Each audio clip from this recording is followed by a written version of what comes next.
The protagonist, Xia Yu, unexpectedly acquires a specially customized system, thus embarking on his extravagant journey. Chapter 1. The sudden arrival of the system.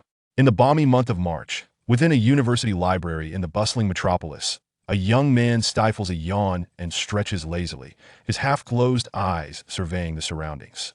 Despite the semester having just commenced, the library is still bustling with students. Everyone seems to be diligently toiling away. Xia Yu muses to himself, noting that at this time of year post-New Year, the library is predominantly occupied by those preparing for postgraduate entrance examinations. Some are gearing up for re-examinations, while others are getting ready for the preliminary tests in early December. In any case, they are all working hard. Amidst these individuals, Xia Yu appears somewhat nonchalant.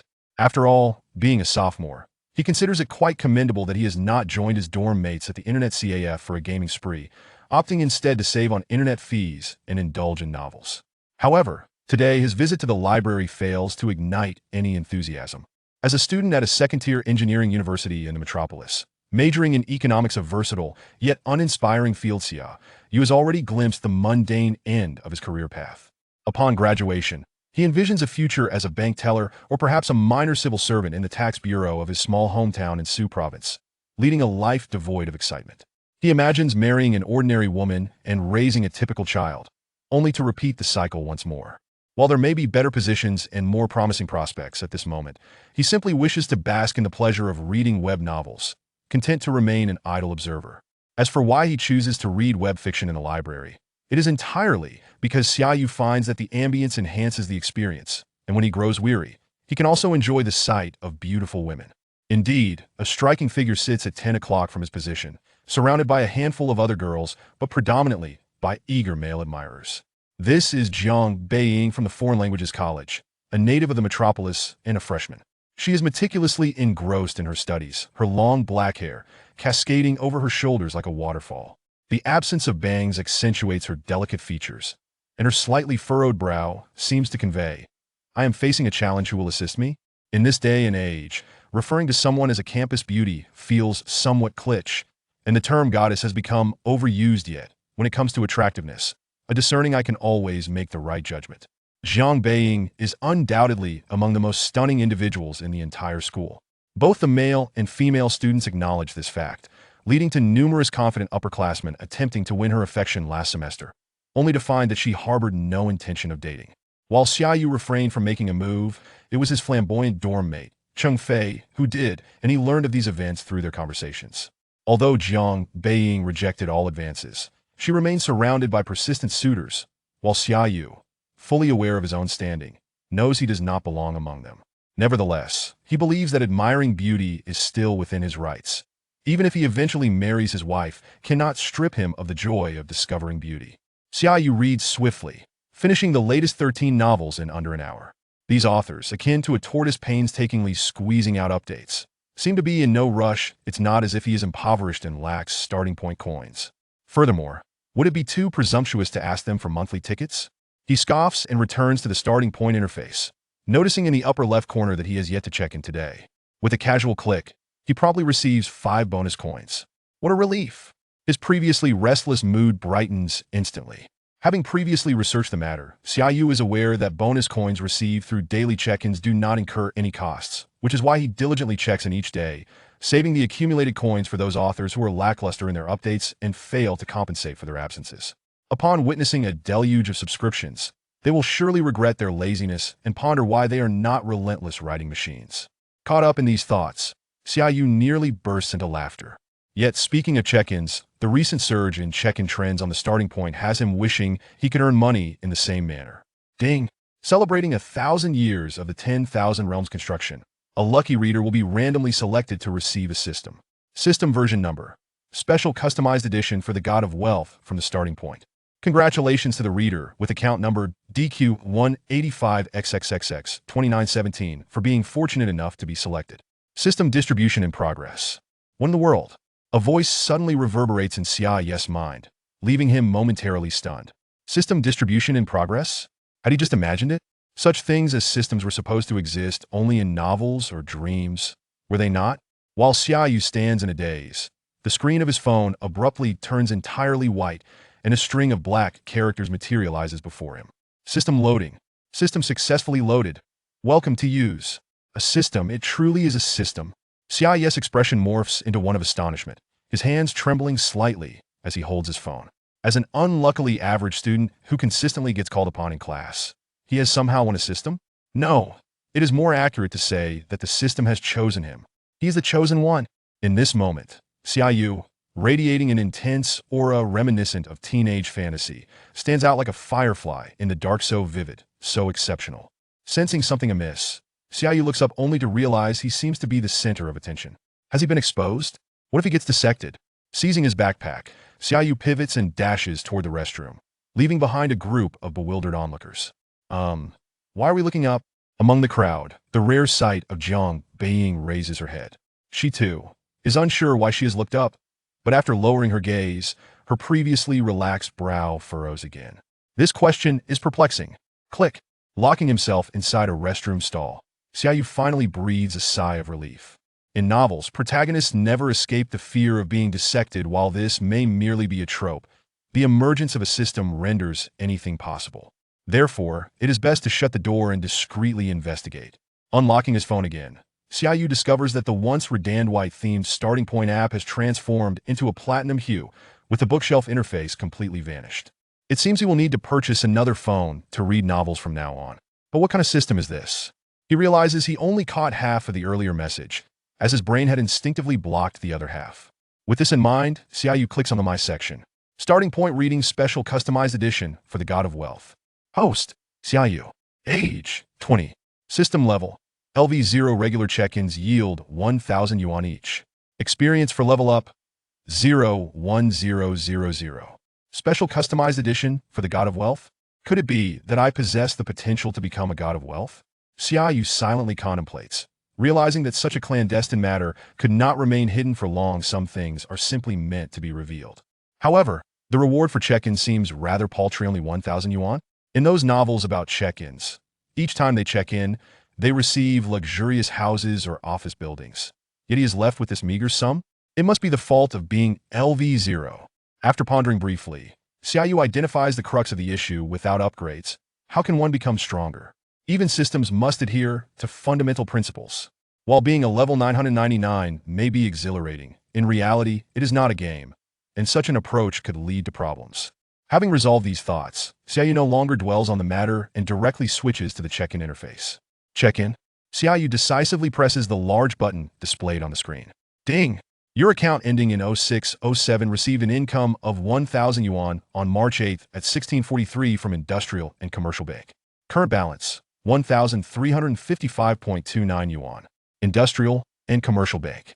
A text notification pops up instantly. 1,000 yuan has arrived, and Xia Yu's heart settles back into his chest. Goyulu, is that hunger?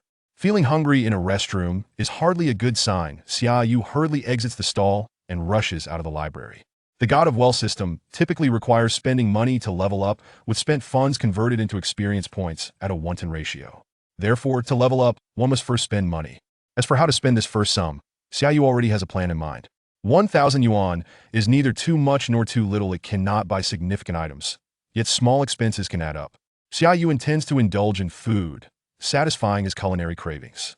As a modern university student, in his leisure time, Xia Yu enjoys not only reading novels, but also watching videos, including food broadcasts.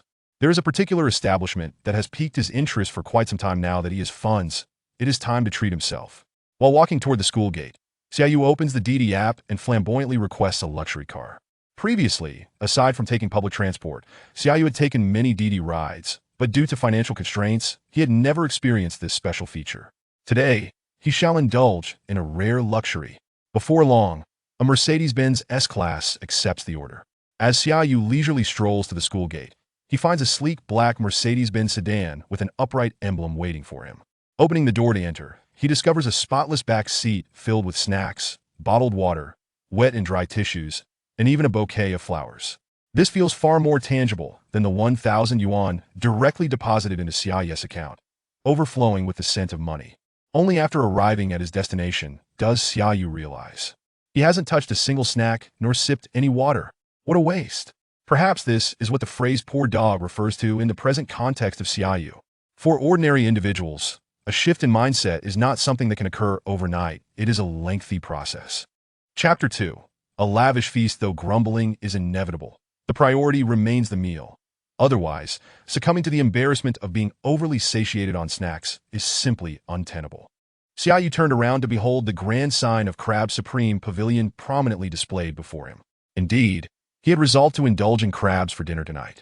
Although March is not the peak season for crab consumption, he had long been coveting the 888 yuan Crab Supreme Colossal. Yet his meager finances had only allowed him to watch others relish it with longing. However, circumstances had taken a turn, and Xia Yu strode into Crab Supreme Pavilion with an air of confidence. One serving of the Crab Supreme Colossal set, please. Apologies, handsome, but we are fully booked. Would you mind sharing a table with that lovely lady over there? Lovely lady? Xia Yu followed the direction indicated by the cashier. The dining hall was bustling, and only one table in the corner was occupied by a solitary female patron. In establishments such as this, the term lovely lady is often thrown around with little sincerity, as any female customer is automatically dubbed a beauty, just as he was casually referred to as handsome. Some might even scorn themselves, yet this time, it appeared she was genuinely enchanting. With a petite face reminiscent of Jiang Beiying, large expressive eyes, and a light blue cashmere beret perched atop her chin-length hair, she was enveloped in a khaki trench coat that resembled a wizard's robe. Xia Yu couldn't help but think of the phrase eccentric and whimsical. If rated on a scale of 10, he would certainly give her a score exceeding 9. Indeed, the beauties of the Magic City are abundant. Encountering a 9 out of 10 is a commonplace occurrence, unlike back home where an 8 is a rarity. Having mentally criticized the ungrateful offspring of his hometown, he approached the lady. "Excuse me, would you mind sharing the table?" Xia Yu inquired. Though the establishment had suggested the arrangement, he felt it necessary to maintain proper decorum. He could not bring shame upon his hometown. "Sure, go ahead," Xia replied, lifting her gaze from her camera. However, she only glanced at Xia Yu before returning her attention to her device. It was commonplace to share tables in such a popular venue. Yet the thought of spending 888 yuan still stung. The living expenses had been significantly depleted, leaving her with little choice but to subsist on meager rations for the next fortnight. As a newly minted food exploration content creator on Bilibili, Xia felt as though she were on the verge of tears. Not only was she exhausted from editing videos, but her budget was perpetually exceeded, draining her savings. Yet, despite her efforts, viewers still refrained from liking, tipping, or saving her content. Some even brazenly commented that they had logged out of their accounts specifically to watch her videos. With a heart heavy with self-pity, Xia steeled herself. This time, she was determined to make a triumphant comeback and redeem herself. Sensing a shift in the atmosphere from the lady opposite, Xia Yu appeared puzzled. Had something transpired moments ago? Disregarding the trivialities, he noted the short-haired beauty fiddling with her camera, presumably preparing to record a food vlog. Professionals like her must be well acquainted with the numerous exquisite, yet pricey dining establishments in the Magic City. Presently, with merely 1,000 yuan in hand, he understood that his fortune would likely improve with time. Thus, acquiring knowledge in this domain would be prudent. After all, as a true gourmand blessed with a divine wealth system, his first inclination was to indulge in culinary delights. "Are you a content creator?" Xia Yu initiated the conversation. "Yes. Why do you ask?" Xia replied, her expression one of confusion. Was this young man perhaps a fan who recognized her? No. Her fans would not refer to her as a beauty. "My name is Xia Yu, a student from the nearby Open University. Recently, I've been contemplating creating food-related content myself, and it's a rare opportunity to encounter a senior in this field. I would like to seek your advice." Xia Yu spoke earnestly and somewhat manipulatively. Yunsuya. While I wouldn't call it mentorship, I'm a newcomer in this realm too, with fewer than 10,000 followers. She quickly waved her hand, her tone tinged with modesty. It felt somewhat embarrassing to be addressed as a senior without having achieved any notable success. Nevertheless, the two engaged in conversation while awaiting their orders. Through their discussions, Xia Yu learned Xia's Bilibili account and discovered that she was a junior majoring in broadcasting and television directing at the Shanghai Theater Academy. It turned out that the academy offered more than just acting. Pursuing self-media and directing was quite common. In contrast, Xia Yu's endeavor to explore food while studying economics seemed less credible. Yet, who cares about credibility? He had successfully added her on WeChat. At this moment, Xia Yu felt a twinge of confusion. Why was he so adept at conversing? Was it an innate talent? Habitually, He conferred undue praise upon himself, oblivious to the fact that it was the system's influence at play. Anyone who acquires a system may feel a bit elated. Yet it was precisely this transformation that allowed Xia Yu to exude confidence.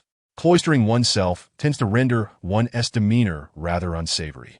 Previously, Xia Yu was not particularly socially inept, but he often struggled to engage in conversation with women.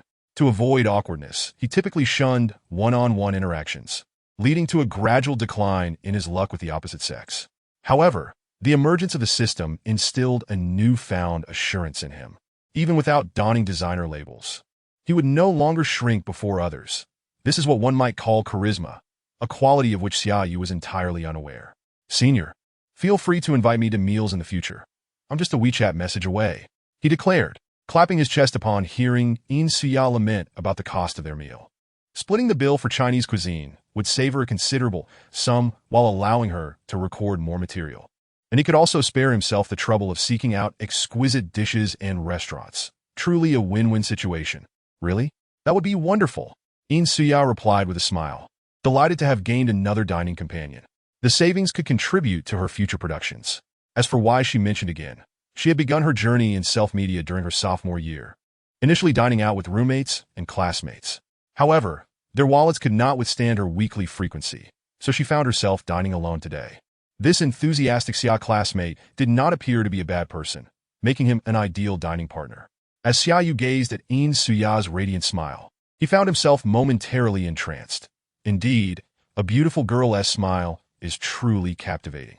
Lost in the sweetness of her grin, Xia Yu remained oblivious to the fact that he had unwittingly become a mere tool for her endeavors.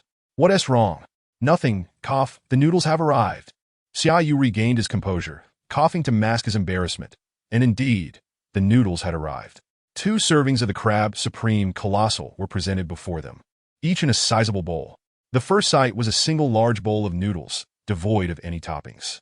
The attentive server kindly informed them that the noodles could be refilled indefinitely. Xia Yu was pleased with this, but the 5 bowls of crab roe, crab yellow, crab sticks, crab powder, and crab claws before him interrupted his thoughts of refilling the noodles to offset the expense.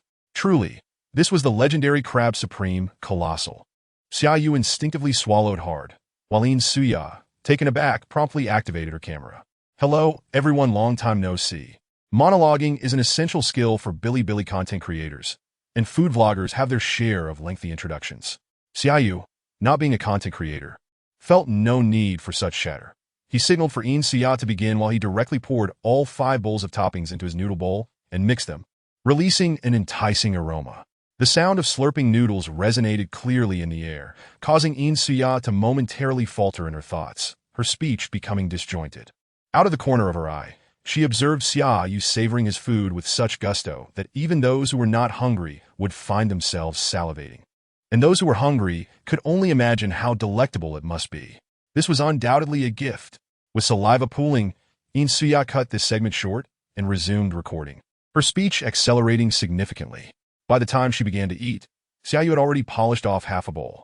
Seemingly influenced by the atmosphere, Xiao's manner of eating grew increasingly bold.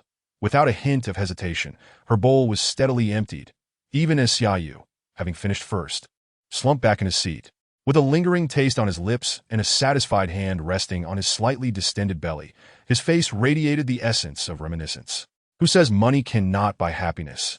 The joy of the affluent is beyond mere imagination. Meanwhile, Xia continued her battle before the camera. Comparing her image on the phone to the real person before him, Xia Yu found the experience of breaking the barriers of space to be quite enchanting. Indeed, sharing joy with others is far more fulfilling than solitary enjoyment. He resolved to seek out more dining companions. After all, solitary delight pales in comparison to shared joy. However, while Xia appeared petite, she managed to finish every last bit of noodles and toppings without seeming to swell. Xia Yu found himself genuinely curious about where all that food had vanished. Amidst his intrigue, Xia gave a thumbs up to the camera, praising her meal before turning off the recording. Burp! The sudden sound of a belch rendered the atmosphere undeniably awkward. Xia Yu's gaze wandered, feigning nonchalance while internally musing. Indeed, beauties refrain from belching before the camera. What occurs behind it, however? Shall we settle the bill? Xia finally broke the brief silence. Sure. Xia Yu rose and retrieved his phone. Having finished their meal, it was time to part ways, given that they had only just met. At the cashier, they each paid for their own meal, but just as Xia Yu's payment of 888 yuan was processed, his phone interface unexpectedly transitioned to the Qidian app. Dear host, your level has been successfully upgraded to LV1. A beginner's gift pack has been dispatched. Please check your belongings. Having spent over 1,000 yuan on the meal and ride, Xia Yu anticipated the system's upgrade, but he had not expected the bonus of a beginner's gift pack. Suppressing his impulse to open it immediately, Xia Yu and In Suya exited the restaurant. Outside, darkness had fully enveloped the surroundings, though it was still early. If not for his eagerness to open the gift pack, Xia Yu would have surely invited In Suya for a stroll nearby to aid digestion. Instead, he simply escorted her to the nearest subway station before parting ways. Is there something urgent? In Suya murmured to herself as she watched Xia Yu's hurried figure vanish into the crowd. This junior gave her a rather unique impression. She had dined with many boys before. At the outset, In Suya was agreeable, but as time progressed, she realized that the intentions behind their dinner invitations were far from innocent. They merely sought to pursue her, lacking any genuine sincerity. In contrast, Xia Yu's appreciation for culinary delights was unmistakably authentic, devoid of any impurities. This purity could only be truly grasped by those who possess a discerning palate. Never mind, perhaps she could inquire further during their next dining engagement. As she boarded the subway, In Suya retrieved her phone, resisting the urge to don her headphones as usual. Her curiosity led her to inadvertently open someone's moments and scroll through their posts leisurely. Chapter 3.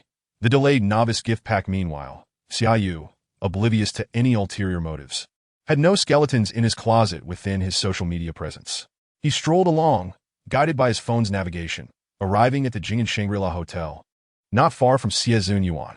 Since it was Friday, Xia Yu decided he would not return home. After casually notifying his dormitory group, he stepped into the opulent 5-star hotel. Hello, I would like to book a room, he stated confidently, presenting his identification to the front desk. Before entering, he had done his homework. The least expensive room hovered just above 1,000 yuan. Although he had exhausted today's signing bonus of 1,000, he still possessed living expenses, a small reserve, and access to credit services. Not only could he afford the cheapest room, but he could also indulge in an executive suite. As for the presidential suite, that was an aspiration for another day, with its exorbitant price tag and an additional 15 service charge. Only true tycoons could afford such luxuries. With the key card for the Grand Deluxe King room in hand, Xia Yu ascended in the panoramic elevator to the 58th floor.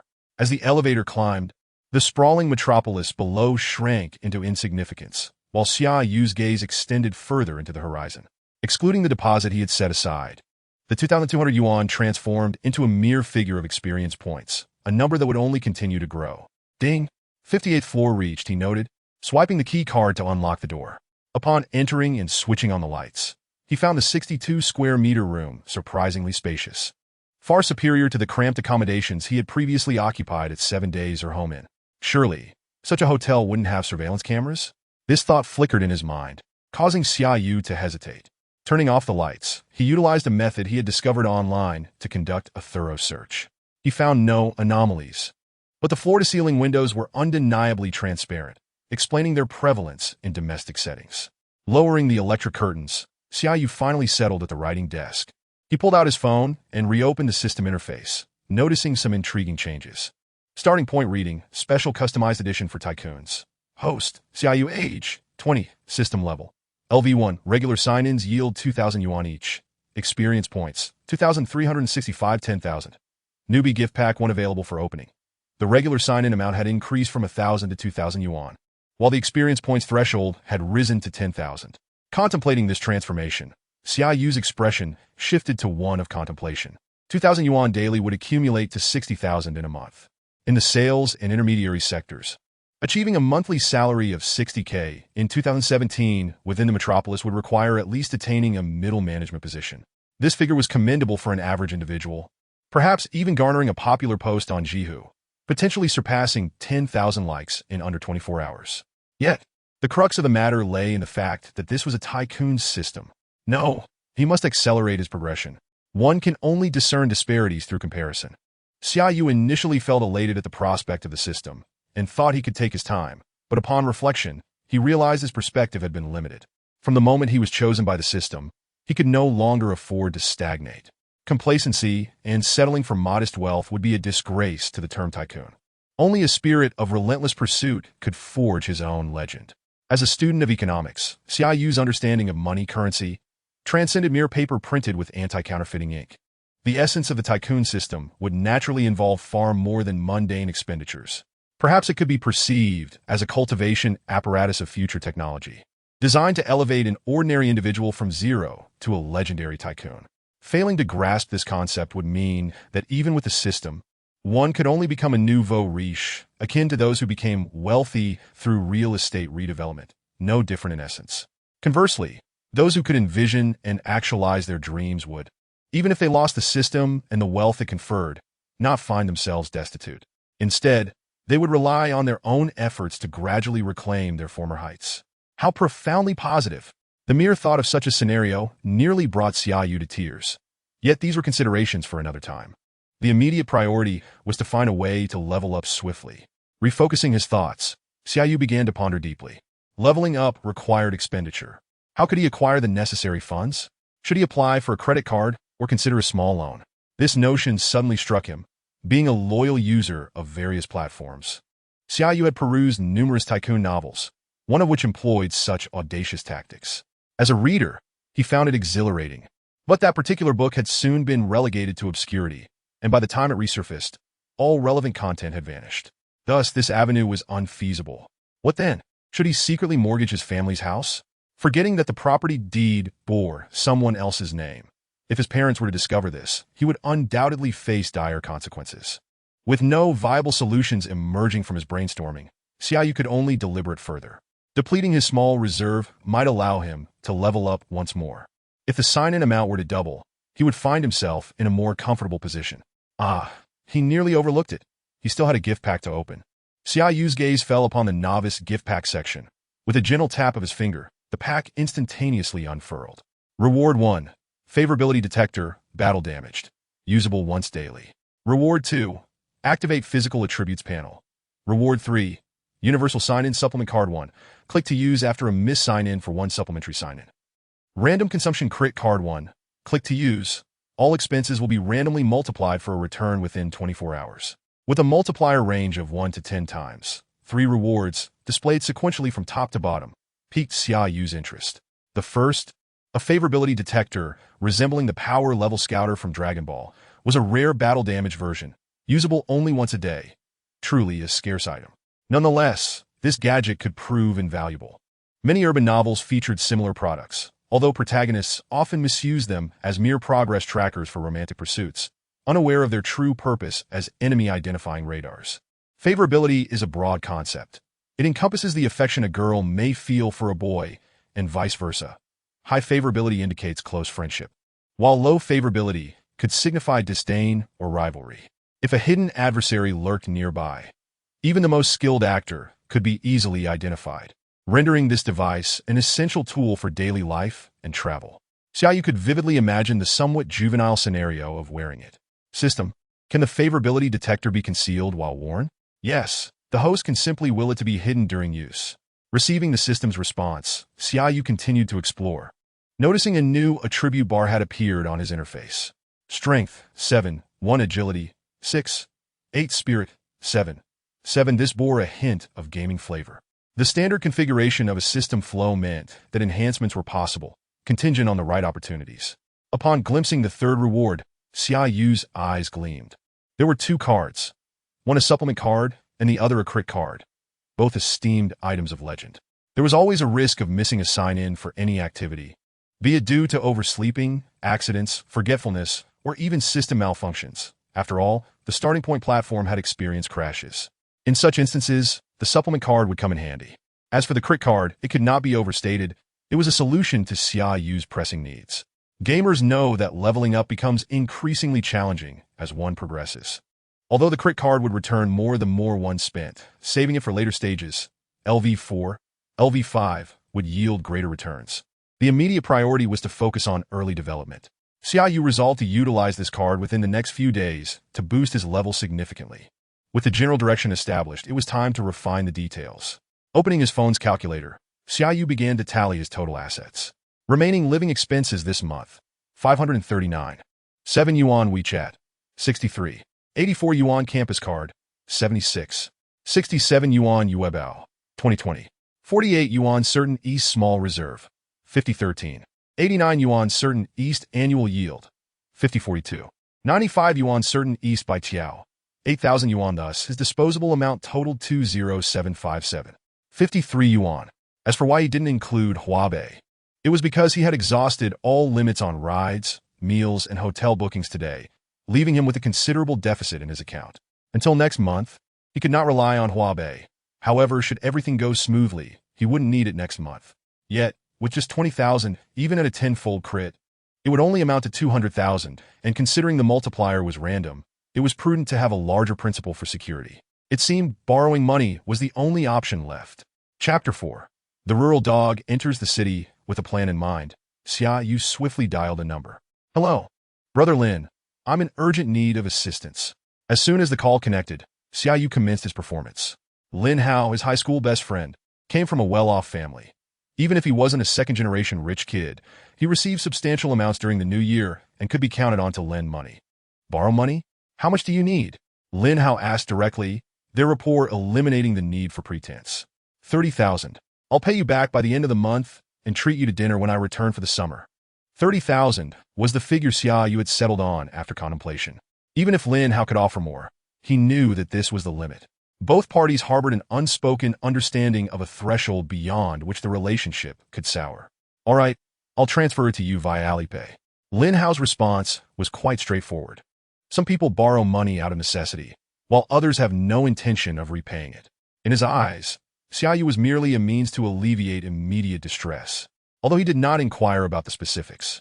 Before long, Xia Yu received a transfer of 30,000 yuan through Alipay, bringing his available funds to a total of 50,000. He then made a series of phone calls, but could only manage to gather an additional 10,000. It was evident that even a reputable sophomore's network was limited without familial support. 40,000 was the maximum he could secure. All things considered, Xia Yu was relatively satisfied with this amount, especially when he considered that some individuals struggle to borrow even 100 yuan. Having wrapped up these tasks, Xia Yu finally felt a sense of relief, though he knew another daunting challenge awaited him the next day. After tidying up a bit, he rose and headed to the bathroom. Following his ablutions, the clock quietly struck midnight. Sign in. Lying on the plush bed, Xia Yu signed in once more. Ding! Your bank card ending in 0607 received an income of 2,000 yuan from the Industrial and Commercial Bank at 001 on March 9th, with a balance of 2,005.29 yuan. Industrial and Commercial Bank. The notification of the deposit popped up again. With a few quick actions, Xia Yu transferred the funds to his Alipay account. This increased his disposable amount by another 2,000.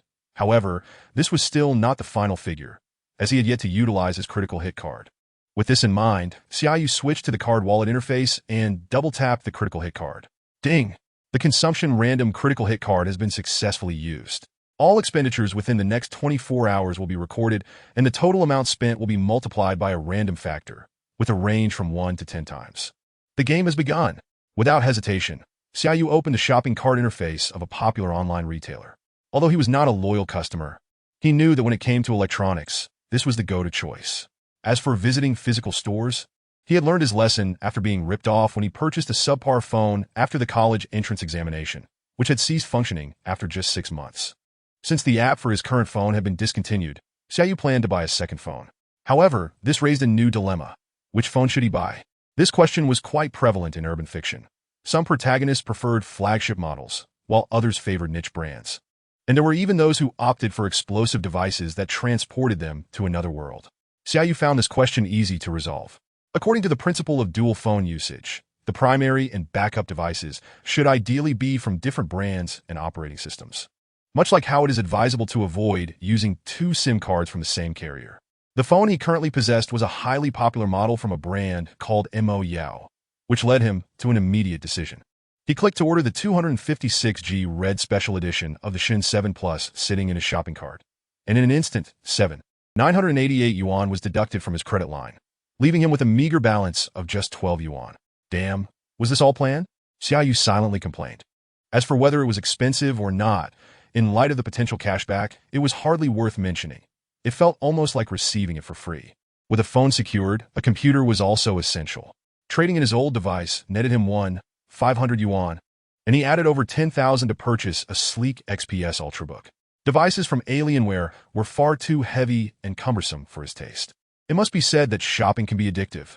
After these two expenditures, Xia Yu found himself too excited to sleep, eager to shop some more, only to realize there was nothing else appealing to buy at the moment. Watches? Clothes? Those were still more reliable in physical stores. He decided to save the remaining budget for tomorrow's shopping spree. With that thought, Xia Yu wrapped himself tightly in the blanket, forcing himself to sleep quickly. Otherwise, he would struggle to wake up in the morning. However, to be honest, given the emotional roller coaster, Xia Yu was feeling a bit fatigued. After counting a few sheep, he swiftly fell into a deep slumber. A night passed without incident, and the alarm rang at 8:30, rousing Xia Yu from his sleep. Although he longed to linger in bed, the day's agenda compelled him to rise, and after washing up and dressing neatly, he left his room. His luxurious suite at the hotel included breakfast, so he took the elevator to the 55th floor executive lounge. The number of guests at this hour was not insignificant. Xia Yu casually found a seat while enjoying a refined breakfast, gazing out at the view. How to describe such a life? Simple, yet tinged with a hint of monotony? Yes, that was the essence of it. After finishing breakfast and descending to the hotel lobby, he noticed that the morning rush hour in the city had mostly subsided, and the streets were no longer as crowded as before. Similarly, the subway was not as packed, yet Xia Yu still refrained from using it. It wasn't a matter of being pretentious. Rather, when making significant purchases, public transport was not the most prudent choice, so he opted for a luxury car service. The concierge at the Shangri-La Hotel also offered car rental services, including Rolls-Royces, albeit at a steep price. A Mercedes S-Class would cost 1,000 yuan an hour, while a ride-hailing service charged by distance, making it considerably cheaper. Perhaps only when he became a true tycoon would he cease to mind such expenses. For now, Xia Yu was still quite conscious of his spending. The car arrived promptly, picking him up at the hotel and heading toward the nearby Hang Lung Plaza. Including the time spent waiting at red lights, it hardly took 5 minutes. After disembarking, Xia Yu glanced at the time and realized that the hotel was less than a kilometer away from the plaza, which was quite the oversight. As he entered the large shopping mall he had only heard about from others, Xia Yu found himself momentarily dumbfounded by the plethora of brands displayed on the elevator sign. Aside from Nike and Adidas, he scarcely recognized any others. He was only familiar with a handful of luxury brands often mentioned in tales of the wealthy, but he couldn't match their names to the labels here. It was a miscalculation. He should have hired a professional stylist to accompany him. After all, it was best to leave expert matters to those who specialize, as ordinary people hardly have the knowledge to navigate luxury items they would never purchase in their lifetime. Was it really for a better immersion when daydreaming? It seemed there were indeed people like that. Xia Yu felt uncertain. Yet this was not the crux of the matter. The main issue was what he should purchase. Perhaps he could follow the lead of those novel protagonists and indulge in Hermès when in doubt. But then again, how was Hermès spelled? In that moment, his lack of knowledge was glaringly apparent. Yet Xia Yu felt no shame. Not understanding was simply part of the experience. Even if he did know, it was hardly a remarkable feat. It appeared that he would have to go with the flow today. As he stepped into the elevator, Xia Yu wore a serious expression, though his phone, which he opened to browse, betrayed him. Chapter 5. New Rongji Louis Vuitton LV. This brand Xia Yu recognized. He was uncertain about their perfumes and clothing, but he had heard their bags were quite impressive. With this thought, he pulled out his worn wallet. A poor imitation his mother had purchased for 100 yuan from the Jiangnan leather factory, the subpar quality of which explained its closure. Extracting his ID, bank card, and loose change, Xia Yu tossed the tattered wallet into a nearby trash bin and confidently walked into the LV store. "Sir, how may I assist you?" A well-dressed sales associate approached Xia Yu with a warm smile as he entered.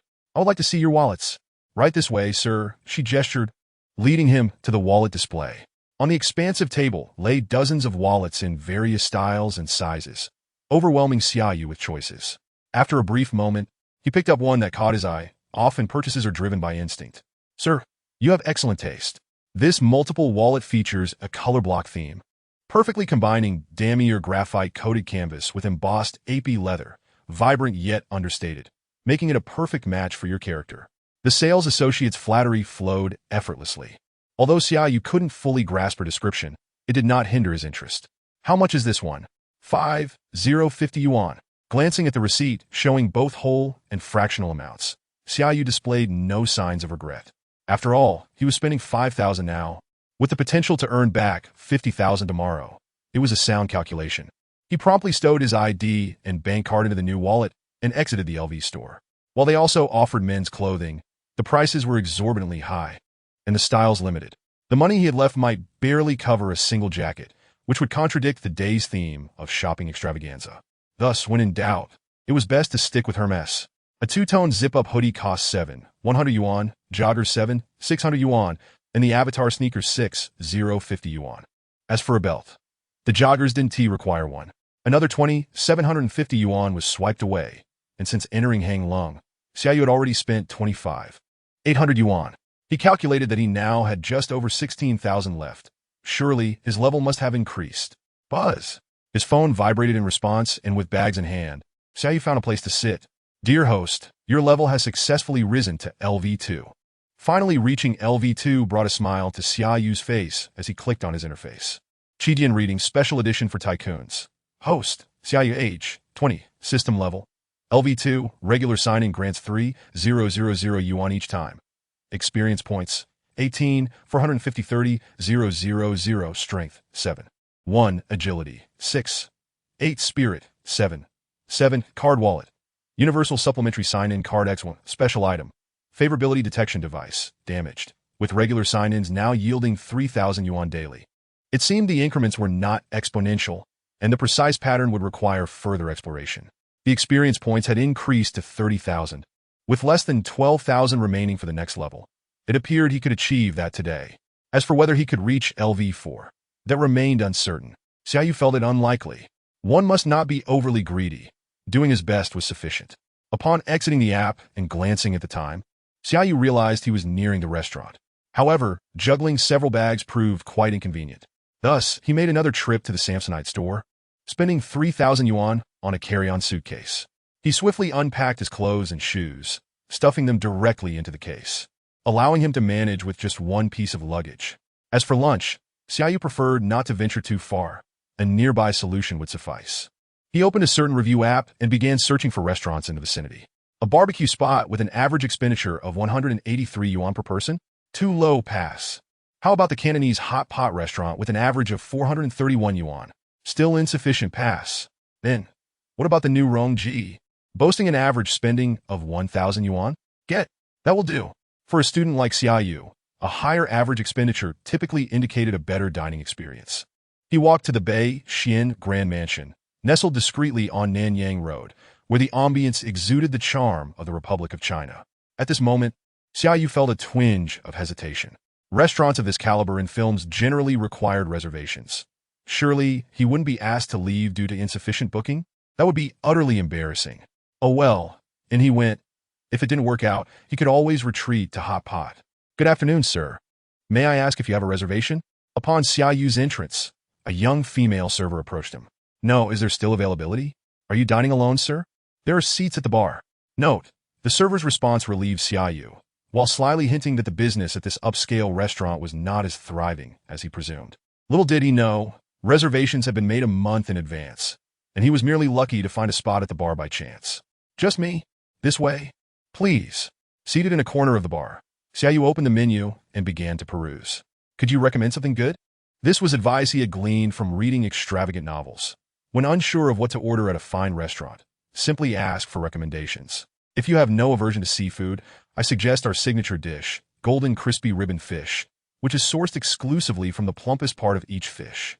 No wonder this server had undergone professional training. Her description made Xia Yu's mouth water. I have no dietary restrictions. I'll have what you recommend. I'll place your order now. The server smiled as she departed, leaving Xia Yu filled with anticipation. The first item to arrive was the wine. The beverage menu at a high-end restaurant is typically extensive, showcasing various vintages of Matai and even a 2007 Romanicani. Following the server's recommendation, Xia Yu opted for a bottle of Salon Belle Epoque Rose Champagne, priced at 980 yuan. Just the cost of the wine alone equaled half a meal. With a pop, he pulled out the cork, and the effervescent liquid was poured into a tulip-shaped glass. Xia Yu lowered his gaze to savor the aroma, detecting rich notes of cherry and blackcurrant, mingled with a hint of pineapple and lime. Ah, the scent of wealth. Soon, the appetizers arrived. Alongside the server's highly recommended golden crispy ribbon fish, there was also spicy abalone. He lifted a piece of the golden fried fish to his lips. This is decadently sumptuous. Another bite of abalone followed. This is irresistibly smooth. Finally, he took a sip of champagne, feeling utterly content. The life of the affluent was undeniably exhilarating, and this was merely the appetizer. The main course had yet to arrive. Before the main dishes were served, Xia Yu snapped a couple of photos to send to Xia. Meanwhile, in a female dormitory at the Shanghai Theater Academy, the sound of slurping noodles echoed through the room. "I'm really struggling," sighed Xia, eating instant noodles while watching videos. Indeed, after indulging yesterday, today she was relegated to frugality. Retribution comes swiftly. "Enjoy your noodles. I'm the one truly suffering," retorted her roommate from across the room, clutching her bowl of instant noodles defiantly. Both shared a mutual plight, as they could only afford instant noodles. However, it must be noted that this roommate was quite a beauty, with gently wavy long hair, cascading down, and enchanting peach blossom eyes that seemed to speak. She evoked the image of a glamorous spy from the Republic of China era. "By the way, hello. Ding me. This is a sacrifice I am making for my career. It's not like your frugality for cosmetics." Xia raised her small fist in defiance, prompting her roommate to respond with a smile. When it comes to banter, Ding Me has never been outmatched, especially not by Xia, who is hardly a contender. So what? If eating instant noodles and buying cosmetics makes my friends happy, then so be it. If one doesn't dress attractively, they won't even land an audition, let alone the lead role. As a third-year theater major, Ding Mi found herself increasingly challenged. The entertainment industry in Shanghai was already smaller than that of Beijing, and her family lacked connections. Over the past 2 years, she had only played a few inconsequential roles. With graduation looming, she remained unsigned by any agency. Alas, I was too naive back then, believing that beauty alone would secure stardom, not realizing that in this field, beauty is hardly a rarity. Unlike Xia, who was astute, possessing a beauty that rivaled her own, yet chose to major in directing. Upon graduation, regardless of whether she pursued a career in social media, companies would be eager to recruit her. Contemplating this, Ding Mi suddenly lost her fighting spirit.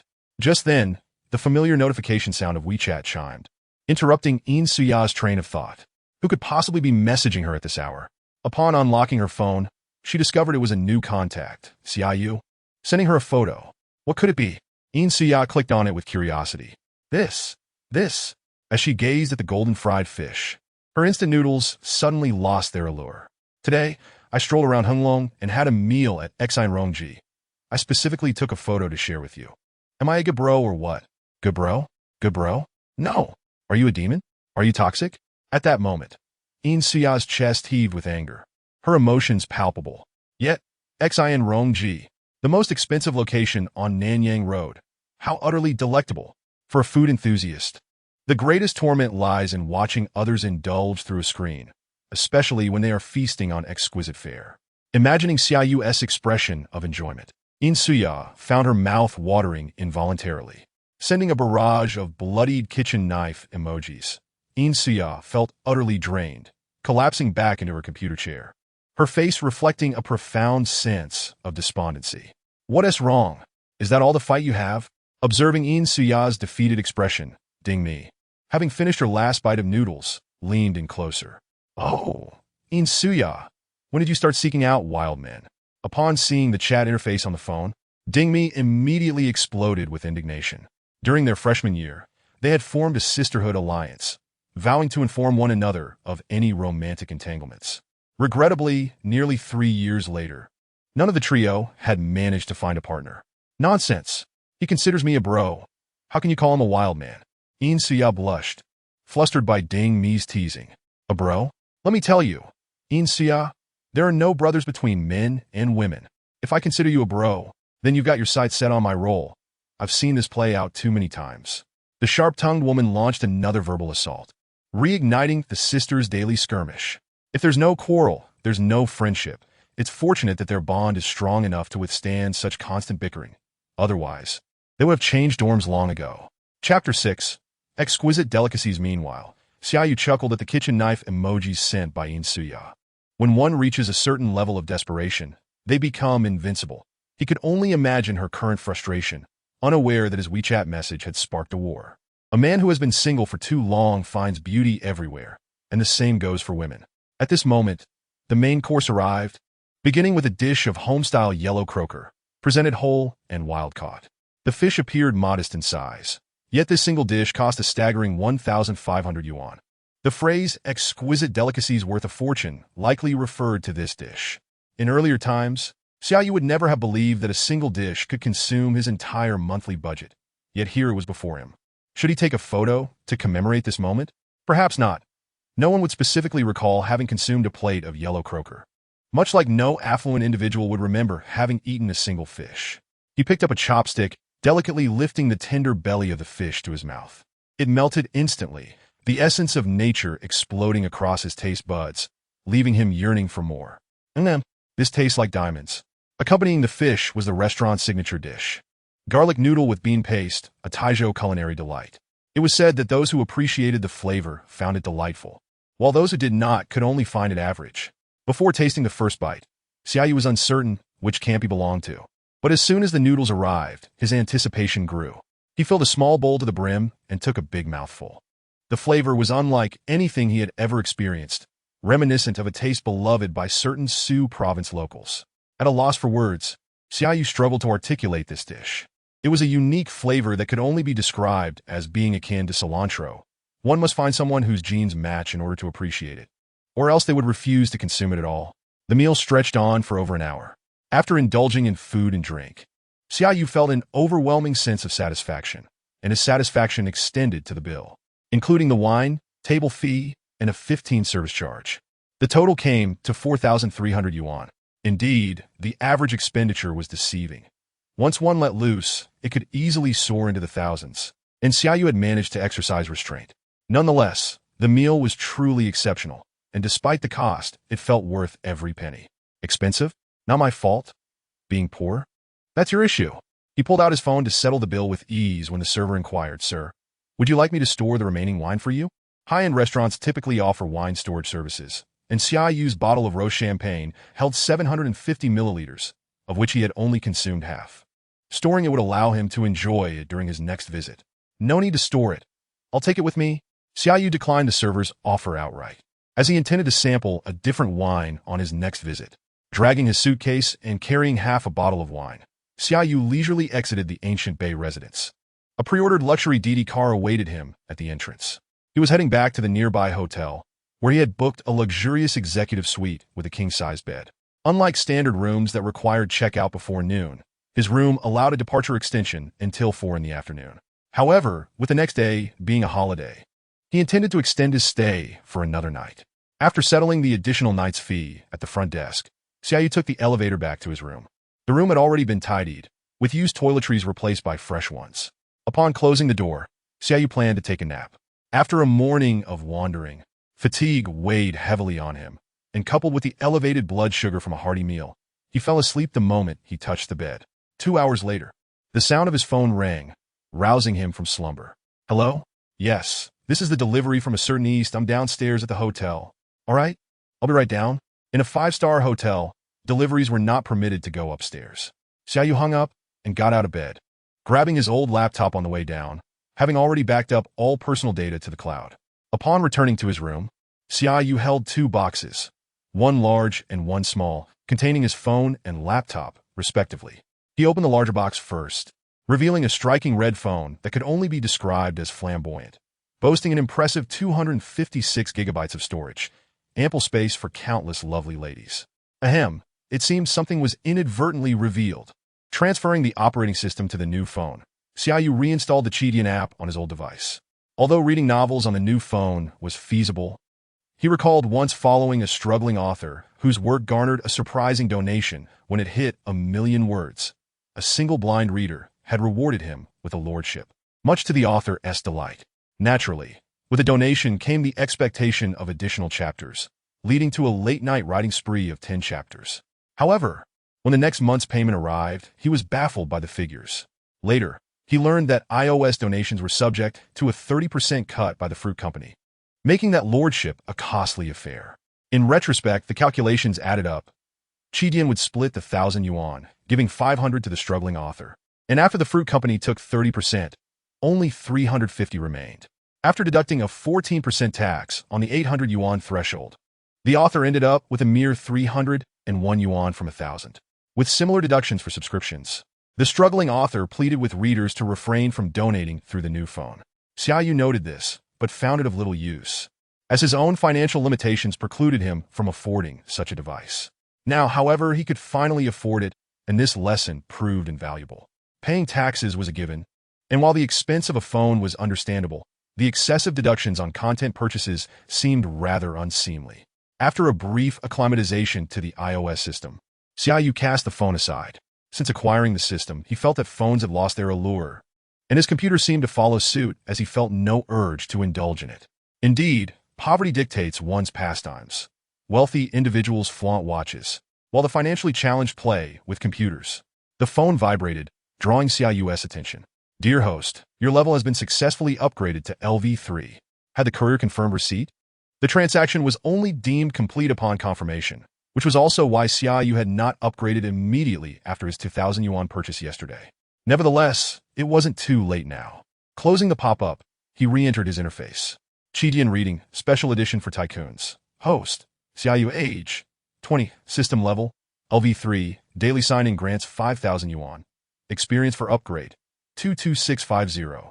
950,000. Strength, 7. 1 agility, 6. 8. Spirit, 7.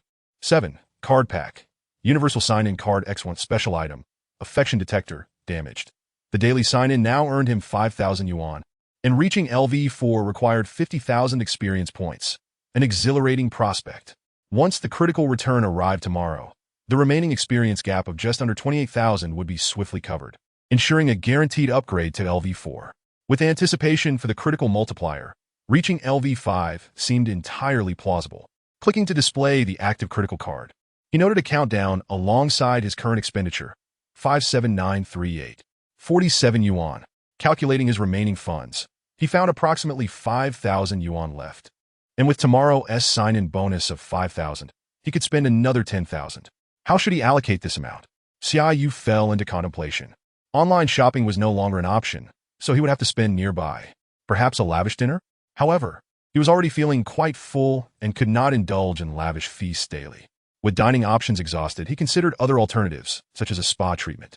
Being in a 5-star hotel, it would be a shame not to enjoy the unique services offered. With this thought, he picked up the room's landline and directly booked a spa package for after dinner. What? Did you think otherwise? It's only natural to have such thoughts, but as long as one can straighten them out, they remain a good comrade. As for the spa, Xia Yu had his plans in place. Taking advantage of the time before the telecom office closed, he visited a nearby branch, selecting a popular phone number paired with an unlimited data plan, which he installed on his new device. This left him with enough funds for dinner and the spa, with the remainder allocated to phone credits. Now, he had a number that would remain active for the next year or two without additional payments, and he planned to use tonight's sign-in reward of 5,000 to top off his old mobile number, disregarding any concerns about the competition. By the time he returned to the hotel, it was already dinner time.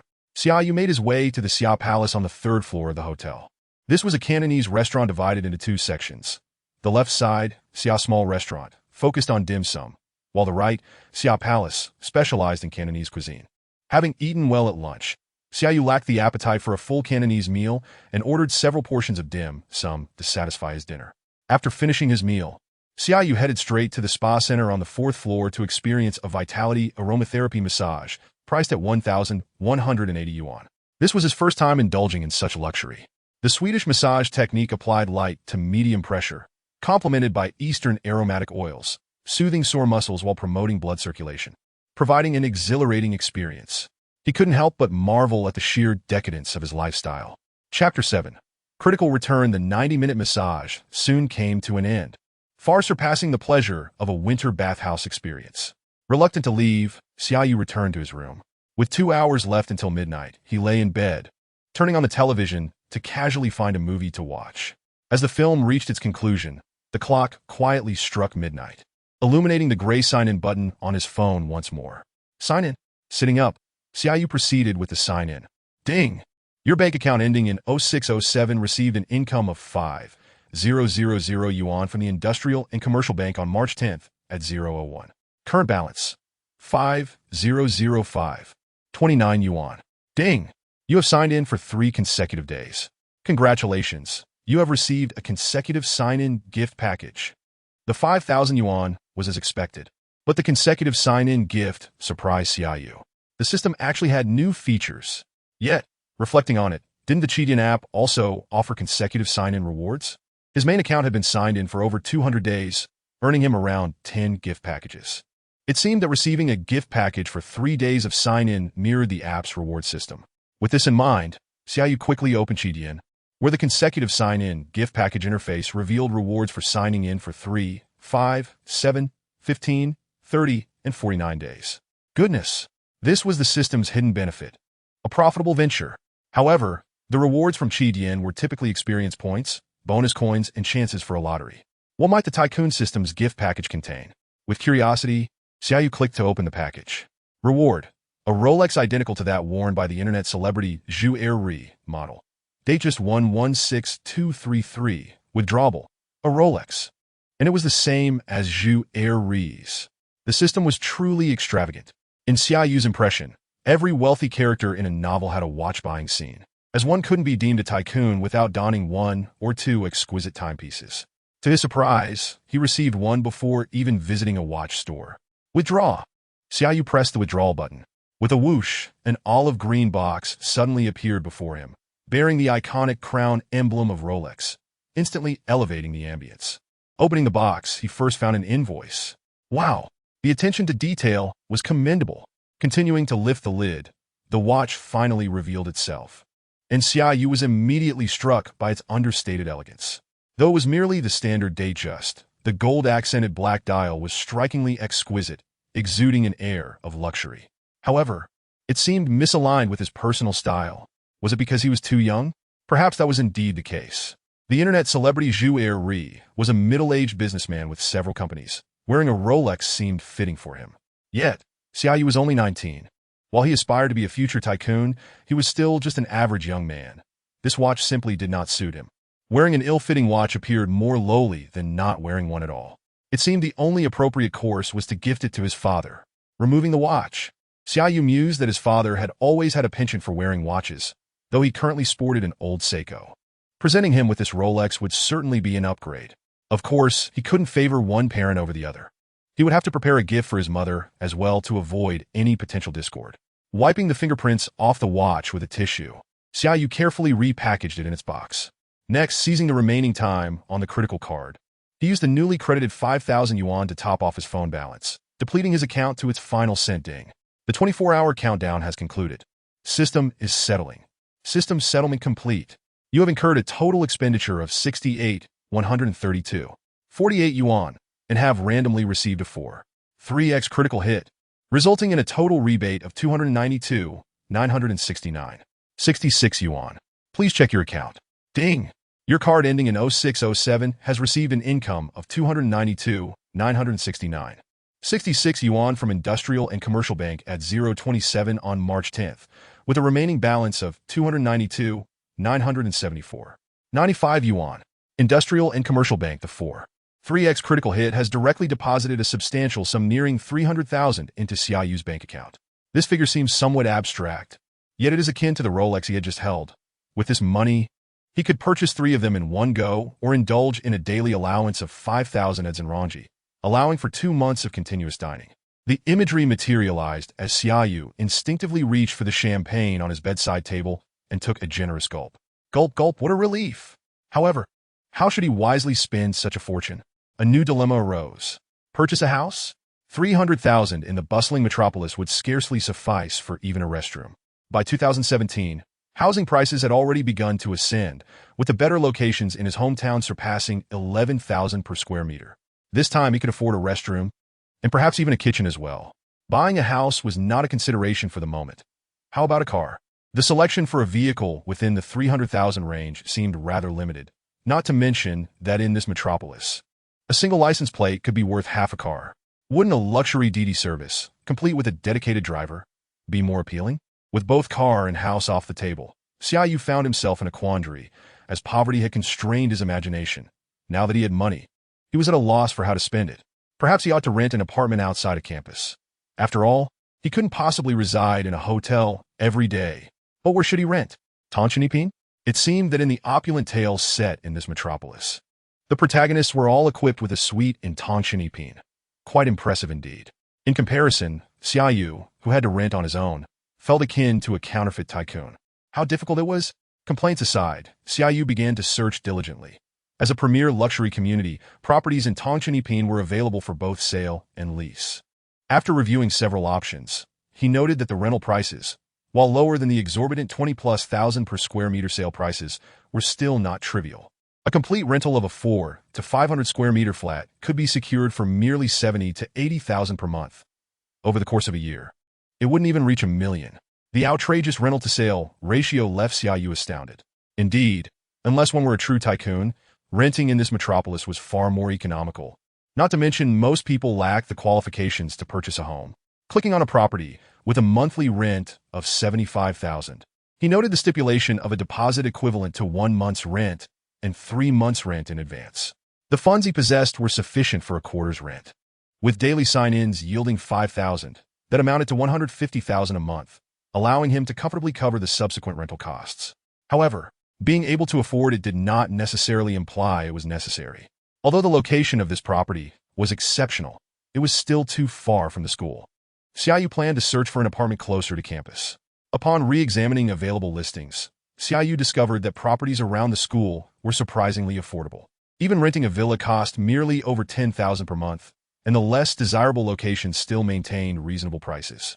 Xia Yu saved several newer options, intending to contact an agent the following day to arrange viewings. With these matters concluded, he finally found time to sleep, only to awaken the next morning. A glance at his phone revealed it was 9:13 a.m. There was still time for breakfast. Xia Yu sprang from bed. For the room rate included breakfast, he would be remiss to skip it. Seated by the floor-to-ceiling windows of the executive lounge, he enjoyed his breakfast while adding the agent on WeChat. The agent was remarkably efficient. After a brief negotiation, they arranged a viewing for the afternoon. Xia Yu was equally prompt. After finishing breakfast, he tidied up and descended to check out. He expressed satisfaction with his stay over the past 2 days, vowing to experience the legendary presidential suite once he had a bit more money. Chapter 8. Renting off-campus Mr. Xia. This villa community was constructed in 2014 and is now fully delivered, with an occupancy rate exceeding 50%. The villa we are viewing today is one where the owner merged 2 units into one, and it has been entirely renovated in a European style, standing as the pinnacle of the entire community. The agent enthusiastically presented the property, seemingly recognizing Xia Yu's affluence from his Hermes attire, striving to close this deal. Xia Yu remained silent. After lunch, he returned to campus to meet with the agent, skipping a visit to his dorm, as this was already their second community tour. To be honest, this place was significantly newer than the first. Although it was merely a community of townhouses and duplexes masquerading as villas, the extravagant purchase of 2 units merged into one had transformed the former pigeonhole into a grandiose residence. Truly, the wealthy know how to indulge. Additionally, beyond the 2 designated parking spaces that came with the villas, there were public parking spaces available for rent within the community, with special discounts for you. That statement struck a chord. Did he appear to be someone with more than 2 vehicles? He didn't even own a bicycle while at school. Thus, those parking spaces seemed rather superfluous. Nonetheless, as a tycoon, he could afford such trivialities. I'll take this one. After signing the contract, which required a monthly rent of $16,000 with a deposit of 1 month's rent and 3 months' rent in advance, Xia Yu's account was swiftly debited by $72,000. Buzz, his phone vibrated twice in his pocket.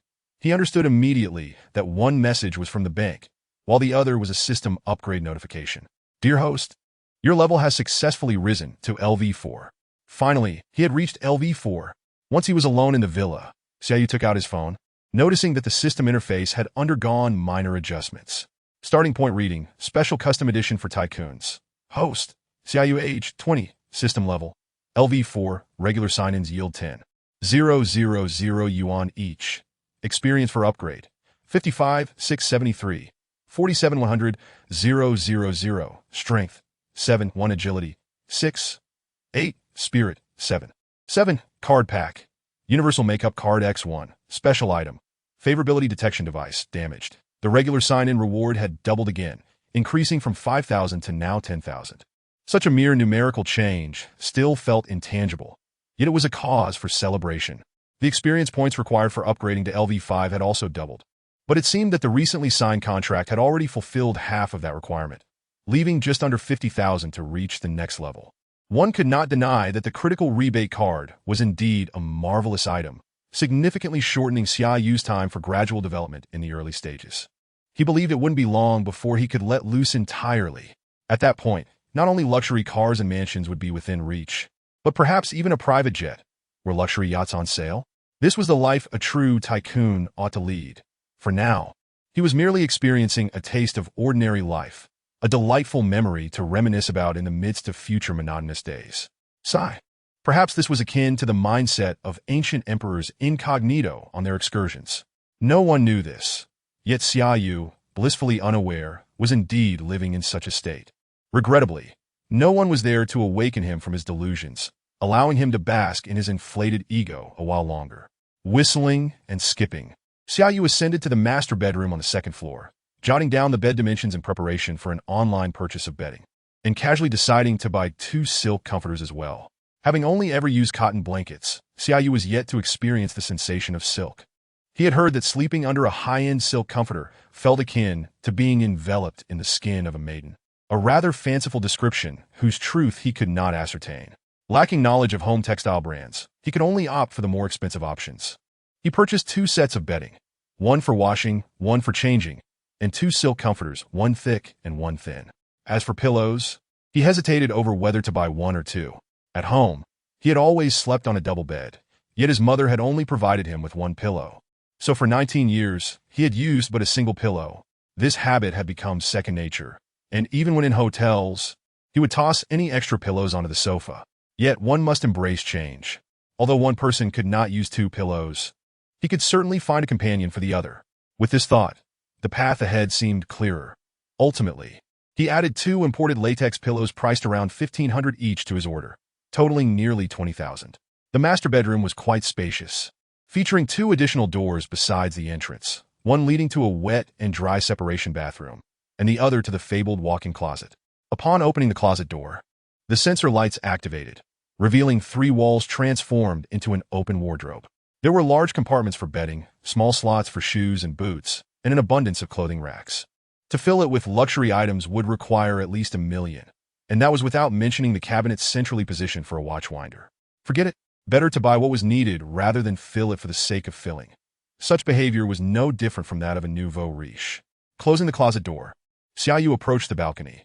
The sunset streamed through the floor-to-ceiling windows, and in the blink of an eye, it was already past 4 o'clock. After 3 days of indulgence, it was time to return, for he had classes the next day. Despite possessing the system, Xia Yu was fundamentally still a student. He stored the Rolex received from his sign-in in the safe provided in the bedroom, then departed the villa, heading back towards the school. "Hey pups, your dad is back." He kicked open the door to room 504, striding in with swagger. "Damn, brothers, this brat is taking advantage of us again. Let's get him." The first to lose patience was the dorm leader, Meng Kuan, affectionately nicknamed Pretty Kuan, the eldest of the 4 in the dorm.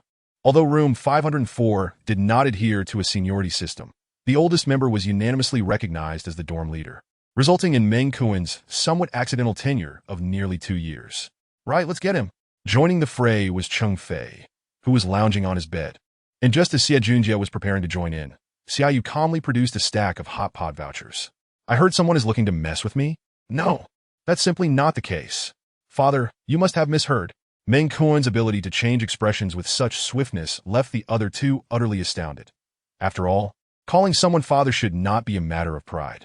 Kuan, a man should not bow down for mere trifles. "Father, please take a seat here."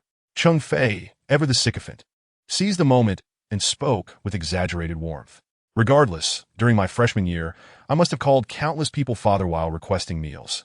Any sense of embarrassment has long since vanished." Kuan, De Fei, weren't we supposed to take charge and act as the fathers in this situation? The last to speak, Xia Junjie, finally chimed in. Although he too was tempted by the prospect of a sumptuous meal, the question of who plays the father figure is a matter of principle. "All right, enough of your teasing. Tonight, let us indulge at Little Fat Lamb, my treat." Little Fat Lamb is the largest hot pot restaurant in the entire university town. While it may not be a chain brand like Heideleo, there is little that cannot be resolved with a meal at Little Fat Lamb in this area. If there is, then one simply needs to return for another. As for why Xia Yu possesses a stack of discount vouchers, it is quite the coincidence. His landlord, who owns the villa he rents, is also the proprietor of Little Fat Lamb. This afternoon, upon witnessing Xia Yu sign the contract with such ease, the landlord directly handed him a stack of vouchers. Xia Yu felt a twinge of reluctance about using the vouchers, given his lack of experience. Yet his body was more than willing, for who would refuse a complimentary meal? In any case, heading to Little Fat Lamb tonight is the right call. Chapter 9. In truth, I am a rich second generation. Half an hour later, the group stormed into Little Fat Lamb with great enthusiasm. The yin-yang pot was ordered, and plates of lamb and fatty beef filled the tables. With Xia Gongzi footing the bill tonight, everyone felt quite extravagant. How have you become so much more dashing in just a few days? Cheng Fei filled Xia Yu's beer glass while showering him with compliments. What? Are you implying I wasn't handsome before? Xia Yu replied with curious amusement, clearly pleased that someone noticed the transformation. That's not it, it just feels different being away. You're right, I feel that way too, especially with the aura you exude in that outfit. Xie Junjie interjected as he savored a slice of fatty beef. That outfit must have cost a pretty penny. Hearing their inquiries, Meng Kuan momentarily forgot to eat and directly asked, You've all noticed? Xia Yu took a sip of beer, a hint of surprise in his expression. He had intended to keep a low profile. After all, the clothes he purchased were not the basic models flaunting large logos, yet it seemed his status did not permit such modesty. Well, since you've all discovered it, I shall not conceal it any longer. Last Friday, I received a call from my father. At this revelation, all chopsticks froze mid-air, and their eyes fixed intently on Xia Yu, curious about what his father had to say. He informed me that our family is actually in business, and my previous act of poverty was merely a form of training for me. The sound of chopsticks clattering into plates echoed through the room. So you are indeed a rich second generation? Cheng Fei's eyes widened in disbelief. Xia Yu was quite pleased with the reaction of his friends. This was precisely the response he desired. Thanks to the system, Xia Yu would only grow wealthier, and at this juncture, an explanation for the source of his funds was essential.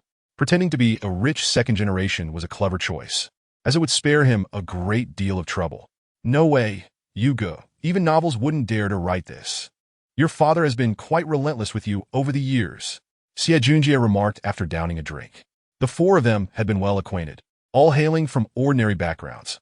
Xia Yu, the sole native of the metropolis, resided in a dilapidated old building constructed in the 1970s, not much better off than the others. Now, suddenly, he was revealed as someone standing at the finish line, leaving the group with complex feelings. It was only natural for their emotions to be mixed. Xia Yu himself felt a similar turmoil, yet amidst the complexity, there was no envy among them. They were all adults, after all, and could see things clearly. Those who would feel envy were simply naive, unaware of how fortunate they were to have a wild, rich second generation as a roommate. While discussing connections among students may seem trivial, once they entered society and faced difficulties, unsure of whom to call for help, they would come to understand. There's nothing to be done. Old Xia is just that quirky. Xia Yu lamented, seemingly resigned to having such a father. Achoo! Hundreds of kilometers away, at the Xia residence, old Xia sneezed repeatedly, chewing on pig trotters and sipping a little wine, puzzled as to who might be speaking of him. You good, don't blame uncle. Since he has confided in you, it signifies that you have passed his test, which is indeed something to celebrate. Let us raise a toast. Cheng Fei, the life of the party, remarked. Even if Xia Yu had fabricated the tale, his words rang true. Cheers! The four glasses clinked together with a cheerful clang. Ah, isn't that little Xia? A stranger's voice interrupted them, and Xia Yu turned to find the owner of Little Fat Lamb, who was also his landlord, approaching. Oh, it's Uncle Li. I anticipated running into you today. No problem. The vouchers were given to ensure you came to dine. Are these all your classmates? Li Dong waved his hands dismissively. He had only met Xia Yu once during the contract signing, but remembered him well, instantly recognizing him as a child from a wealthy family. Business thrives on good connections. Even if these vouchers were not needed, it's beneficial to make friends, which is why he had insisted on giving Xia Yu so many. Whoever is slacking, hurry and bring a box of Budweiser. Little Xia, don't be shy with Uncle Li. This meal is on me. A server was dispatched by Li Dong to fetch the beer. The discount vouchers from Little Fat Lamb did not cover beverages or service fees. If one was treating, one ought to do so generously. Had they not encountered Li Dong, it would have been merely a matter of handing over the vouchers. But since they met, it would be rude to ignore him. How could I accept such generosity? I wouldn't want to impose. Xia Yu quickly declined, though he couldn't help but feel that he might not gain any experience points today. What nonsense! Here, let me toast you all. Opening a can of Budweiser, Li Dong raised a glass to Xia Yu and the others. While Xia Yu maintained his composure, the other three felt a bit flustered in the presence of such grandeur. Their movements stiff as they lifted their glasses in unison. After this round, Li Dong took his leave, allowing them to enjoy their meal undisturbed. You're truly impressive.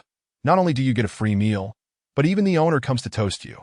As Li Dong departed, Meng Kuan whispered, clearly astonished. This was the first time he had witnessed such a scene. After all, this was a metropolis. Aside from Xie Junjie, everyone else was from out of town. Even if their families were wealthy, it didn't guarantee they could forge connections in this city.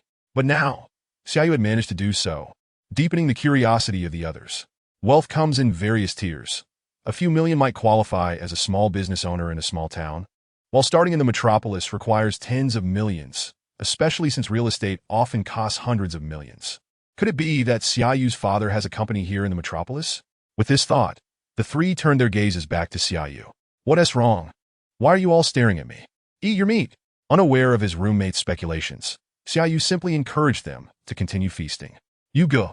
How do you know the owner of Little Fat Lamb?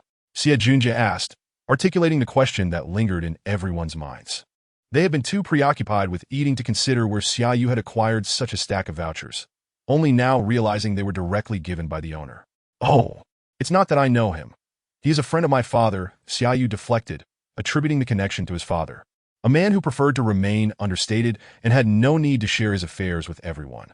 Now it makes sense, the others exclaimed, confirming their suspicions that the Xia family must indeed have interests in the metropolis. After a bit more than half an hour, the group was patting their bellies, thoroughly satisfied. Despite a few minor interludes, the meal was thoroughly enjoyable, especially since it was courtesy of Xia Gongzi's connections. As they walked back to campus, the dynamics of their relationships had subtly shifted, familiar yet somewhat changed. Jokes continued to flow, but certain jesting remarks would no longer be made. Xia Yu sensed the shift but felt no discontent. A wealthy individual is not a vulgar upstart, and politeness reflects their refinement, yet interactions between individuals inevitably differ. Ever since he acquired the system, nothing would return to how it once was. Upon returning to the dormitory, after a round of washing up, Xia Yu lay down on his bed early. The pillow and mattress, which he had previously deemed unremarkable, now felt excessively firm. Indeed, it is easier to fall into luxury than to return to simplicity. However, Xia Yu was not one to be overly finicky. After so many years, he could manage to adapt and make do. Chapter 10. Campus life. A night passed without incident, until, unbeknownst to whom, an alarm clock roused the four from their drunken slumber. Today was Monday, and the class schedule was packed, featuring several courses where attendance would be taken, prompting the reluctant group to struggle out of bed. After washing up, they made their way to the cafeteria for breakfast. Xia Yu habitually ordered soy milk and fried dough sticks, and as he approached their usual table, Cheng Fei nudged him with his elbow. Look over there. Following the direction of Cheng Fei's finger, Xia Yu spotted a familiar figure. It was Zhang Beiying. She was delicately eating tofu pudding, oblivious to whether it was savory or sweet. You go. We used to be mere passers-by, unworthy of Jiang Goddess, but now it's different. Your circumstances and hers are a perfect match. Cheng Fei whispered, attempting to flatter. In urban novels, many campus beauties are often daughters of farmers or security guards. Yet reality can be quite harsh. Ordinary individuals rarely earn the favor of goddesses, and those who remain infatuated often end up as mere sycophants. I appreciate your words, but do you truly believe that Zhang Beiying can be swayed by money? Xia Yu shook his head. The city of magic was teeming with hidden talents. Although the schools were not particularly prestigious, they boasted a fair number of wealthy second-generation heirs. Many affluent suitors had once pursued Zhang Beiying, yet none had succeeded. She had no intention of entering a romantic relationship, rendering their efforts futile. However, Xia Yu was not disheartened by this. His feelings for Zhang Beiying had been limited to mere admiration. Now that he had become a prodigious tycoon, Vast expanses of forest awaited his exploration. Why sacrifice an entire forest for a solitary tree? With this thought, Xia Yu began to feel hopeful about the future. He quickly finished the remainder of his oil stick and downed his soy milk in one go, then patted Cheng Fei on the shoulder and slipped away. Among the four of them in the dormitory, three were still single. Meng Kuan had found a girlfriend back in their hometown and brought her to the city. Xie Junjie spent his nights flirting with girls, and now he was absent even during breakfast, seemingly on the verge of betraying the brotherhood. As it stood, it appeared that only he and Cheng Fei remained single, which was precisely why Xia Yu was reluctant to spend time with Cheng Fei. Clinging together for warmth seemed rather undignified for a tycoon. He found a corner in the classroom and took a seat, pulling out his phone to access the system interface and prepare for his check-in. Having gone to bed early yesterday, he had yet to check in. It was not too late to do so now. Check-in. Ding.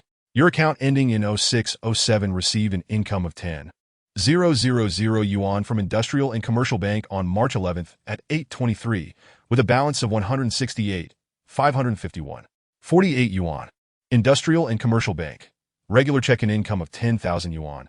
And after deducting yesterday's repayment of 40,000 yuan in external debt and 20,000 yuan spent on purchases, Xia Yu's current balance stood at 160,000 yuan, excluding any payments from Huabei and Baiqiao.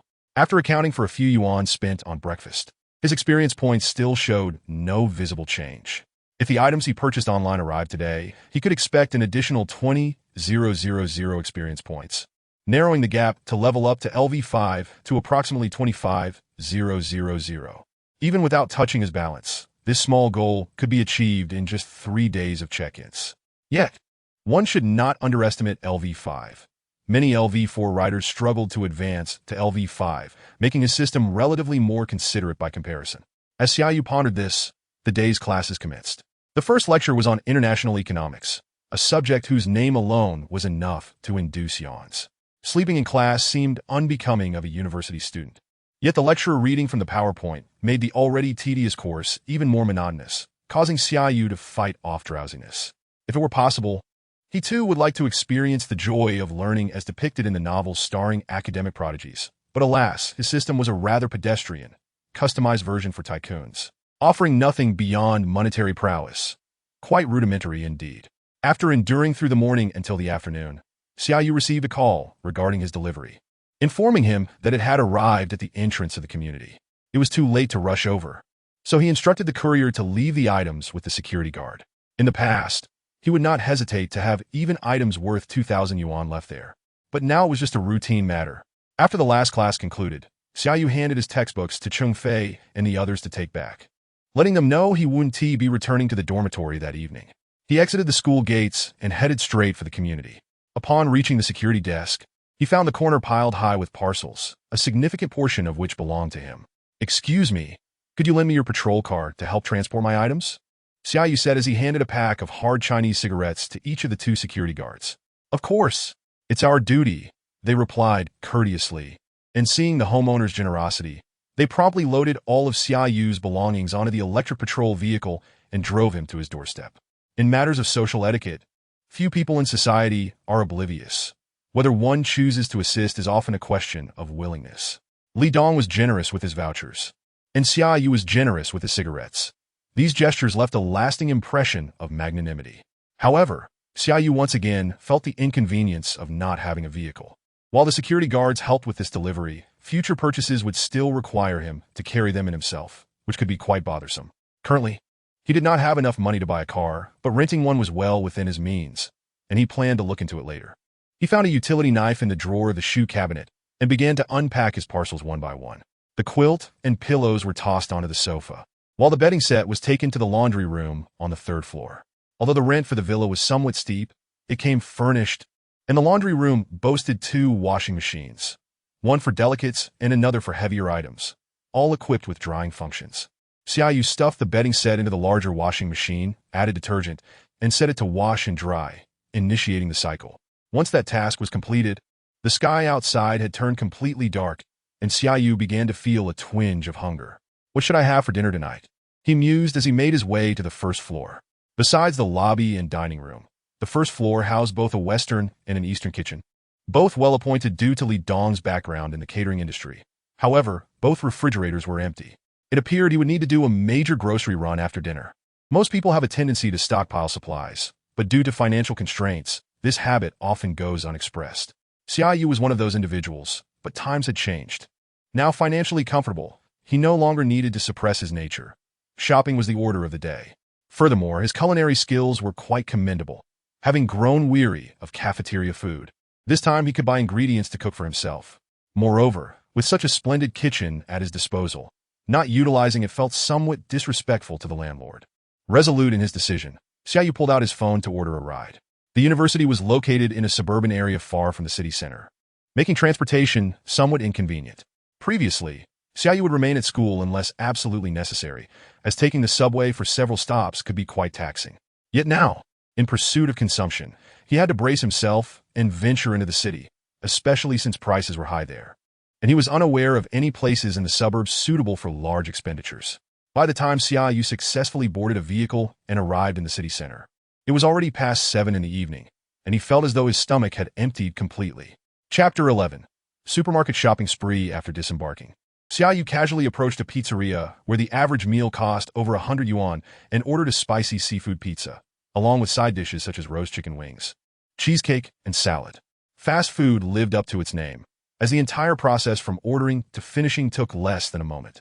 The pizza was delightful, as it was the restaurant's specialty, while the cake and salad were rather mediocre. After scanning the payment, Xia Yu glanced at the receipt before stuffing it into his wallet. He had managed to select the pricier options, yet spent less than 300 yuan. Quite a bargain indeed. It seemed unrealistic to rely on dining alone for experience points. Even with lavish meals, there was a spending cap. At this moment, Xia Yu recognized this limitation, but he still needed to continue shopping, for one must not squander the opportunity to enjoy good food. Exiting the pizzeria, he strolled to a nearby supermarket. The sign for Sam's Club loomed large in blue letters. This upscale supermarket, under the Walmart umbrella, operated on a membership basis, and in the year 2017, it was the only one of its kind in the city. It was said that the items sold here were carefully curated, thus the variety was limited, but the quality was assured. The downside, however, was the exorbitant prices. A typical shopping trip at other supermarkets might cost less than 500 yuan, but here one could easily spend over 5,000 if not cautious. Consequently, only those with ample funds dared to shop here, as the 200 yuan membership fee alone deterred most. Nevertheless, this membership model was not without its loopholes. During his freshman year, Xia Yu and his rather foolish roommates had visited once. Unable to afford a membership card, they purchased a one-time pass on an online marketplace for 3 yuan each, which seemed to sell well monthly. Today, however, Xia Yu did not need to buy a single-use pass. The Dondon Plus service had launched a joint venture with the supermarket, bridging online and offline shopping. With a price tag of just over 300 yuan, very affordable indeed. On his way, Xia Yu glanced at the offer and placed an order, as it was only a few dozen yuan more than obtaining a card directly. Entering the store, he found a shopping cart significantly larger than those in other supermarkets and immediately entered scavenger mode in the product section.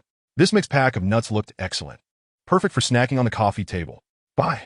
This Australian M7 Wagyu beef had beautiful marbling, ideal for searing at home. Buy. This black-haired pork tenderloin appeared quite tender. It would be perfect for stir-frying with green peppers. Buy. The items that had previously caused him to turn away due to their prices were now filling his shopping cart one by one. Everyday essentials, vegetables, fruits, bread, milk, chicken, duck, fish, beef, lamb, and pork, all were included. Only when his cart was nearly overflowing did Xia Yu finally pause. At that moment, he noticed that he was not the only one shopping in this manner. Indeed, the affluent residents of the city were numerous. As he surveyed his nearly complete haul, Xia Yu found himself struggling to push the cart toward the checkout area. It was then that he realized he might have overdone it. The weight of these items was certainly comparable to that of the parcels he had received in the afternoon. Upon reaching the counter, the cashier scanned the items with an air of familiarity, as if accustomed to such operations. Total, 93.68. 74 yuan. Less than 10,000 yuan. It seemed that leveling up to LV5 would have to wait another day. Xia Yu internally grumbled and then pulled out his phone to make the payment. All of his items were divided into 6 large plastic bags, and a shopping receipt measuring over a meter long was casually folded and tossed into one of the bags. Pushing the cart into the parking lot, he found a prearranged Mercedes Vito 6-seater business vehicle waiting for him. The driver, upon seeing Xia Yu approach, promptly exited the vehicle to open the back door and assisted in loading all of his items into the car. With this in mind, the notoriously reticent Xia Yu resolved to bestow a 5-star rating upon the driver. By the time he returned to the villa, it was nearly 10 o'clock in the evening. Typically, at this hour, he would have already bathed and collapsed onto his bed, but tonight he was confronted with a plethora of items awaiting organization. He meticulously sorted the fresh produce and beer into the refrigerator, while the oils, salts, sauces, and vinegars were unpackaged and placed in the kitchen. Household supplies were arranged according to their function in various cabinets, and the once bare villa was suddenly infused with the essence of life. Although he longed to switch on the 100-inch television in the living room, grab a handful of nuts, pop open a beer, and luxuriate on the couch for a while, he had other tasks to attend to. Ascending the staircase to the 3rd floor, he found the bed linens and duvet covers freshly washed and dried, leaving behind a faint, pleasant scent of laundry detergent. One set was neatly folded and tucked away in the wardrobe, while another set was intended for immediate use. While laying the sheets and pillowcases was a straightforward affair, he encountered difficulties when it came to fitting the duvet cover. The 2-meter size was decidedly unkind to a solitary individual. Xia Yu struggled for the better part of the afternoon before finally managing to secure it. Surely, if he had a girlfriend to assist him, the task would have been far less arduous. The mere thought of such a scenario was delightful to imagine. Yet Xia Yu found himself lamentably single, even as he approached the latter half of his sophomore year. It was not that he had never experienced love. Rather, his last romantic entanglement dated back to high school, a time so distant that he had nearly forgotten what it felt like to be in love. The notification sound from WeChat jolted Xia Yu back to reality. He retrieved his phone to discover a message from Xia, whom he had met during a previous noodle outing. What could she possibly want at this late hour? Was she hoping to arrange another meal together? Upon opening the chat, he was greeted with a video link that left him astounded. The 888 yuan crab roe noodles are unbelievably delicious. Has the video from last time been edited and released? Xia Yu, my video has gone viral. Another message followed, punctuated with 3 exclamation marks, clearly reflecting Xia's palpable excitement. Indeed, at that moment, Xia was bouncing around her dorm room, laughing like a giddy fool. Xia, is it really necessary to be this enthusiastic? Ding Mi's head poked out from the head of her bed, her face adorned with a facial mask. Since the afternoon, Xia had been utterly captivated, fixated on the back-end data, gasping in astonishment at every slight increase.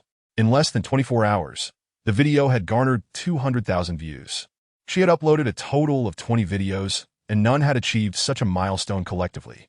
As Xia's face flushed with excitement, she glanced at Ding Mi's perplexed expression and realized she was speaking to someone who could not appreciate the significance of her news.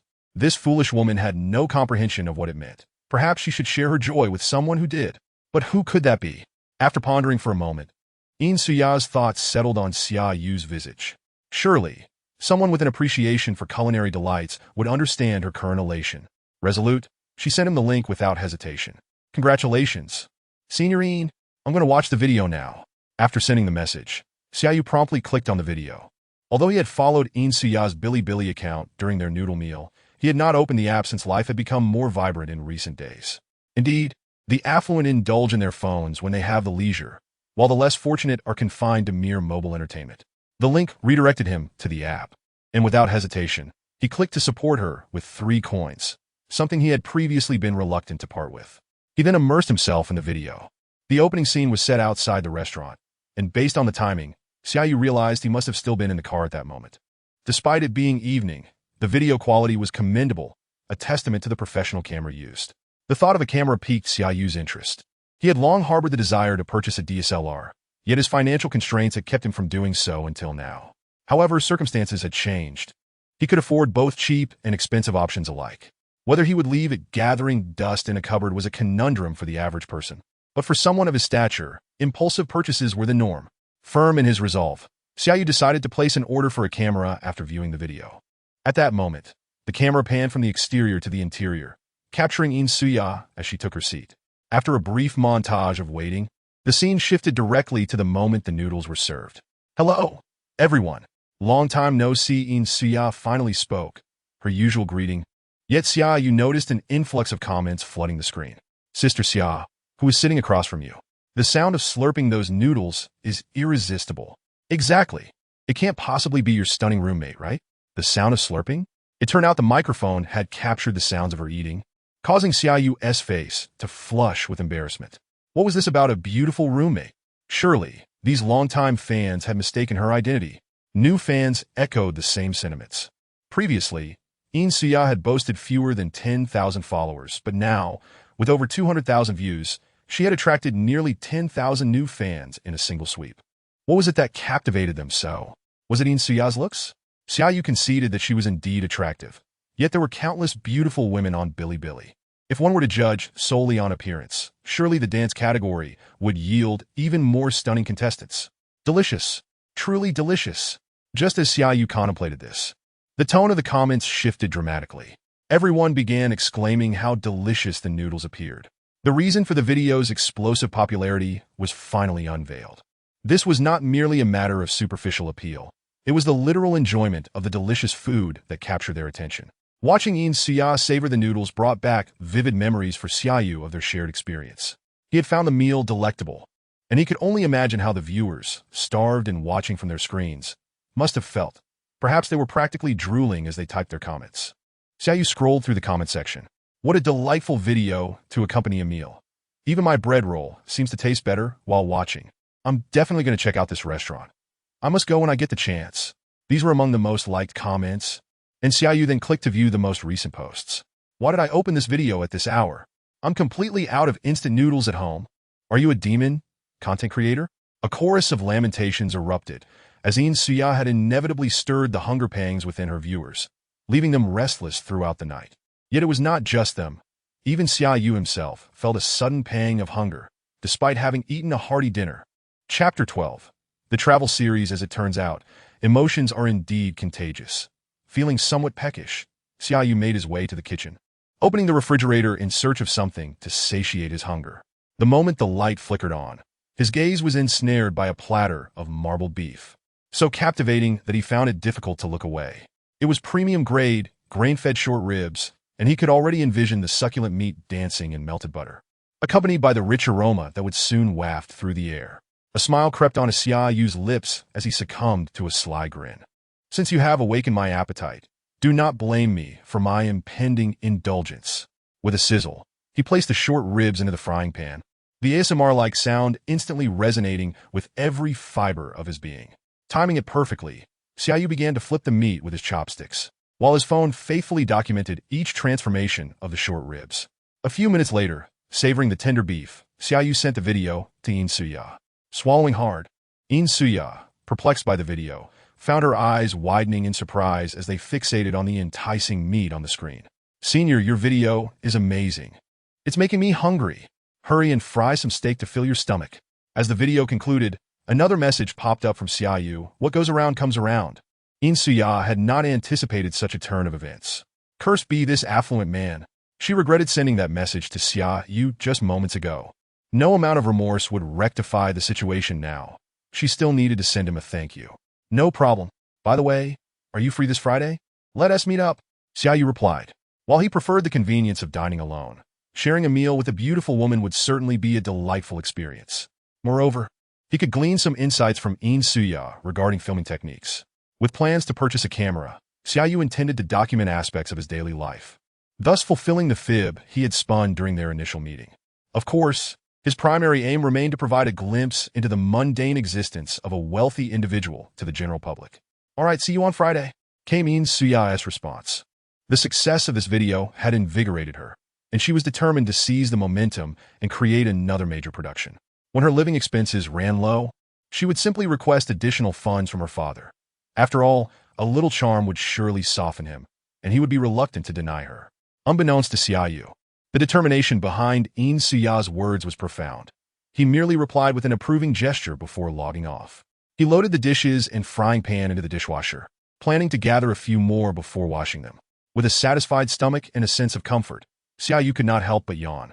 Initially intending to research cameras, he realized the hour had grown late and decided against prolonging his evening. After a refreshing shower, he retired to bed for the night. After a restful sleep, he was awakened by his alarm at 8:30 the following morning. With no classes scheduled for Tuesday morning, he typically would have hit the snooze button, but today he rose promptly. Perhaps it was the pillow's influence. The investment of over 1,000 yuan had indeed paid off. as Xia Yu experienced a noticeable improvement in his sleep quality, not to mention the fatigue from the previous day's exertions.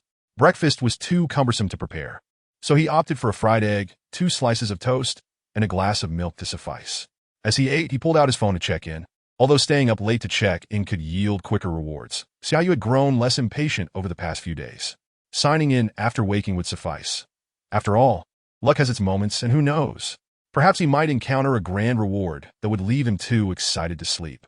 With a resolute press of the button, he signed in. Ding! Your card ending in 0607 received an income of 10,000 yuan from the Industrial and Commercial Bank at 8:49 on March 12th. With a remaining balance of 168,082.74 yuan. Industrial and Commercial Bank Ding. You have successfully signed in for 5 consecutive days. Congratulations! You have earned a continuous sign-in gift package. Upon seeing the notification, Xia Yu was momentarily stunned, almost forgetting that signing in for 5 consecutive days would yield a gift. He was unsure of what the reward would be.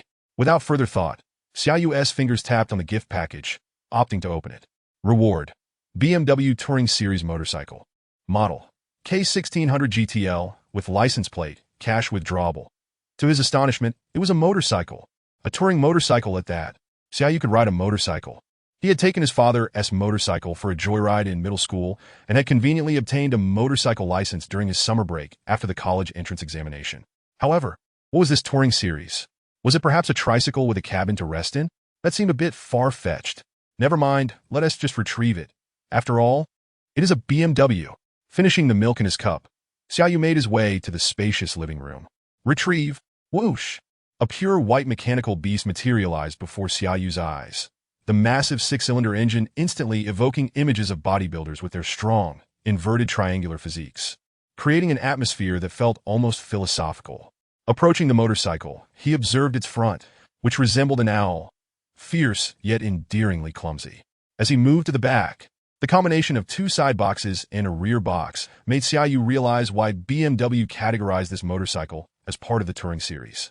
With such ample capacity, utilizing this motorcycle for food delivery would certainly be splendid. Xia Yu mused with a hint of mischief. Hanging from the rear box was a yellow motorcycle license plate, Huayin 5588. The system was indeed considerate, even preparing the license plate for him. He could take it for a spin without any issues, and the plate number was rather auspicious. Straddling the motorcycle, Xia Yu pulled out his phone to search for its price. Starting from 345,900 yuan? WTF. Upon seeing this figure, Xia Yu couldn't help but exclaim in disbelief. The starting price alone was equivalent to a BMW 3 Series. This was quite a remarkable deal. Unbeknownst to Xia Yu, aside from the motorcycle's value, that Huawei license plate was equally precious. In an era advocating for energy conservation and emission reduction, obtaining a license plate for a high-displacement motorcycle was not only challenging, but also subject to numerous restrictions. The Huawei plates, which had no displacement limitations and were unrestricted in the city center, had long ceased to be issued. Consequently, in recent years, the old plates on the market had soared to over 300,000 yuan each. This price was significantly higher than that of automobile plates in the Magic City. Not to mention that this plate's number was quite auspicious, potentially worth more than the motorcycle itself. Opening the unlocked rear box and side boxes, Xia Yu discovered a helmet, riding gear, a first aid kit, the motorcycle key, a portable fire extinguisher, the purchase invoice, the registration certificate, and even a year's worth of Pacific insurance. How thoughtful! After organizing the documents and receipts, Xia Yu donned the riding gear and helmet, instantly embodying the spirit of a free-spirited rider. Indeed, even the most handsome man requires the right attire to truly shine. Otherwise, he may appear rather ordinary. Resuming his seat on the motorcycle, Xia Yu perused the manual. Although he could ride motorcycles, this high-end model had many features he had yet to encounter, such as heated seats. Heated seats? Surely, he must have misheard. Motorcycles can have heated seats? Poverty had indeed limited Xia Yu's imagination. With the heated seat function, even in winter, one could enjoy the utmost comfort. Once he familiarized himself with the primary functions of the motorcycle, Xia Yu decided to take it for a spin. Vroom! The keyless ignition roared to life, and the headlights illuminated as the inline 6-cylinder engine unleashed a beastly growl. Xia Yu's excitement was ignited by this roar, and he drove the motorcycle out of the villa. Watching the automatic gate close behind him, he twisted the throttle. Vroom vroom! Amidst the engine's roar, Both man and machine swiftly vanished down the main road of the neighborhood. Not long after exiting the community, Xia Yu turned onto Lianggang Avenue. Demonstrating textbook overtaking maneuvers, the motorcycle's agility was on full display. In that moment, Xia Yu felt like a natural-born rider, completely at ease despite this being his first time handling the K1600 GTL. Perhaps this was what they referred to as innate talent. However, before Xia Yu could revel in his success, he was flagged down by a traffic officer at the highway exit. "Comrade, please present your driver's license and registration." Xia Yu complied, treating it as a routine check. However, the officer was actually inspecting for unregistered motorcycles. Due to the avoidance of various taxes and fees, the price of unregistered motorcycles was often half that of legitimate ones, leading some to take risks for a bargain. Yet, cases of detection were almost always certain. With all his credentials in order, Xia Yu had nothing to fear. Upon verifying Xia Yu's documents, the officer waved him off. Chapter 13. A father's love like a mountain. By the time Xia Yu returned home after his exhilarating ride, it was nearly noon. Having purchased an abundance of ingredients yesterday, he decided to prepare lunch at home. With time running out, he opted for noodles. For the topping, he chose the classic stir-fried shredded pork with green peppers. He retrieved a piece of black pork tenderloin from the refrigerator, weighing approximately 4 taels. Half a pound should suffice for one person.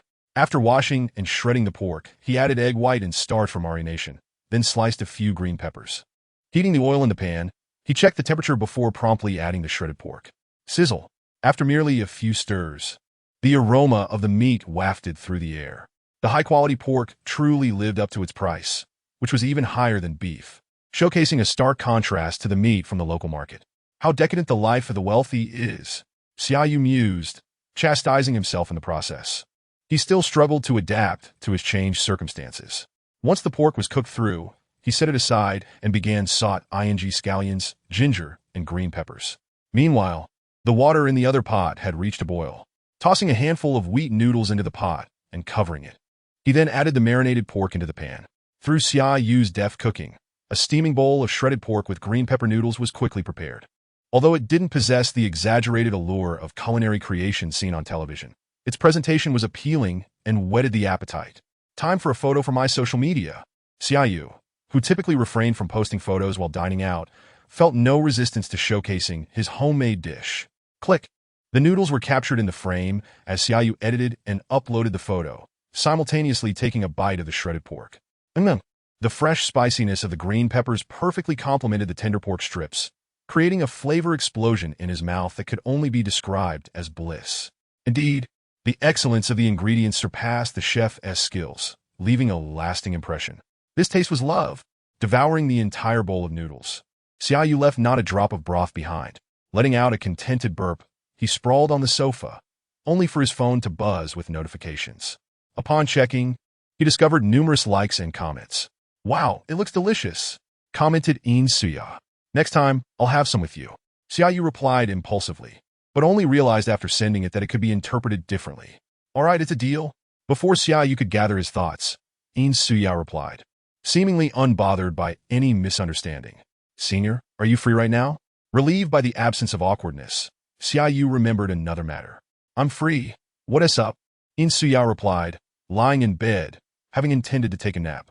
"I'm thinking of buying a camera. Do you have any good recommendations?" Xia Yu inquired straightforwardly. His desire to purchase a camera had been lingering for some time, but he had procrastinated until now. "What is your budget?" "No budget." The simplicity of her 4 words, followed by a period, plunged the conversation into silence. Watching the blinking cursor in the input box, Xia was at a loss for words. Had she not known some of Xia Yu's circumstances, she would have assumed he was merely toying with her. But now she felt a pang of sympathy for him. Xia Yu was not trying to show off. He genuinely had no budget, as he didn't know much about cameras.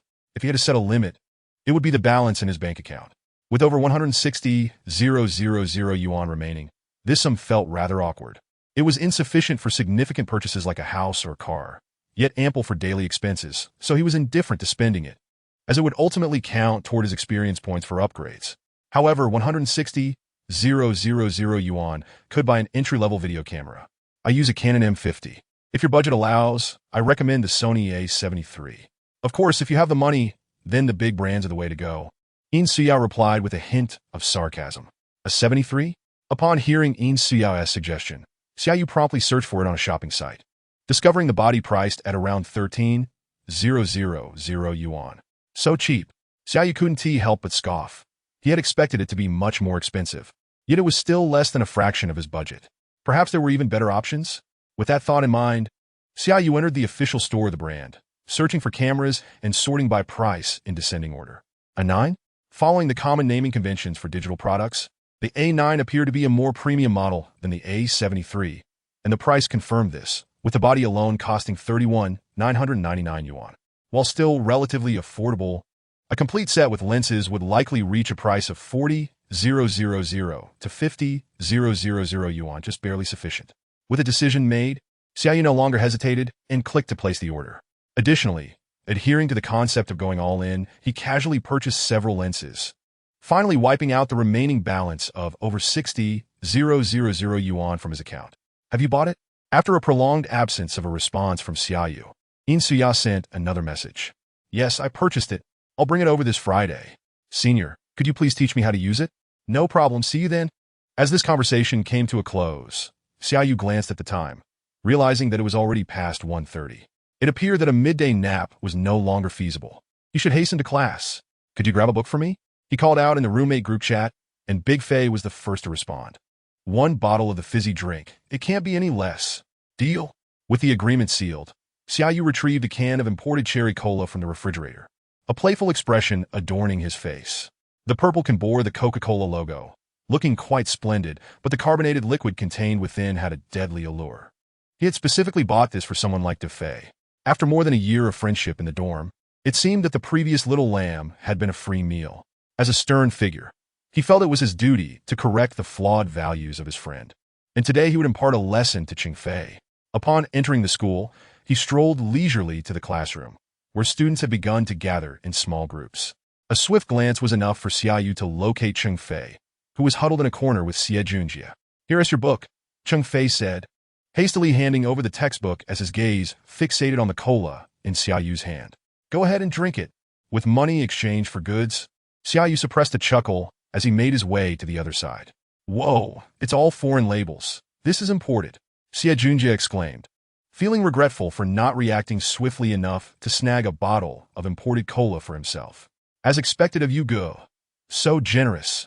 Unaware of the impending consequences, Fei gave Xia Yu a thumbs up and flattered him. Hurry, open it and let us see what the foreign flavor is like. All right, I'll open it. Encouraged by Xia Junjie, Fei popped open the can and took a big gulp. Suddenly, a jet of dark brown, frothy liquid shot out, hitting the unsuspecting head of a hefty student from Class 1. The high-pitched scream of a girl startled the teacher who had just entered, while Xia Yu in the back row clutched his stomach, laughing uncontrollably. Fei had truly fallen victim to his own ignorance. How could one chug such a strongly flavored cherry cola? To ensure the experiment's effectiveness, Xia Yu had tasted it beforehand.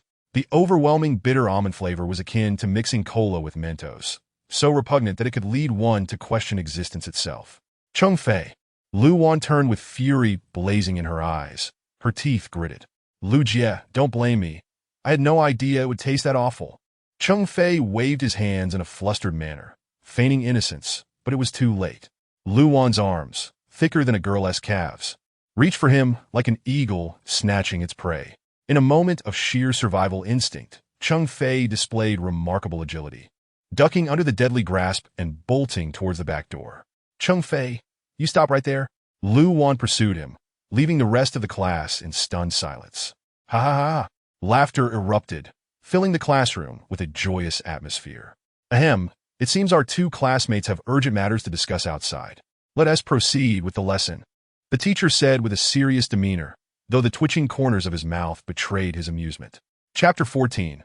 An upgrade indeed, as Mr. Zhou Shuren once said, happiness is often built upon the suffering of others. The merriment lasted throughout the entire class, and by the time it ended, Xia Yu had yet to see Fei and Lu Wan return. Upon returning to the dorm, everyone was met with the sight of a bruised and battered Fei, his once stylish hair now resembling a bird's nest, a pitiful sight to behold. You go, you've truly done me in today. Seeing Xia Yu enter, Fei could no longer contain his lament. Fei, I'm sorry.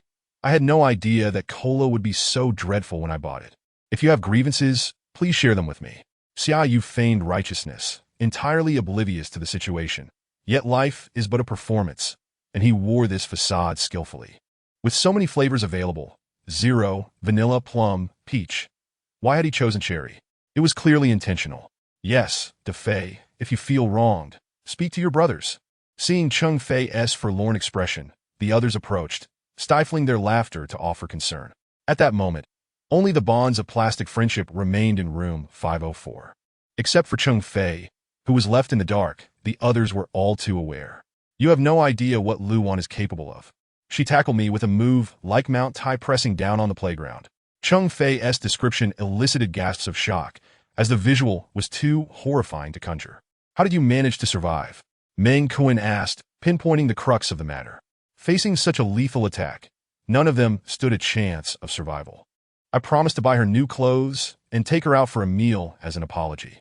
Cheng Fei lamented, realizing he had lost not only a bottle of cola, but also incurred additional costs. One mustn't be overly greedy, otherwise repercussions may follow. Dolphin, reste ici. I shall reimburse you. Xia Yu clapped Cheng Fei on the shoulder with magnanimity. With the lesson learned, he could cover this minor expense. Yugo, I was wrong. I shouldn't have tricked you into drinking that cola. Cheng Fei's eyes glistened with tears, finally realizing Xia Yu's genuine kindness. Recognizing one's mistakes is a hallmark of true friendship. He coughed to suppress his laughter. Wasn't this the essence of betrayal, where one sells you out only to count the money for you? Oh no, DeFei, you've made it to the school forum. They're saying you abandoned Luan. Someone even posted your name and class.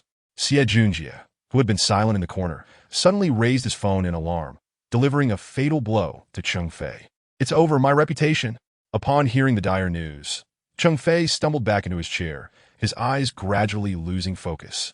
He had imagined rumors with Jiang Beiying and other female classmates, but to have a scandal with Lu Wan, especially after having wronged her. This was the moment that encapsulated despair. The others exchanged glances, knowing that to escape this emotional turmoil, only Cheng Fei could find a way out. They were powerless to assist. As for the instigator of all this chaos, Xia Yu, he gracefully withdrew, concealing his accomplishments in the shadows. Whistling, he returned to his villa and prepared a lavish dinner for himself, a tribute to the fading friendships of the sunset. After dining, he took his motorcycle out for a ride. Having acquired such a splendid toy, Xia Yu was reluctant to leave it idle. Once the novelty wore off, it would merely become another possession. However, he was grateful to finally have a mode of transportation, even if it was just 2 wheels, far preferable to the bus. He had done a brief search earlier, discovering that all but a few heavily restricted roads in the city allowed motorcycles, meaning he could ride into town without hindrance. While convenient, there were limitations such as the weather. Presently, the cold was manageable with heated seats, but in the summer, the heat would be unbearable. Riding would provide a breeze, but the engine's heat would be intolerable. Thus, he would need to consider acquiring a car, one with air conditioning to combat the heat. After using up the tank of fuel that came with the system, Xia Yu returned home, washed up, and went to bed. A night of sweet dreams ensued, and upon waking, he followed his routine of having breakfast while signing in, receiving another 1,000. If all went well, this number would double by tomorrow, but Xia Yu felt little excitement, even a hint of monotony. Earning 600,000 a month was impressive, but it hardly qualified him as a wealthy magnate. Thus, he felt no pride, only the need to continue spending diligently. After breakfast, he returned to class, where he did not see Cheng Fei's figure. Upon inquiring with Meng Kuan, he learned that Cheng Fei was still in the dorm, claiming he needed to recuperate. Let him rest for now. I'll take my meal card to get him some good food, Xia Yu said, handing his card to Meng Kuan, demonstrating his loyalty to their friendship. Leave it to me, Meng Kuan replied, and soon after, the teacher entered the classroom. Even in the realm of academia, one must adhere to the rules. So the two refrained from further conversation, quietly attending their morning classes on monetary banking and economic law. As for the experience of the course, Xia Yu found it rather dry. In university, acquiring substantial knowledge often relied on self-study. Speaking of which, he realized it had been a while since he visited the library. He should make an effort to go more often. Returning home at noon, the rice he had scheduled for steaming that morning was perfectly cooked. Xia Yu quickly prepared a couple of simple dishes for lunch. As he was finishing his meal, the delivery notification arrived. His camera had arrived. The package was sizable, containing not just the camera body but also several lenses he had purchased. After confirming the receipt, his phone buzzed in his pocket. It must be an upgrade. Xia Yu had an inkling, so he took his belongings home. Upon arriving home and opening his phone, a message popped up. Dear host, your level has successfully been upgraded to LV5, unlocking the system all. A system all? Indeed. Xia Yu was somewhat taken aback. While he had anticipated an upgrade, he had not expected that reaching LV5 would unlock the system store. Now that he was aware of it, his mind began to wander to other possibilities. In the realm of cultivation literature, foundational stages and golden core realms are often divided into 3 tiers and 9 levels. The system's levels could boldly be likened to the hierarchical realms of cultivation, while others advance a minor realm every 3 levels. The system unlocks a special feature every 5 levels. These were merely Xia Yu's conjectures. Whether they would hold true would depend on the transformations that would occur when the system reached LV10. Closing the notification pop-up, the screen transitioned directly to his interface. Starting point reading, special customized edition for the wealthy. Host, Xia Yu, age, 20, system level, LV5, regular sign-in grants 20,000 yuan each time. Experience for upgrade, 47494. 76,300,000, strength, 7, 1, agility, 6, 8, spirit, 7. 7, card pack, universal supplementary sign-in card X1, special item, favorability detection device, battle damage. The amount from the LV5 regular sign-in was exactly as Xia Yu had anticipated, doubling to 20,000 yuan, while the experience required for upgrading to LV6 had increased to 300,000. This figure was not particularly daunting, Xia Yu mentally calculated. After deducting the remaining 100,000 on his card, not accounting for external funds, it seemed that with regular sign-ins alone, he would require 8 days for the next upgrade. Just over a week had passed, but having tasted the sweetness of cashback from consumption, Xia Yu felt somewhat dissatisfied with the slow pace of sign-ins and expenditures. He yearned to accelerate his upgrade process. The higher his level, the more substantial the sign-in rewards. This rule had been established earlier, and while the critical hit card had alleviated immediate concerns, the issue now lay before Xia Yu once more. If he were to mortgage this villa, he would likely secure a considerable sum, wouldn't he? Xia Yu contemplated the idea of a mortgage, but alas, the landlord would not permit it. As he mused, his gaze fell upon the motorcycle in the courtyard. His K1600 GTL had cost over 400,000 yuan. Surely, it could be mortgaged for around 200,000 without issue. Suddenly, his phone vibrated and a message popped up. System reminder. Sign-in rewards cannot be mortgaged or sold. The final explanation rights belong to the system. Well, that avenue was closed off as well. Surprisingly, Xia Yu was not too disheartened. After all, the gifts from sign-ins were essentially free, and to mortgage them for profit would be rather exploitative of the system. Otherwise, if he had been gifted a villa like Tang Chinny Pin at the onset, he could easily secure a loan of 1 or 2 billion, ascending 2 or 3 dozen levels with ease. It seemed that entrepreneurship was the only path forward. Indeed, entrepreneurship. Without pursuing it, how could one strengthen themselves? And if one were to accumulate more sign-in rewards in the future, how could that be justified? The so-called crime of possessing unexplained wealth, while not applicable to the common folk, would certainly raise eyebrows with banks, as every unusual transaction would be monitored. When asked for explanations, what could he say? The system was not omnipotent. Xia Yu needed to prepare for many eventualities. Establishing the persona of a wealthy second-generation individual was merely the first step. The next would be to emerge from the shelter of his predecessor's wings and become an exemplary young entrepreneur. At that point, all the inconsistencies would become rational, allowing Xia Yu to set aside all reservations and strive wholeheartedly towards the realm of the affluent. However, he must remain cautious. In this day and age, 9 out of 10 startups fail, and Xia Yu must brace himself for potential losses. This preparation was not for bankruptcy. As a player with a cheat-like advantage, even in loss, he would still find himself accumulating wealth. Of course, the ideal scenario would be to avoid losses altogether. To reach this goal, he needed to expand his knowledge. The economics he was currently studying would certainly benefit his future entrepreneurial endeavors, but at this stage, he ought to accumulate knowledge in business management. It was one thing to hire professional managers later. Western methodologies were clearly ill-suited for the Chinese context. In many large enterprises that employed such managers, the owners often struggled to relinquish control completely, ultimately relying on their own capabilities. Refocusing his attention on the screen, Xia Yu noticed a new tab beside his interface labeled Store. Was this the system store? Instinctively, he clicked on it, The barren interface displayed only one item: basic photography mastery. What a stroke of luck! The newly purchased camera had yet to be unboxed, and the corresponding skill was already available in the store, far surpassing the so-called big data capabilities. Clicking on the icon for basic photography mastery, the screen transitioned to the details page. Description: purchasing this product will grant you relevant photography knowledge and experience. Price: limited time offer 10,000 yuan. The discounted price of 10,000 yuan was hardly exorbitant, considering that enrolling in a photography class would cost several thousand. Yet at the end of the description, there was a line of fine print. Note: expenditures in the store do not count towards experience points. Indeed, it appeared that his system was an optimized version 2.0. The common bugs found in other systems had been flawlessly rectified. Even without experience points, Xia Yu deemed this expenditure worthwhile. Acquiring any knowledge or skill necessitates the consumption of time and energy. Being able to use money to save time on learning was an undeniably lucrative transaction. Resolute in his decision, Xia Yu selected the purchase. As the 10,000 yuan was deducted, he felt a surge of unfamiliar knowledge flood his mind. The usage of the camera, the manipulation of light, the techniques of composition.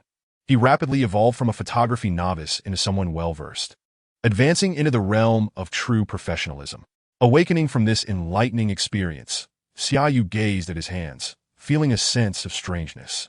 Was this still his girlfriend? It seemed as though he had suddenly acquired a soul. Just as he pondered this, his hands instinctively began unboxing. After retrieving the Sony A9 from within, he expertly attached an Fe85 f1.8 full-frame lens. Upon powering it on, the complex system menu navigated seamlessly under his control, all settings completed within mere seconds. At that moment, a bird chirped in the distance. Xia Yu turned around and captured the moment with a swift press of the shutter. Click! With a delightful mechanical sound, a golden-collared swallow, glinting with azure reflections in the sunlight, was forever captured on his screen.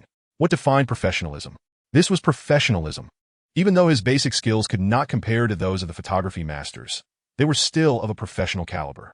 For the Xia Yu of 5 minutes prior, merely turning on the camera would have required a perusal of the manual.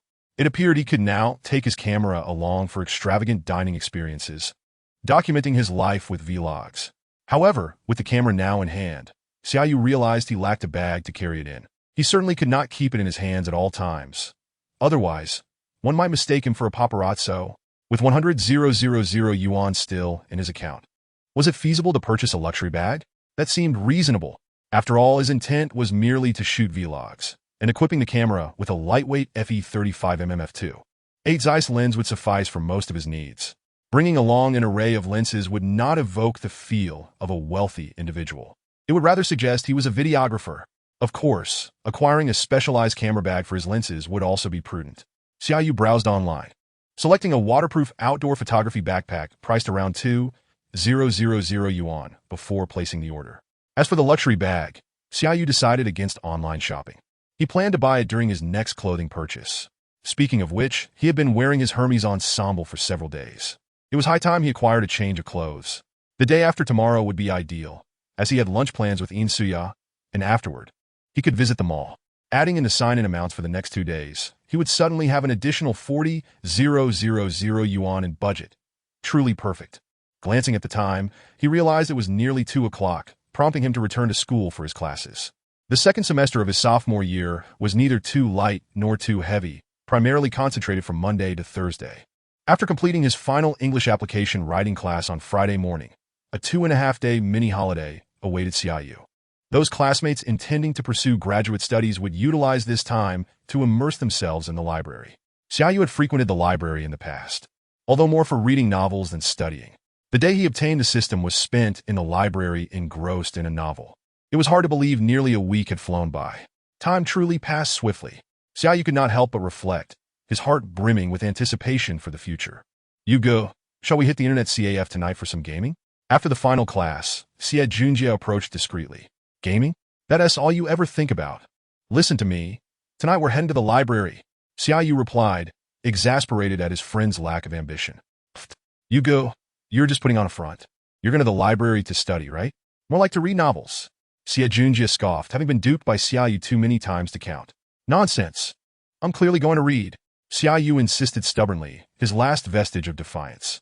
Fine, fine, you're going to the library to read. I'll just find Kuan and Fei then. What was with that dismissive tone? Xia Yu pondered whether to let Xie Junjie experience the weight of paternal love. No, studying was the priority. He would let this kid off the hook for now. This time, Xia Yu was not joking. After finishing dinner in the school cafeteria, he headed straight to the library. Given his future entrepreneurial plans, he intended to delve into some literature on business management.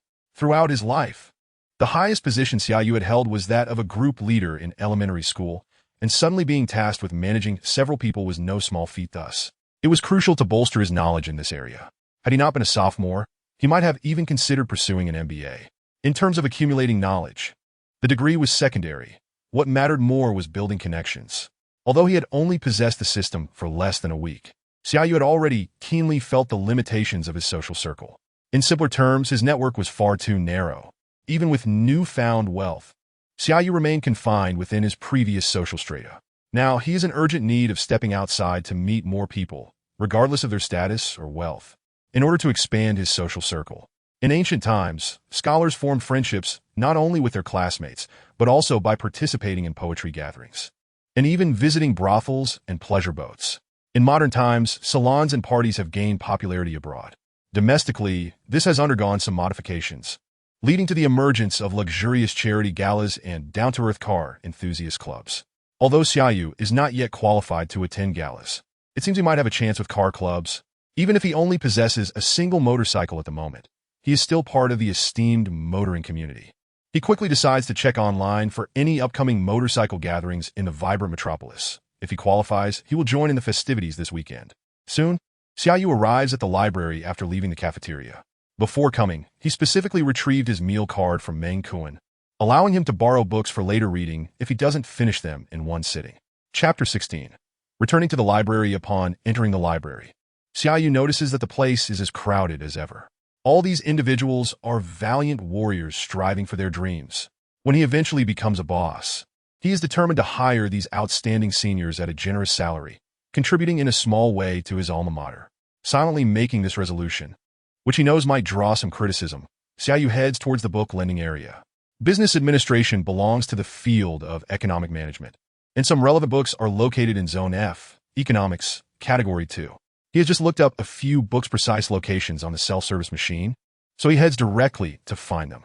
For instance, there is Wang Qingqing's Financial Management and Lu Zhongkong's Introduction to Business Strategy. As Xia Yu murmurs to himself, his gaze sweeps across the shelves. Suddenly, he spots another target and reaches out instinctively. This book feels surprisingly soft and warm. In his confusion, Xia Yu realizes that his large hand seems to be resting upon a smaller hand. Turning to look, he is startled to find Jiang Beiying, whom he hasn't seen in a long time, with a hint of panic in her eyes, darting away like a startled deer. Could it be? Has he stumbled upon such a cliché scenario? Xia Yu can't help but chuckle internally. However, that little hand truly feels soft. Perhaps the legendary is warm and tender as jade and delicate, as if Boneless described this sensation perfectly. Before he can fully appreciate it, the small hand swiftly retracts. Ahem. Do you also wish to borrow this introduction to business administration? Although the atmosphere is somewhat awkward, Xia Yu still manages to speak. And a barely perceptible sound serves as a response, revealing Jiang Beiying's introverted nature. Then please take it first. Xia Yu generously hands the book to Jiang Beiying.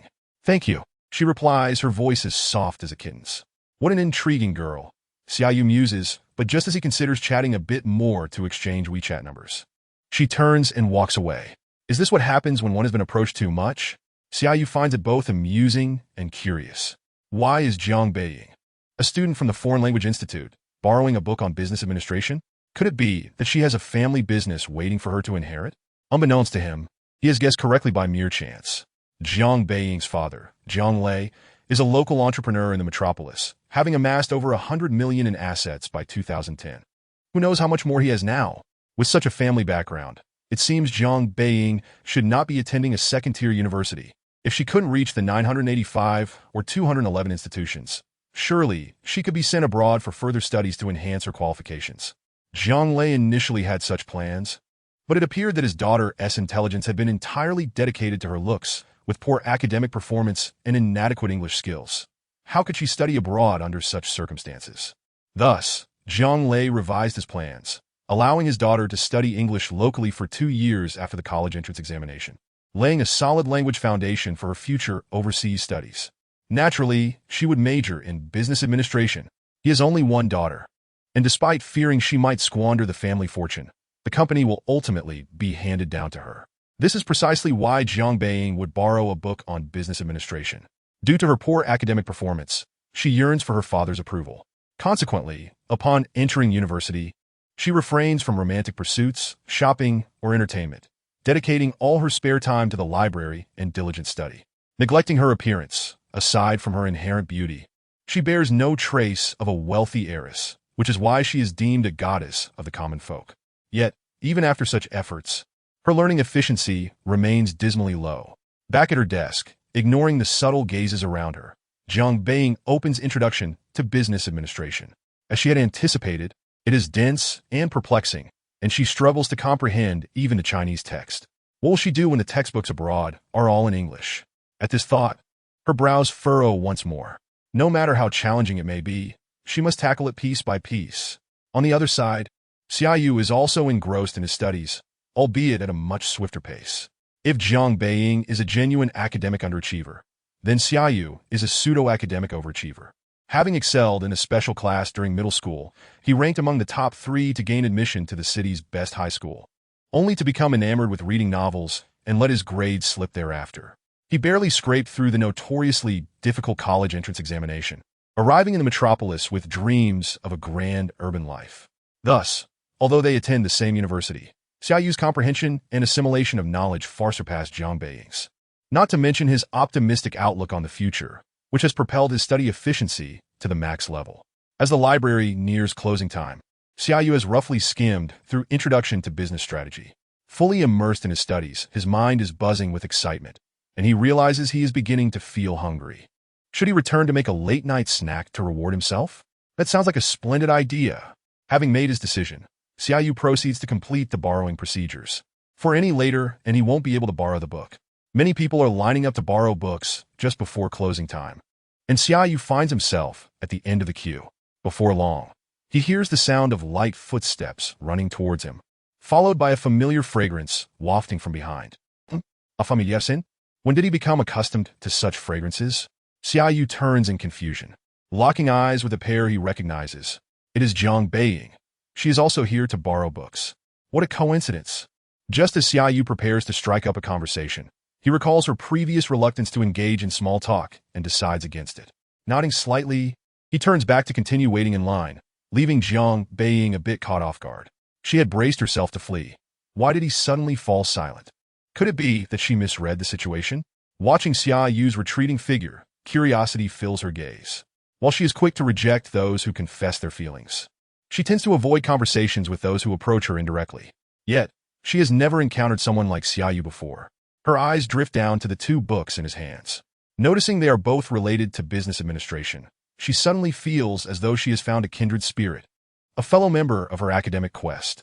He must also be self-studying business administration, right? Earlier, he even offered her the book he intended to borrow. He seems like a genuinely good person, oblivious to the fact that he has inadvertently earned himself a good person card. Xia Yu seeks to divert his attention. He has a prop he hasn't utilized yet. This opportunity is too rare to pass up. Let's give it a try. Without hesitation, Xia Yu mentally prepares to activate the prop, eager to see how Jiang Beiying, this passerby, perceives him. At this moment, Xia Yu forgets his earlier ridicule of urban novel protagonists who treat the affection rating device as a dating progress meter. Indeed, the youthful dragon slayer is destined to become the dragon of legend. Ding!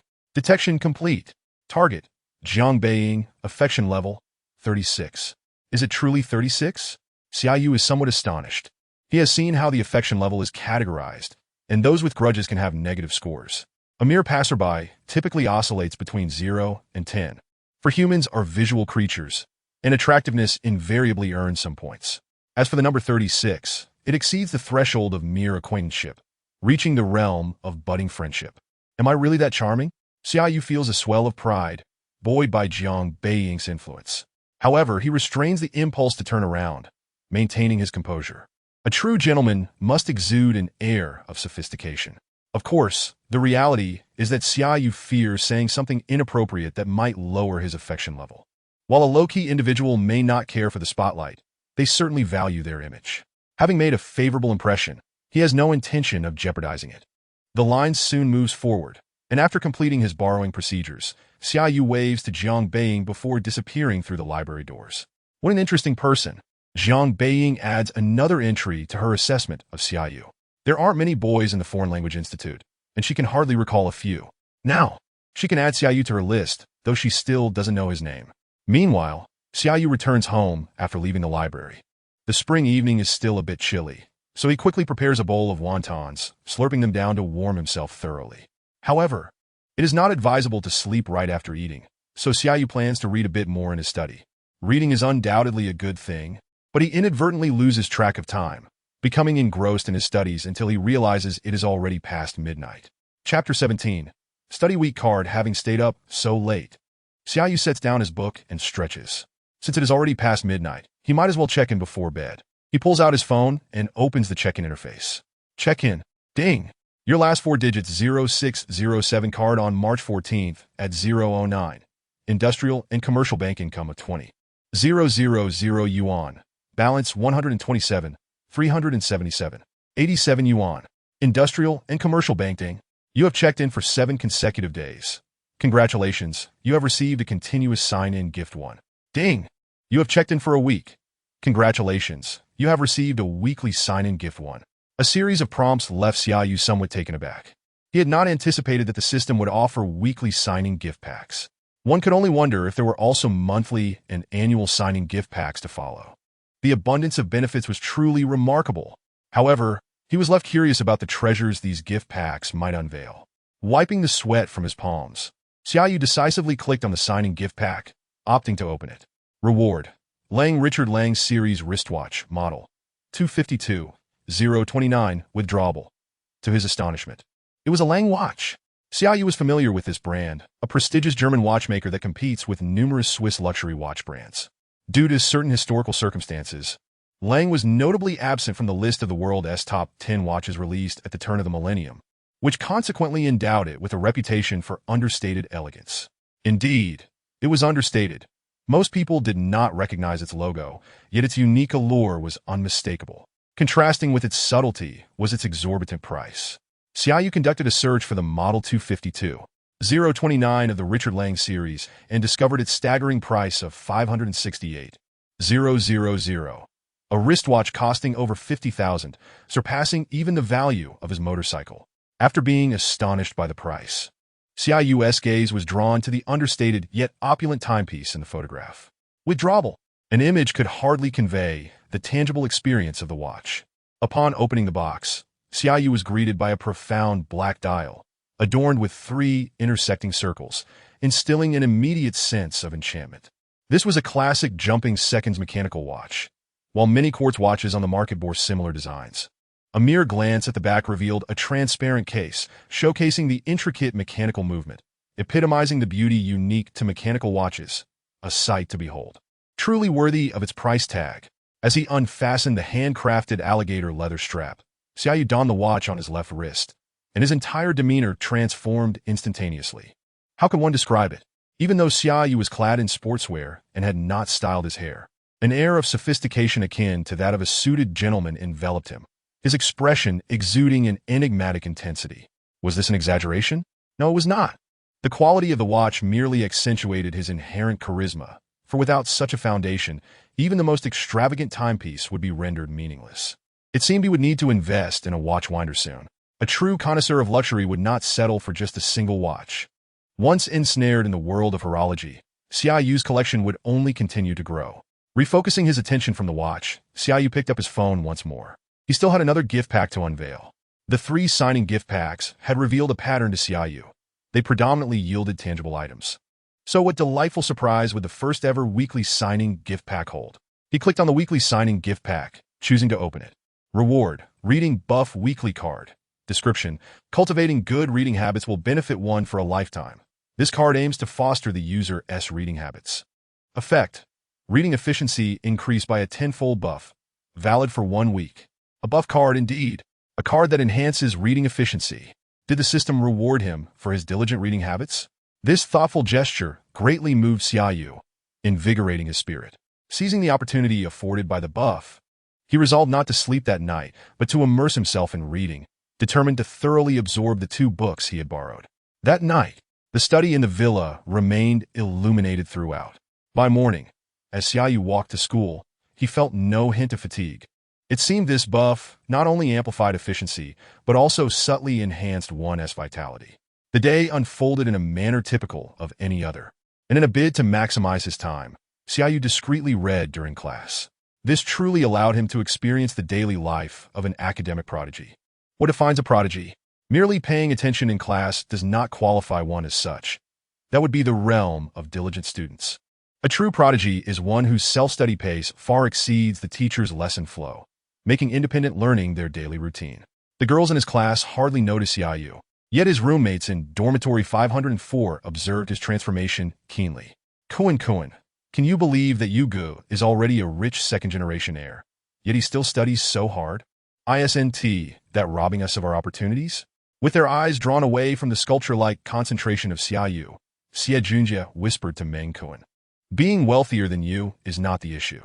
The true concern arises when someone is both wealthier and more dedicated to their studies, Meng Kun remarked, finding it difficult to adjust to Xia Junjie's habitual laziness.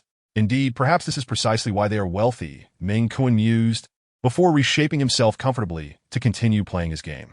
Observing Meng Kun's actions, Xia Junjie silently cursed, Kun is too damn real. This fellow had seen through the reality that effort does not guarantee wealth like Xia Yu's. He simply reclined, while Xia Junjie, a talented individual, felt compelled to at least put in a few minutes of effort before lounging. Hey, Kun, are you done with that match? Pull me in. A few minutes later, Xia Junjie too succumbed to leisure, happily joining the fray. Previously, Xia Yu would have likely joined them in being a slacker, but ever since acquiring the system, everything had changed. The week swiftly progressed to Friday, marking the beginning of a short holiday. Xia Yu arrived at the classroom as usual. That morning, there was only one class on English application writing, yet he had many tasks to accomplish.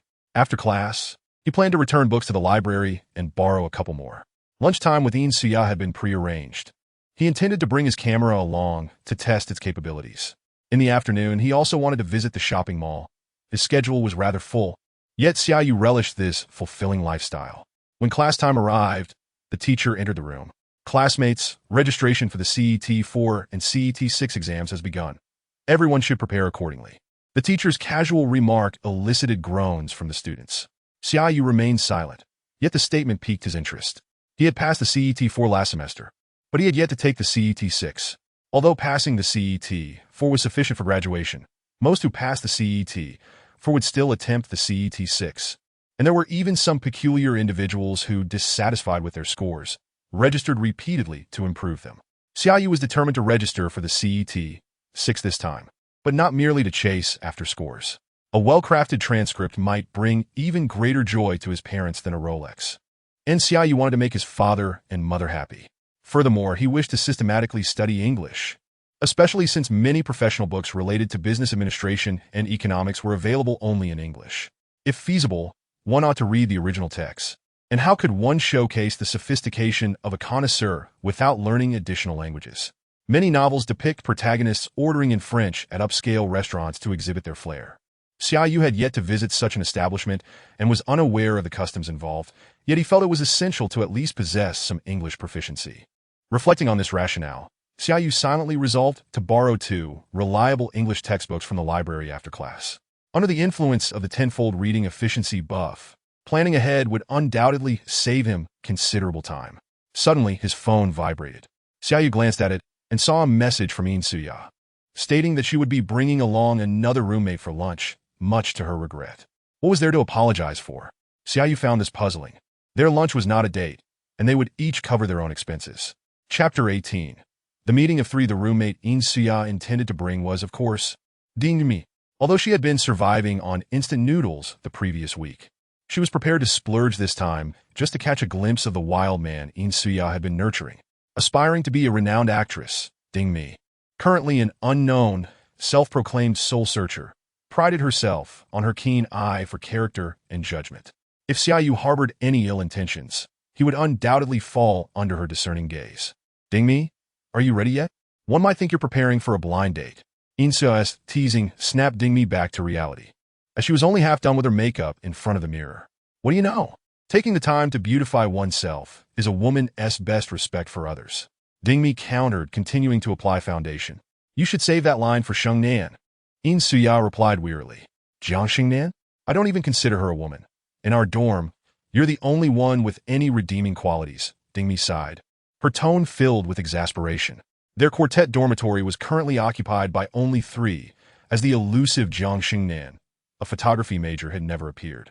Lacking a makeup routine, with hair half the length of Insuya's, and possessing the stamina to run marathons while lugging around a camera, Dingmi often questioned whether Jiang Shengnan was a cross-dressing pervert. This notion was dispelled when she confirmed Jiang Shegnan's lack of male anatomy, yet she frequently struggled to regard her as a peer. Interestingly, Jiang Shengnan was rather popular among straight men. Were they all blind?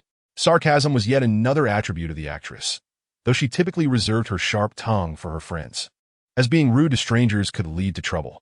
Hurry up! That restaurant has limited reservations, and if we arrive late, the owner will scold us. Insuya urged once more. On the other side, Xia Yu had just finished class and had signed up for the CET-6 exam with the class representative. Meng Kuan and the others also followed suit, likely just going through the motions, as they had barely scraped through the CET-4. Even with over 2 months until the June exam, they would hardly glance at their textbooks. Whether they passed would be left to chance. Xia Yu, however, was determined to rely on his own capabilities. Upon arriving at the library, he returned his books and borrowed English materials suitable for his major. Professional resources were preferable to amateur ones, right? Once home, Xia Yu checked the time.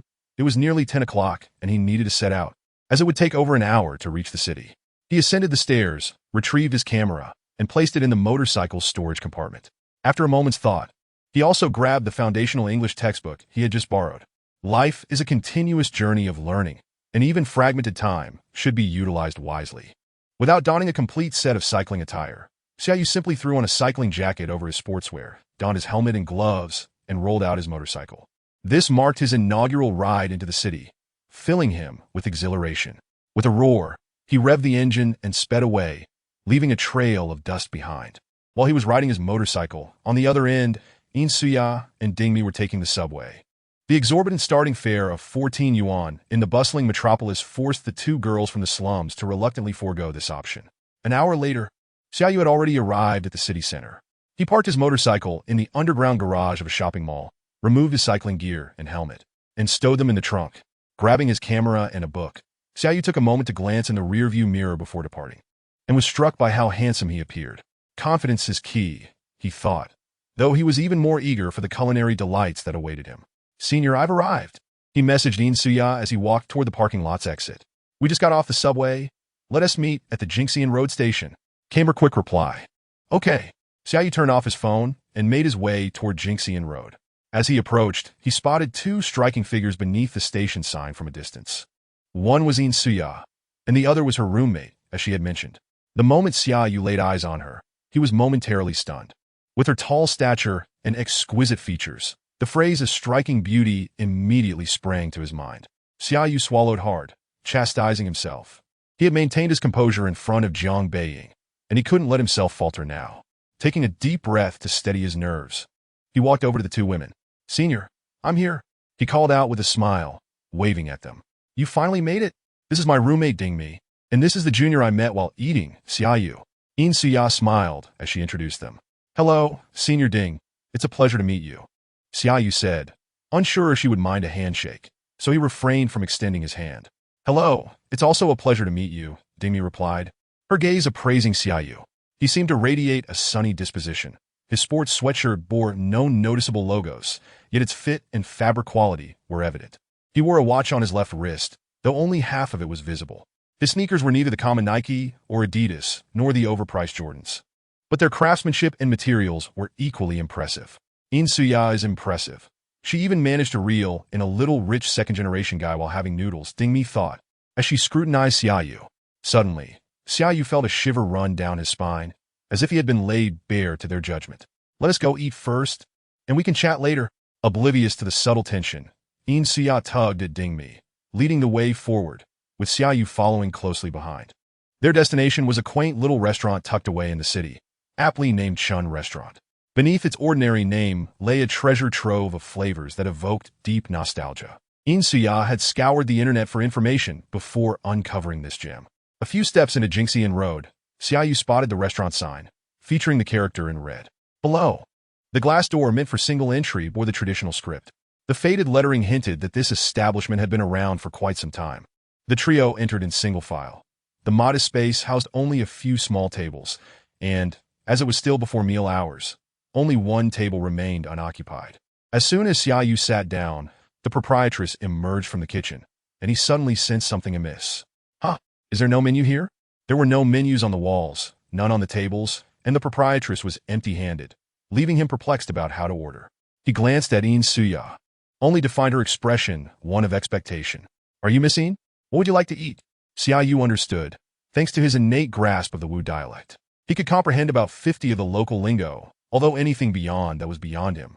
However, her surname was a clue that perhaps this was a reservation-only establishment. Annie, we'd like to order the sauce duck, stir-fried shrimp, stuffed snails, braised pork, silver-threaded mustard greens, and preserved fresh meat. Xia, evidently well-prepared, rattled off 6 dishes in one breath, including several signature items. All right, just a moment, the proprietress said before heading off to fulfill their order, leaving the three to exchange glances. Such situations often arise when meeting a friend-s friend. It's typically the friend who initiates conversation. Summer Jr., did you bring your camera? Xia asked, recalling that Xia Yu had gone silent after their last conversation. I did, but I thought the A73 was too inexpensive, so I went straight for the A9. Xia Yu replied as he pulled the camera from his bag, leaving both Xia and Ding Mi momentarily speechless. Listen to him. What does he mean the A73 is too cheap? Her camera and lens together only cost a few thousand. They thought in unison, a rare moment of shared sentiment. So, have you figured out how to shoot yet?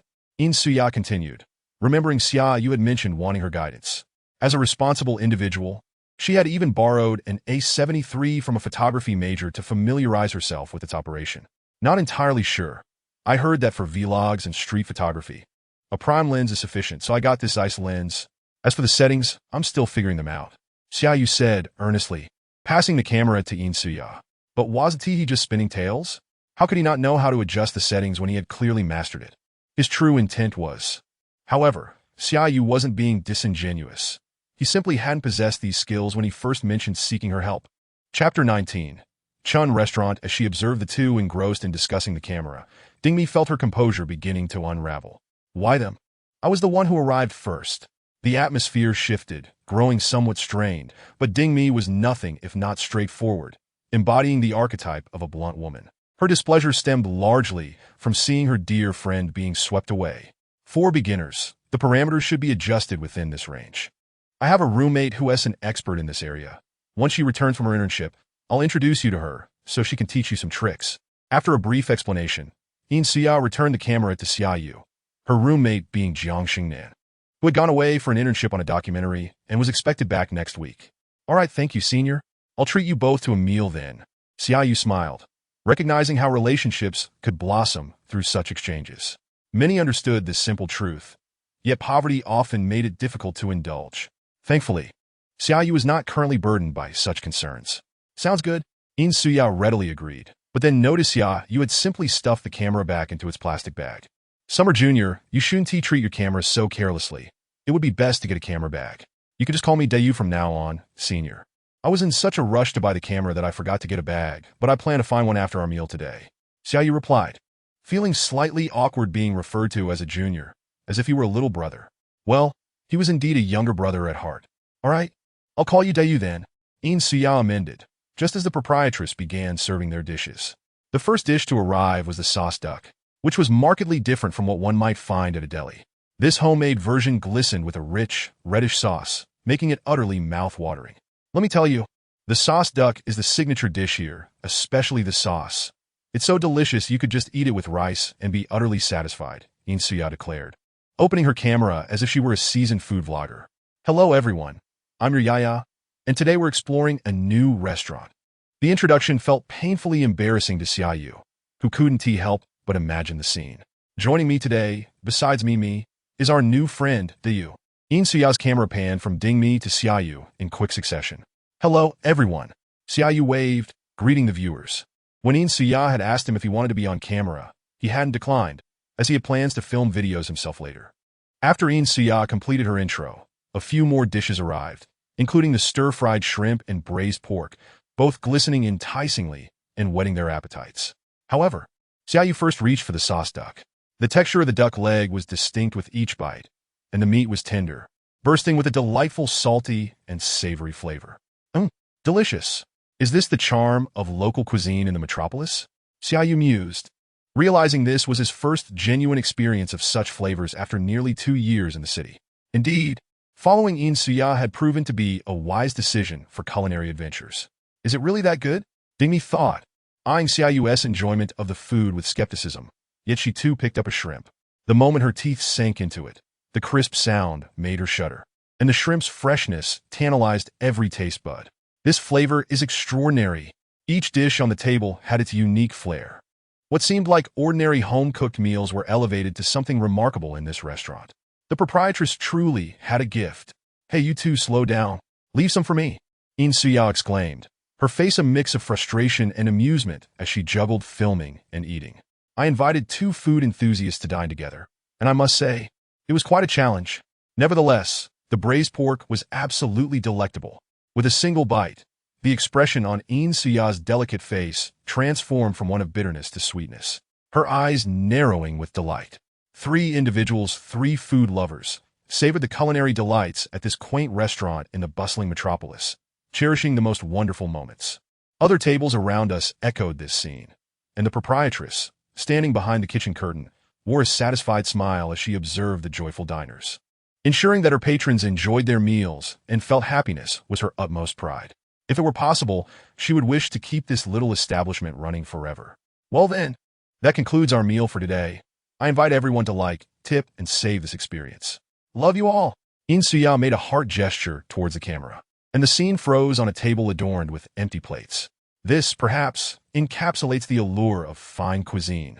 Xia Yu let out an unceremonious belch, which instantly triggered a chain reaction, with Xia following suit. Even the image-conscious Dingmi felt the urge, but how could a beauty like her belch?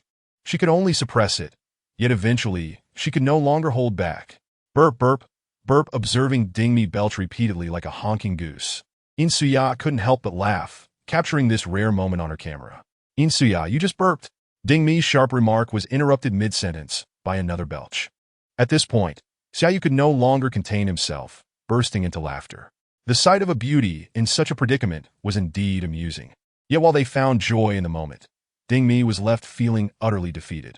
After the ruckus, Dingmi ceased her belching, but it was of little consequence, as her dignity had already been compromised. After settling the bill, Xia exited the restaurant first, with Xia Yu closely behind. The lazy afternoon sun of spring in the metropolis enveloped them in a comforting warmth. Suddenly inspired, Xia Yu took out his camera, eager to capture this scene. However, he soon realized, rather belatedly, that he had forgotten something crucial. No, the food was so delightful that he had completely overlooked taking photos. The reason for this oversight partly stemmed from his identity as a foodie, but more so from his struggle to adapt to the shift in his role. As a simple diner, one only needed to focus on enjoying the meal, but when one also wished to document life and culinary experiences, it required an awareness of being more than just a consumer. He vowed to be more mindful next time. With that thought in mind, Xia Yu finally turned on his camera. The lens descended from the clear sky, landing back in the bustling world below within mere seconds. As sunlight filtered through the evergreen trees lining the street, casting scattered patches of light. Amidst the clamor of city life, a hint of tranquility emerged. The beauty of photography was thus revealed. Xia Yu was not showcasing his skills, but merely recording beauty often overlooked. Before acquiring his photography skills, he too had been oblivious to such details, but the experience gained afterward sharpened his perception. What to photograph? Observing Xia Yu's face, one could discern a sense of focus, prompting the idle Dingmi to approach. "What are you up to?" "Oh, just taking random shots." Xia Yu promptly switched off his camera, offering an awkward smile. In truth, what he had just captured was anything but random. While it might not win awards, even the average viewer could recognize its professionalism. Thus, if Dingmi were to discern anything, it would be difficult to explain. So mysterious. Dingmi murmured under her breath, her mind racing with the thought that he hadn't just been surreptitiously photographing them. Had he? Being photographed wasn't such a big deal. She had experienced it numerous times on the subway, where at least 7 or 8 out of 10 rides, someone would raise their phone to sneak a shot. Not to mention, there were always a couple of individuals who forgot to turn off their cameras. She had long since grown accustomed to it. Yet the critical question remained. Was she captured beautifully? This was a question that would forever elude resolution, as she could hardly ask directly. Could she? How coincidental. What are your plans for the afternoon? As Xia Yu stuffed his camera back into a plastic bag, he inquired. I was thinking of heading home to edit the video, but Jie wants to drag me to Hang Lung for shopping. Suya lamented, expressing a stronger inclination to return and edit. Slap before Xia Yu could respond.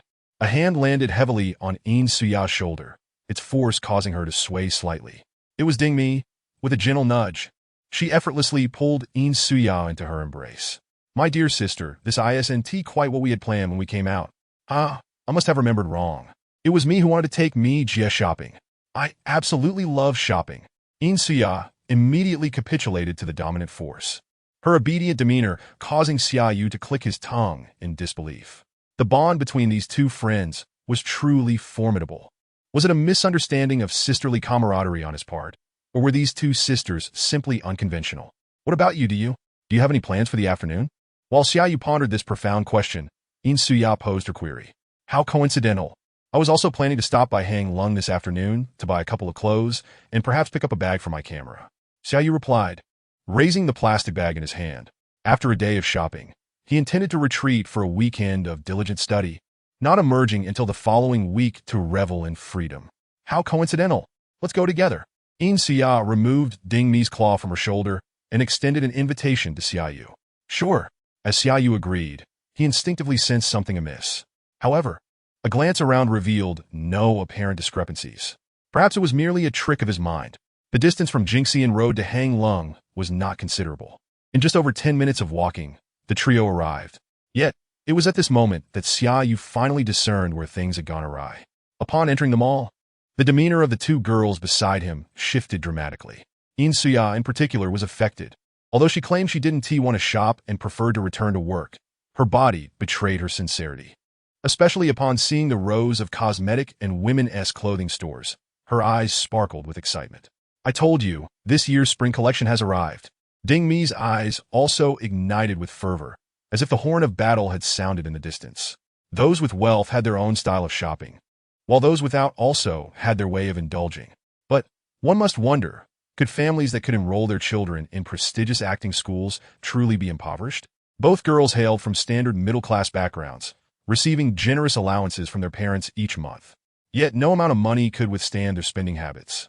One spent it all on food, while the other splurged on fashion and adornment.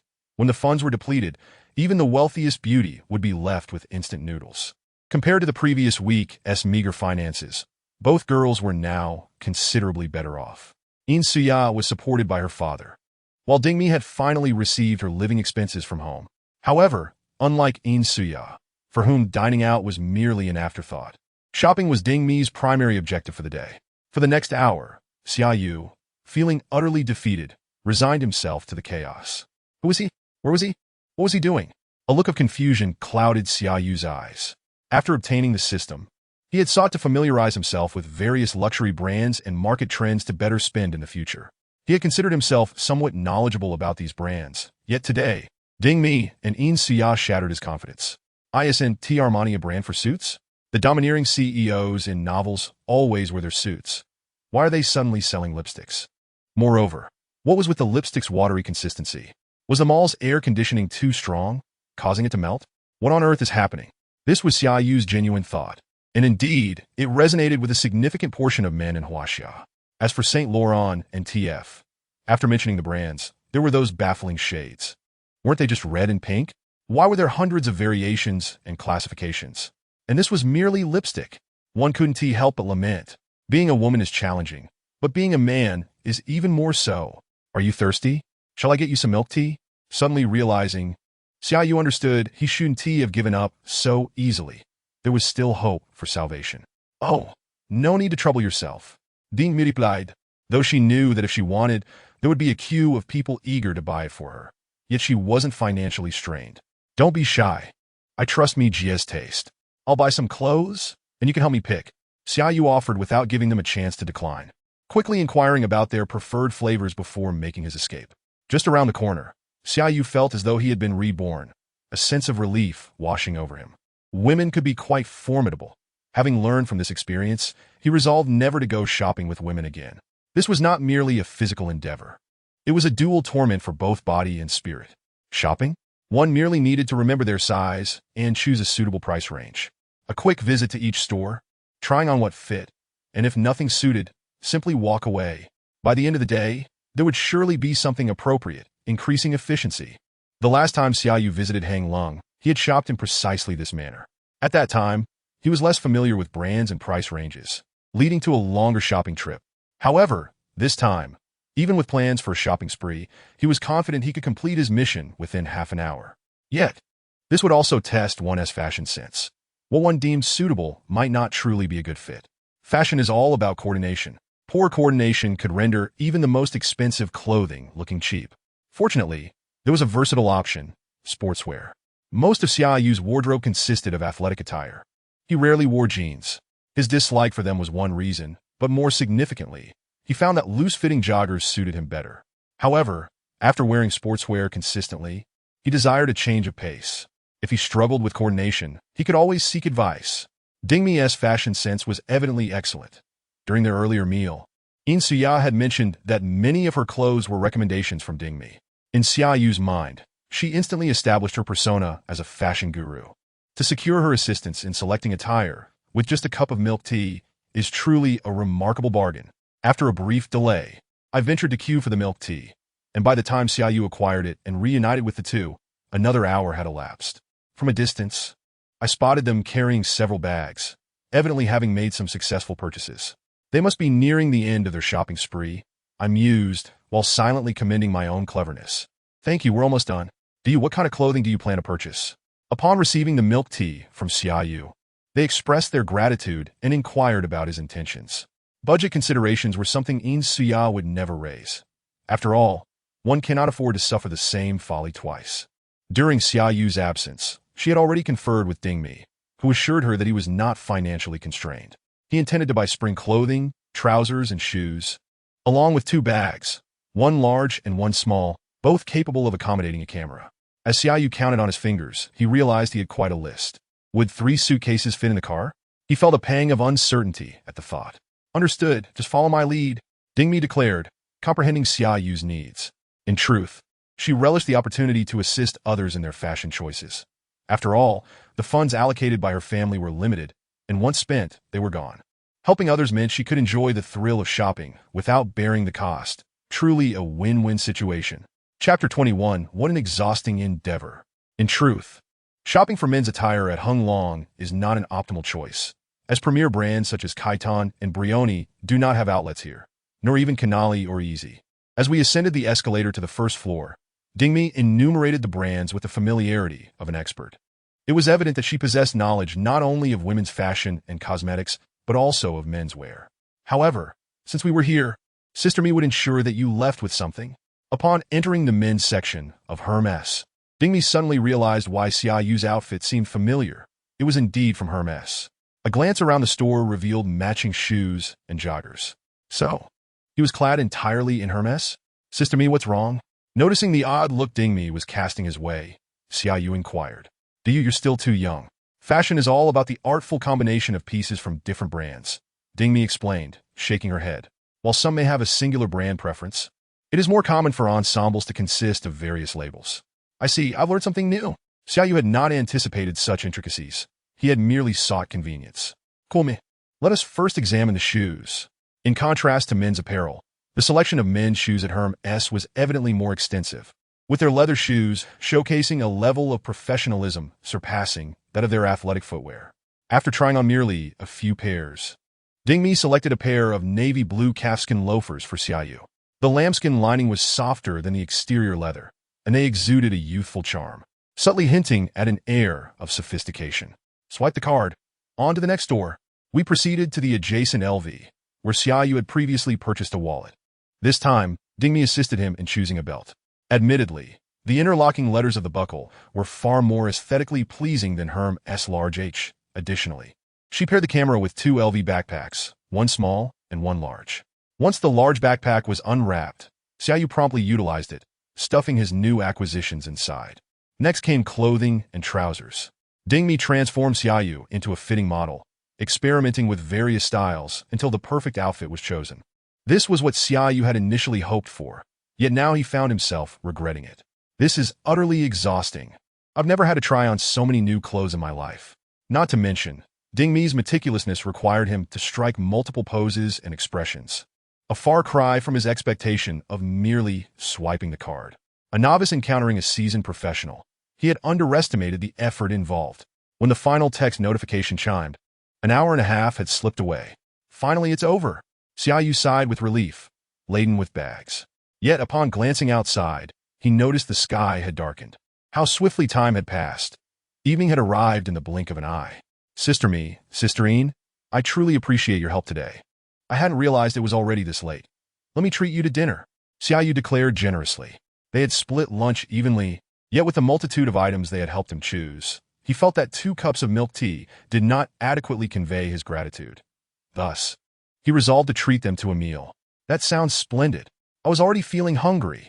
Dingmi responded enthusiastically, waving her hand to decide for Suya. But I didn't really contribute much. Suya interjected, feeling somewhat conflicted, as it had primarily been Dingmi making the decisions that afternoon. She had merely followed along. Oh, why draw such strict lines? There will be other opportunities for you to treat me. But, no buts. Let us go. After walking tens of thousands of steps this afternoon, I'm famished. Xia Yu urged, pushing Suya forward, effectively quelling her reservations. Observing the two from behind, Dingmi found their dynamic rather peculiar. Their progress was rather swift, wasn't it? She felt neither envy nor jealousy. After all, for someone determined to become a renowned actress, romance was merely an obstacle in her path. Her claims of seeking a partner were merely to uphold her dignity, and if a handsome rich heir were to present himself, she would have no interest. While Dingmi harbored such concerns, Suya did not share them. However, like her roommate, she was equally ambitious, having begun creating videos in her sophomore year, leaving little time for romance or the opportunity to meet the right person. Might Xia Yu be that right person? Dingmi hoped for a favorable outcome between Xia Yu and Suya, as she had heard that wealthy heirs from smaller locales were often quite straightforward, lacking ulterior motives. Regardless of the veracity of such rumors, Xia Yu was not merely a wealthy heir from a small town. He was, in fact, a system-designated affluent individual. As for ulterior motives, Xia Yu could only assert that he was not a simpleton. The simpleton stereotype once again took a hit. The trio did not wander far, heading directly to the 5th floor. Hunglong Plaza is not particularly vast, encompassing only 55,000 square meters, lacking the standard amenities of large shopping centers such as cinemas or gyms. However, dining options were plentiful. The entirety of the 5th floor served as a dining area, featuring a modest selection of Cantonese cuisine, local dishes, and Japanese cuisine among its specialties. After a quick survey, Suya suggested they indulge in skewered delicacies, as this establishment offered the most affordable options. Though Xia Yu was indifferent to price, he appreciated the sentiment. All right, let's have skewers. The three entered a skewer restaurant named Miss Fu. Upon entering, the aroma of spices and heat assaulted their senses, complemented by the red lighting that created an inviting atmosphere, instantly making one's mouth water. This was a stark contrast to the local cuisine they had enjoyed at lunchtime. They ordered crispy pork, spicy duck blood, glutinous rice cakes, garlic brain matter, and a large pot of skewers, each costing less than 100 per person, a bargain by any measure. As Xia Yu needed to drive back, he opted for juice, while Suya and Dingmi chose milk, clearly seasoned in the ways of spicy food. At this moment, Xia Yu felt unperturbed, but as the dishes began to arrive, each more vibrant red than the last, he inwardly lamented his fate.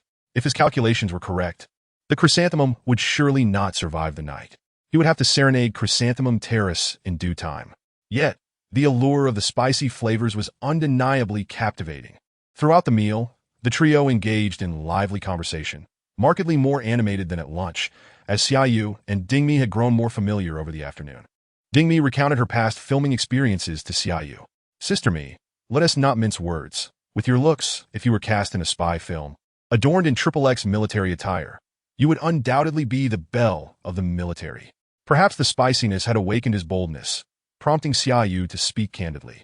Really? I think so too, but sadly no spy film crew has sought me out. Ding Mi responded, her excitement palpable as she felt understood for the first time. Previously, her vibrant queenly demeanor had been dismissed as flirty by Yin Suya and Jiang Xingnan, which had infuriated her.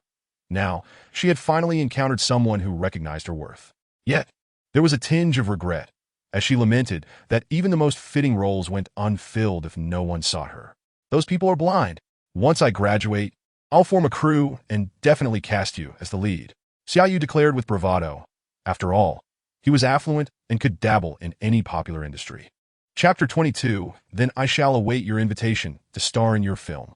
Ding Mi replied with a smile. Xia Yu's words did not seem to register as serious to her, yet she graciously offered him face by raising her milk in a toast. Cheers! Xia Yu clinked his glass with Ding Mi's. He could tell she did not take his words to heart, but her belief was inconsequential. He needed no explanations. Some matters simply required action. Do you, if you cast Sister Mi as the lead, do not forget about me and Shengnan. Seeing the two engrossed in conversation, Yin Suya set down her chopsticks to chime in. Of course. Just let me know what roles you wish to play. Xia Yu replied generously. As the producer, funding the film and hiring 2 actors was a straightforward affair. No, we are not trained actors and cannot perform, but when the time comes, Shengnan can serve as the crew's photographer, and I shall take on the arduous task of directing. If you become the director, this film is doomed to fail. Noting Yin Suya's audacity in requesting a director's role, Xia Yu hastily waved his hands. Look at you, so excited. Although I am not a film directing major, I'm still a professional. Yin Suya huffed, seemingly displeased with Xia Yu's reaction. Just because she studies broadcasting and television directing doesn't mean she can't transition into directing. Even truck drivers have become directors. Senior sister is impressive. Senior sister is formidable. Xia Yu decisively surrendered, realizing that it was not worth arguing over something so trivial. As long as she knows. With her chin raised, Yin Suya appeared quite proud, and seeing her like that, Xia Yu could only describe her as a feast for the eyes. Just as he felt somewhat satiated, he suddenly felt hungry again. Could the waiter bring another serving of iced jelly? Do you want to order anything else? Xia Yu requested another portion of iced jelly, while Yin Suya and Ding Mi waved their hands, indicating they were nearly full and couldn't fit in anymore. After finishing their meal and settling the bill, Xia Yu glanced at the time. It was already nearly 7 in the evening, the peak of activity in the bustling city. Shall we continue shopping? He pondered, but ultimately decided against it, feeling a lack of energy. After escorting the 2 ladies to the nearest subway entrance, he prepared to take his leave. Mia, it was a pleasure to meet you today. Let's dine together again if the opportunity arises. Xia Yu sincerely addressed Ding Mi prior to acquiring the system. It would have been improbable for him to meet such charming ladies, let alone 2 at once. Likewise, he had not been particularly interesting before. It was the system that had transformed him into someone more charismatic and confident. It was a pleasure to meet you as well. I wish you and our Suya happiness in the future. Ding Mi offered a supportive remark. Smack! Yin Suya delivered a sharp slap on her back, the sound echoing clearly and attracting the attention of those nearby. Ding! Yin Suya's face flushed with anger, feeling exasperated by the loose-lipped girl. Oh no, help! I'm being attacked. Being struck was minor. The real concern was escaping to save her life. To avoid an untimely demise, Ding Mi bolted away, her long legs propelling her forward, all while calling out, as if eager to create chaos. Don't run! Stop right there! Watching the 2 chase each other around the corner of the subway station, Xia Yu momentarily found himself at a loss for words. How had the amicable sisterhood devolved into such a spectacle? He hadn't even finished speaking. Alas! Xia Yu could only lament that when women go mad, men have no part to play in it. Returning to the parking lot with bags in hand, Xia Yu began unpacking. He stuffed several articles of clothing and a camera into his large backpack, while smaller items were packed into a smaller bag and a shoebox, all placed in the trunk of his car. Everything that had previously cluttered the trunk was now consolidated into one side compartment, leaving the other for his trousers. After tidying up, Xia Yu finally freed his hands, and the spaciousness of the vehicle became a blessing. However, he still yearned for a 4-wheeled vehicle. In this city, a motorcycle with a yellow license plate could only accommodate 1 additional passenger. Given the current circumstances, he found it impractical to transport both Yin Suya and Ding Mi together, which contradicted his lavish persona. Perhaps he should save up for a car? Acquiring a license plate is challenging, but one could always opt for a new energy vehicle. No, a man's veins run with gasoline. For Xia Yu, even a Tesla was merely an oversized toy car. It seems he can't rush into it. Even if he managed to obtain a license plate, there are restrictions in the city, necessitating 2 plates to resolve the issue. Furthermore, he was unwilling to drive a cheap car, as even his watch was worth a BMW 5 Series. For the time being, he would have to wait. Comparisons can be damaging, and at this moment, the advantages of systems in novels became evident. Some start with a Rolls-Royce Phantom or a Lamborghini Veneno as standard equipment. While his system felt like a mere counterfeit by comparison, logically, a wealthy system shouldn't lack funds. Could it be that the difficulty was increased to enhance playability? In this day and age, who wouldn't want to choose an easy mode? Grumbling to himself, Xia Yu ignited the engine and turned towards the parking lot exit. After a little over an hour of cruising, he finally arrived home. He first went to the kitchen for a glass of water, having dined on skewers for dinner. His mouth felt quite dry. Then, he ascended to his bedroom on the 2nd floor, laden with bags. Upon opening the wardrobe door, the sensor light illuminated, revealing the same emptiness as before. Xia Yu took a hanger and began to meticulously hang up his clothes and pants, placing the seldom-used large backpack in the cupboard. For spring, the current attire would suffice, while summer clothes could wait until after May to be purchased. The day's shopping spree had resulted in a seemingly daunting expenditure, yet it barely exceeded 100,000. His experience points surged significantly, although the 40,000 accumulated on Thursday and Friday went unspent. Xia Yu was afflicted with a compulsive need to spend money. Excess funds would be saved for future needs, fearing he might not have enough when the time came. Along with the clothing, he also retrieved the basic English 1 book he had borrowed today. Initially, he had intended to study, but the execution proved challenging. He hadn't turned a single page during his trip into the city. Indeed, the allure of beauty can be a hero's grave when surrounded by charming women. Who could focus on studying? Shopping and chatting were far more enjoyable. Xia Yu thought conversing was fine, but shopping was rather dull. Yet there was an overwhelming number of people eager to shop, which he found amusing. He was merely flaunting his privileged position, a blatant display that required an apology to all his male compatriots. Unaware of the fortune he had, Xia Yu headed for a shower, and after washing off his fatigue, he made his way to the study. The time was still not yet 9, and he couldn't squander the precious buff effect. Tonight, as well as the following weekend, Xia Yu planned to immerse himself in study, lacking the energy to prepare anything elaborate for dinner, opting instead to fry some steak and boil noodles to satisfy his hunger. By Monday, he would return to the cafeteria for his meals. In the state of extreme buff enhancement, Xia Yu absorbed knowledge like a sponge, benefiting from a tenfold increase in learning efficiency, a coveted ability that many would dream of. As a child, he had watched a particular episode of Doraemon featuring memory bread, which allowed one to imprint knowledge onto the bread and consume it to automatically acquire that information. While the reading buff's effect might not rival the magic of that bread, it was still impressive in its own right. Naturally, like the memory bread that would lead to forgetfulness after consumption, this buff had its flaws. For instance, it was temporary, lasting only 7 days. A normal person would strive to absorb as much knowledge as possible within that time, and Xia Yu, being a normal person, adhered to this practice. However, 7 days passed quickly, and before he knew it, Thursday had arrived. Chapter 23. New buff card before the alarm could ring. Xia Yu's eyes fluttered open. He glanced at the watch on the bedside table. It was only 6 o'clock. After 2 nights of late-night studying, he had decisively adjusted his biological clock, rising over an hour earlier each day to read. After freshening up, he settled down in the study and opened Advanced English 7, only to realize shortly that the previous state of heightened focus seemed to have dissipated. More accurately, the benefits of the reading buff card had worn off at 12:23 a.m. that very day, yet the habit of daily reading had unknowingly persisted. Xia Yu had grown accustomed to a lifestyle of reading and self-study each day. Cultivating good habits proved more valuable than temporary buffs. Perhaps the system had provided him with this buff card to instill in him a reading habit, compared to forcefully cramming knowledge into his mind. This approach felt far more autonomous.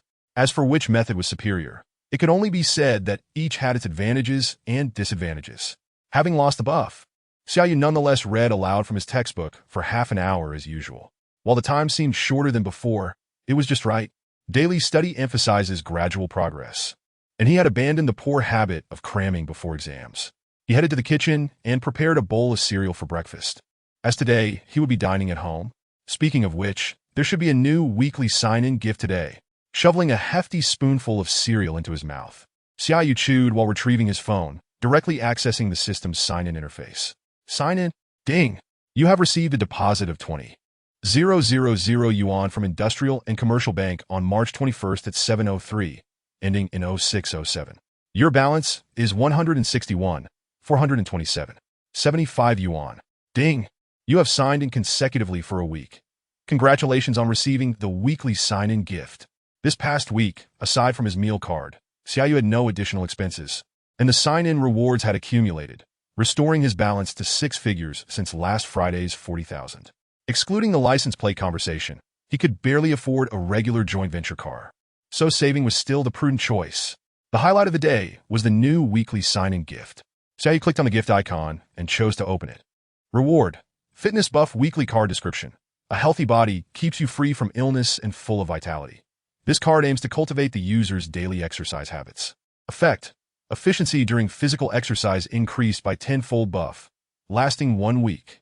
Another buff card, this time enhancing efficiency in fitness endeavors. Xia Yu pondered in confusion whether his physical condition was indeed lacking. After all, he often consumed nutritional shakes. Stripping off his shirt and standing before the mirror at the entrance, he scrutinized his physique. Perhaps he had gained a bit of weight? Running his hand over a small ring of flab around his stomach, Xia Yu felt less confident. Well, ever since acquiring the system, he had been indulging himself excessively.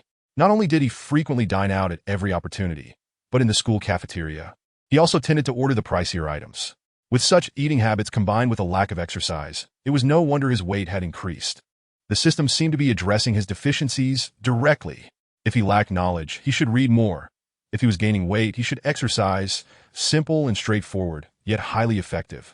The array of buff cards served to cultivate good habits in Xia Yu, ultimately fostering his self-disciplined character. Becoming a wealthy individual of exceptional status is not merely a matter of financial abundance.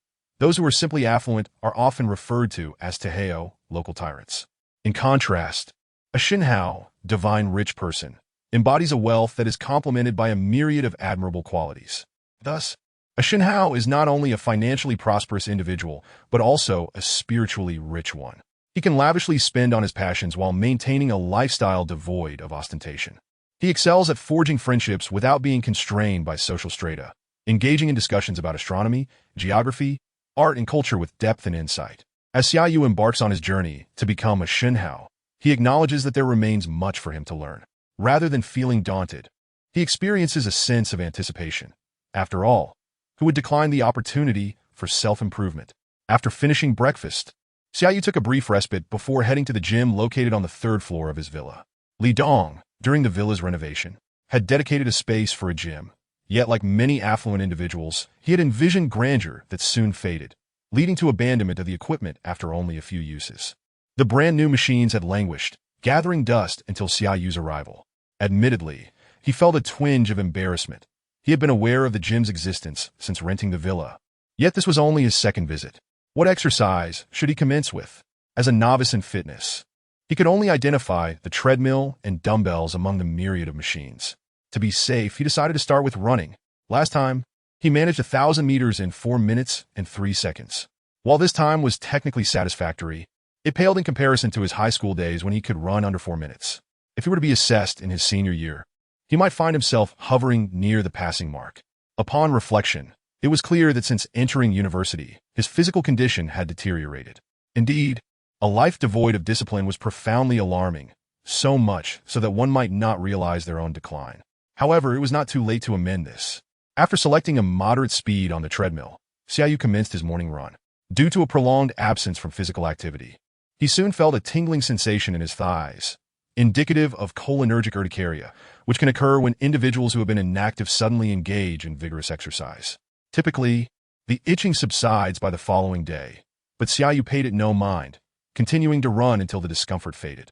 It appeared that the effects of his fitness buff were taking hold, and under this 10-fold enhancement, all hindrances to physical activity were magically alleviated. For the first time, Xia Yu experienced the joy of running, a stark contrast to his previous approach during physical education classes, where he had merely gone through the motions. In this remarkable state, he found himself under the illusion that as long as he was not hungry, he could run indefinitely. Was this truly the case? Half an hour later, Xia Yu discovered that this was not merely an illusion. His sensations were authentic. The treadmill's display indicated he had run 6 kilometers. For someone unaccustomed to running, completing 5 kilometers would typically leave them utterly exhausted. Yet Xia Yu still had energy to spare after 6 kilometers. Stripping off his sweat-soaked attire, Xia Yu felt as though he were ablaze. Was this the sensation of burning fat? Generally, only sustained moderate-intensity exercise lasting over 30 minutes could yield fat-burning results. But under the influence of the tenfold fitness buff, Xia Yu's 30 minutes equated to 5 hours, and his 6 kilometers translated to 60 kilometers, approximately 1:42 standard marathons. Completing such an intense workout in half an hour was indeed a unique accomplishment. Reflecting on his experience, he switched off the treadmill, only to realize that time had flown by, and he was now late for class. In a flurry, he took a quick shower, changed into clean clothes, and set off for school at a light jog. With the enhancement of the fitness buff, he set a modest goal for the next 7 days. He did not aspire to sculpt a six-pack in such a short time, but he was determined to eliminate the excess around his abdomen, hoping to reveal even a hint of abdominal definition. To achieve this, he understood that aerobic exercise alone would not suffice. He would need to incorporate anaerobic training for optimal results. Anaerobic training involves the use of equipment, and Xia Yu was acutely aware of his lack of expertise in this area. Seeking a knowledgeable personal trainer at an external gym might be the best course of action. Yet he found himself questioning whether a week's effort could yield results comparable to 2 months of hard work. Surely it would be apparent to the trainer. It was not a matter of possibility. It was a certainty. Reputable gyms conduct thorough assessments of clients, continuously monitoring precise bodily metrics. If there were significant fluctuations in the data, Xia Yu could hardly attribute it to faulty equipment. Thus, he resolved to practice independently for the time being, and if necessary, he could explore the highly rated gyms throughout the city to partake in trial classes. As for concerns about being judged, he felt reassured. Clad in luxurious attire and adorned with an upscale watch, the gym sales staff were hardly oblivious. In the world of the affluent, such attendance would not be seen as mere trial lessons, but rather as dissatisfaction with the offerings. Having made this decision, that very evening, Xia Yu sought out a fitness studio for a trial session. As expected, he was not disappointed. The coach, named Tommy, imparted several foundational exercises that proved to be exceedingly practical. Moreover, this face-to-face instructional format facilitated immediate correction of any improper techniques, a stark contrast to watching fitness tutorials online. Xia Yu seized the opportunity to pose numerous inquiries, such as the proper utilization of the various machines, their targeted muscle groups, and key considerations for fat loss. The coach addressed each question comprehensively, leaving Xia Yu feeling enriched by the experience. As their session concluded, the two exchanged farewells, marking the end of a highly informative class. Xia Yu was unlikely to return to this particular studio, but he remained grateful for Tommy's guidance, hoping that he might impart wisdom to other affluent individuals in the future.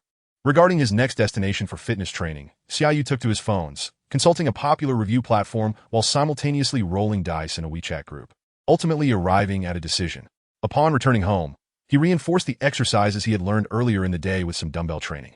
With each lift, he sensed a tangible increase in strength, not merely a figment of his imagination, but a genuine change brought about by the tenfold enhancement. After completing his additional training, he noted the time. It was nearing 11 o'clock. With an early morning ahead, he opted for a quick shower and retreated to his room to sleep. That night, he enjoyed an exceptionally restful slumber, awakening the following day feeling invigorated. Remarkably, he experienced no soreness from muscle fatigue typically caused by lactic acid buildup, likely a hidden recovery benefit of the fitness buff. This alleviation of concern allowed Xia Yu to confidently increase the intensity of his training without fear of overexertion. For breakfast, Xia Yu prepared a bountiful meal, adhering to the popular adage within fitness circles: 3 parts training, 7 parts nutrition. Within the realm of nutrition, one must distinguish between muscle-gaining meals and fat-loss meals. Xia Yu devised a plan wherein the first 4 days would focus on fat loss, followed by 3 days dedicated to muscle gain. As fat loss often accompanies a reduction in muscle mass, he recognized the necessity of controlling body fat percentage before transitioning to muscle gain.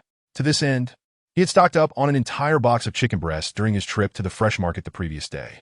Frozen options paled in comparison to fresh, and Xia Yu was not one to compromise on quality. Today's lunch menu consisted of olive oil-seared chicken breasts, a dish he intended to consume for several consecutive days. He hoped he would not tire of it. After all, under the influence of the buff card, one meal for him equated to 10 for an average person. Those who regularly engaged in fitness truly experienced the limits of their endurance when it came to consuming chicken breasts. After finishing breakfast, Xia Yu dedicated half an hour to reading before ascending to the gym on the 3rd floor. He understood that exercising on an empty stomach was unhealthy, while overindulgence was equally detrimental. The ideal approach was to eat, rest for a while, and then engage in physical activity. Utilizing his downtime to read allowed him to achieve a fruitful balance between his studies and fitness. In accordance with his routine, Xia Yu began with a slow jog for 30 minutes before transitioning to anaerobic training. While it was evident that the home gym lacked a complete array of equipment, he was pleasantly surprised to discover an abdominal crunch machine. It seemed that his landlord, Mr. Li, harbored aspirations of attaining a chiseled physique. Imagining Mr. Li's rotund figure, Xia Yu chuckled at the notion that his landlord would ever realize such ambitions, given the formidable challenge it posed. After completing 30 minutes of anaerobic training, Xia Yu wrapped up his morning workout and set off for school. Today's class focused on practical English composition. As the course had fallen behind his proficiency level, he opted not to attend, instead immersing himself in his advanced English textbook. However, during a rare moment of engagement, the teacher called his name, requesting that he come to the board to write a sample essay.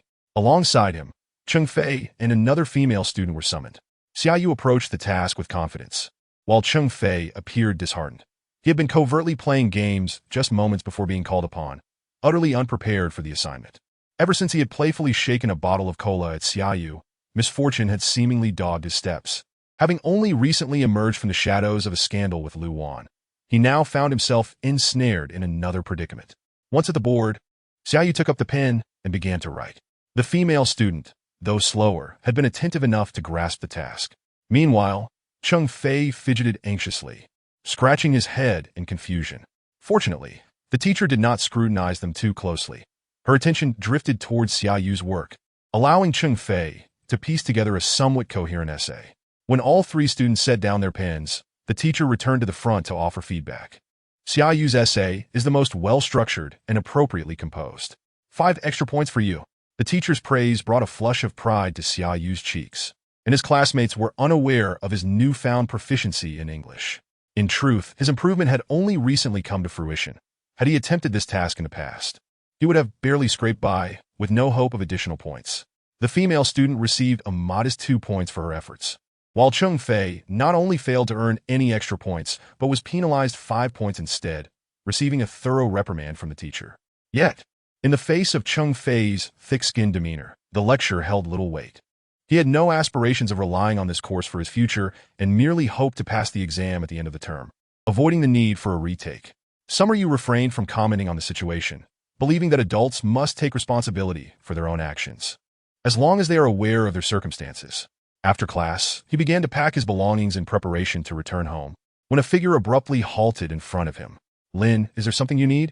Upon looking up, he recognized a girl from his class, whose name he vaguely recalled was Lin Yu. She bore a resemblance to Lin Yu, albeit lacking the dye, and while not particularly striking, she was an ordinary girl whose makeup, even at its finest, wouldn't surpass a score of 6. "Please accept this letter." A pink envelope was thrust into Xia Yu's hands. Stunned into silence, he managed to utter a word before Lin Yu disappeared without a trace. Could it be that this was the fabled love letter? At that moment, Xia Yu's emotions were a whirlwind of complexity. Discounting kindergarten, this was his first experience receiving a love letter, and astonishingly, it was in the year 2017. Someone had noticed his charm, a fact that should have delighted him. However, he felt utterly indifferent towards the sender of the letter. Being a connoisseur of beauty, Xia Yu had maintained high standards, which had resulted in a lack of romantic entanglements throughout his university years. Holding high expectations is not inherently problematic, as long as one possesses the capability. Otherwise, it is merely a case of a toad yearning for a swan. Setting aside the past, Xia Yu now possessed a system that greatly enhanced his abilities. Thus, he felt justified in seeking a partner who was nothing short of a 9 out of 10 in beauty. This seemed a reasonable requirement, did it not? Of course, physical appearance was one facet. Personality held equal weight. Although he was unaware of Lin Yu's character, her looks had already disqualified her in his eyes, rendering further inquiry unnecessary. Chapter 25. The Power of Wealth. I can only offer my apologies. I am destined to be the man you cannot have." He tucked this rather significant love letter into his textbook and stood to leave, but was met with a moment of hesitation. Just as he rose, three figures, exuding ill intentions, converged upon him. "You go. What was it you just tucked into your book?" Xia Yu inquired with a mischievous grin. "It's nothing. You must have misseen." Summer Yu countered, feigning ignorance, well aware of their mischievous natures. "No, you go. We clearly saw it. It's that pink one." Chung Fei eagerly exposed Summer Yu's fib, causing his gaze to sharpen. Had Fei not learned his lesson last time? Why was it so difficult for him to adopt a more paternal role? Attention, classmates who have yet to leave. Today, whoever helps me lift Fei onto a tree shall be treated to a hot pot on the third floor of the cafeteria. My treat. Hearing Summer Yu's declaration, the remaining male students turned their attention toward Fei, who remained blissfully unaware of his impending fate. "I'll do it. Count me in. I'll be the tree." Who was this audacious individual? However, none could rival the swift reactions of Meng Kuan and Xia Yu. With a shared glance, they swiftly formed a strategic alliance, each seizing one of Fei's shoulders. "Brothers, we've got Fei. Let us go." "No, this isn't what we agreed upon. You two traitors." Fei struggled to escape, but his smaller frame stood no chance against the might of Meng Kuan. "Brothers are meant to be sold out. My apologies, brother." As Meng Kuan's words fell from his lips, two more individuals joined, hoisting Fei's legs apart. "Widen the stance a bit," Summer Yu directed. "Brother, just charge right into it." "Understood," came the reply from the valiant warrior who had initially offered to be the tree, now wearing a look of resolute determination as he prepared to launch a fierce charge. "Don't listen." The sound of eggs cracking. "Write to me and tell me what color the sea is today." An unspoken beam echoed, reminiscent of Fei's fleeting teenage years. After the storm, Summer Yu had lost his son, but fortuitously, he had gained a daughter. "Brothers, let us head to the cafeteria on the third floor for lunch." "You good, you're magnificent." Under the influence of the power of wealth, Summer Yu was met with enthusiastic cheers as he was surrounded by his peers, leaving behind only the lamenting Fei. "I am filled with such resentment." Upon exiting the teaching building, Summer Yu entrusted his meal card to Meng Kuan, instructing him to treat their hard-working companions at lunch, while he stealthily slipped back home. Due to the busyness of his recent life, he had neglected to sign in that morning, and now he returned solely to rectify that oversight. "Sign in. Ding. Your card ending in 0607 has received a deposit of 20,000 yuan on March 22nd at 10:29 from the Industrial and Commercial Bank, leaving a balance of 181,427.75 yuan. Ding. You have signed in for 15 consecutive days. Congratulations. You have earned a continuous sign-in gift." The fourth continuous sign-in gift had finally been revealed, leaving Summer Yu feeling somewhat anxious. Unlike the weekly sign-in gifts, the continuous sign-in rewards were tangible items, each progressively more valuable, and he wondered what this time would unveil. He tapped the gift icon and chose to open it. Reward: Mercedes-Benz high-performance sports car model 2017 AMG GT R in matte gray, with license plate cashable. A sports car. Summer Yu was overwhelmed with joy. He finally possessed a means of transportation with four wheels. While the roaring motorcycles were exhilarating, he longed to grip a steering wheel. And today, the system had helped him fulfill that dream. However, wasn't he the GTR a Nissan? How had it transformed into a Mercedes? After some online research, he finally understood the situation.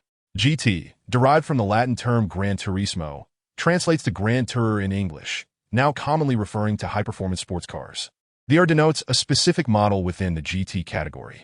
Thus, GTR is not exclusive to Nissan. There exist BMW M3 GTR, McLaren P1 GTR, Lamborghini Diablo GTR, among others. Of course, the most famous is the Nissan GTR featured in Initial D. Although this GTR boasted impressive horsepower, it was heavy in the front, making it challenging to navigate the numerous sharp turns of Mount Akina. This was a line Summer Yu had often heard, and time had passed. Yet today he would possess his own GTR, albeit not a Nissan, but he felt no difference. However, how would he retrieve such a large vehicle? Motorcycles could be easily taken out from the living room, but a four-wheeled car posed a greater challenge. The villa lacked a garage, and while it had 2 parking spaces, there was no guarantee that there weren't surveillance cameras capturing the scene, which could lead to truly bizarre consequences. After some contemplation, Summer Yu decided to rent a warehouse near the school to ensure discretion. Once he confirmed that there were no recording devices in the vicinity, He opted to extract the vehicle. Extract. With a whoosh, a dark gray mechanical beast materialized before Xia Yu, emanating an aura of danger. The massive Mercedes-Benz emblem gleamed atop the grille, and the entire front exuded a fierce demeanor. Hidden beneath the hood lay a 4.0 V8 twin-turbocharged engine, capable of delivering 585 horsepower and a staggering 700 Newton-meters of torque. To be honest, Xia Yu was not particularly attuned to such statistics. But he understood that a 0 to 100 km/h acceleration in 3.6 seconds was no trivial matter. Circling the car, aside from it being a two-door, two-seater, Xia Yu felt generally satisfied. After all, what more could one do with 2 additional seats? Perhaps it would allow him to transport a couple more passengers while driving for ride-sharing services? The documentation indicated that the total cost of the vehicle surpassed 2 million yuan, not accounting for the included Shanghai license plate. Though it paled in comparison to those supercars that easily exceeded 10 million, it felt more tangible to Xia Yu. His first car need not be excessively extravagant, especially for someone like him, who lacked familiarity with automotive culture. Currently, Xia Yu was a novice. He knew that driving a Ferrari one-handed looked cool, but how many truly understood how to drive one? He opened the driver's side door and took in his surroundings. The carbon fiber-wrapped interior, the piano-lacquered center console, and the suede seats exuded luxury. Was this the daily routine of the affluent before stepping out? Xia Yu's hands, resting awkwardly in his lap, found their way to the steering wheel, his right hand seemingly brushing against metal. A glance revealed the legendary paddle shifters, once a hallmark of high-end vehicles. However, how was one supposed to operate them? Given the passage of time since he last took a driving test, Xia Yu had nearly forgotten how to engage the clutch, let alone navigate the unfamiliar paddle shifters. He began to rummage through the car in search of the manual, opening the glove compartment only to find the complete paperwork for the vehicle, insurance documents, and a vehicle registration certificate. The system remained as considerate as ever with these documents. His car would not be classified as a black or water vehicle, allowing him to confidently hit the road. After carefully placing the documents back into the glove compartment, Xia Yu finally located the manual. Following its instructions, he gradually grasped the operation process. Since he now understood, why not take it for a spin? Chapter 26. Mercedes indigite vroom. With a press of the ignition button, the slumbering beast roared to life, emitting a growl unlike any he had heard from a motorcycle, equally exhilarating in its ability to spike his adrenaline. This was Xia Yu's first experience driving a vehicle other than a Santana. Although he felt somewhat clumsy, the more he drove, the more he found his rhythm. Exiting the warehouse, he steered the car onto a nearby road that had yet to be officially opened, with stones blocking the path ahead for a kilometer. It provided a perfectly safe environment for practice. Safety first, after all. Vroom. With a firm press of the accelerator, the engine thundered, and the fuel consumption skyrocketed past 30. As the car accelerated to 100 km/h in just 3.6 seconds. If Xia Yu had a godlike perspective akin to that in GTA 5, he would surely witness a trio of exhaust pipes at the rear spraying forth exhaust. Was it leaking oil? No. It was merely a testament to the complete combustion of gasoline within the engine. Some claim that the legendary Wuling car's exhaust pipe drips water. But what they fail to realize is that it sprays. As a stone obstructed his path, Xia Yu eased off the accelerator and gently applied the brakes, causing the vehicle's speed to plummet instantaneously. Though he yearned for a graceful drift, Xia Yu found himself utterly powerless. Yet, drifting reminded him of a quip from Initial D. If you drive an 86, you can ascend a Kina mountain, but if you drive a Mercedes, you might end up in a tree. Now behind the wheel of a Mercedes, specifically a Mercedes GT-R, he pondered whether it was indeed capable of such a feat. Regardless, the passenger seat remained unoccupied for the time being. For the next couple of hours, Xia Yu reveled in his newly acquired toy, gradually becoming accustomed to the sports car's handling. Online reviews suggested that the AMG GT-R was quite rigid in its drive, making the experience less than comfortable. However, Xia Yu felt otherwise, having found his previous Santana training vehicle to be far stiffer. Thus, in comparison, the Mercedes felt much more manageable. He pushed the fuel tank to its limits before concluding his practice session and drove to a nearby gas station. Fill it with high-octane fuel, please. No, wait, I misspoke. Fill it with 98 octane. Thank you.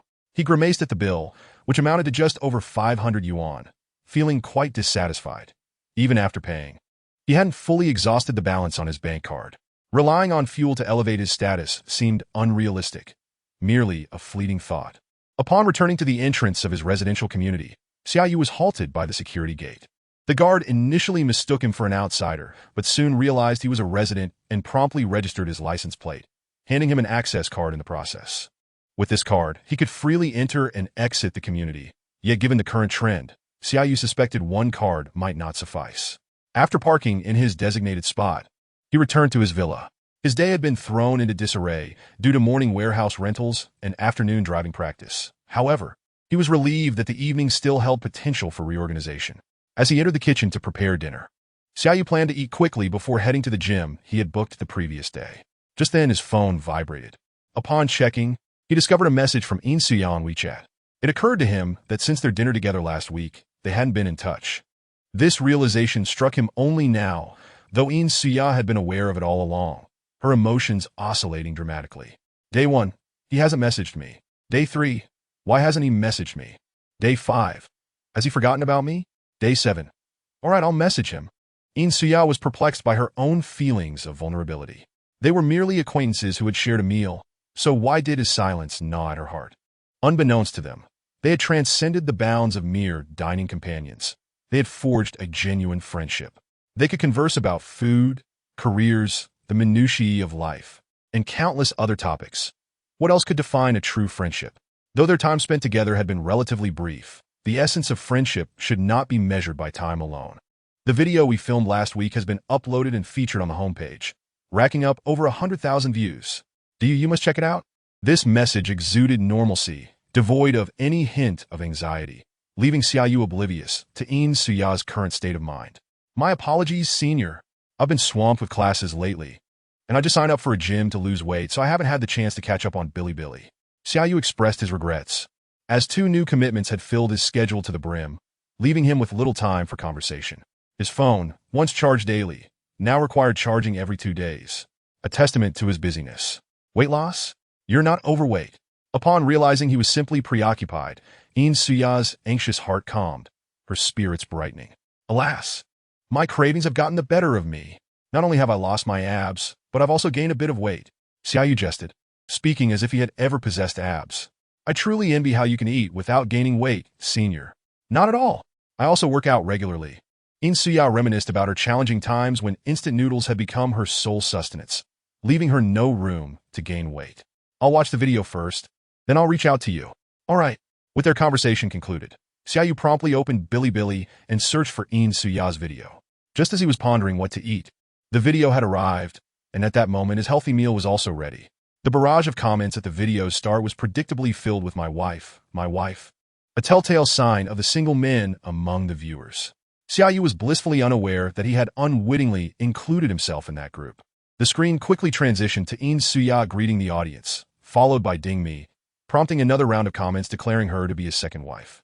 It must be said, the audience on Bilibili had sharp eyes, sharing Xia Yu's sentiment that Ding Mi's aura did not suit the role of a primary partner. Clearing his throat, he realized such statements could be construed as personal attacks. Perhaps it was more accurate to say that Ding Mi's presence on screen was better suited for portraying a queen or a sophisticated character. He decided to brush it off, as the scene had already shifted back to him. The Xia Yu displayed in the video mirrored his real-life handsomeness and charisma. Yet just as he began to bask in his own glory, the barrage of comments interrupted him. Who is this guy? He must be my wife's sycophant. Sycophants don't deserve a house. Jealousy of his good looks seemed to warp the commoner's perceptions. How could Xia Yu, a man of stature, be labeled as a sycophant? If anyone was a sycophant, it was undoubtedly those individuals obsessively licking the screen as if it were a delicacy. Yet, how did he know so much about their character? As if he had lived through their experiences? Enough already. This guy is a high-class gentleman, wearing an Hermes hoodie and sporting a Lang watch. Suddenly, a wild Leeuwenhoek comment appeared, causing the barrage to clear momentarily before rapidly filling again. Mystery solved. The watch is from the Lang Richard series, priced at 568,000 yuan in China. Oh my goodness. Oh my goodness. Oh my goodness. The flood of sensitive comments revealed the collective unease of the audience. Meanwhile, Xia Yu remained unfazed, continuing to enjoy his meal. In just a brief moment, he had gleaned new insights, such as the fact that those who know the most about luxury goods are invariably those who cannot afford them. Furthermore, he understood that Brother X's past losses were not unfounded. Oh no, My wife is a rich heiress. Oh no, my second wife is also a rich heiress. Grief and lamentation filled the video, rendering the trio's dining experience unappealing in the eyes of the viewers, while Xia Yu savored his meal both on and off the screen. Chapter 27. Car Enthusiast Club. I wonder what expression Xia wore upon seeing those comments. Xia Yu mused with a mischievous grin. After finishing the video, he put away his dishes into the dishwasher and initiated the cleaning cycle. Grabbing his car keys, he departed his home. As he ignited the engine of the AMG GT-R, he headed straight for the gym he had reserved. Due to the intense training regimen, the fundamental exercises he learned yesterday no longer matched his current pace.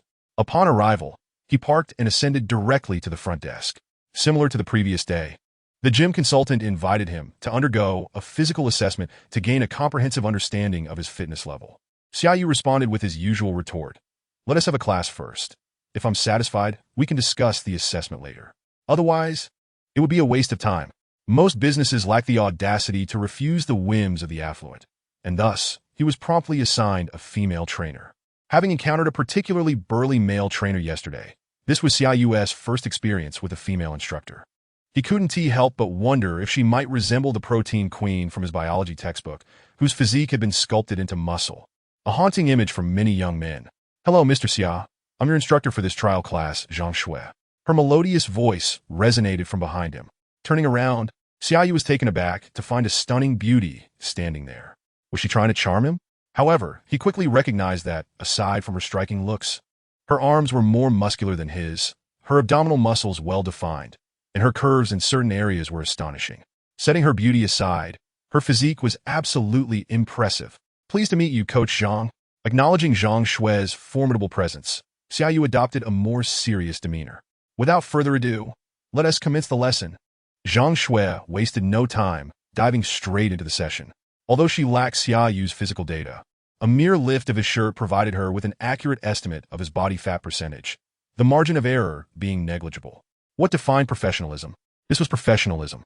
After learning that Xia Yu had been training for 10 days and understanding his fitness goals, she swiftly formulated a new training plan for him. The primary focus remained on fat reduction, with the target set to lower his body fat percentage to below 15 within a month. This translated to achieving his fat loss goal within 3 days, aligning closely with Xia Yu's prior plan, as he needed to reserve 3 days for muscle gain. Regarding the loss of fitness buffs after 7 days, he would have to adapt gradually. By that time, he could enroll in a stable program instead of constantly switching gyms. The lesson flew by, yet Xia Yu felt an insatiable desire for more. His body had just begun to warm up. Coach, could I possibly extend the lesson? He inquired as Zhang Shui began to wrap things up, his tone reminiscent of a student pleading for an extra hour of class. Mr. Xia, according to our policy, we do not sell extra sessions separately. I understand, which is why I'm requesting an extension on the trial class. I haven't fully experienced it yet, and I'm willing to pay whatever it costs. The personal training sessions are indeed not sold separately. However, as long as it does not conflict with fundamental principles, rules are merely meant to be broken. Upon realizing she could not persuade Xia Yu, Zhang Shui consulted with her supervisor, who ultimately provided a solution. Mr. Xia, your needs are our pursuit, and we shall graciously offer you an additional complimentary trial session. This supervisor possesses a high emotional intelligence. Yet Xia Yu is not short of money and has no need for such a gift. Moreover, considering he has already completed his trial today, offering him another session would surely be quite awkward. The embarrassment he felt internally did not manifest outwardly, as he once again immersed himself in earnest study during the second session. Mr. Xia, your physical endurance and recovery abilities are truly remarkable. Zhang Shui, slightly out of breath, tucked her damp hair behind her ear, feeling a bit fatigued after 2 consecutive classes. It's not too bad, just that I've been indulging in good food lately and haven't exercised much, so I thought I would find a place to take some classes, Xia Yu replied casually, sweat glistening on his brow. Compared to his previously sullen demeanor, he had become quite articulate and significantly more self-assured. It is only those who possess confidence that radiate warmth, while gloominess evokes thoughts of isolation, and in more severe cases, melancholy. Mr. Xia, shall we add each other on WeChat? If you have any fitness-related inquiries, feel free to message me directly. Surprised by the request for his WeChat, Xia Yu pondered whether it was his character that intrigued her or merely his potential as a client. It was improbable that she was interested in his patronage. given that he had 5 other gyms to explore. However, if it were indeed interest in him as a person, his appearance, a solid 8 out of 10, did not meet his own standards. Yet his perfect physique might warrant consideration. To ascertain whether her interest was genuine, he decided to conduct a little test. Ding! Detection complete. Target: Zhang Shui. Affection level: 35. Observing the reading from the affection detector, Xia Yu felt indignant. His own self-esteem aside, such a score was lower than that of Jiang Beiying, despite the fact that they had just spent 2 hours sweating together. With a smile, he took out his phone to exchange WeChat details with Zhang Shui, all the while planning to block her as soon as he stepped out. Zhang Shui was left bewildered. As a fitness coach, was it wrong for her to want to sell a few more sessions? In truth, no one was at fault. The world itself was the problem. After completing his classes, Xia Yu forewent a shower at the gym, changed his clothes, and left. Having attended 2 back-to-back sessions and accounting for travel time, he arrived home well past 9 o'clock. After a relaxing soak in the bathtub, he retired early to bed. His reading and fitness habits had cultivated a propensity for an early bedtime, allowing him to rise by 6 even on weekend mornings. Seated at the bar in his Western-style kitchen, he savored a wholesome breakfast while perusing information about motorcycle enthusiast groups on his laptop. Previously, with only one motorcycle in his possession, he had sought details about the BMW Motorcycle Club. However, plans changed, and with the addition of an AMG GT-R to his collection, he now intended to bypass motorcycle groups altogether in favor of automotive clubs. Yet upon searching, he found himself inundated with irrelevant information about the Alasan Hero Gathering and various Mercedes G-Class clubs. His GT-R would surely struggle in the desert, likely becoming ensnared in the sand after traveling just a meter. Thus he filtered out such content. Perhaps due to the recent release of his vehicle, there were no specific enthusiast groups for his model in the country.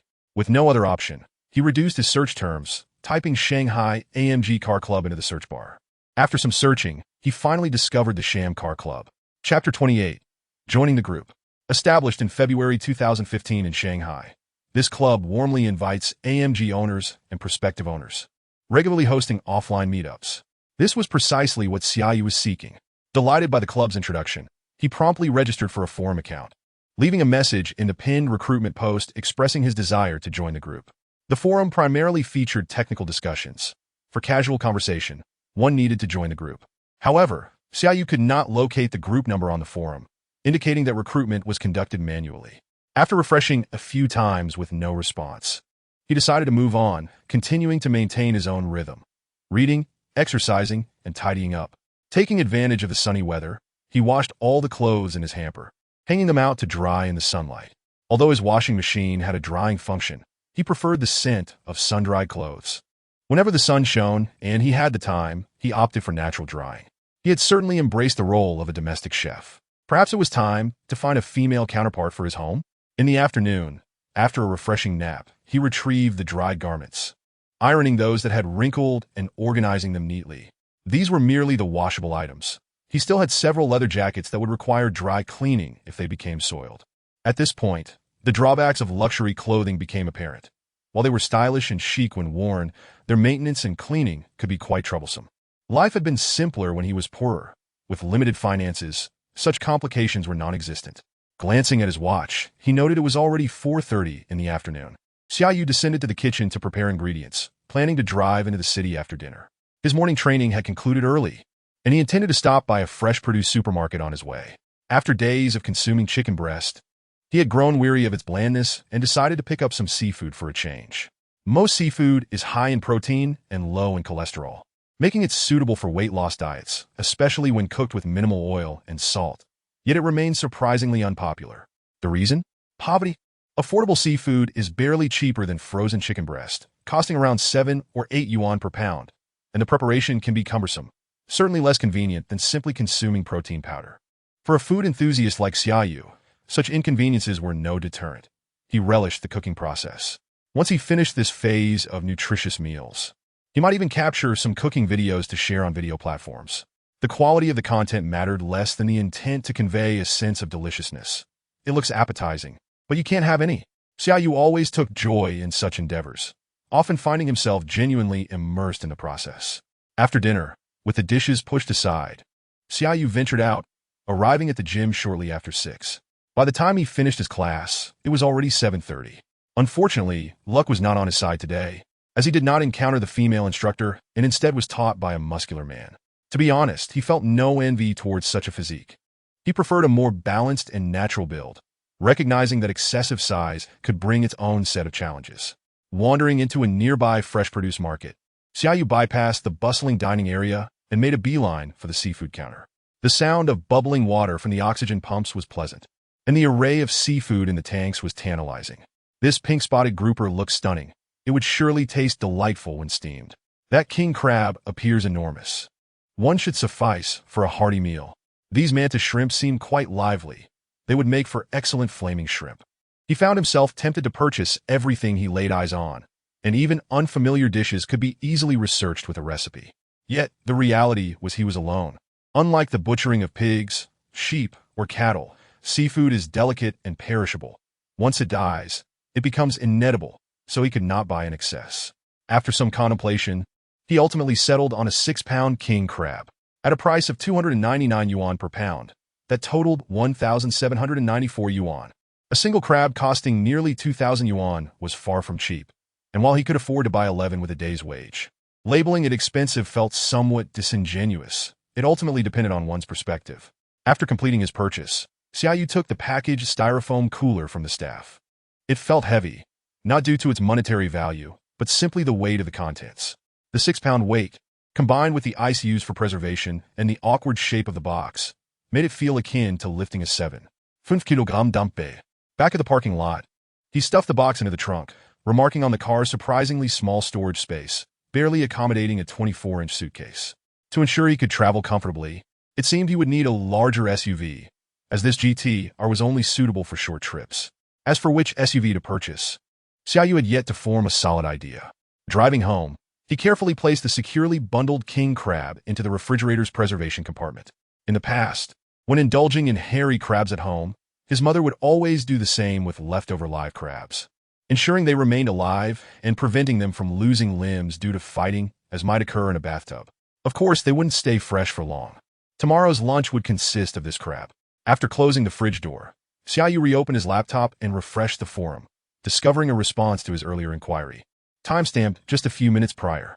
Bro, your car isn't a 45, right? 45s can't join the group. 45? What is a 45? Xia Yu searched for clarification and learned that the individual was referring to the AMG A45. This car's official price hovered around 500,000 yuan, equivalent to the cost of one of his watches. And while it was labeled a performance vehicle, it only boasted a meager 2.0T engine. It was no wonder, akin to how a 2.0 Mustang is dubbed a wild donkey, the 2.0T AMG was not recognized as an AMG by the enthusiast community. Thus, A45 owners had to establish their own clubs to enjoy their vehicles. No, mine is a GT-R, Xia Yu replied, attaching a photo of his car. You have a GT-R? Bro, that's impressive. Add me on WeChat, and I'll get you into the group immediately. The surprise felt rather puzzling to Xia Yu as he accepted the other person's WeChat request. Little did one know that the GT-R is the most formidable production sports car following the discontinuation of the Mercedes-Benz SLS.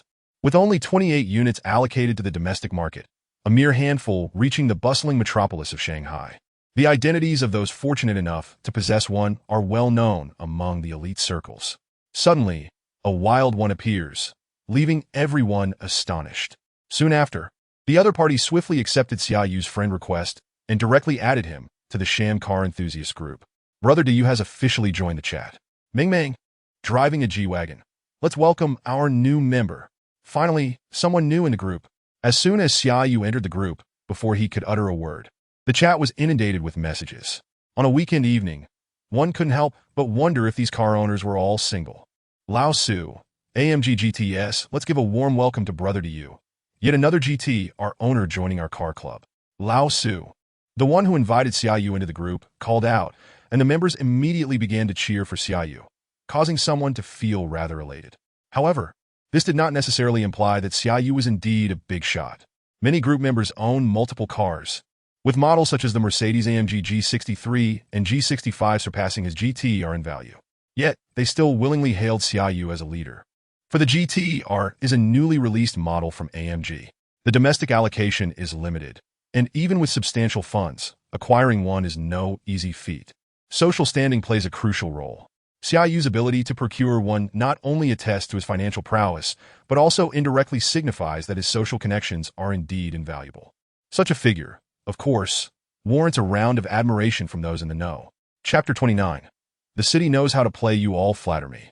I'm merely a newcomer, not a big shot, Xia Yu humbly remarked, then swiftly sent a red envelope of 1,000 yuan to the group. Ming Ming, driving a G-Wagon. Wow, such a generous red envelope, and still claiming not to be a big shot. Sam Pang also in a G-Wagon. Ming Ming is right, but alas, I only managed to grab 2 yuan. Messages flooded in again, as members who snatched the red envelope greeted Xia Yu, eager to integrate into the group. The most straightforward and effective way to blend into a group is indeed through the act of sending red envelopes. For Xia Yu, a mere 1,000 yuan felt like just a small indulgence, akin to foregoing half a king crab, yet it solidified his status as one of them. Money well spent. For these owners of vehicles worth millions, seizing a red envelope is more about the joy of celebration than the monetary value itself. Xia Yu engaged with a few of those who spoke amiably, only to be mentioned. Lao Su, I'm a visite et Buzaiu. Next weekend our car club will host an offline event at Tianma Mountain. Will you be joining us? Xia Yu was familiar with Tianma Mountain, home to one of Shanghai's 2 major racetracks. Though it may not rival the international circuit in size, it is a gem in its own right. However, having only recently grasped the steering wheel, he questioned whether his skills were sufficient for the track. Even if he couldn't race, attending would be a splendid opportunity to meet new friends. Count me in. Great, I'll note that down. Though not the group leader, Lao Su served as an administrator, responsible for organizing events and inviting members. Seeing Xia Yu's interest sparked a curiosity among others who initially planned to skip the gathering. Rumor had it that a prominent member sold his Panamera to upgrade to a GTR, yet had yet to receive it. With Xia Yu's presence, they were certain to enjoy the spotlight. Cheers erupted as several members privately messaged Lao Su to sign up, eager to witness the AMG GT-R in action. After a few exchanges, Xia Yu quietly observed the chat, only to discover a flood of friend requests from unfamiliar faces. If they were merely group members, it would be one thing, but every profile bore the visage of glamorous influencers. Clicking on one profile, he found images that matched the alluring avatars, devoid of the typical deceitful appearance of subpar accounts. Upon approving the request, before Xia Yu could utter a word, the other party's voice chirped, "Hey there, handsome. What was this?" As he pondered, another message arrived, expressing her loneliness and a desire to meet up, followed by several provocative photos. This left Xia Yu momentarily at a loss for words. He could only take a deep breath and exit the chat. In such situations, he felt it prudent to consult a seasoned veteran. Capturing a screenshot of the friend request, he sent it to Lao Su. As an administrator of the car club, he surely had encountered such matters before. Lao Su, these people add me only to send risky images. What's going on? Surely they aren't selling explicit content? Brother, do you genuinely don't know? Should I? Xia Yu inwardly questioned. They're from our area's fringe scene. I have no idea how they got into the group. Even a few of us admins have struggled to weed them out. Upon hearing Lao Su's explanation, Xia Yu was taken aback. Fringe? He initially assumed they were merely peddling risky images, only to discover their intentions were far more explicit. The city truly knows how to play, he mused, wondering if the older members in the group were keeping up with such antics. So that is how it is? Ah, brother, do you must be new to the car scene. This is common knowledge. Our AMG group is relatively niche, while the Porsche crowd is more mainstream. Their group was even shut down for inappropriate content. Truly, Lao Su's insights were enlightening. Yet, the level of misconduct that led to a group being shut down must have been quite the spectacle. It seemed these fringe individuals had become quite adept at their game, quietly adding friends in the group without a word, disregarding gender. Previously, a female member had inquired about them, and when asked, what did they say? Lao Su deeply?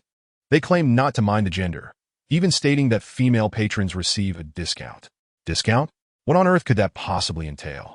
Xia Yu erupted in laughter, realizing the absurdity of the situation. They say you can laugh at the poor, but one cannot simply turn a straight woman into something else. What you've shared is truly amusing. There are plenty more entertaining tales to tell. We'll discuss it more when we meet next week. Sounds good. After arranging a meeting with Lao Su, Xia Yu logged off, surprised at how much joy a mere group addition could bring. Indeed, wealth allows one to glimpse the myriad facets of society, rather than being confined to a narrow, sheltered existence. Had he not joined this group, he would have remained oblivious to the assertiveness of women he had never even encountered. As for the fringe individual who had sent him a friend request, Xia Yu promptly blocked her, even if he had glimpsed her photos without compensating her. Glancing at the time, he realized it was already 9:30. Fatigue washed over him, leading him to wash up before heading to bed. That night, he dreamt of a dark forest, accompanied by the distant roar of a hippopotamus. When he awoke, it was already the next day, a beautiful new day. As usual, he enjoyed a meal, read a book, and worked out. Standing before the mirror, Xia Yu noticed that the excess fat around his abdomen had vanished. Flexing his abdominal muscles revealed the faint outlines of definition. Counting from the Thursday, he began his regimen. Today marked the 4th day, meaning he had completed an impressive 40 days of exercise. The goal of fat reduction was successfully achieved, and the next step was muscle gain. With that thought in mind, Xia Yu retrieved the king crab he had purchased the previous day from the refrigerator. Such a large crab inspired a multitude of culinary ideas. Yet for the sake of health, steaming seemed the best option. He took out the large steamer he had specifically bought and placed several slices of ginger on the rack.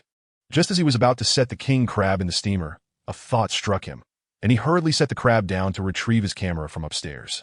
He had intended to film a vlog to share his life, and he nearly forgot once more, but fortunately remembered in time. Turning on the camera, he focused on the lively crab beginning his introduction. Although he didn't mind showing his face, he feared that being too handsome might overshadow the subject of his video. So he opted to minimize his appearance. This is the king crab I purchased, weighing in at 6 pounds. Although I would love to prepare it as a stir-fried crab with garlic, I've been focusing on my fitness lately, so steaming it is. As he narrated, Xia Yu carefully placed the king crab into the steamer and ignited the flame. To fully steam, such a large crab would require at least half an hour. Pausing the camera, Xia Yu pulled out his phone to snap a quick photo. With a mischievous glint in his eye, he planned to share the news with someone. As other people's misfortune brought him joy, a principle Xia Yu had always adhered to. Scanning his friend list, he quickly identified the unfortunate soul. Xia, I'm having steamed king crab for lunch today. What are you eating? Indeed, the lucky unfortunate was none other than the long-unseen Xia. Another of Xia Yu's life principles was to ensnare someone to exploit. Xia was the victim, and Defei was also caught in the web. Chapter 30. The tool the moment Xia received Xia Yu's message. She felt elated, but that joy quickly morphed into a stiff smile upon reading the content. Nearly shedding tears of poverty. What a family, indulging in such delicacies daily. After a moment's contemplation, Xia refrained from answering Xia Yu directly and simply sent a drooling emoji. Truth be told, she was utterly tempted. Merely gazing at the photo allowed her to imagine the exquisite flavor, the taste reminiscent of the Alaskan delicacies from the cold waters of the North Pacific. Smooth yet subtly salty. Can't think about it anymore. I might just drool. Next time, let us eat together. Xia Yu replied almost instantly, though he couldn't help but notice the pitiable expression on Xia's face. Previously, he had promised to treat her, yet now he was suggesting another time. Jia was absolutely right. A man's words are often deceiving. By the way, Jia, are you free next weekend? Xia Yu sent another message. As a faux rich second generation, attending the car club alone felt a bit overwhelming. Having a beautiful woman in the passenger seat would not only elevate his status, but also establish his presence. Though it may be a glitch, the presence of a beautiful female companion continues to symbolize status even to this day. The first individual who comes to mind for the perfect role of a tool is Xia. Were she to learn of Xia Yu's true intentions, she would undoubtedly implore him to act like a genuine person. However, the crux of the matter is that she remains oblivious to his thoughts. Does he wish to invite me for a meal or for a date? Xia contemplated numerous possibilities, yet this particular one eluded her. Do you have any free time or anything on your mind? Recently, I joined a car enthusiast club, and they have an offline event scheduled for next weekend. I tend to be timid and bashful, and I wouldn't dare attend alone unless you, senior, accompany me. Bashful? Surely it is he, Xia Yu, who possesses the thickest skin.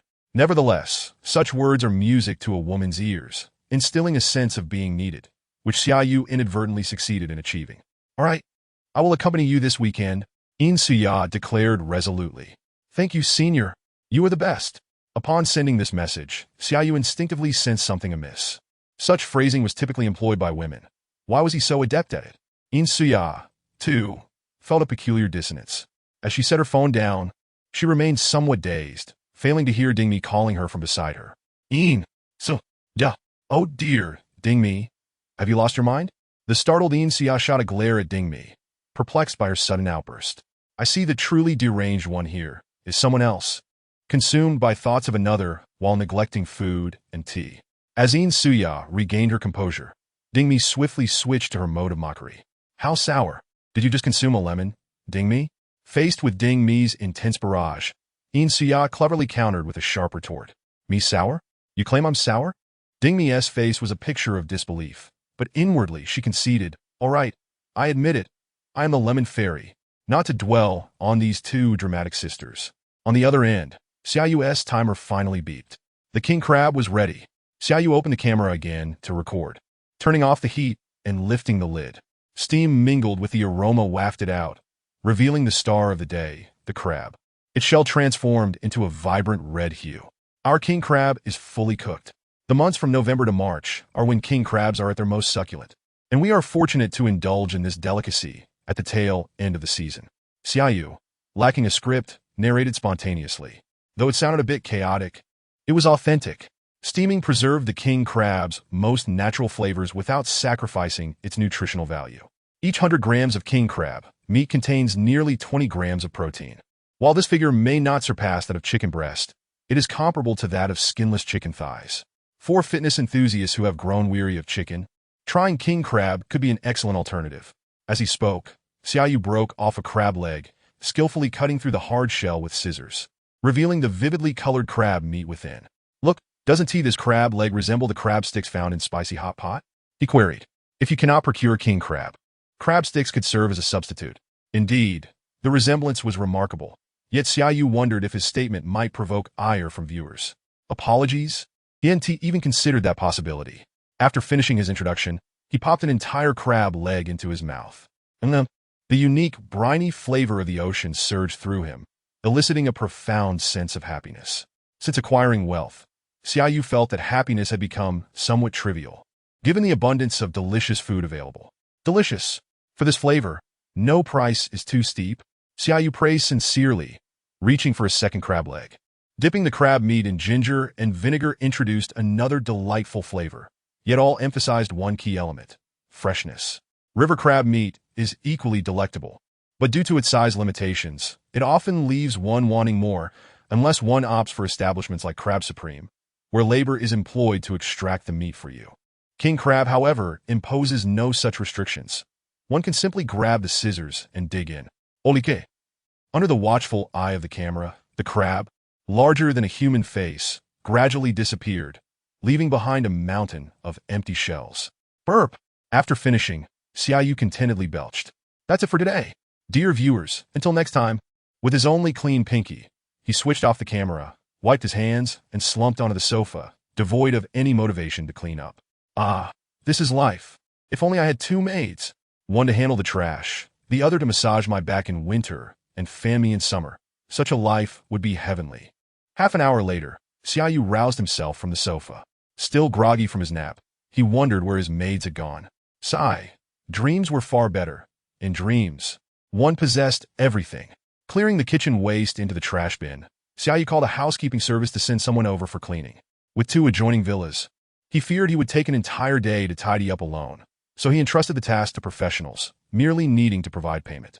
As evening approached, upon returning from the gym, Xia Yu found his home transformed. His money had not been wasted. He silently rated the housekeeping service 5 stars in his mind and began preparing dinner. Compared to the opulence of lunch, dinner was far more modest: shredded chicken salad with vegetable salad.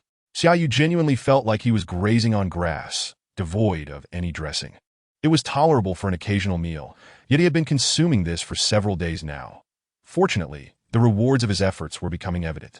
Xia Yu's attribute values in the system had changed. Strength 7, 3, agility 6, 9, spirit 7, 8. Strength had increased the most, rising from 7, 1 to 7, 3, while spirit and agility each grew by 0, 1. Generally, a score of 10 represents the utmost limit for an adult male on Earth.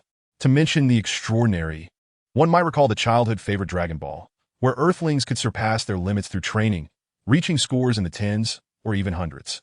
And if one insists that Scions can transform into Super Scions and exceed 1 billion, It should be noted they are not even Earthlings. As the topic veered into the realm of fantasy, Xia Yu quickly switched to the mall interface. Chapter 31. Uploading video. The entire mall interface remained as blank as ever. Since purchasing the photography skill last time, no new items had appeared. Could it be that the mall updates monthly? Xia Yu speculated. Over the past few weeks since acquiring the system, he had gained a certain understanding of its workings. For instance, the regular sign-in rewards followed a predictable pattern. Weekly sign-in bonuses were given weekly, and daily sign-ins were necessary to receive daily wages. However, to confirm his conjecture, he would have to wait until next month. This month, there was little chance of any changes.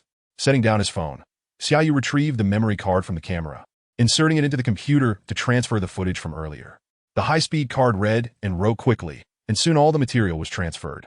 He watched the video at double speed and found the filming technique impressive, with the commentary equally commendable. The only regret was that the handsome protagonist never showed his face. There would surely be another chance, he reassured himself, and began editing. Previously, when conversing with Suya, he learned she used PR for editing, so he decided to download it for exploration. As for the user-friendly AI Xia Yu had no intention of utilizing that. In the past, he had detested such software on a certain 9-letter community website, where even a video lasting merely half a minute could have an intro that consumed half that time. Wasting others' time was akin to committing robbery. After installing the software, Xia Yu spent nearly half an hour familiarizing himself with the editing process. He deemed special effects unnecessary and saw no need to add text. He planned to include only 2 segments of background music. It seemed that none of PR's paid features would be utilized. Having money with nowhere to spend it is indeed a form of suffering. Xia Yu mused before diving into his work. He quickly trimmed the unnecessary footage, resulting in a 4-minute-long crab-eating vlog. However, dining at home hardly qualified as a vlog, did it? Xia Yu was uncertain, but ultimately, eating is a part of life, so there was no need to dwell on trivial matters. He added the background music and prepared to upload it. As for the background music, he had already decided on a piece from the Japanese drama, The Lonely Gourmet, which was quite fitting. The moment the music kicked in after he finished the first crab leg, the video surged with energy, its effects unmistakable, living up to its title. After playing it once more to ensure everything was in order, Xia Yu uploaded it to Bilibili, not bothering to create a new account, using instead his 4-year-old account. Daiyujie. Once the video finished uploading and displayed under review, he paid it no further mind, shutting down the computer and heading to his bedroom to wash up. For the following day marked a full schedule on Monday, necessitating an early night. Another night passed without incident. The next day, seated in the classroom, Xia Yu finally had a moment to pull out his phone. First, as usual, he signed in, receiving a 2,000 sign-in reward, bringing his pocket money to a staggering 240,000. Should he spend this money all at once? His experience points would undoubtedly suffice for him to level up to LV6. However, the question remained, how to spend it all at once? He couldn't afford a house, and as for vehicles, he already owned 2-wheeled and 4-wheeled options. He was merely missing a trike, yet even if they were to provide him with one, it wouldn't cost 24,000. To focus solely on housing and vehicles does not imply that Xia Yu could think of nothing else to spend his money on. With 24,000, he could easily embark on a journey to any corner of the world. A trip to Antarctica would only cost about 10,000 per person. Or he could visit Brioni to have a bespoke suit tailored. Yet, there seemed little necessity for such expenditures. With no extended breaks from school, he had no desire to fly off on a holiday. The luxurious suit, for now, remains unutilized in the absence of entrepreneurial ventures. Even in haste, one might resort to purchasing a ready-made outfit to manage the situation. Suddenly, Xia Yu realizes he is, in fact, a person of a laid-back disposition, revealing that apart from his passion for delectable food, he generally does not indulge in extravagant expenditures. No, it should be noted that the items received through check-ins have effectively conserved the budget that would have otherwise been allocated for high-end consumption. The modest salary he earns merely serves as his pocket money for daily expenses. At present, he resembles a child from a wealthy family, wielding surplus pocket money without a clear notion of how to spend it. Perhaps once this week's fitness buff concludes, he ought to dedicate some time to cultivating his interests. Photography, music, horseback riding, shooting. These hobbies are indeed costly and unattainable for an ordinary household. Due to financial constraints, Xia Yu did not learn anything during his childhood, a predicament shared by many others who would invariably flee at the prospect of showcasing their talents. Now that he possesses wealth, Xia Yu is inclined to revisit some of his interests and learn anew. After all, with aspirations of becoming a tycoon, one cannot afford to be inept. Individuals like Pony Ma can rap, while Jack Ma excels in martial arts and rock music. Those who ascend to greatness are invariably multi-talented. Being devoid of any skills renders life rather dull. And how could one possibly engage with subordinates? The more Xia Yu reflects upon this, the more convinced he becomes. Mentally allocating funds for tuition in his little notebook, leaving the specifics of what to study for later consideration. Exiting the system interface, Xia Yu inexplicably clicks into Bilibili. Having submitted his content the previous night, he remains oblivious to whether it has passed the review process. Upon entering the Creation Center, he discovers that the icon indicating review has vanished. This signifies approval, does it not? Xia Yu clicks to start the video, noticing that it has garnered over a dozen views. With a couple of coins, yet disappointingly, there are no comments or bullet chats. Such an aesthetically pleasing video on Bilibili? Is this colossal crab truly less appealing than those renowned long-legged beauties next door? Indeed, this is not the Bilibili he once knew. The atmosphere suddenly grows heavy. However, as a fledgling content creator, how could he expect to achieve instant fame from a single video? Popularity is something that must be gradually cultivated. Senior Ian began her journey in media during her sophomore year, sacrificing countless weekends and leisure hours, only to witness a slight uptick in recognition by the second semester of her junior year, underscoring this very point. Reflecting on this, Xia Yu finds solace in his thoughts. Happiness is often comparative. Though it may seem morally questionable, finding joy in the misfortunes of others brings a peculiar delight. Sharing the video with Xia Yu sets his phone aside, not to attend to it again. Meanwhile, Xia, engrossed in class, is drawn to her phone by the vibration of a notification. A quick glance reveals it to be from Xia Yu. Could he possibly be tempting her once more?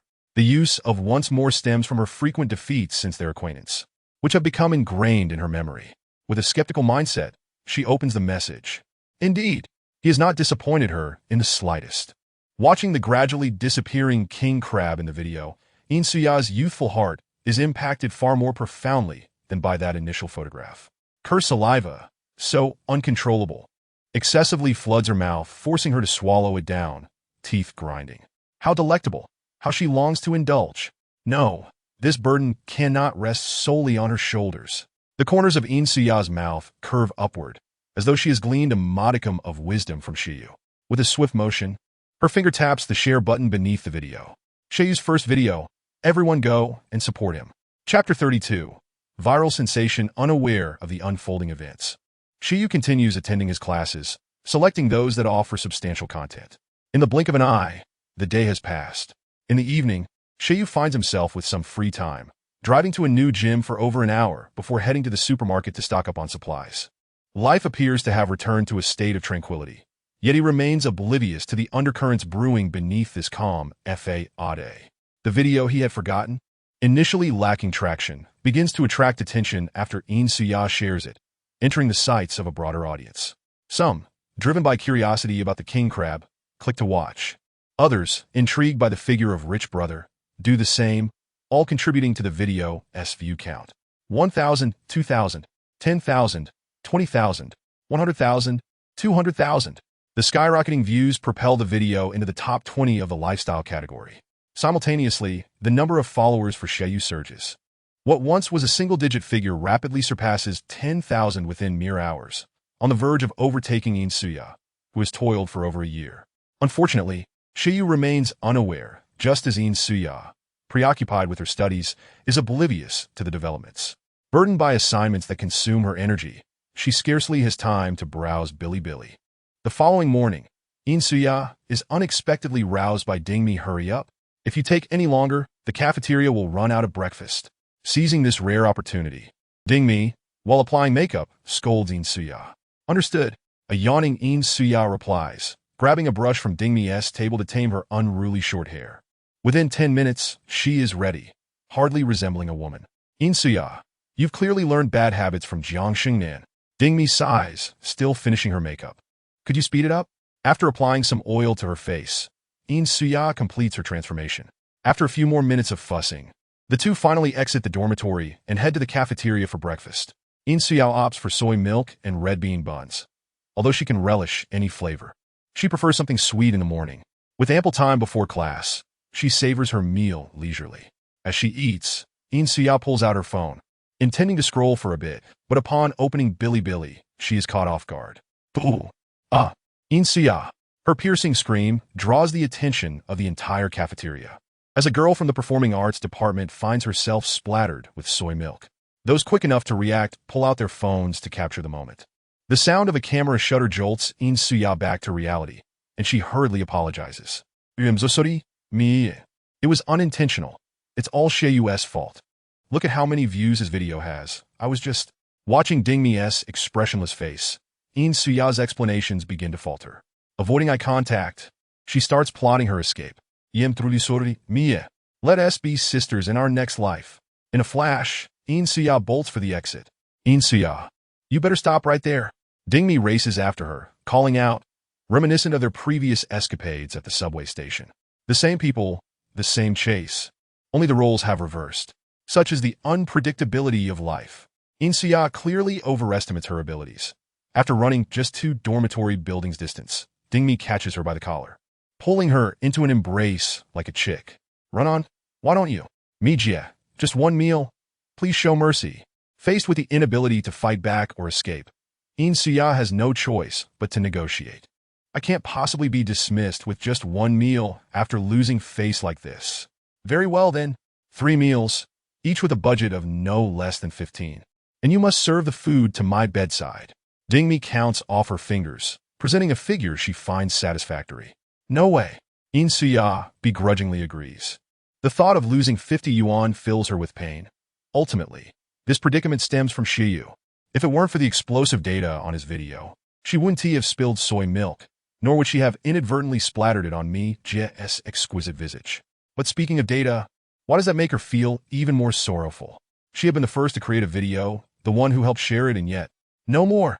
The more she thinks about it, the more disheartened she becomes. The next time they meet, Xia Yu must treat her, preferably enough to recoup that 50 yuan. With this thought, Xia regains her vitality. On the way back to the dormitory with Dingmi to change clothes and remove her makeup, she reshared Xia Yu's video with him. Buzz! Suddenly, her phone vibrates. Seated in the back row of the classroom, Xia Yu pulls out his phone. Unlocking it, he sees it's from Xia. Why she share my video with me again? Xia Yu assumes it's merely an accidental tap. However, a day has passed. He wonders how many more views the video has garnered. Curious, he clicks the link which redirects him to the app interface. It appears unchanged, but as he contemplates this, he notices the view count. 439,000. What on earth? How is that possible? At first, he cannot comprehend, thinking it a glitch, yet the barrage of comments and bullet chats, all exceeding 1,000, suggest otherwise. Even the number of followers has surged to 23,000. Remarkable, considering it was in single digits just yesterday. Could the data truly be accurate? Filled with curiosity, Xia Yu exits the video and enters the creation center he had used only once. The previously nebulous data now present a clear reality before him, with tangible figures. This indicates that his video has indeed gone viral. Yet, how could such a mediocre video achieve such success? Although he had shamelessly boasted about its quality yesterday, he was merely indulging himself then, leaving him somewhat bewildered now. In truth, Xia Yu was not merely self-indulgent. Any video that becomes a sensation does so for a reason. High production quality, innovative content, and an engaging narrative can all serve as catalysts for virality. While Xia Yu's video may appear simplistic at first glance, a closer examination reveals a photographic skill far from rudimentary. The clever composition, coupled with exceptional image quality, presents the king crab in a way that suggests it is an unattainable delicacy for most viewers. This is what one refers to as a sense of sophistication. Even if the king crab itself is not filmed, most people still cannot afford it. The second sensation lies within the ingredients themselves.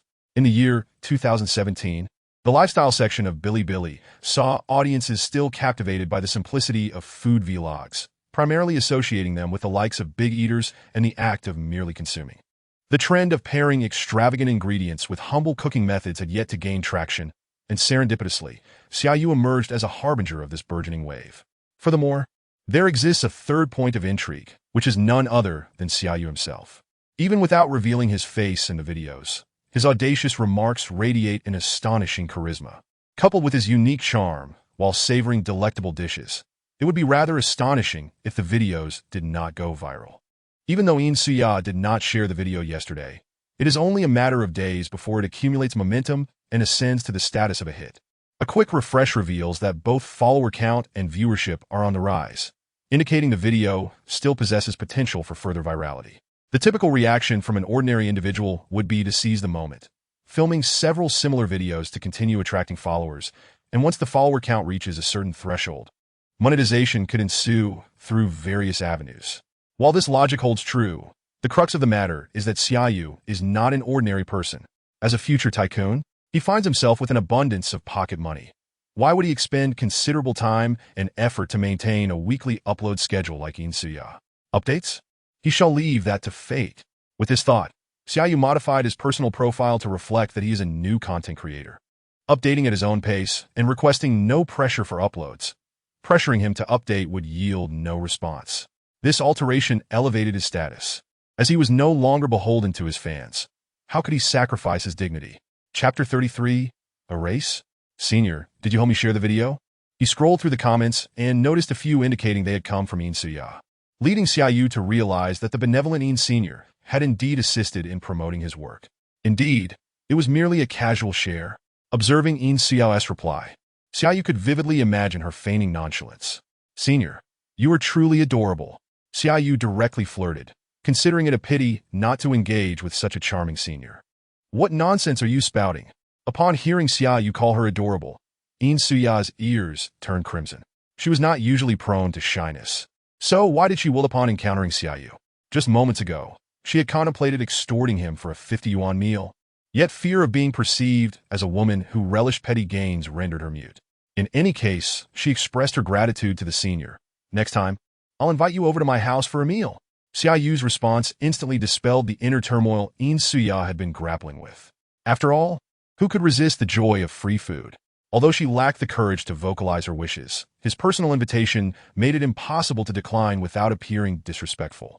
Xia had entirely forgotten that during her freshman year, she had turned down numerous upperclassmen's invitations to dine. All right, so what should I treat the senior to? Upon reading Xia's response, Xia Yu began to ponder. They had previously agreed that he would treat her to a meal, but he had yet to find the time. This would be his second debt of gratitude. Plain noodles would undoubtedly be insufficient. He must prepare 2 hearty dishes. After all, this was his inaugural invitation for someone to visit his home. In the ensuing days, Xia Yu continued attending classes and maintaining his fitness regimen, occasionally taking time to chat with Xia. His video eventually reached 1 million views, although subsequent growth became less pronounced. Such figures were already commendable.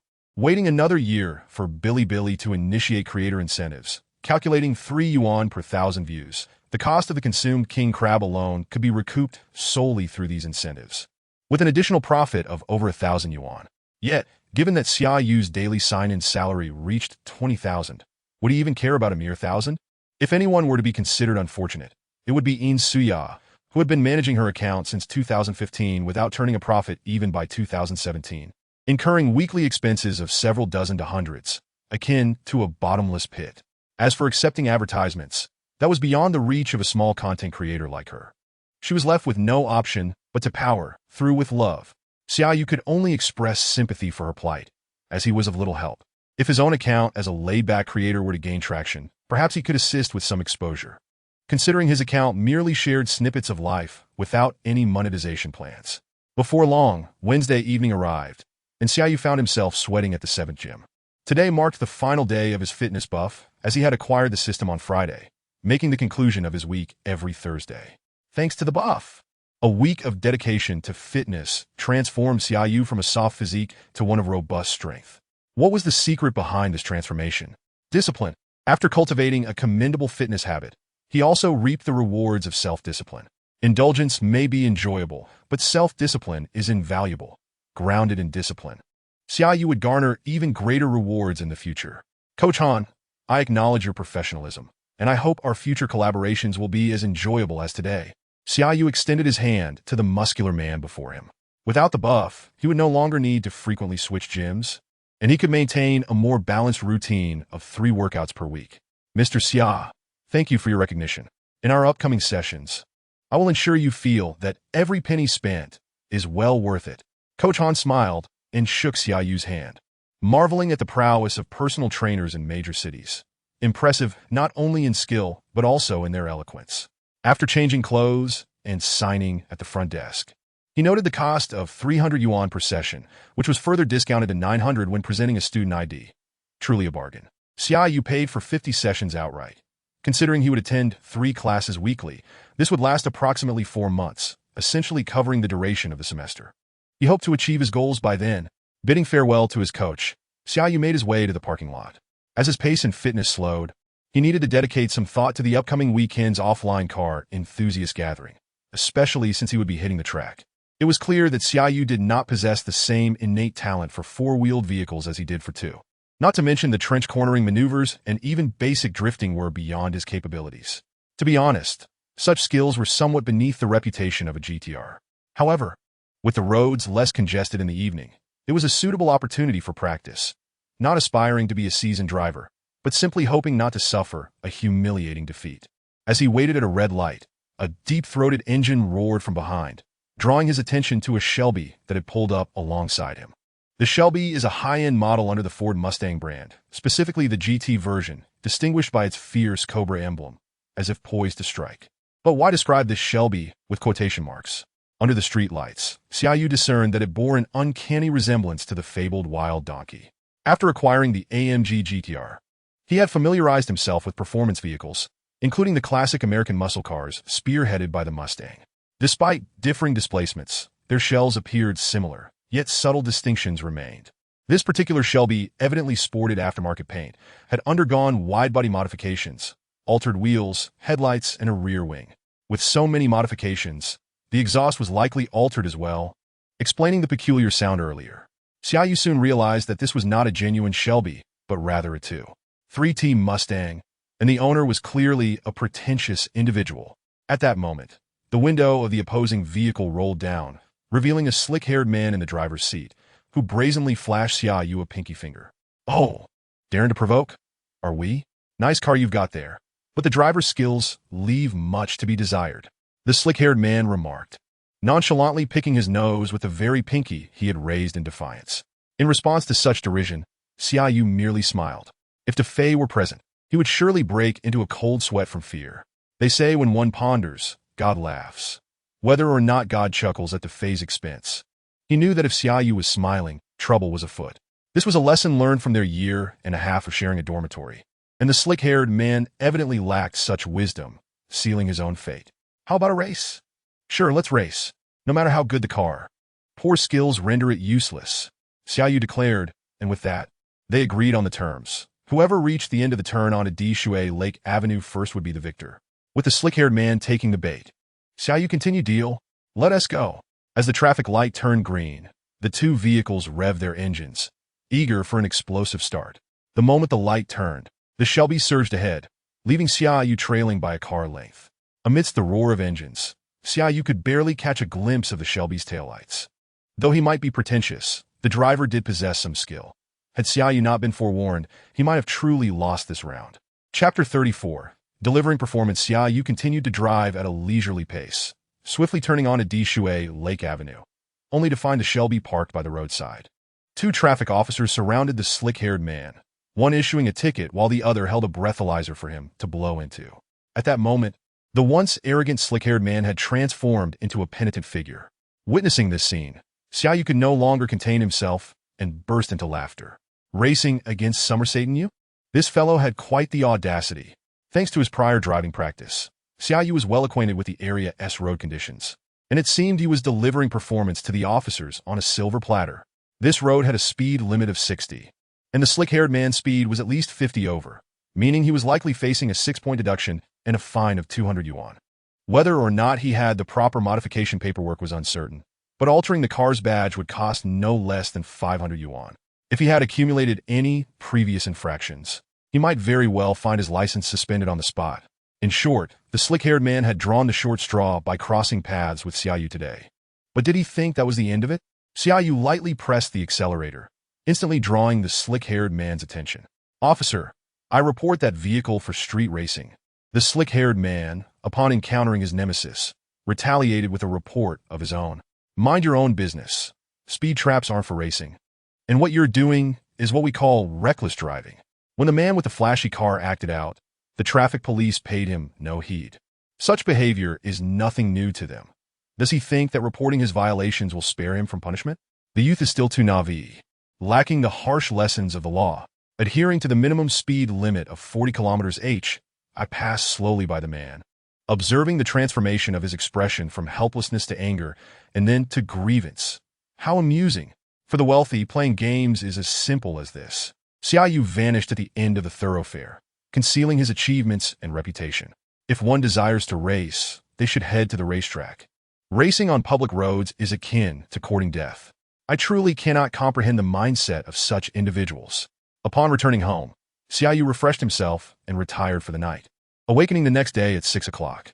After having breakfast, he devoted some time to reading aloud in English, then ascended the stairs to jog for half an hour. Aerobic exercise is beneficial for health and can be performed daily. For muscle gain and body shaping, it's best to leave that to professional trainers at the gym. Without the fitness buff, he feared that haphazard training might lead to injury. Speaking of buffs, would there be a new one today? After all, the past 2 weeks' weekly sign-in rewards had all been of the buff variety. Sign in. Seated in the classroom, Xia Yu promptly pressed the sign-in button on the screen. Ding! Your account ending in 0607 received an income of 20,000 yuan from the Industrial and Commercial Bank on March 27th at 8:09, with a balance of 285,574.27 yuan. Industrial and Commercial Bank ding. You have signed in consecutively for a week. Congratulations on receiving the weekly sign-in gift. 2 notifications appeared in succession, and Xia Yu dismissed the salary message, opting instead to open the weekly sign-in gift. Reward: Bad luck card, description: a one-time card. When used by silently reciting the target's name, the target will experience a series of unfortunate events over the next 24 hours. A bad luck card? Who does it look down upon? As a notorious figure in the neighborhood. Does Xia Yu really need a card to bring misfortune upon someone? It seems this card is destined to gather dust in the corner of his wallet. Xia Yu felt a twinge of regret. How wonderful it would have been to receive another buff card. He had become quite enamored with the gradual process of self-improvement. To be honest, he relished this cheating-like experience. Gladwell proposed the 10,000-hour rule in Outliers, suggesting that to become an expert in any field, one must devote at least 10,000 hours. Under the influence of buffs, that 10,000 turns into 1,000, allowing Xia Yu to become an expert in 10 fields within the same time frame. Such efficiency would hardly be an exaggeration to label him a genius.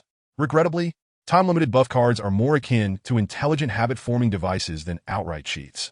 With the effects of 2 buffs, Xia Yu had cultivated good habits of reading and exercising, transforming him both physically and mentally. The person remained the same, yet his aura had undergone a remarkable metamorphosis. Ordinary individuals who suddenly acquire wealth often exhibit a somewhat crass demeanor, becoming what is colloquially termed as new money, a result of their lack of depth and refinement. Xia Yu once possessed such traits, though they were not overt. Now, however, they are entirely absent. Yet, this level of change is still insufficient. One's aura is not merely a matter of appearance, but is also reflected in one's interactions and conduct. Xia Yu has much to learn. After attending 2 classes in the morning and 1 in the afternoon, he returned to the library. He had nearly finished the English textbook he had previously borrowed and was there to return it. What is learned from books is but the surface. True understanding comes from practice. Having completed the book, Xia Yu wished to practice his spoken English, but found no suitable partners around. De Fei and Meng Kuan's English was still inferior to his previous level, and he had no acquaintances in the foreign language college. Suddenly, a figure flashed through his mind. Zhang Beiying seemed to be an English major, but she was only a freshman. Her English level might not be very high. Not necessarily. Though, she spent every day in the library and could very well be a top student. A certain underachiever felt a tightening in his chest, glancing around nervously. For some reason, Zhang Beiying had just felt as if someone could see right through her. Surely no one knows her secret of being a poor student. After all, she worked diligently to maintain the facade of being an ordinary achiever. After returning the book, Xia Yu borrowed 2 more and did not rush to leave. He settled into his usual spot and spotted Zhang Beiying from a distance. Indeed, a top student is a top student, unlike him, who only comes to the library sporadically. If Zhang Beiying were to discover Xia Yu's assessment of her, she would surely feel flustered. Was that a compliment or a critique? Should he approach her? After all, there was still a favorable impression of 36 points. Xia Yu felt a bit apprehensive. He was not afraid of rejection, but rather worried that if he approached her now, he would end up trending on the school's forum. In truth, Xia Yu had fallen into a misunderstanding. His fears concerning the school forum were rooted in Defei. Yet, the unremarkable Defei made it onto the forum solely due to rumors with Lu Wan. This situation was different. If Xia Yu could spark rumors with Jiang Beiying, it would be a dream come true for many. If he had to name a downside, it would be preparing to become the enemy of all boys. Was Xia Yu ready for that? He pondered for a moment and decided against it. He did not want to disrupt her studies. It's best to solve problems that can be resolved with money without resorting to favors. After all, his favors are quite costly. After browsing for a while, Xia Yu left the library. In the evening, he planned to venture into the city. With sufficient funds, he could hire graduates from top universities specializing in English. But for practicing spoken English, the best choice remained native speakers. Nearby, aside from a few African exchange students, there were 2 foreign teachers. Further out, he could check the bars in Xinyiandi, where it was said there were many foreigners. Xia Yu had only attended classes taught by the foreign teachers in his freshman year, and seeing that both seemed busy, he chose not to disturb them, leaving him with seemingly only one option. Chapter 35. No room? Xia Yu realized he had been in Shanghai for nearly 2 years, but due to his financial constraints, he had yet to experience the city's vibrant nightlife. Today presented a splendid opportunity. Tomorrow was Friday, and by skipping the English application writing class where he could easily score full marks, he would have a whole day and night to enjoy. As for whether skipping class would affect his participation score, please. He had been eagerly answering questions for the past 2 weeks, filling his participation quota. He mentioned in the dormitory group chat that he was heading home to pack a set of clothes, and then he drove onto the highway into the city. Coincidentally, he encountered the evening rush hour, so while stuck in traffic, he searched for hotels near Xinyiandi. Aside from the Jing'an Shangri-La Hotel he had previously stayed at, he discovered a place called the Langham. Xia Yu was not well versed in the hotel industry, but he certainly knew his food. Shanghai boasts a Michelin 3-star restaurant called Tang Court, which is located within this hotel. Just based on this, the Langham instantly surpassed the Shangri-La in Xia Yu's esteem. Most food lovers are not bad people, and hotels that excel in culinary arts are unlikely to be of poor quality. With this in mind, Xia Yu made his decision and directed his navigation towards the Langham once the traffic eased. Around 6 p.m., he successfully arrived at the underground parking lot of the Langham. Taking the elevator to the hotel lobby, he presented his identification. "I'm terribly sorry, sir, but since you did not make a reservation, we are fully booked at the moment," the front desk staff said apologetically.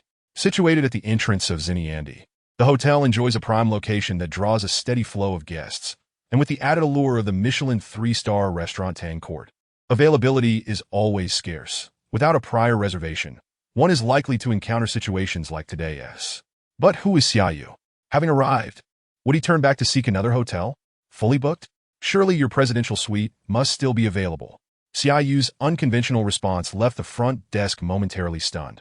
Before the staff broke into a radiant smile, "I apologize, sir. We have indeed made an oversight. The presidential suite is indeed available. Would you like me to assist you with the check-in?" Certain platforms like certain travel apps cannot even book a presidential suite in a 5-star hotel. And even if one arrives at the hotel front desk, the room rate list does not display presidential suite information. It is only when one inquires that the front desk will assist with the booking. Xia Yu had previously harbored a grievance over not being able to stay in the presidential suite at the Shangri-La, and now, by chance, he would have the opportunity to stay at the Langham, which was quite serendipitous.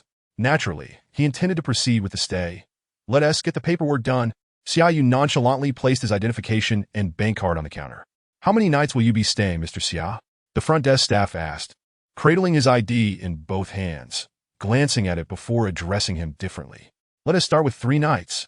With nearly 300,000 yuan in his account, Xia Yu felt no trepidation, and since it was a rare occasion to enter the city, he intended to spend the weekend here. "Very well. I will process that for you."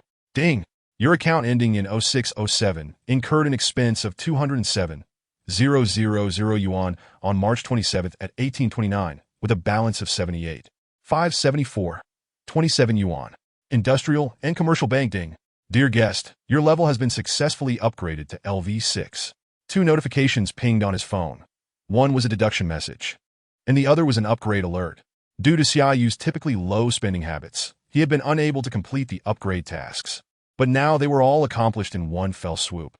Surprised, Xia Yu also marveled at the exorbitance of the presidential suite. A night costs 60,000 yuan, which is 5,000 yuan more than the neighboring Pudong, Shangri-La's presidential suite. On top of that, there is a 15 service fee, bringing the total to 69,000 yuan for 3 nights, which explained the 207,000 yuan deduction from his card. Here is your room key, sir. We have a staff member who will accompany you to your room. Please follow this way. The term designated personnel refers to management staff at the level of the lobby manager, but a deep voice suddenly resonated from behind Xia Yu. Allow me to assist. Upon turning, Xia Yu beheld an affable-looking elderly gentleman, adorned with spectacles, emanating an approachable demeanor. Very well, Mr. Yiswen. The lobby manager stepped aside, addressing him with utmost respect. It is a pleasure to have you at our Langting Hotel. I am the general manager, Yiswen. The elderly man extended his hand in greeting. I am equally delighted to make your acquaintance, Mr. Yiswen. Xia Yu reciprocated the handshake, astonished that the individual attending to him was none other than the general manager, instantly elevating the prestige of his experience. Choosing a Lang watch clearly indicates that Mr. Xia possesses refined taste. It is a source of pride for us Germans. Despite the handshake occurring with his right hand, Yiswen's gaze fell upon the watch adorning Xia Yu's left wrist. So, Mr. Yiswen is indeed German. Xia Yu nodded, opting not to delve further into the topic of watches. While compliments are delightful, this watch was a gift from a package, and his knowledge of Lang was limited to a certain online encyclopedia. Discussing it further might expose his lack of understanding. Indeed, Mr. Xia, please follow me this way. Noticing Xia Yu's disinterest in continuing the conversation, the elder gentleman gracefully gestured for him to proceed. Ding! Upon arriving at another elevator, the elder swiped his card to grant them access, allowing Xia Yu to enter first. This elevator was distinct from the one he had taken from the basement. It was evidently the exclusive VIP lift. As the floor indicators dwindled, the elevator swiftly ascended to the prestigious 28th floor. The doors opened to reveal the dedicated butler of the presidential suite waiting at the entrance. Good day, Mr. Xia. I am your personal butler, Ethan. Greetings, Mr. Yiswen. The butler, named Ethan, bowed to Xia Yu. As in the hospitality industry, the guest always takes precedence, even in the presence of the general manager. Mr. Xia, the forthcoming services will be provided by our butler. Should you have any special requests, we shall endeavor to fulfill them. I would like to dine at Tang Pavilion this evening, Xia Yu inquired, gazing into Yiswen's eyes. Securing a reservation at a Michelin 3-star restaurant is often more challenging than booking a hotel room, and without a prior reservation, it would be nearly impossible to dine there. Yet such regulations only apply to the average person. As you wish. Dining in either the main hall or a private room is entirely at your discretion. Xia Yu was taken aback. Was this truly the realm of the affluent? Yiswen's meticulous response left him in a state of astonished disbelief, though he maintained a composed facade. Let us opt for the main hall. Dining alone in a private room would lack the charm. Please take a moment to rest. I shall personally ensure that Chef Tan prepares the most exquisite dishes for you. Observing the elder gentleman depart, Xia Yu took a deep breath and stepped into the opulent suite, which boasted a total area of 345 square meters. To his astonishment, this presidential suite was a duplex, passing through a courtyard adorned with lush bamboo. Xia Yu casually tossed his backpack onto the sofa and followed butler Ethan for a tour of the room. Mr. Xia, from the living room, you can gaze out at a breathtaking 180-degree view of the vibrant skyline of our metropolis. Ethan pointed out the window. Chapter 36. Arrival at Tang Pavilion. It is indeed splendid. Do you have any recommendations for nightclubs near Xintiandi? Xia Yu casually inquired, knowing that a butler's role is to cater to the guest's every whim. While securing a reservation at Tang Pavilion was within the butler's capabilities, having the general manager intervene would undoubtedly amplify his prestige. If you are alone, I would recommend Fusion, which is not far from our hotel and frequented by a younger crowd, Ethan suggested. Fusion is located on the 5th floor of Xintiandi South Plaza, making it quite convenient. I shall head there tonight. Xia Yu decided without hesitation. Mr. Xia, shall we assist you with arrangements? Ethan inquired, piquing Xia Yu's curiosity. Is that possible? He responded, intrigued. Indeed, we can contact the person in charge to ensure your nightclub experience tonight is memorable. All right, you may proceed with the arrangements, Xia Yu candidly stated. As he was quite unfamiliar with the nightclub scene, having someone to guide him would be advantageous. I will contact them right away.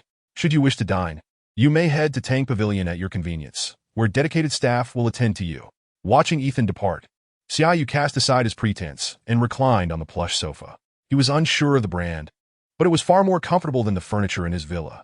No wonder this presidential suite commanded a price of nearly 70,000 a night. His stomach suddenly growled, prompting Xia Yu to glance at the clock. It was already 7 p.m. He should hasten to dine. Exiting the suite, he took the elevator down to the 5th floor. Although Tang Pavilion was located on the same floor, it was only as he approached the restaurant's entrance that he realized he had forgotten his camera in his rush. Alas, he had intended to film a vlog of his dining experience, but that was now impossible. While his phone could capture images, the quality would be unsatisfactory. Thus, he could only take a couple of pictures to tease Xia. Xia, meow meow meow, please be human. Before entering, Xia Yu noticed several well-dressed individuals waiting at the entrance, seemingly anticipating someone. Who could they be waiting for? Just as he pondered this, they spotted him, and their faces instantly brightened with smiles. Welcome, Mr. Xia, to Tang Pavilion. I am Zhui Xiang, the dining manager of Langding. The leader of the group grasped Xia Yu's hand in introduction, leaving him somewhat bewildered. They had been waiting for him. Yet was such a grand reception truly necessary? In actuality, this level of attention was hardly excessive, as it was a special instruction from Mr. Yiswen. Alongside the dining manager stood the restaurant manager and the assistant manager, while the executive chef had already been dispatched to the kitchen. Mr. Xia, I shall be at your service. The manager of Tang Pavilion, Lin Kai, approached. Although Zhui Xiang oversaw the entire dining department of the hotel, Tang Pavilion fell under his direct supervision. Please, Zhui manager, carry on with your duties. Being observed by so many while dining would surely diminish Xia Yu's appetite. Very well, Mr. Xia. I wish you an enjoyable meal. With that, Zhui Xiang and his colleagues departed, and Xia Yu followed Lin Kai into the dining hall. The floor was adorned with a plush burgundy carpet, matching the drapery, creating an atmosphere that, while not ostentatious, was dignified and tidy, offering a stark contrast to the previous dining experience at Zenranji. The hall was filled with patrons, some of whom recognized Lin Kai and expressed curiosity about the young man he was personally attending to. Whose son could this be? A stunning woman in her 30s whispered to her husband, "Look how spirited this young man is. He would be a perfect match for our daughter. He does seem quite spirited, but your daughter is rather dim-witted. I fear she may never marry," old Jiang remarked with a glance at Xia Yu. "Who are you calling dim-witted? Is this my fault?" His wife bristled, forcing old Jiang to mumble a quiet retort. "If not your fault, whose could it be? My greatest regret in life is having been captivated by your beauty while neglecting your intellect, and as a result." This small exchange went unnoticed by Xia Yu, who had arrived at the prime seating location in the hall. The main seat faced a vast floor-to-ceiling window, through which the dazzling neon lights illuminated the nightscape of the metropolis. "Mr. Xia, this bottle of Dom P. Rignon P3 is a private reserve of Mr. Yiswen.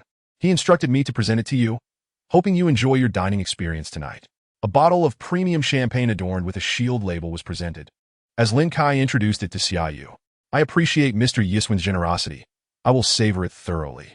Xia Yu responded earnestly. Aside from the Salon Belle Rose he had sampled previously, he was only aware of the ostentatious Ace of Spades champagne. He was unfamiliar with the Dom P. Rignon brand. It was best to remain silent when uncertain, a principle that applies universally.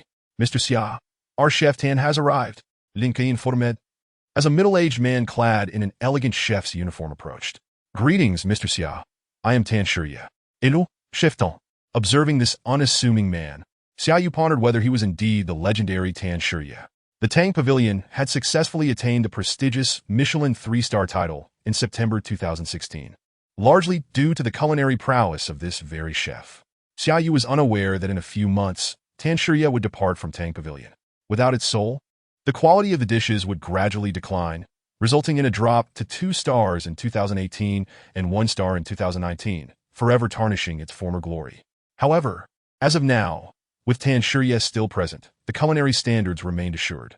"Mr. Xia, Mr. Yiswen has instructed me to present you with the most exquisite dishes tonight. Do you have any particular preferences, or should I proceed with a menu?" Tan Shirya inquired directly, foregoing pleasantries.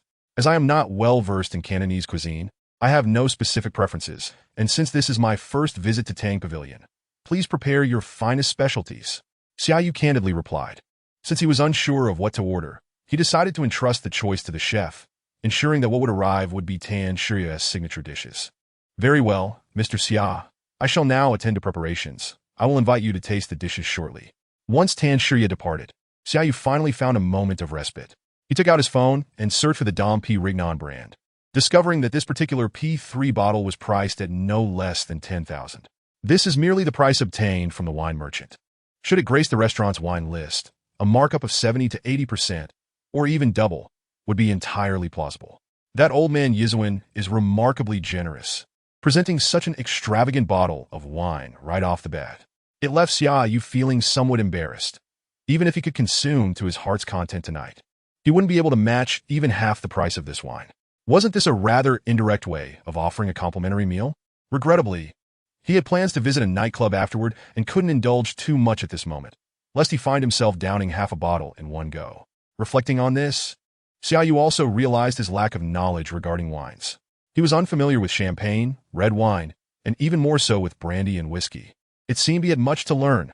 Chapter 37. Dom P. with a crisp pop. A delicate white mist erupted from the bottle's neck, and the amber-hued liquid, effervescent with bubbles, was poured into the glass. The rich aroma of the wine, traversing time since 1988, wafted into Xia Yu's nostrils. Was there a hint of roasted nuts in the scent?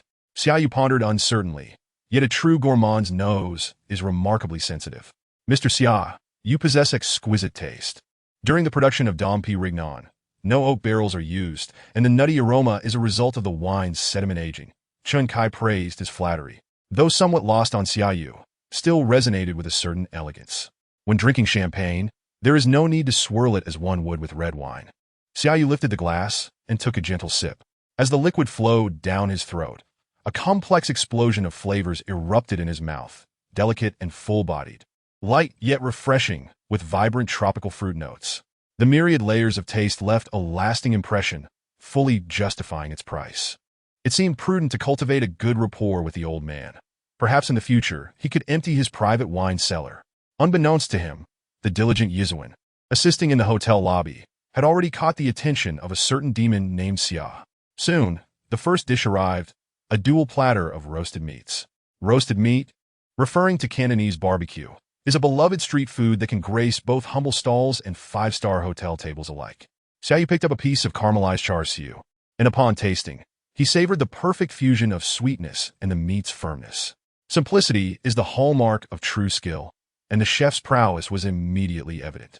The most criticized aspect of high-end restaurants often lies in the consistency of their dishes. With so many guests, it is impossible for the executive chef to prepare every meal, making it common to encounter dishes from sous chefs. The controversy surrounding Tang Ji's recent ascension to 3 stars stemmed from this very issue, exacerbated after the departure of Tan Shirya, ultimately leading to a decline in their rating. Xia Yu was unaware of these matters, and even if he were, he would find little interest. At most, he would lament the loss of a dining spot. However, in the vast expanse of the metropolis, there were countless delightful restaurants, and he would undoubtedly embrace them. Those with a passion for gourmet food are seldom malevolent, but are typically devoid of sentimentality. If your food is exceptional, I will sing your praises. If not, I shall cast you aside like refuse. For those seeking warmth in human connections, perhaps a viewing of Midnight Diner would be in order. Just remember, it must be the original version. The domestic remakes are far too cringeworthy. Next, a dish of money shrimp balls arrived, a signature offering of Tango, having won the prestigious seafood award at the Culinary Olympics. Though unaware of the public relations costs involved, the dish was visually enticing. Plump shrimp balls adorned with asparagus, accompanied by some unknown side garnishes resembling golden coins post-frying. Was this the meaning behind money? Sipping wine to cleanse his palate of the roasted meat's richness, Xia Yu eagerly picked up a shrimp and placed it in his mouth. The incredibly tender shrimp melted upon contact, its unique flavor whisking Xia Yu away to a seaside escape. Was it truly this delectable? Several nearby tables were watching Xia Yu's reactions, their curiosity piqued. They recognized Lin Kai and were well acquainted with Tan Shirya. Having just seen Tan greet Xia Yu, they wondered if the dishes he was enjoying were prepared by the master chef himself. While previously uncertain, now, witnessing Xia Yu's delighted expression, they felt confident in their assumptions. Most patrons at Tango were affluent, and wealthy individuals are often astute. They had clearly deduced the situation. Yet what could they do with this knowledge? Beyond envy and resentment, they were powerless.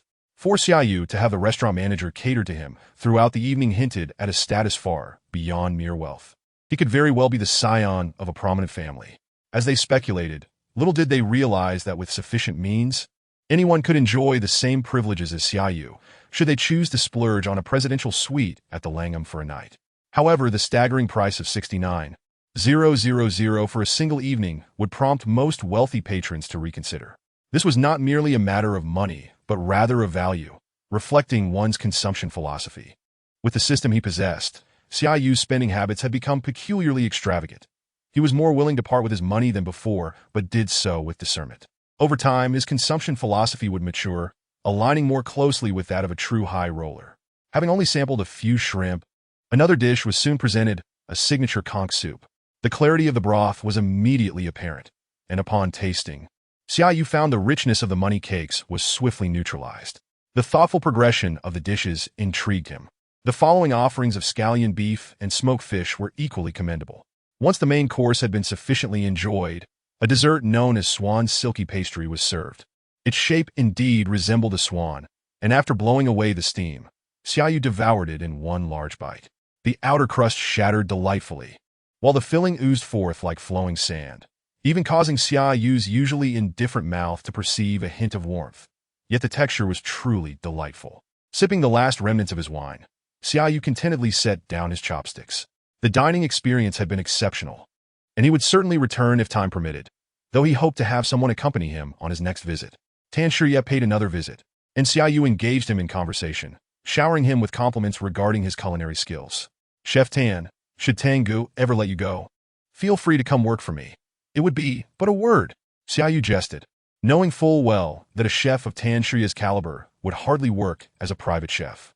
"Then I shall dine under Mr. Xia's auspices in the future." Tan Shiye replied with a smile, though beneath it lay an undercurrent of pressure. It is easy to seize a kingdom, yet maintaining it is fraught with challenges, the nuances of which only he could comprehend. Storing away the remaining half-bottle of champagne, Xia Yu departed from Tangu and returned to his room. With the clock barely striking 8:30, it was still too early for the nightclub, so he resolved to rest for a while. Leaning back on the sofa, Xia Yu took out his phone, intent on selecting a few photos to send to his senior. Having been preoccupied with dining, he had neglected this important task and could not afford to forget it now. On the other end, Xia had just finished attending to Madame Ding's dinner and was startled when her phone vibrated. Upon checking, she saw it was Xia Yu, and given the timing, she wondered if he was about to tempt her once more. "Senior, you're quite astute." If Xia Yu were aware of Xia's current thoughts, he would undoubtedly commend her intelligence. However, her cleverness had been honed through his gradual teasing. Such behavior could indeed label him a devil. Regardless, Xia clicked into the chat, only to find herself feeling somewhat despondent. Chapter 38. "Fusion, you want a tanga to eat?" She typed tremulously, observing the restaurant's decor and the iconic dishes in the photos. As an obscure food critic, it mattered little that she couldn't afford to dine at high-end establishments, but she must certainly recognize their merit. The reason Xia Yu chose to target Xia with his culinary temptations was precisely because of her discernment. Sending the photos to DeFei and Kuin, who only knew how to exclaim 666, "Great master, please take me along," would be far less amusing for him. Indeed, "Senior, you have no idea how remote our school is.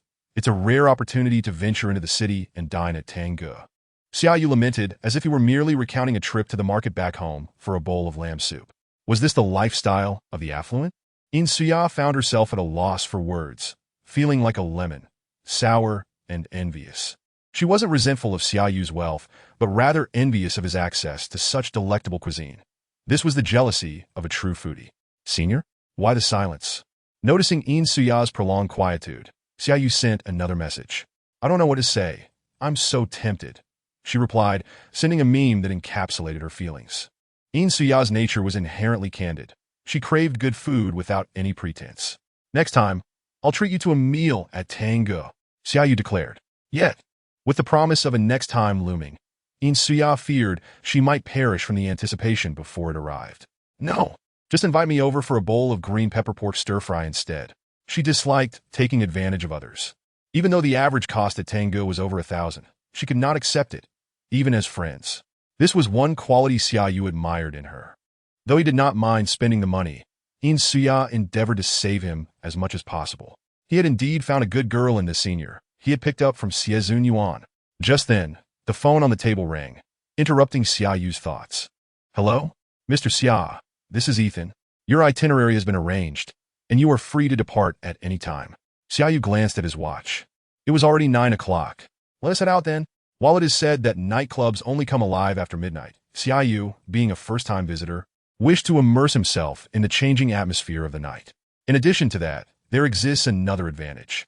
Arriving early means the music will not be overly exuberant, allowing for conversation to be heard. Xia Yu did not forget the primary purpose of this outing. He was here to practice his spoken English. If the music were so loud that one could not hear anything, what would be the point of practicing? 10 minutes later, a Rolls-Royce Phantom emerged from the underground parking lot of the Langham Hotel, making its way directly along the mating road to Nanjing Square, a mere 420 meters away. Indeed, it was only 420 meters, and even with the wait at traffic lights, it would take no more than 3 minutes. Despite this, the hotel still sent a car for Xia Yu, all because he was a guest of the presidential suite. The driver exited the vehicle to open the door for Xia Yu, and 2 individuals approached him. "Hello, Mr. Xia. I am Danny, the manager of Fusion, and this is our top salesperson, Xia Yu. He will be at your service throughout your visit." The 2 introduced themselves, evidently prearranged by Ethan. "Let us head up." Xia Yu had no intention of being courteous. Today he had met more managers than he had in the past week. "Very well, please follow me," Danny said with a smile, leading Xia Yu to the elevator. Fusion was located on the 5th floor of the mall, its facade appearing rather unremarkable. Upon entering, the decor was reasonably well done, albeit somewhat small. In the bustling metropolis of Shanghai, any industry closer to the commercial center tends to be smaller in size, but higher in cost. Fusion exemplified this phenomenon. High expenses also meant excluding non-target clientele, thus maintaining an air of sophistication. The nightclub scene in Shanghai operates on a hierarchy of disdain, although the exact composition of it remains unclear. One can deduce from the prices that Fusion occupies a high-end position within that hierarchy. Entry requires purchasing a ticket, though exceptions exist.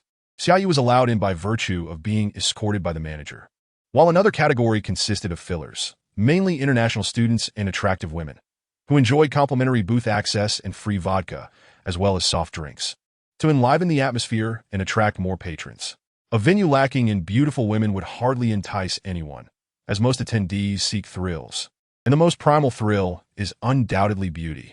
Men are drawn to feminine allure, while women are captivated by masculine charm.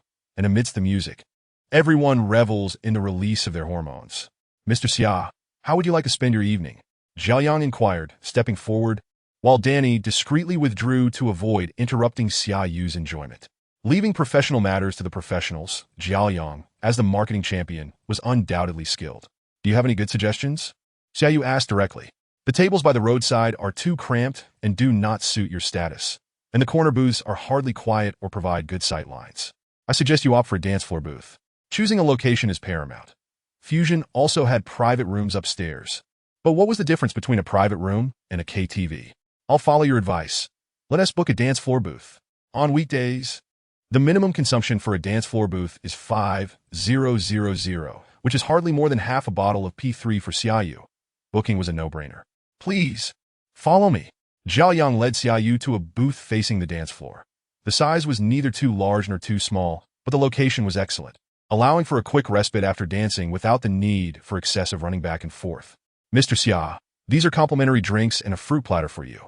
Shortly after sitting down, a round of craft beers, accompanied by soft drinks and a large fruit platter, filled half the coffee table. This was the privilege of being a valued guest at the Langham, and Xia Yu merely nodded in acknowledgement. "If you find drinking alone too lonely, I have a group of lovely girls who are charming conversationalists.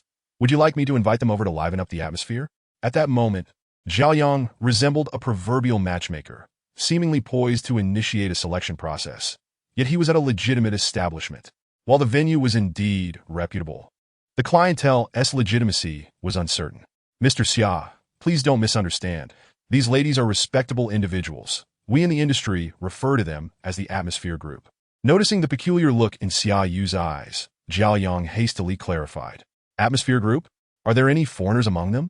Xia Yu had never heard such terminology before. But regardless of the label, he was there to practice his spoken English. What a dedicated learner he was. Xia Yu felt a sense of pride in his own perseverance. Had he possessed such resolve in high school, attending prestigious institutions like Tsinghua or Beidao would not have been a distant dream. "Which nationality do you prefer, Mr. Xia? Japanese, European or American? Xia Yu inquired. Japanese and Korean. Xia Yu recalled suggesting to Lin how that they travel there for a graduation trip. But alas, before they could graduate, the world had changed, and those plans became mere memories. Xia Yu, I can see why you've become the sales champion. You certainly have a knack for this line of work. Ah, Mr. Xia, you flatter me. In marketing, one must accumulate resources. You never know when they will come in handy. Opportunities are reserved for those who are prepared, and Xia Yu clearly embodied this principle. I do not want the Japanese. Please find me 2 individuals with good English skills.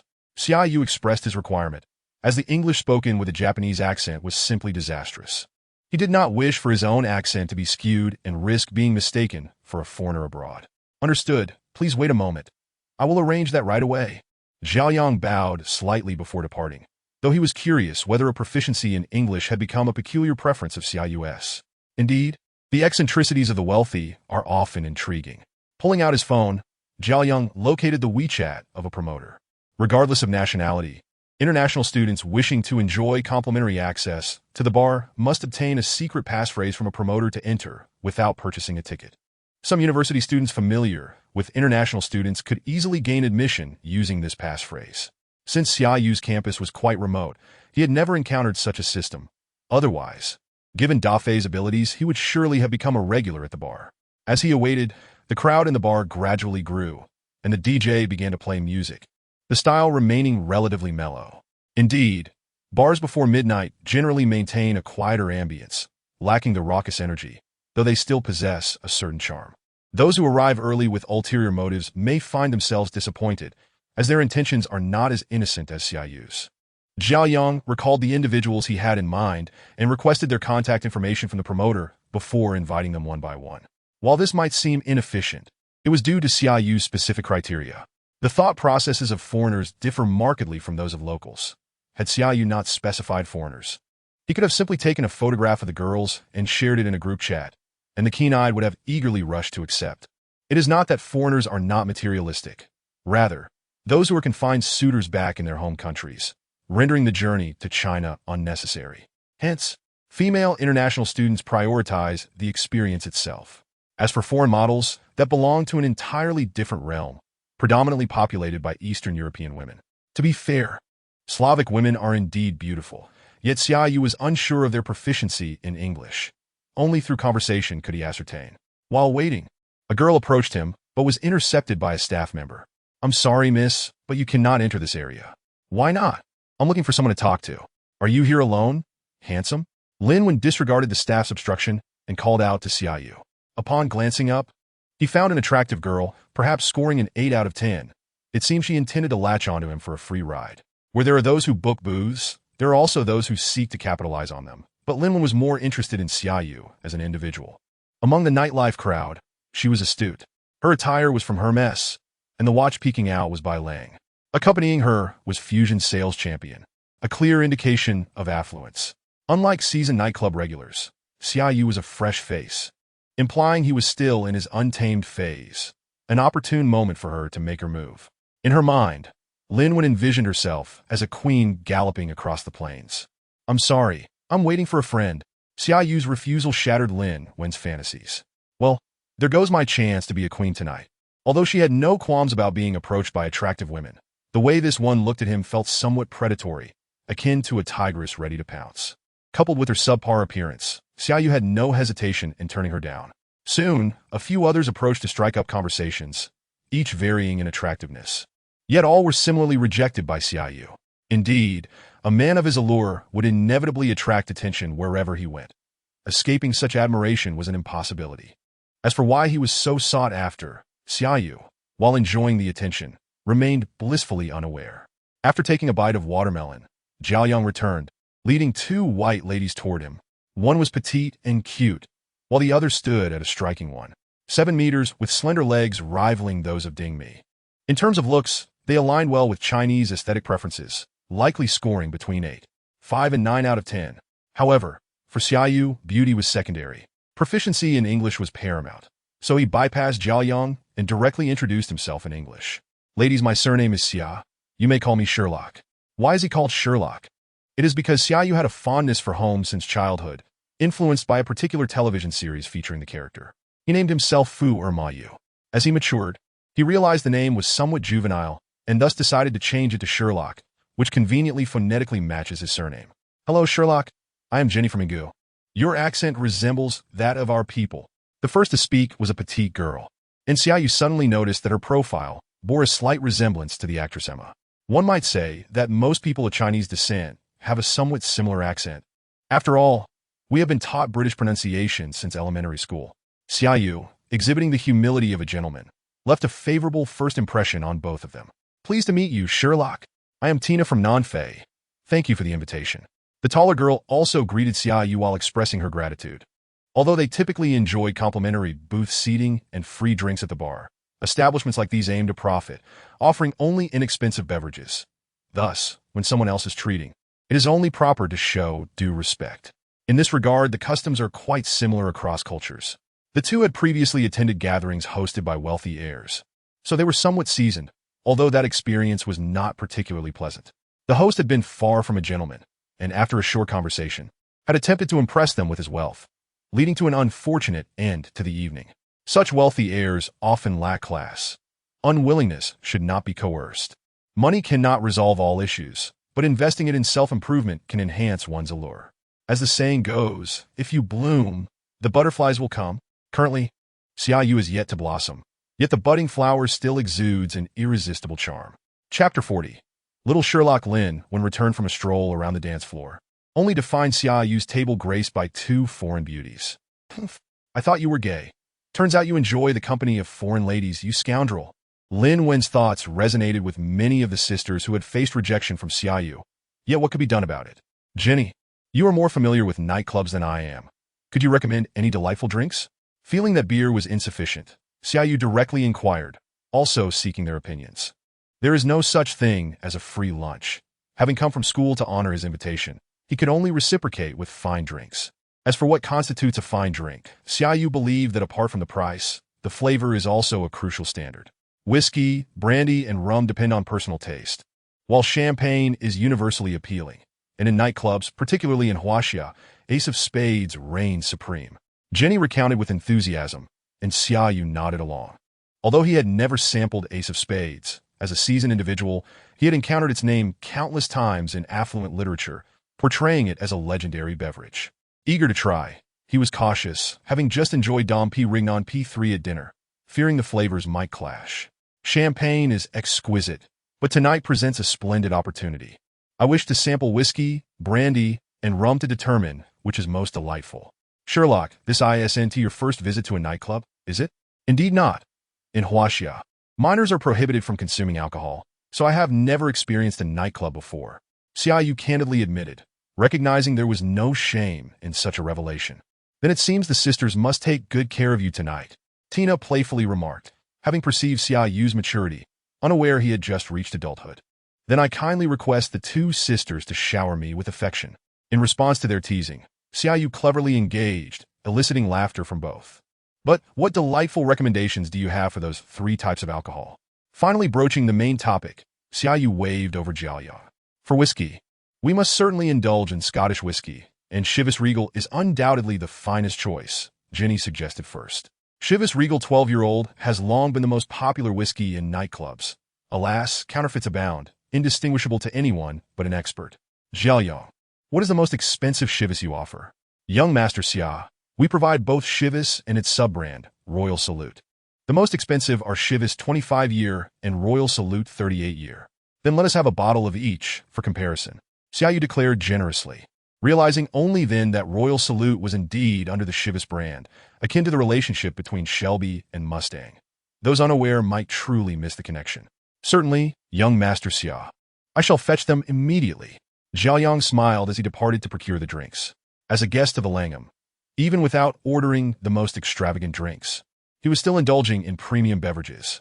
Typically, bar prices are at least triple the market rate, meaning a bottle of Royal Salute 38-year would cost over $20,000. While this price is steep, at least Fusion guarantees authenticity, unlike some smaller bars where nearly all drinks, aside from beer, are counterfeit. To spend extravagantly, there would be a true folly. Jiaoyang soon returned, discreetly carrying two bottles without fanfare, much to Xia Yu's satisfaction. as he was there to hone his language skills and understand the culture of alcohol, appreciating the understated approach. I have never encountered a 38-year royal salute before. Xia Yu, I am fortunate to be in your company. Jenny exclaimed excitedly, noting that in Ingu, unless under special circumstances, the middle class could not afford such a luxury. Oh, Jenny, since you are enjoying my good fortune, what token do you offer? Little Sherlock, you are quite the rascal. Seeing Xia Yu tease her, Jenny wagged her finger playfully, instantly warming the atmosphere. If you insist, I shall personally mix you a Scottish mist. All right, I did not realize you were so talented, sister. Tina, do you possess any skills as well? Xia Yu turned to Tina, who was grinning mischievously. Yet that smile seemed eerily familiar. In the raucous environment of a nightclub, Xia Yu momentarily failed to connect the dots. It was precisely his signature smile, one that often heralded misfortune for someone. Unlike Xia Yu, who possessed a rather mischievous nature, Tina's smile arose from the anticipation of Jenny preparing the Scottish mist. Those acquainted with cocktails know that while this drink may not possess the notoriety of a Bloody Mary, it is indeed a potent concoction. Women who indulge may find themselves vulnerable. What of the men? I have no special talents, but I could offer a little Sherlock a kiss. Do you dare accept? Tina provocatively gazed at Xia Yu, who could not contain himself. What is there to fear? I see the one who dares not is.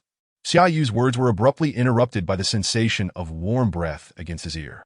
With a soft smack, a perfect lip imprint landed on Xia Yu's cheek.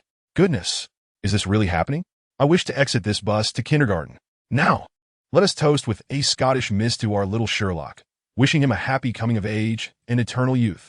In moments, Jenny had expertly prepared the drink and brought it to Xia Yu's lips. Thank you, dear sisters. Though this coming of age celebration may be a tad late, I am thoroughly enjoying myself tonight, Xia Yu proclaimed, raising his glass and downing the contents in one go. The refreshing aroma of lemon revealed the crisp and rich flavors of Scottish whiskey, complemented by the sweetness of soda. Delicious. Dear sister, another glass, please. Of course. Seeing Xia Yu's delight in her concoction, Jenny beamed, preparing 3 more glasses, 1 for each. Cheers! The trio clinked their glasses together before drinking heartily. The lively atmosphere drew the envy of men at other tables. Why could he, of all people, attract the attention of foreign beauties, and not just 1, but 2? Was it merely due to his wealth? No, no, no. Having money is merely the foundation. One must also be intriguing. Previously, Xia Yu may have been a mere idle fish, but his spirit was vibrant. However, the limitations of a thin wallet had stifled his talents, relegating him to obscurity among the crowd. Yet now, equipped with a system, he was like a Saint Seiya unleashing a cosmic explosion, unlocking the genetic lock of reincarnation, gaining the strength to carry the entire scene. Tonight at Fusion, little Sherlock was undoubtedly the most dazzling presence. As the clock struck midnight, the bar's atmosphere ignited, frenetic music stimulating everyone's nerves, compelling them to the dance floor to unleash their passions. Xia Yu found himself pulled into the fray by the 2 foreign sisters, swaying to the rhythm of the music. As for his dancing style, he followed the online tutorials for nightclub entry, irrespective of the music, merely moving his head in time with the beat. Having attempted this for a while, he found himself genuinely immersed in the experience. Chapter 41. The potent concoction true to its name, the drink slid down smoothly, tempting one to indulge in more, leading to an inevitable intoxication. The initial few sips were manageable, yet on the dance floor, as his body swayed, the alcohol coursed through his veins, gradually affecting him. Upon returning to the booth after dancing, a slightly tipsy Xia Yu enjoyed a few more drinks. It was not until the following day at 9 o'clock that he finally regained consciousness, recalling only that he had called Ethan to send a driver over, and that Zhao Yang, along with the 2 foreign sisters, had assisted him into the car. Truly, one must commit to fitness. Otherwise, such a lifestyle becomes rather challenging. When Xia Yu arose to find his clothes, he discovered a note on the bedside table. Dear little Sherlock, due to classes on Friday, Tina and I returned to school early, but you performed splendidly yesterday. Best wishes. It seemed he had been complimented. Xia Yu smiled. With the sisters departed, life must go on. After freshening up and donning new attire, Xia Yu called for room service to tidy up before heading downstairs for breakfast. Although the hour was late, breakfast was always available for guests in the presidential suite. Baguettes, sandwiches, eggs, milk, and a basket of soup dumplings awaited. As his appetite increased due to heightened consumption, Xia Yu found himself indulging significantly more today. After dining, he took a brief respite before making his way to the hotel gym. To cultivate a healthier physique, he knew that he must remain diligent in his fitness regimen. Unable to attend personal training sessions this weekend, Xia Yu resolved to practice independently for the time being. As he ran on the treadmill, his thoughts drifted back to the events of the previous day. Having experienced the nightlife and improved his spoken English, he reflected on the unexpected occurrences, which ultimately became cherished memories. The most profound lesson Xia Yu gleaned was the importance of moderation when it comes to alcohol consumption. While losing consciousness from drinking was not the worst fate, the true danger lay in unleashing one's desires under the influence of intoxication. One must confine the raging tiger within in order to possess formidable self-control. The dazzling allure of the world can lead one astray. Without self-discipline, there is a risk of losing oneself to temptation. Having noted these reflections, Xia Yu wiped away the sweat, feeling a sense of relief wash over him. After his workout and a lunch, he returned to his room, where he was greeted by the sight of a meticulously clean bedroom. Snuggling under the covers, he indulged in a brief afternoon nap, remaining ensconced in his room for the rest of the day. The expansive duplex suite, spanning over 300 square meters, boasted exquisite luxury and a plethora of amenities to pass the time. It was no wonder that certain celebrities and affluent individuals preferred long-term rentals of presidential suites. The prime location, opulent decor, top-notch housekeeping team, and round-the-clock access to high-quality dining services spoke to convenience alone. Xia Yu had inquired with Ethan, discovering that long-term rentals could be secured at a 50% discount, totaling less than $4 million annually. Was that exorbitant?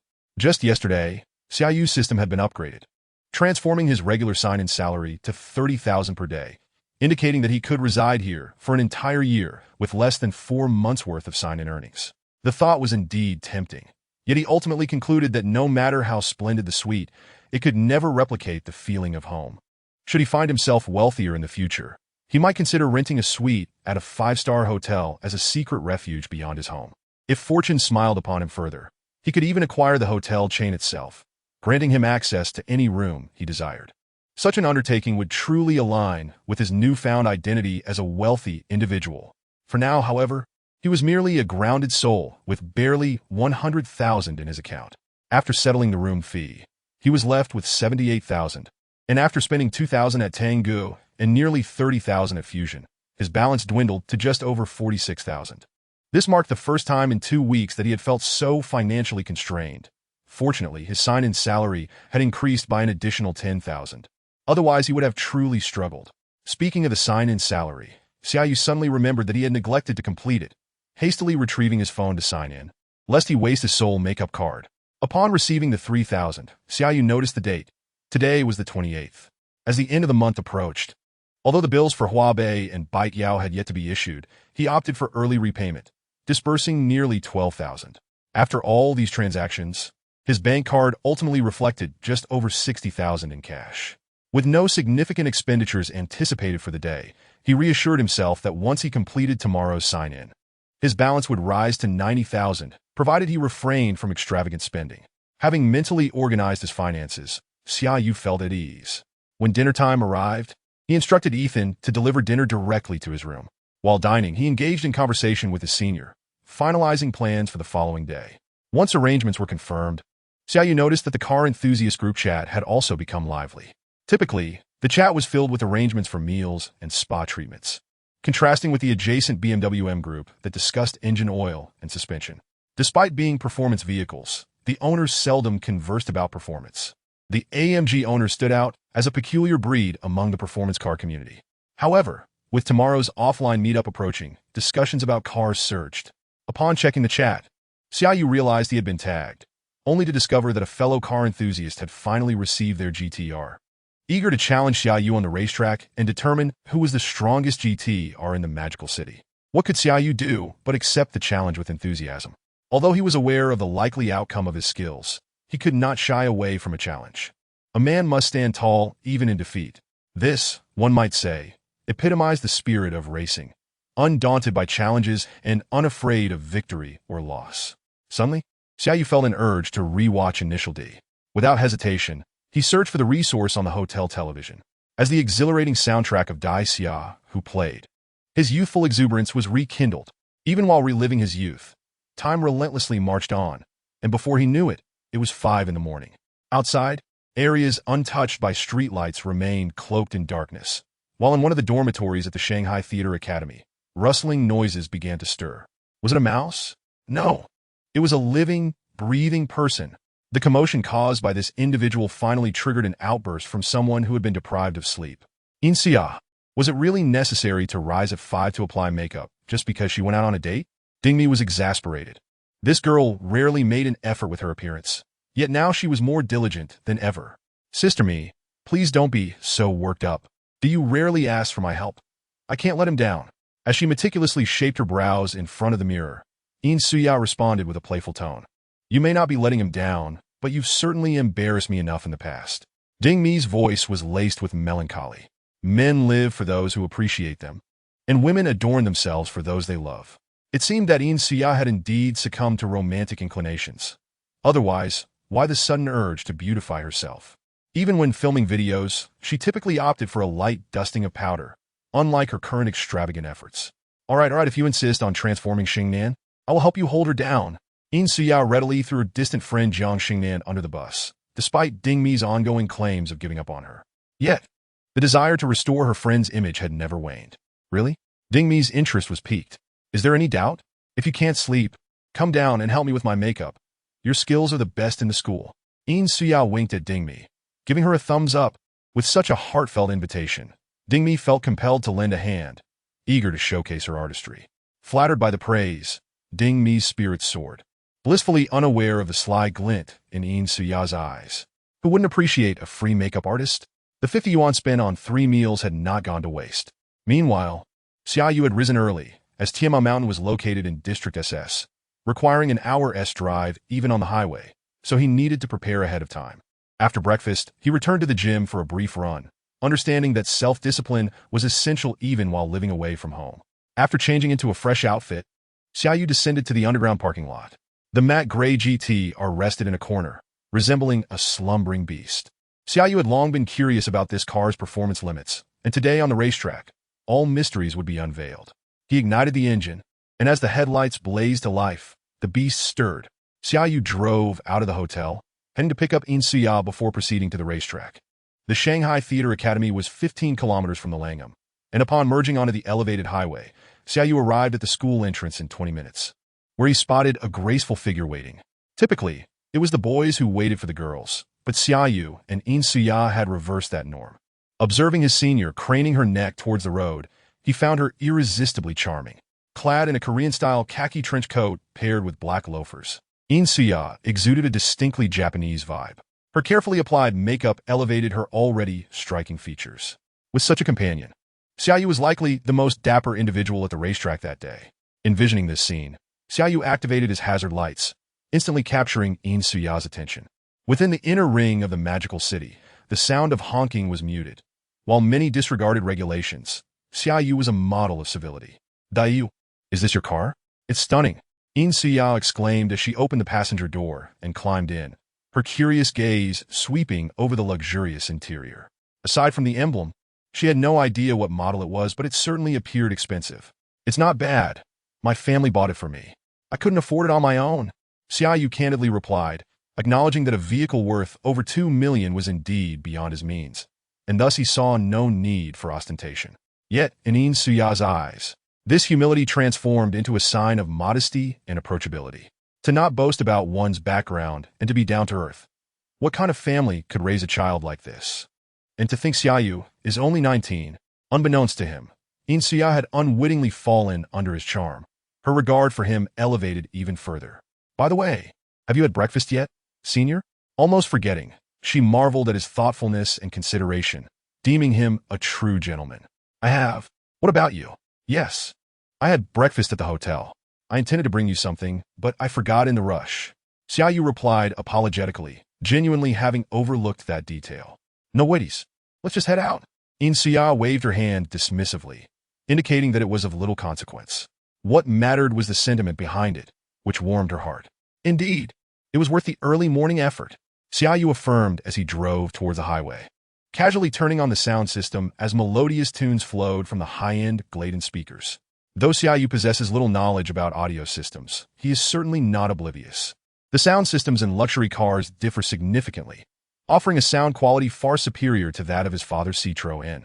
As they cruise along the highway, Xia Yu engages in conversation with Suya, their dialogue revolving around the mundane events of the past fortnight, gradually shifting from studies to videos.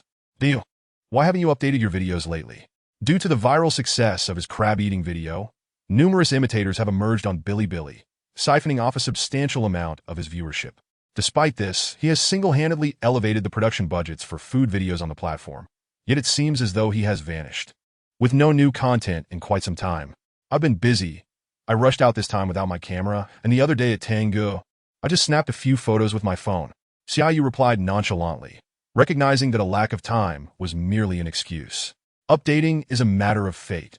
I don't rely on this for income. As for the audience, they'll gradually adapt. So, what have you been busy with lately? Oh, just focusing on learning English. My speaking skills have improved significantly. Xia Yu said this without a hint of modesty, as his spoken English had been honed through practical experience. That's impressive. I've only managed to pass level 4, but your sister me hasn't even passed that, huh? Mocking a less academically inclined friend alongside a top student is a common source of amusement, unaware that many are equally lacking, with only a few fortunate enough to hide their shortcomings. Imagining Ding Mi's dismayed expression upon failing level brought a smile to Xia Yu's face. Indeed, joy often thrives on the misfortunes of others. But do you, with your diligent English studies, are you planning to study abroad? After the laughter subsided, Suya inquired, noting how prevalent studying abroad has become, especially for someone from Xia Yu's background. What background do I have? Xia Yu mused. His family could likely only afford to send him to study in Southeast Asia.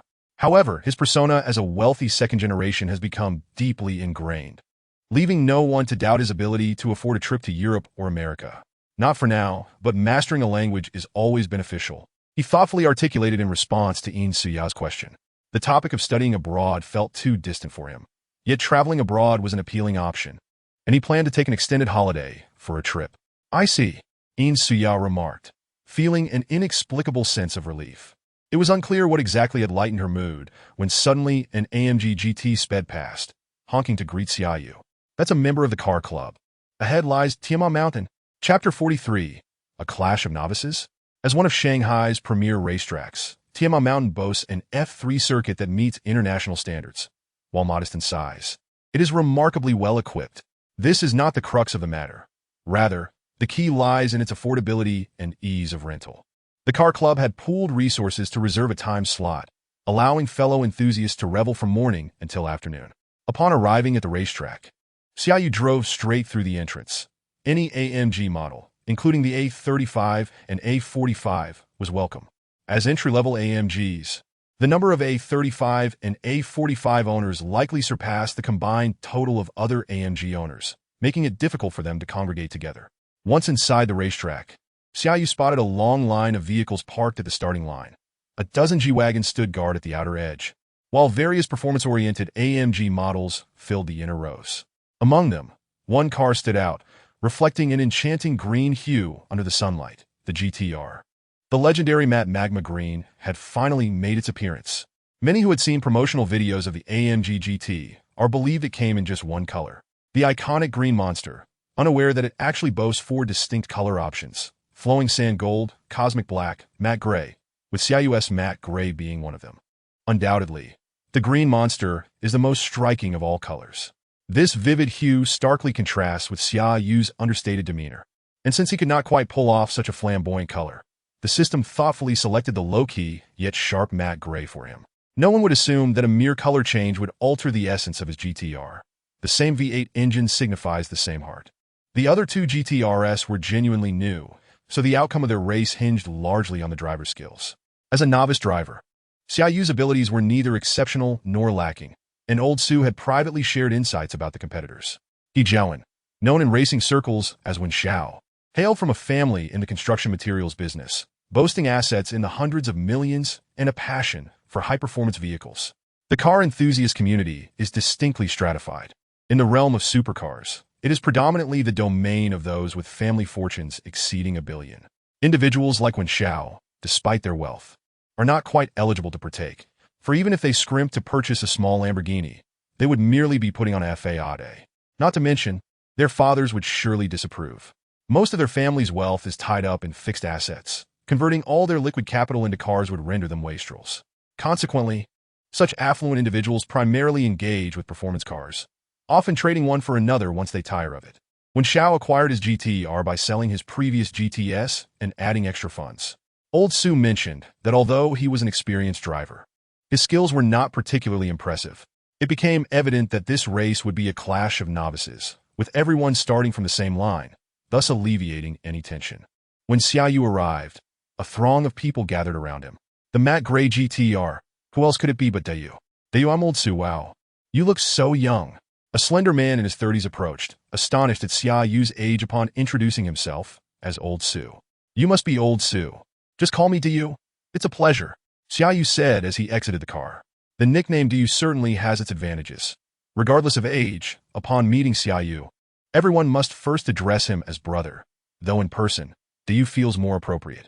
Naturally, if it were a beautiful foreign sister, he would be open to being called Little Sherlock. Then I'll call you Dayu. It's a pleasure, Old Su replied, shaking Xia Yu's hand. While Suya stepped out of the car, leaving Old Su and the others momentarily speechless. Her stunning beauty struck them at first glance, and a second look revealed her captivating charm. But how does such a beautiful girl have a boyfriend?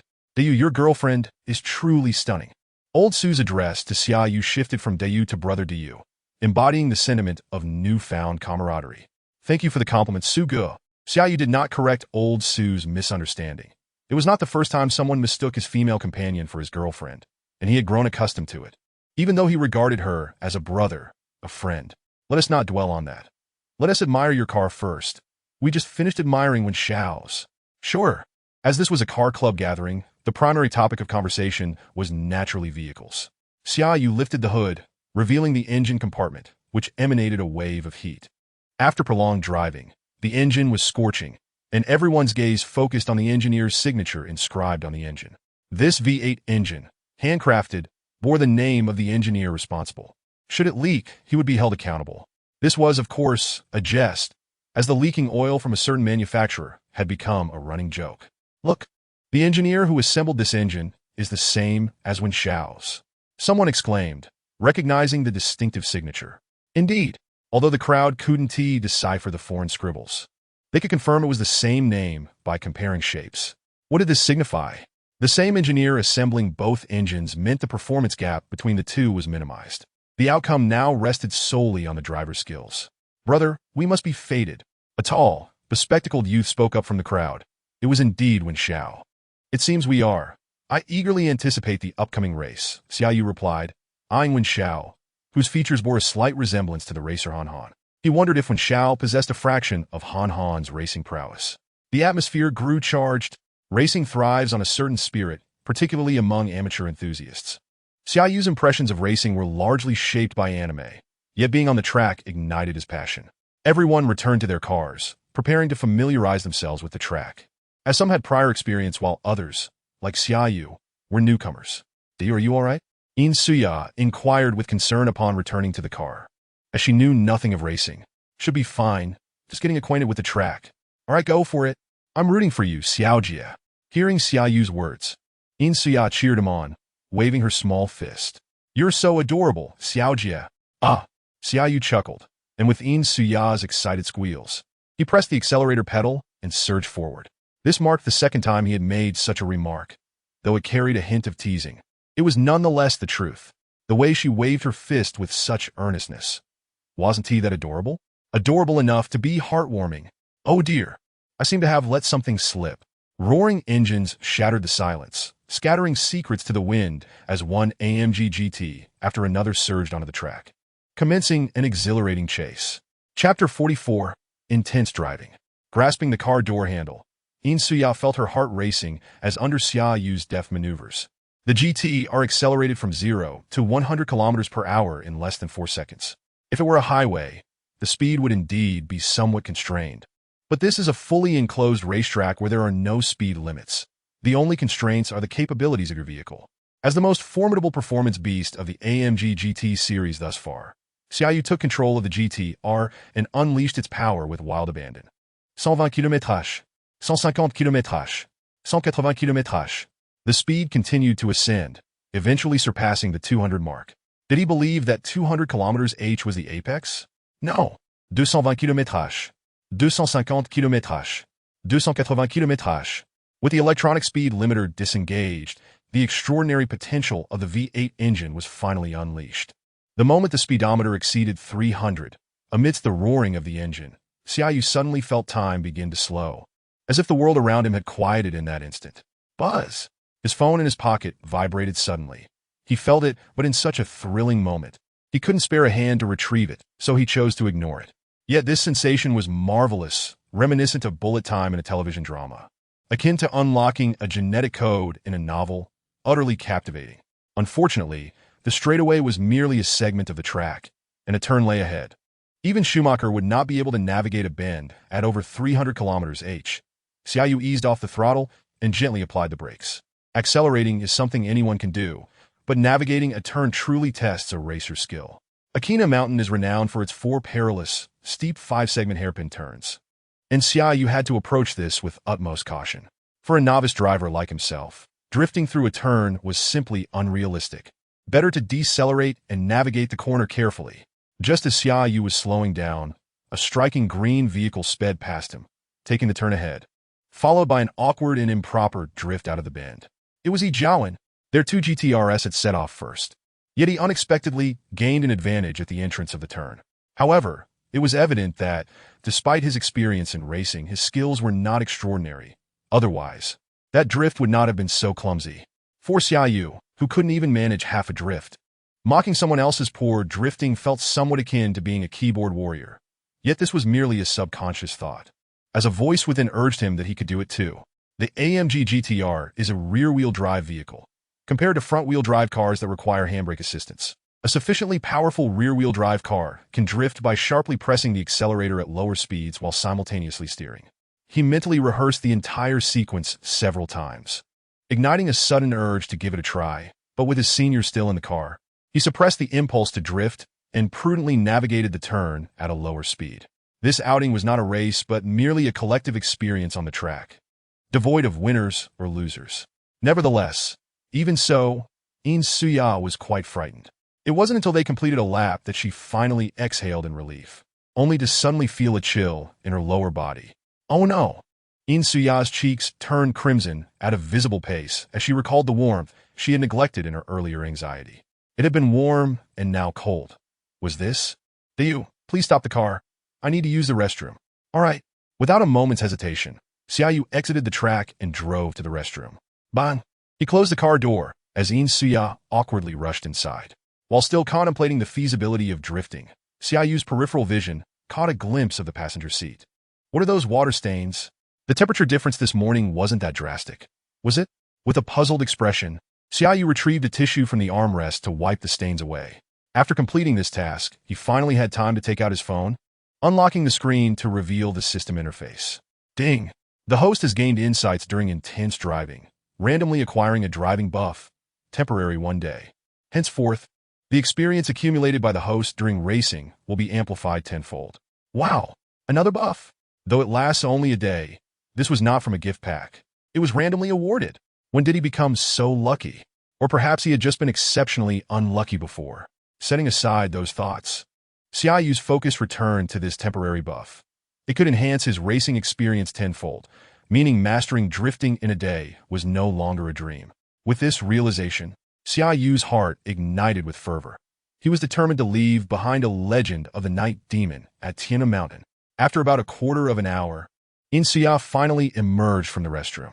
Her complexion had returned to normal, yet she still felt quite embarrassed. How could she have done that while sitting in someone else's car? Would Xia Yu have noticed?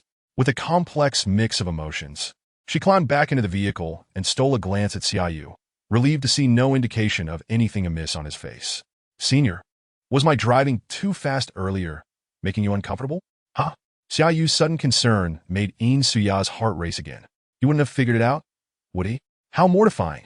I was a bit unaccustomed. If you plan to race again, I'll get out and cheer for you from below. Regardless of how ashamed she felt, she couldn't let it show. This was the last vestige of dignity for Yin Suya as a senior. All right, I'll drop you off at the viewing stand.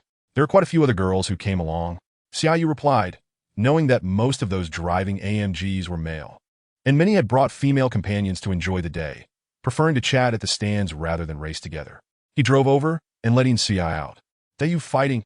As Xia Yu headed back toward the track entrance, Xia cupped her hands around her mouth and cheered for him, just like in a Korean drama, completely shedding her earlier shyness. In response, Xia Yu lowered the car window and gave her an okay sign. He wouldn't let his senior's goodwill go to waste. He would indeed give it his all. At that moment, all the GTs on the track had withdrawn, replaced by the big G vehicles, with many drivers popping their hoods to let them cool down. After prolonged intense driving, brakes can overheat and tires wear down, which is why F1 cars frequently change tires during races. Thus, racing is not merely about purchasing a car. For those who frequently hit the track, maintenance, tire changes, and brake servicing become considerably more frequent. Not to mention, many enthusiasts pursue performance enhancements and modifications, leading to exorbitant expenses in nurturing a racer, even for amateurs. For ordinary wealthy heirs, this can be quite burdensome, as the allowances they receive from their families are limited, and they cannot spend it all on cars. However, for Xia Yu, a future tycoon, these costs were but a drop in the bucket. He was unfazed by such expenses. Once the Big G team completed a lap, Xia Yu was back on the track, beginning his intense practice. His showdown with He Jiawen's GT-R was scheduled for the afternoon, so he had the entire morning ahead of him. Aside from necessary breaks, Xia Yu intended to make the most of every minute. Racing spirit aside, he was also driven by a strong desire to win. Chapter 45, testing the waters lap after lap. Time flew by, and soon it was time for lunch. With his fuel tank nearly empty, Xia Yu was at the gas station refueling. While on the viewing stand, everyone was preparing to eat. The AMG owners attending the gathering were all affluent individuals, so today's lunch was a buffet prepared by a hotel and delivered directly, far superior to typical box meals. In addition to the buffet, some culinary enthusiasts among the car owners brought their signature dishes, with the most popular being a certain rotund car owner. Xia Yu observed him bustling about, surrounded by a throng of beautiful women, all drawn in by the enticing aroma. He even spotted Xia among the crowd. What could be so tempting? Xia Yu was intrigued, but the rotund man's activities were obscured by the throng, rendering him invisible. "Old Su, who is that?" Xia Yu caught the bustling Old Su and gestured toward the plump figure. "That's our Group S San Peng, who drives a Big G and is in the high-end beef business. He brought 10 kilograms of M5 Wagyu today for everyone to enjoy barbecue. He's over there busying himself." San Peng? Xia Yu had some recollection of this nickname. He was the one who only managed to steal 2 yuan during a recent red envelope game. It was amusing how aptly his name suited him, as he was indeed quite plump. Xia Yu began to understand how he could afford a Big G from selling beef. His own physique served as the best advertisement for his product. Moreover, this fellow was generous. While M5 Wagyu may not compare to M7 or M9, it certainly wasn't cheap. Bringing out 10 kilograms would cost at least 1,000 or so. Yet, with so many beautiful women vying for his attention, such expenditure was well worth it. Far more impressive than the offerings at a bar. "Dayu, I got you some meat." Just then, Xia emerged from the crowd, holding a plate of meat and waving at Xia Yu, her face beaming with joy. Happiness for a foodie is simply that uncomplicated. "I'm coming." Xia Yu was equally delighted that his foodie senior had remembered him amidst the feast. It seemed his status was quite high after all. The feeling of being cared for was truly wonderful. "You must be hungry. Hurry and eat while it's hot. San Peng's barbecue is absolutely delicious." Holding the meat up to Xia Yu, Xia swallowed hard as she spoke. "All right, I'll eat." Xia Yu accepted his senior's goodwill without hesitation, using disposable chopsticks to grab a thick slice of beef and taking a generous bite. The meat was simply drizzled with a bit of Japanese sauce, enhancing its natural tenderness with each chew, filling him with a sense of satisfaction. "Delicious. You should try some too." Xia Yu deftly picked up a piece and brought it to Xia's lips. Upon reflection, he realized something was amiss. This was not a serving utensil, but rather a piece touched by his saliva. Was it appropriate to use it to offer meat to his senior? Before he could ponder further, Xia, mimicking his actions, opened her mouth wide and devoured the entire chunk of beef. As she chewed, her squinted eyes and blissful expression resembled a kitten indulging in dried fish. Since his senior seemed unperturbed, he decided not to overthink it and picked up another piece for himself. Thus, the two of them relished the entire platter of beef, leaving Xia Yu feeling content. Although the meat was classified as M5, it was evidently superior to that found in supermarkets. And the slight inferiority compared to M7 was compensated for by San Pang's culinary skills, making it incredibly delicious. Dude, this is the best beef I have ever tasted. San Pang is truly talented, Xia exclaimed sincerely, her expression suggesting she was still savoring the moment. Xia Yu instantly had an idea. Indeed, how wonderful it would be to enjoy another platter. However, that was not permissible. Each car owner was entitled to one serving, and taking more would be inappropriate. Upon hearing Xia Yu's words, Xia quickly waved her hand, acknowledging her love for food, but emphasizing her respect for rules. Yet, she failed to notice that Xia Yu had deliberately said so. All right then, let us seek out other delicacies. Sounds good. The buffet offered a plethora of appetizing options, and the two of them filled their plates before retreating to a corner table to satiate their hunger. After their meal, everyone received a cup of coffee, which not only invigorated them, but also provided an opportunity for post-meal conversation. During the offline gathering, aside from racing, chatting was equally enjoyable. Most car enthusiast clubs were founded with a social aspect in mind. A shared circle was essential for camaraderie. Without his GTR, Xia Yu would have had little chance of entering this circle, which is why many owners, despite financial constraints, felt compelled to secure a fine vehicle for the sake of socializing. Engaging in such interactions might lead to lucrative business opportunities or the resolution of troubles. And who would not welcome that? Xia Yu was eager as well. Compared to the privileged second-generation heirs, his starting point was considerably lower. Thus, he had to ascend gradually with the help of the system. Now, with the AMG GDR acquired through the sign-in rewards, he had entered the realm of those who could afford high-performance AMG vehicles, paving the way for future inclusion in circles of Ferraris and Lamborghinis. Circles and connections are easily compatible in a downward direction, yet challenging to ascend. However, one must not forget that Xia Yu was a player with an advantage. Could anyone outsmart him with 17 cards? As he sipped his coffee, others began to gravitate toward him. After all, there were only 2 GTRs present, and aside from He Jiawen, Xia Yu was the most striking figure. These seasoned individuals had a way with words, quickly flattering him to the point of making him feel lightheaded. It was at this moment that they began to probe for information, such as what Xia Yu's family did for a living. Xia Yu, fully aware of their intentions, merely deflected, stating that his family was involved in various ventures, but that he was still a student with little interest in such matters, subsequently steering the conversation back to cars. Discussing automobiles was the safest topic. He held a deep affection for his first vehicle and had dedicated considerable time to research, allowing him to speak confidently. A few of the seasoned individuals exchanged knowing glances, realizing that Xia Yu was not easily swayed. His lips were sealed, a stark contrast to other wealthy heirs they had encountered, which piqued their curiosity about the family that could cultivate such a clever young man, earning their admiration. In truth, he hailed from an ordinary family. Much of his information was publicly accessible, and those determined to investigate could easily do so. Yet, why would they go to such lengths? Their inquiries were merely attempts to gauge Xia Yu's background and assess the potential for further social engagement or collaboration. Business people are inherently profit-driven. Xia Yu had entered this circle with aspirations, and they each had their own motives. As long as no underhanded tactics were employed, all parties could coexist peacefully and perhaps even forge friendships. Soon, Xia Yu finished his coffee and glanced at the time. It was already 2 o'clock in the afternoon. After a couple more laps, the long-anticipated race was about to commence. At that moment, Xia Yu sensed a gaze fixed upon him. Looking up, he met the eyes of He Jiawen, who nodded in his direction before settling into his own car. They were indeed rivals, yet this would not sow discord between them. Chapter 46. A wild goose becomes a phoenix. Buzz, buzz, buzz. After 2 laps, all the cars exited the track, leaving only Xia Yu and He Jiawen at the entrance. A crowd gathered in the stands, their attention focused on the 2 GTRs, one gray and one green.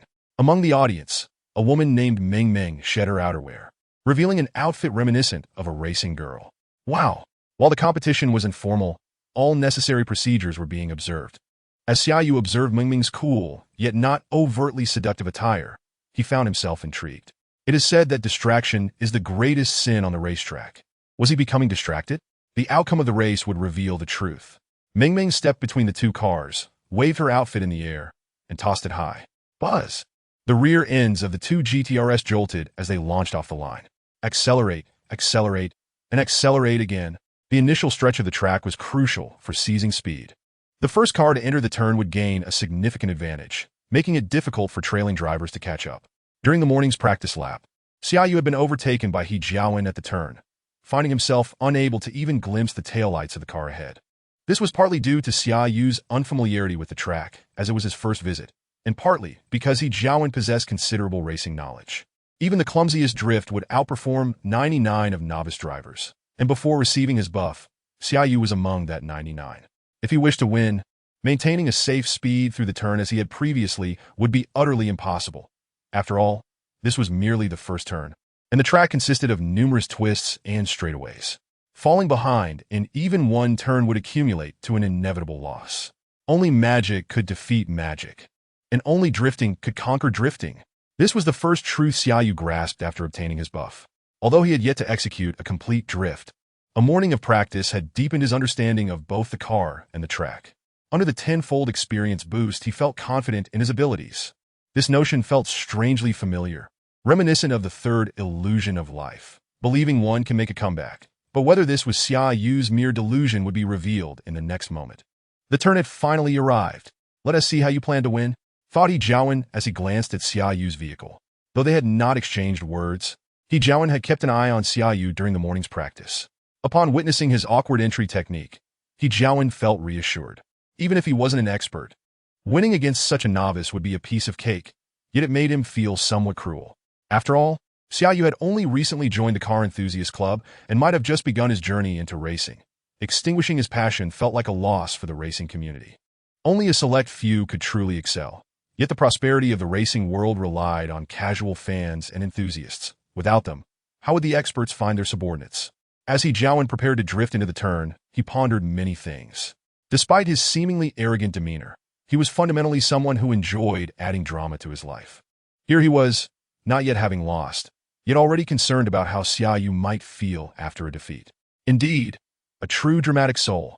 Nevertheless, despite his penchant for theatrics, he was unexpectedly kind-hearted, worried about impacting others, though Xia Yu did not require such consideration. Much to He Jiawen's astonishment, Xia Yu, rather than reducing speed to a safe limit, barreled into the turn at nearly 80 km/h. "No, this is dangerous." Just as He Jiawen was taken aback, the matte gray GTR began to sway slightly. The ear-piercing sound of tires grinding against the asphalt filled the air as plumes of smoke erupted from the rear wheels. The car slicing into the turn with a rigid elegance. Adrift. He couldn't believe it. It wasn't just He Jiawen who was shocked. The spectators in the stands were equally astounded. The gray GTR drifted out of the turn like a nocturnal specter, leaving the green machine far behind. How is this possible? How did he achieve that? A man in a suit exclaimed, his voice tinged with disbelief. He had driven a GTS and had closely followed Xia Yu during the practice race, witnessing no drifts from him. Yet now it appeared as if he had transformed into a different driver. Perhaps we're all just novices. Yu is too modest to show us his true skills. Another daydreamer was born, unaware that Xia Yu had indeed just learned this skill on the spot. Against professional drivers, this tactic might not suffice, but as the daydreamer suggested, they were all driving fine cars while lacking true expertise, with only He Jiawen being slightly more skilled. This disparity resulted in the current situation, where Xia Yu executed continuous drifts through the turn, leaving He Jiawen far behind, the sound of tires screeching against the track electrifying the audience's senses. Playing the fool to catch the wise. This thought resonated among the onlookers. The daydreamer's words had swayed them. Who would have imagined that among a flock of geese, a phoenix could emerge? All they could say was, "You're incredible." Inside the car, Xia Yu truly felt extraordinary. Was this the legendary sensation of drifting? It was more exhilarating than sipping lemon tea. With adrenaline coursing through him, Xia Yu was in an unprecedented state of euphoria. From theory to practice, he had bridged the gap within a single morning. While the buff had played a significant role, it could not overshadow the fact that he possessed a modicum of talent in racing. If only he could invest more time and energy into racing, Xia Yu might have the potential to become a professional racer.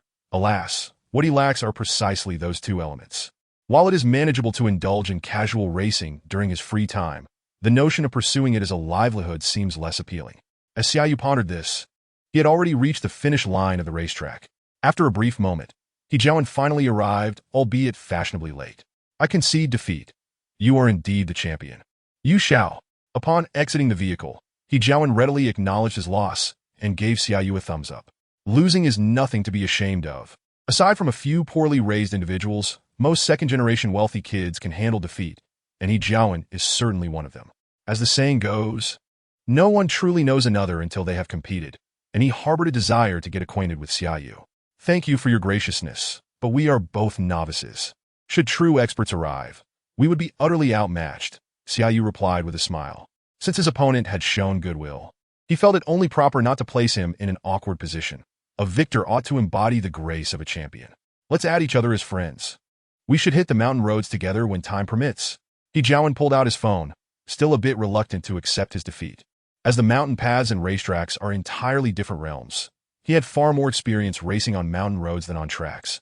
Having lost to Xia Yu this time, he was determined to reclaim some pride in a future mountain race. Sounds good. I am not well acquainted with the mountains around Modu. Perhaps you could guide me. Wen Xiao. Agreeing to He Jiawen's proposal, Xia Yu welcomed the friendship. While he had experienced speeds exceeding 300 km/h on the track, mountain racing demands a different level of skill from drivers. The essence of Initial D revolves around mountain racing, and Xia Yu was eager to seize the opportunity to try it out. As He Jiawen playfully shook his phone, he stylishly entered his car and departed. Shortly after, Xia Yu noticed a throng of admirers approaching him from the stands. "Do you go? You were incredible. Your first drift was absolutely phenomenal." The first to speak was an older gentleman who, despite calling him brother, did so purely out of admiration for his prowess. "Do you go? May I add you on WeChat? Would that be all right?" A woman, evidently charmed by his looks, chimed in. As the champion of the day, Xia Yu found himself the center of attention. In contrast, the petite Xia found it challenging to squeeze through the crowd, her expression one of disappointment. She had intended to be the first to congratulate him. But this crowd was rather intimidating. After Xia Yu managed to entertain the throng for nearly half an hour, another race commenced on the track. This was the prearranged draw match, which in terms of excitement certainly did not compare to his showdown with He Jiawen, so he chose not to join the fray. Instead, scanning the crowd for Xia's figure. "Senior." Upon surveying the surroundings, Xia Yu spotted Xia in a corner and rushed over. "Congratulations, Dayu." She greeted him with a smile. "Not too shabby, really. It was mainly thanks to your encouragement that I managed to win. Without it, I surely would have lost." He replied, "Not at all. It was your own hard work that brought you victory." Hearing Xia Yu's flattery made Xia blush a bit. "Trust me, what I say is absolute," Xia Yu insisted, exuding an air reminiscent of a domineering CEO from a romance novel. Yet anyone else who attempted such a tone would likely come off as rather greasy. Let us drop that subject. By the way, it seemed like many beautiful ladies were eager to add you on WeChat. Transitioning to a teasing topic, Xia looked at Xia Yu with keen interest, curious to see how he would respond. That is indeed the case, but they were merely being courteous. Didn't you see how envious those fellow racers were? Xia Yu deftly detected the implication in Xia's words, skillfully navigating the conversation. After all, they were all in the same group. Anyone could add each other as friends. Upon hearing Xia Yu's reasoning, Xia nodded, sensing some validity in his words, though she did not realize this was a rather flimsy logic. Even if they were in the same group, it still required Xia Yu's consent to add friends. He had outright rejected many requests from those on the periphery. Yet today, those clamoring to add him were all affluent young ladies. If the system were ever to malfunction, having such a roster of wealthy friends would surely prove advantageous. Perhaps she was getting a bit too carried away, but why was she even attempting to explain this to Xia? "Oh right, she wasn't my girlfriend." Noticing Xia Yu's peculiar gaze upon her, Xia felt a twinge of panic, realizing the implications of their relationship. They were merely good friends, and she had no standing to question how many female friends he had on WeChat. Why had she even brought up such a topic? "All right, let's drop this. I need to use the restroom." Casting a glance at Xia as she hastily made her exit, Xia Yu mumbled to himself, "I considered you a senior. And yet you." His voice trailed off, becoming increasingly indistinct, but Xia Yu sensed something amiss with Xia. However, curiosity could be perilous. Some matters were perhaps best left unexplored, as if nothing had transpired. Returning to his car, Xia Yu resolved to utilize the remaining time to practice his drifting skills. Racing on mountain roads is far less secure than on a fully enclosed track. One must possess proficient skills to navigate the winding paths freely. His driving experience continued to accumulate at an exponential rate until darkness enveloped the sky. As evening approached, those who had dinner plans departed early, while the remaining group gathered for a barbecue. The advantage of bringing female companions became evident at this time. Unlike the solitary wanderers, they could enjoy barbecued delicacies along with beer. Technically, Xia Yu could partake as well, but he soon discovered that his senior was utterly inept at driving. Despite being in her third year, she had yet to obtain a license and was unable to drive. Then I shan't drink. After filling my belly, I wandered through the crowd with a bottle of juice. As he meandered, he found himself beside San Peng Gu, who was accompanied by Meng Meng. San Peng and Meng Meng were good friends in real life, evident from their IDs in the group. San Peng Gu, do you have any good beef recommendations? Xia Yu inquired. Ever since tasting the barbecued meat San Peng prepared at noon, he had developed an interest in procuring some to try. If the quality was consistent, he would gladly become a repeat customer. Brother, Gu wants to buy beef from you. You ought to give him a discount. Meng Meng chimed in, having developed a bit of a crush on Xia Yu due to his good looks and impressive driving skills. Now that she saw him wanting to purchase from San Peng, she eagerly encouraged him. Seeing his childhood friend inadvertently sell him out, San Peng felt an urge to weep. After all these years, he had painstakingly raised his sister. I'm not boasting, but I can get you M5, M7, M9, even M12. Since I snatched your red envelope last time, I ought to give you an 8% discount. San Peng declared generously. Business must go on, especially with a high-caliber customer like Xia Yu. His beef primarily supplied renowned restaurants in Modu and was rarely sold to the general public. When it was primarily to foster friendships. More friends meant better business for him, particularly in the catering industry. San Peng Gu, let us add each other as friends. I need to learn from you. Xia Yu added San Peng on WeChat and also sent a friend request to Meng Meng, who was likewise a wealthy young lady, her G-class gifted by her family. After a round of heartfelt conversation, Xia Yu finally grasped the relationship between San Peng and Meng Meng. It turned out Meng Meng's family was in business, and San Peng was good friends with her older brother, who had also purchased a G-class. Meng Meng's brother had asked San Peng to keep an eye on her. But this wild girl was impossible to manage. Go. That lady isn't your girlfriend, is she? After chatting with San Peng, Meng Meng plopped down beside Xia Yu. How did you know? Xia Yu asked, intrigued. I just picked up on it. Your observation skills are quite sharp. In that case, how about I be your girlfriend? Meng Meng said, suddenly leaning closer, startling Xia Yu into jumping up. This little rich girl was far too audacious. Even if he and Xia were not romantically involved, one should not attempt to woo someone right under another's nose. Even if she were to try, she shouldn't be so brazen. Xia Yu suddenly felt utterly bewildered by the world. Had he grown old? Yet he was only 19. Meng Meng, if you keep this up, I'll have to inform your brother. San Peng finally could no longer hold back and interjected, allowing Xia Yu to escape this awkward situation. Had it not been for his desire to buy beef, he would never have come here. But now, buying beef had turned into a rather compromising scenario, leaving Xia Yu feeling quite at a loss. Chapter 48. Nonchalance, and that. After dinner, this offline gathering came to an end, with everyone returning home to their respective families. Among the car owners, some who had bonded well were planning to head into the city for more fun and extended an invitation to Xia Yu. Go. We're planning to go to TXX for a bit longer. Care to join? No thanks, I need to drop her off first. Xia Yu declined, using Xia as a shield. Nightclubs might be interesting to explore, but frequenting them would lose its charm. Who would thought Go is such a gentleman. Well, we'll be off then.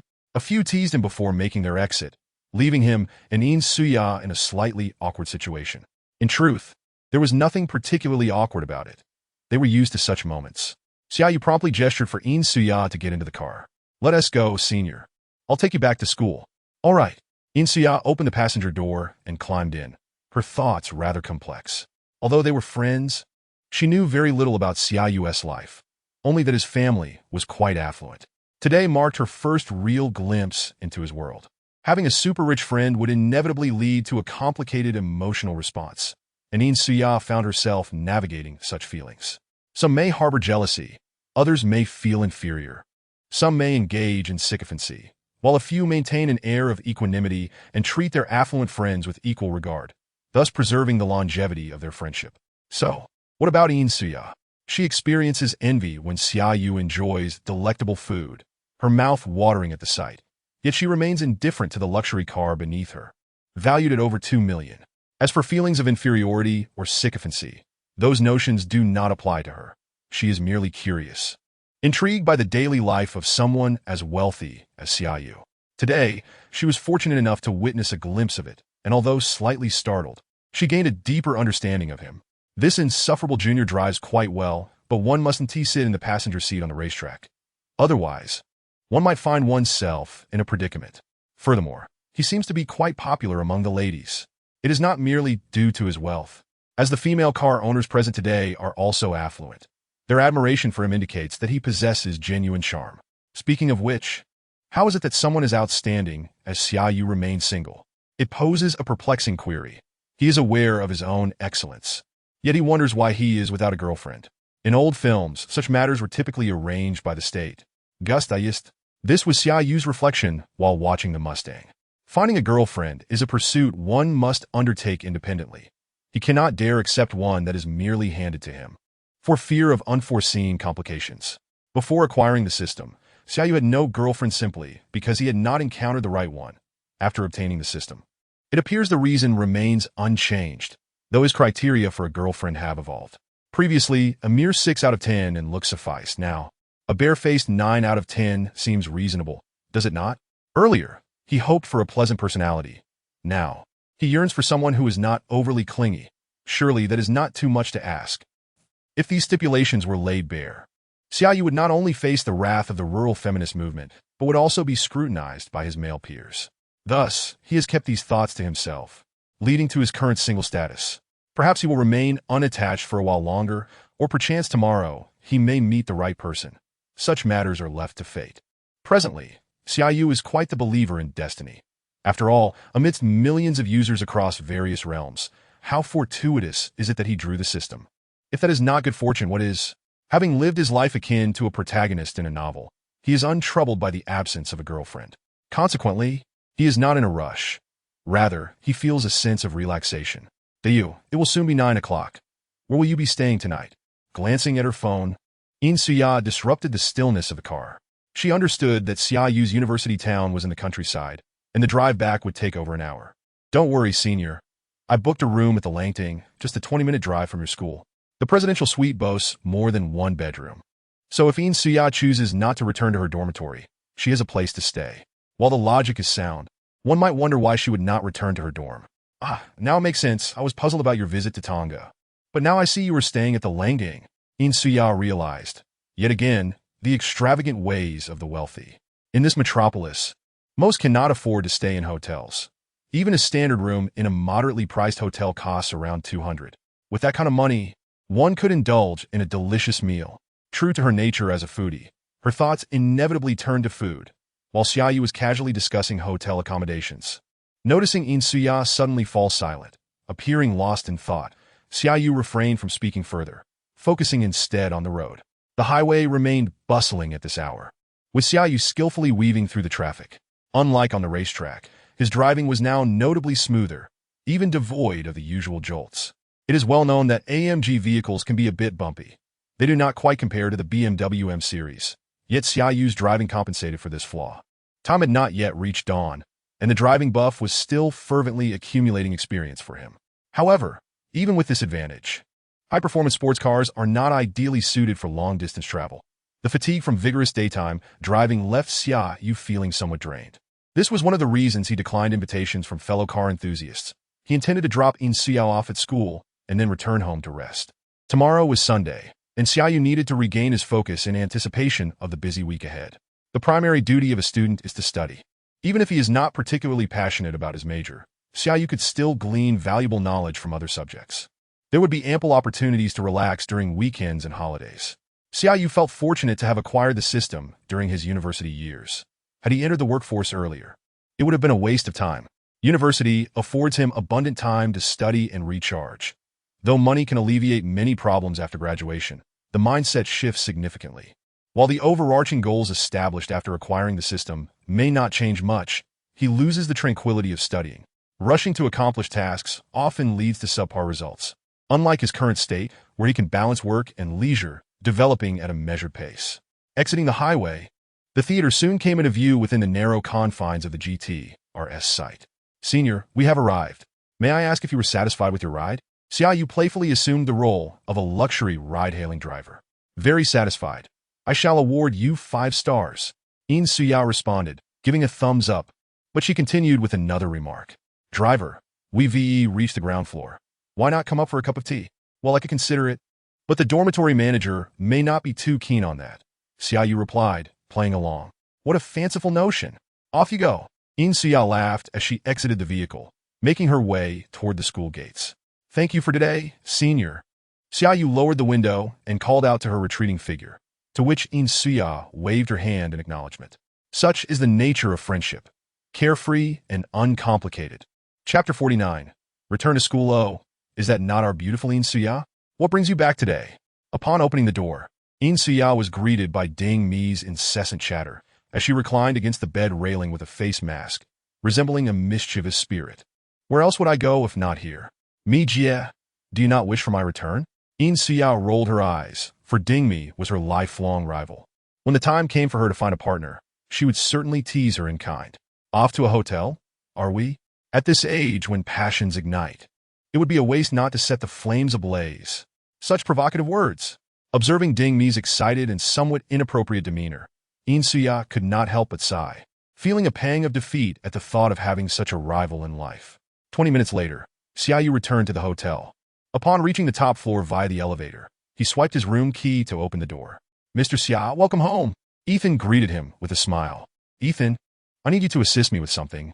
Xia Yu, without hesitation, retrieved the car keys from his pocket. I spent the day at Tianma Mountain. I am not particularly knowledgeable about car conditions, but the tire wear seems quite severe. Please find a place to check if it needs maintenance, and perhaps change the tires as well. Paul from Fast and Furious is not only an exceptional racer, but also skilled in car repairs. While Xia Yu may never measure up to such a versatile talent, he need only possess the financial means. Understood, sir. I will take care of this matter immediately. Ethan respectfully replied as he accepted the car keys from Xia Yu. The professionalism of a presidential suite's butler is trustworthy. Entrusting them with these mundane tasks is far more efficient than hiring anyone haphazardly. It is often said that a car is a man's little lover. Hence the adage that neither wives nor cars are to be borrowed. If it is indeed a cherished possession, it deserves proper care. Once these matters are settled, he can return to school with peace of mind tomorrow. After shedding his jacket, Xia Yu retrieved a change of clothes from the bedroom and indulged in a soothing bath in the bathroom. The massage bathtub effectively washed away his fatigue. Such a luxury is regrettably absent from the rented villa. Perhaps in the future, when he purchases a home, he will ensure that every bathroom is equipped with a massage bathtub, ready to welcome him at any moment. Xia Yu's life is rather simple. With effort, one could achieve a similar lifestyle. After his bath, Xia Yu collapsed onto the bed and fell into a deep sleep, filled with a myriad of dreams. This statement rings true. Iron horses and icy rivers enter my dreams. That night, Xia Yu envisioned vast green pastures, galloping freely across the plains, utterly exhilarated. Perhaps it was the extensive driving during the day that shifted his dreams to horseback riding. However, as dawn approached, he forgot many details of the dream. Awakened by the alarm, he could only recall fragments. Was the dream urging him to learn horseback riding? Xia Yu has the means, yet presently lacks the time. After completing his morning routine, he descended to enjoy breakfast, then proceeded to the gym as usual. Xia Yu had grown accustomed to engaging in a brief session of aerobic exercise each morning, primarily focusing on running, but today he sought to try something new. After changing in the locker room, he made his way to the indoor swimming pool located at the back of the gym. This pool, measuring 25 meters, is a heated indoor facility, with the water appearing crystal clear. Upon inquiring with the staff, he learned that the water had just been changed that morning. It seemed he was in luck, so Xia Yu began his warm-up exercises before entering the water. Compared to the crowded public pools outside, he found himself preferring this upscale hotel pool. The cleanliness and low occupancy were fundamental advantages, devoid of the chaotic scenes he had witnessed at a pool back home, where a mere dive would result in a mouthful of salty water. After completing his warm-up, Xia Yu approached the diving board, gazing down at the azure water. Ready to leap. Splash! Although Xia Yu's takeoff was impeccably executed, his entry into the water was somewhat awkward. Not only did he create quite a splash, but he also landed directly on the water's surface. This outcome was somewhat different from what he had envisioned, though not entirely unexpected, considering he had only visited a swimming facility once before. After entering university, DeFei once took everyone to sneak into the swimming pool of the neighboring Haida, but it was filled with a group of rough men, and there were no perks to be found there, so Xia Yu decided not to go. All these past experiences combined have led to the current outcome, but fortunately, no one witnessed his awkwardness. With this thought, Xia Yu felt less disheartened and began to paddle in the water. It seems that all beginners start with dog paddling, and Xia Yu was no exception. He swam back and forth in this ungraceful manner for a couple of laps, feeling warmth spreading throughout his body. Truly, it is the most revered form of aerobic exercise. After swimming just 100 meters, he had already burned a considerable amount of calories. It appears that in addition to fitness, he should consider enrolling in a swimming class to learn several mainstream strokes, rather than only mastering the dog paddle. Another hour passed, and panting heavily, Xia Yu climbed ashore, having surprisingly swum longer than usual due to the novelty of the experience. Upon exiting the gym, he conveniently stopped by the spa next door and requested a genuine pampering session. Having previously experienced the services at Xiangji, he was curious to see what Langting had to offer. However, these were merely excuses. Xia Yu's true intention was to indulge himself before returning to the countryside. The hot tub last night was quite enjoyable, but the human touch has its own unique charm. Be gentle. After finishing his treatment, it was time for dinner. This time, rather than going to Tango, Xia Yu settled for a meal at the Kaixin restaurant on the first floor of the hotel. While eating, he contemplated asking the manager to fetch the half bottle of P3 he had stored at Tango, but realizing he would be driving back in the afternoon, he ultimately decided against it. After a satisfying meal, Xia Yu returned to his room on the top floor and enjoyed a peaceful nap. Generally, hotels require guests to check out before noon, or they incur additional charges. However, this does not apply to the presidential suite. If Xia Yu wished, he could extend his stay until 4 in the afternoon, but there was no need for that. Upon waking from his nap, he began packing his belongings in preparation for departure. The checkout process did not necessitate a trip to the front desk, as Ethan directly processed Xia Yu's other expenses with a mobile POS machine. Mr. Xia, here are your car keys. Your beloved vehicle has completed all maintenance tasks and had 4 Michelin Pilot Sport Cup 2 tires replaced. This model is the original specification for the AMG GTR, so your car now looks as good as new. Xia Yu received the keys from Ethan, exuding confidence as he replied, I am quite satisfied with your service. I hope to have you assist me again next time. We look forward to your next visit. Safe travels. With that, Xia Yu casually slung his bag over his shoulder and disappeared into the elevator. A roar echoed from the underground parking garage as the matte gray night demon left the hotel, heading towards the university. Chapter 50. Brother Yu takes you for a ride. An hour later, Xia Yu returned to his long-lost home. As soon as he opened the door, he felt the stifling air inside the room and hurriedly opened the windows for ventilation. At that moment, he found himself reminiscing about the recently vacated presidential suite. Luxurious decor aside, the fresh air system and various tech-savvy home designs were absent from this villa, which only boasted a faade that was meant to impress. This was not a case of Xia Yu being ungrateful, but rather a reflection of how conventional designs have failed to keep pace with the times. The only element in the villa that could be deemed technologically advanced was the sensor light in his walk-in closet. Upon opening the closet door, the sensor light activated, and Xia Yu took out the clothes cleaned at the hotel's dry cleaners, hanging them up while changing into a set of sportswear.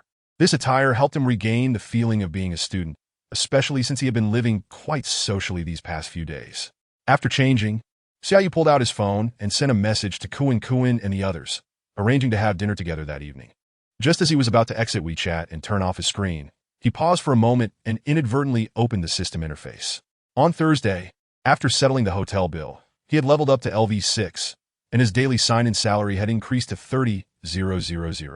However, he had not yet taken the time to understand the other details until now.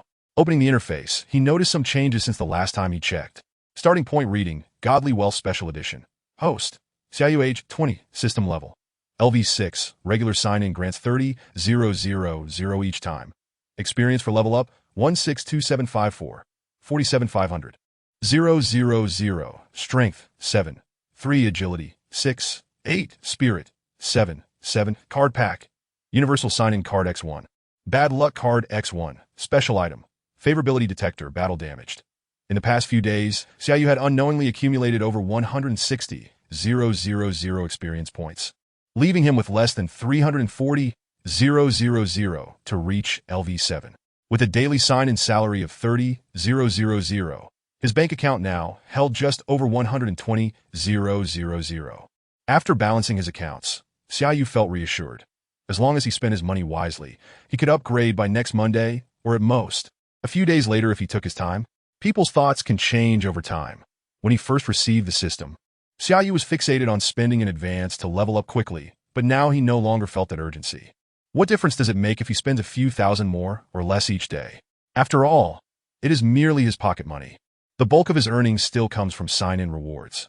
From a material perspective, the sign-in gift packs reward various items, while from a mental perspective, the weekly sign-in packages provide different cards, including buff cards and functional cards.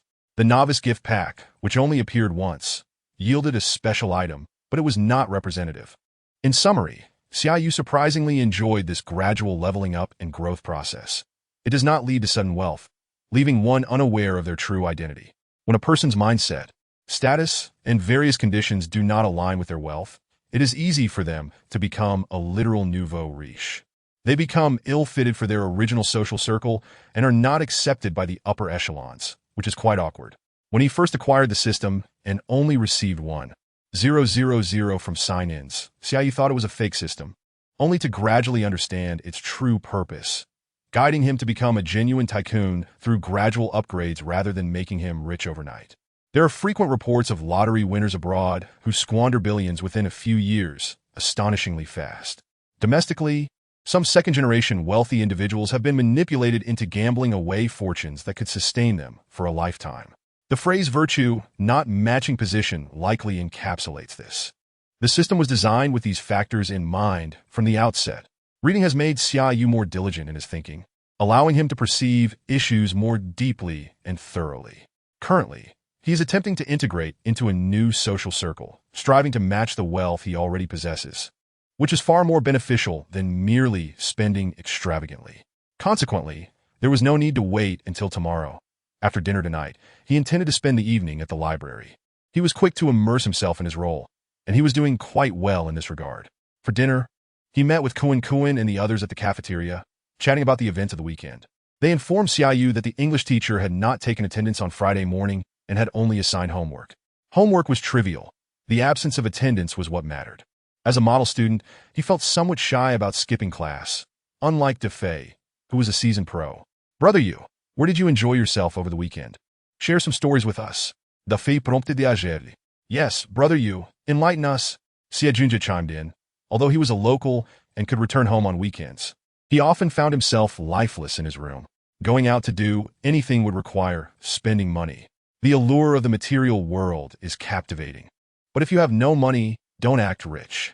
The spirited young men aptly summarize the situation, which is also why contemporary university students often prefer to meet in classrooms, libraries, or secluded woods for romantic escapades. After all, it saves money. Even the cost of renting a room can be avoided. Then let me tell you about Fusion. You all know it, right? Faced with their eager curiosity, Xia Yu did not refuse. I know, it's a venue in New World, and I've heard the expenses are quite high. Did you go to Night Spot, Brother Yu? Upon hearing this, DeFei's interest peaked. To broaden my horizons, only to find it was just like that. Just like that, huh? Brother Yu, clarify, Xia Junjie exclaimed, having visited New World several times, but lacking the courage to enter alone. Why are you in such a hurry? Aren't you already dating someone? He retorted, Weil kun reminded unconcerned. Oh, we broke up long ago. Brother Yu, you have no idea. She wouldn't even hold my hand, treated me like a cash cow. Xia Junjie candidly confessed when Xia Yu broached the topic. It seems I overlooked that. How about this? Next weekend, Brother Yu will take you all out. After contemplating, Xia Yu spoke up, realizing it had been a while since they all hung out together. The racetrack was not convenient, but they could enjoy a night out at a nightclub instead. Brother Yu is magnificent. You're like my father. DeFei exclaimed. DeFei. Do you have any boundaries left? Don't listen to him, Dad. With that, Xia Yu quickly intervened, as he was unaccustomed to such enthusiastic behavior today. The two exchanged amused glances, giggling as they seemingly envisioned themselves showcasing their prowess at the nightclub, winning over beautiful women. They were still too young. The girls in nightclubs had discerning eyes, lacking both looks and physique, and without financial prowess, they were merely daydreaming. In contrast, Meng Kuan remained much calmer. Not because he was the oldest or most stable, but the thought of his formidable mother instantly deflated his excitement. A man with a family is indeed vulnerable. Hence, it is advisable for men to refrain from making lifelong commitments too early, lest they miss out on numerous experiences. Chapter 51. A dramatic turn of events. After agreeing on a time, the group dispersed after their meal. De Fei and Xia Yu headed to the internet CAF to play games, while Kuan obediently went to find his wife. Xia Yu leisurely strolled to the library alone. Being a weekend, the library was bustling with people, yet fortunately, Xia Yu's favorite seat remained unoccupied. With an English assignment due on Monday, a short composition, Xia Yu found this task to be a mere trifle. After reviewing the requirements, he swiftly filled an entire A4 sheet. It is worth noting that his English skills have been tested in real-world scenarios, making such elective courses a breeze for him. This led Xia Yu to ponder whether he should invite the two foreign sisters to join him next week for some fun, while also reviewing his studies, as language requires ample practice to maintain fluency. Funny, JPG, but that can wait. After placing the completed composition into his textbook, Xia Yu rose and made his way towards the borrowing area of the library. Due to his efficient studying, he could temporarily set aside English and focus on continuing his studies in business management. Upon reaching Area F, Economics, Category 2, Xia Yu suddenly spotted a familiar figure, Jiang Beiying. No wonder he hadn't seen her earlier. She was right here. Her long hair cascaded over her shoulders, and she still donned her signature almost all-white attire. Xia Yu harbored fond feelings for this junior. During his freshman year, he spent an entire year alone in the library reading novels, until his sophomore year when he no longer felt solitary. After finishing military training, Jiang Beiying, like Xia Yu, began frequenting the library, sitting diagonally across from him, a routine that continued for a semester and persisted into the following term. Had he not acquired the system, Xia Yu's university life would likely have revolved around the library for 4 years, with Jiang Beiying accompanying him for 3 of those. Albeit while he was there to pass the time with novels, she was diligently engaged in her studies, truly a world apart. With a local household registration and striking looks, her passion for learning placed her far above her peers in the electrical engineering department. Xia Yu couldn't help but wonder which handsome suitor would eventually win her heart. Merely contemplating it stirred an impulse within him to confront this individual. With this in mind, Xia Yu approached her without interrupting Jiang Beiying, instead searching for the book he needed. On his last visit, he had done his homework. This time, he intended to follow his instincts, enjoying the thrill of sifting through the sand to find gold. Jiang Beiying seemed to share a similar mindset. Unlike their previous encounter, when she had jostled him for a copy of Introduction to Business Management, inadvertently brushing against his hand. Reflecting on this, Xia Yu felt he had outdone Xia Yu. While he had treated that green tea girl to countless meals without even touching her hand, he had inadvertently made contact with Jiang Beiying's hand. Indeed, a father remains a father, regardless of one's surname or resemblance. Just as Xia Yu reveled in this moment, Jiang Beiying unconsciously leaned closer. Engrossed in the bookshelf, she was oblivious to the presence beside her. Suddenly, with a soft gasp, a living being collided directly into Xia Yu's embrace. What an absurd turn of events! Staring at the flustered Jiang Beiying in his arms, Xia Yu felt bewildered, yet couldn't resist a quip. Wasn't this a glitch scene straight out of a drama or novel? How could such a plot unfold in his life? However, it appeared to deviate slightly from the norm. Typically, such scenarios escalate to a kiss followed by an ear slap. Yet here, the script halted at the initial act. If it was to be melodramatic, it might as well have gone all the way. This only set the stage, leaving him pondering how to proceed next. Just as Xia Yu contemplated his next move, the atmosphere turned awkward. Jiang Beiying, belatedly realizing the situation, sprang from his embrace like a startled rabbit. I am sorry. Before Xia Yu could respond, Jiang Beiying had already apologized. Due to various circumstances, regardless of right or wrong, she had grown accustomed to apologizing first. If she performed poorly on an exam, she would apologize to the teacher. When someone confessed to her, she would also apologize, even if she was the one who had been bumped into today. Apologizing when one should not is a manifestation of insecurity. With her less-than-stellar grades, Jiang Beiying lacked confidence. The gaze of her parents filled with expectation made her evade it, as she feared disappointing them. Hard work can resolve many issues, but it cannot raise one's ceiling. Even doubling her efforts may only render Jiang Beiying's grades less abysmal, but not exceptional. Most people might accept this and carry on, yet Jiang Beiying could not. Her fortunate upbringing sometimes felt more like a burden, compelling her to never rest.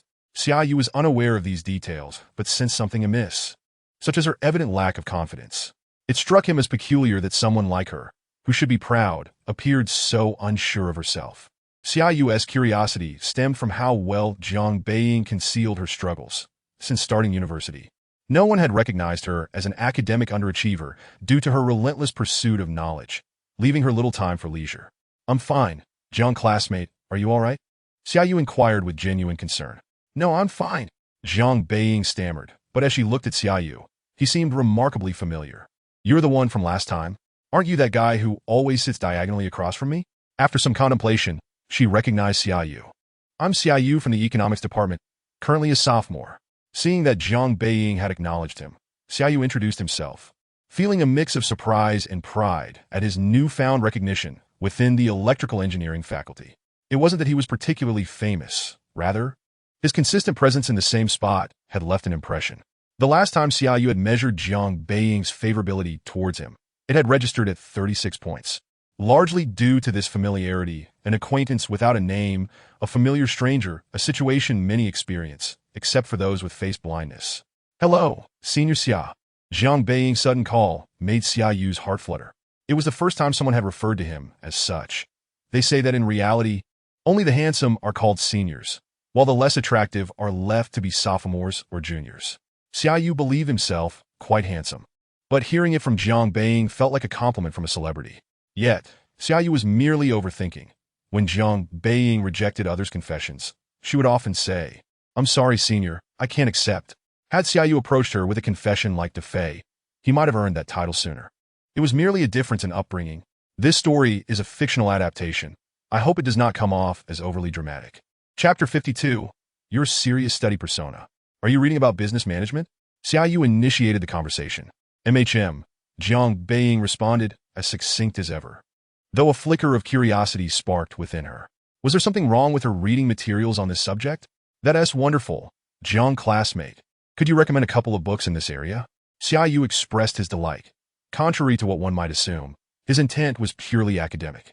Learning brings him joy, and while he could momentarily set aside his studies in pursuit of a beautiful girl, if that girl just so happened to be an academic achiever, he could seek her counsel on his studies.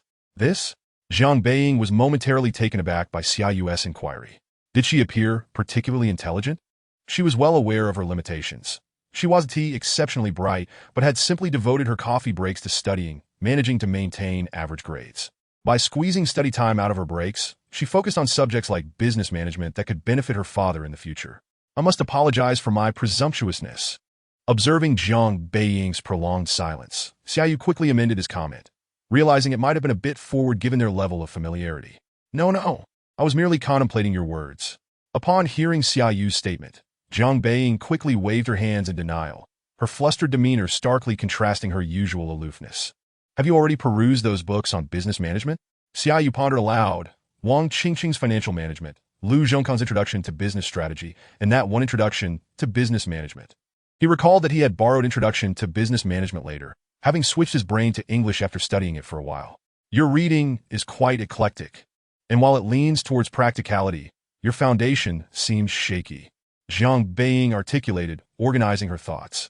She had begun exploring business management before even entering university, dedicating considerable time and effort. Hence her understanding surpassed that of many third-year students in the same field. Though her learning abilities were somewhat lacking, Xia Yu had indeed inquired with the right person. As she explained, Jiang Beiying felt an unusual sensation. Previously, it had been the top students who explained concepts to those struggling, but now she had taken on the role of the expert. This was an experience Jiang Beiying had never encountered before. While many sought her affection, no one had ever asked her about academic matters. This was indeed true. Most assumed that her pride stemmed from her looks or her family background, unaware that her true source of pride lay in her relentless dedication to her studies. No one knew this, nor did she wish for anyone to. Yet her joy at this moment was unmistakably conveyed through her tone to Xia Yu. Had Jiang Beiying truly found happiness in this exchange? Did she feel honored to converse with him? As self-absorbed as Xia Yu was, he found it hard to believe. There must have been another reason. The subjects of operations management, strategic management, marketing management, and data, models, and decision-making are all essential readings, many of which do not fall within the second category of economics. Allow me to compile a reading list for you. Jiang Beiying, after a brief pause, began searching for a pen. "Jiang, let us exchange WeChat contacts. It would be more convenient for you to send me the list directly," Xia Yu suggested nonchalantly. assuring himself that his intention to add her was purely academic, despite the skepticism of others. That sounds good. Jiang Beiying pondered for a moment before agreeing, noting that paper and pen were located in the reading room below, which was indeed the best option. However, as she reached for her phone to add him on WeChat, Xia Yu felt a wave of astonishment. Was it really that simple to add Jiang Beiying on WeChat? Why had he never heard of a boy succeeding in doing so? With this thought in mind, Xia Yu kindly cautioned, "It's best not to share your WeChat freely. My purpose is merely to seek guidance, but with your beauty, there are bound to be those with ulterior motives. Is that really a concern? Thank you for your consideration, Senior Xia." Jiang Beiying replied, surprised yet grateful. She discovered another admirable quality in him, his integrity. Although he appeared somewhat naive, his words indicated a lack of malice. No need for thanks. The current societal climate is rather turbulent, and many are shallow, only seeing your beauty without recognizing the deeper beauty of your dedication to learning. Upon hearing Jiang Beiying's remarks, Xia Yu's thoughts slipped out before he realized the implications. Oh no, how had their conversation taken such a turn? Jiang Beiying surely wouldn't he think he was being inappropriate, would she? The atmosphere around them felt thick, as if it had suddenly grown cold. I'm truly glad to hear you say that, Senior Xia. After a lengthy pause, Jiang Beiying finally spoke, and upon finishing her sentence, she departed. That single utterance had drained her of considerable energy, yet she felt a newfound lightness, her steps becoming more buoyant. Xia Yu's words had not angered her. Rather, they had brought her joy in discovering someone who truly understood her. Although the idea that one's dedication to study is more beautiful could be somewhat embarrassing, it resonated deeply within her. Her appearance was a gift from her parents, something she could not choose, but she possessed more than just looks. What lay beneath her exterior was of utmost importance. Those who sought her attention only saw her beauty, leading her to reject them all. Today, however, Xia Yu had perceived more than just her exterior, illuminating her spirit. Upon returning to her seat, Jiang Beiying set aside her current task to organize the reading list, knowing that Xia Yu awaited her message. Meanwhile, Xia Yu, still in the borrowing area, found himself lost in contemplation of their earlier interaction. She said she was happy. How had his one comment elicited such a response? Xia Yu struggled to grasp Jiang Beiying's perspective, yet it did not hinder his relief. If anyone were to learn that he had flirted with Jiang Beiying, he would surely become a target of animosity among the boys, and no amount of charm would save him from that fate. Fortunately, such a scenario had not unfolded. Yet the prospect of anyone successfully winning Jiang Beiying's affection would also render them a public enemy among the boys. If they were all public enemies, then surely... Never mind, it was best not to indulge in such fantasies. He was destined to become a man of great wealth, and his future girlfriend would undoubtedly be of equal stature to Jiang Beiying. When asked about his confidence, he would simply reply, "It's from the system." Everything was that straightforward. Envy could not be cultivated. Just then, Xia Yu's phone vibrated. Upon checking, he found a lengthy message from Jiang Beiying, listing the various books she had just mentioned. Truly a scholarly individual, her efficiency was commendable. It seemed there would be no opportunity for laziness from this point forward. As Xia Yu began searching for the books on the list, he intended to borrow them from the library for now, but also planned to purchase a complete set to keep at home. Chapter 53, Ready to Act. After borrowing the books, Xia Yu returned to his usual spot, where he noticed Jiang Beiying had also lifted her gaze. Their eyes met, and they exchanged knowing smiles. This sensation was peculiar. They felt as if they were comrades in the trenches, fighting side by side despite the lack of extensive dialogue. Xia Yu settled down to read, while Jiang Beiying immersed herself in her studies. Time passed quietly until the library's closing bell rang. As everyone began to gather their belongings, Xia Yu moved swiftly, glancing over at Jiang Beiying, who was still occupied. Noticing Xia Yu's situation, she acknowledged him with a nod before departing early.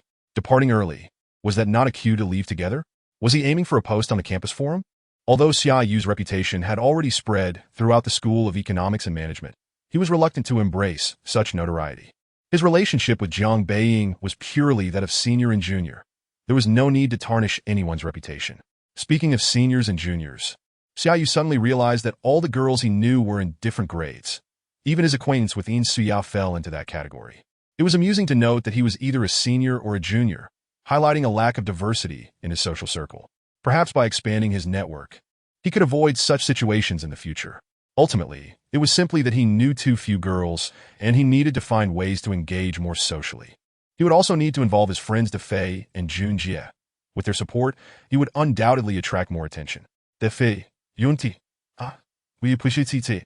Back at home, Xia Yu read for a while before washing up and heading to bed, awakening to a new day. After breakfast, he went to the rooftop gym to run, restoring his regular routine, which extended to his classes as well. While the teacher presented from the PPT, he read other books beneath, and even when called upon to answer questions, he managed to respond correctly due to his prior preparation.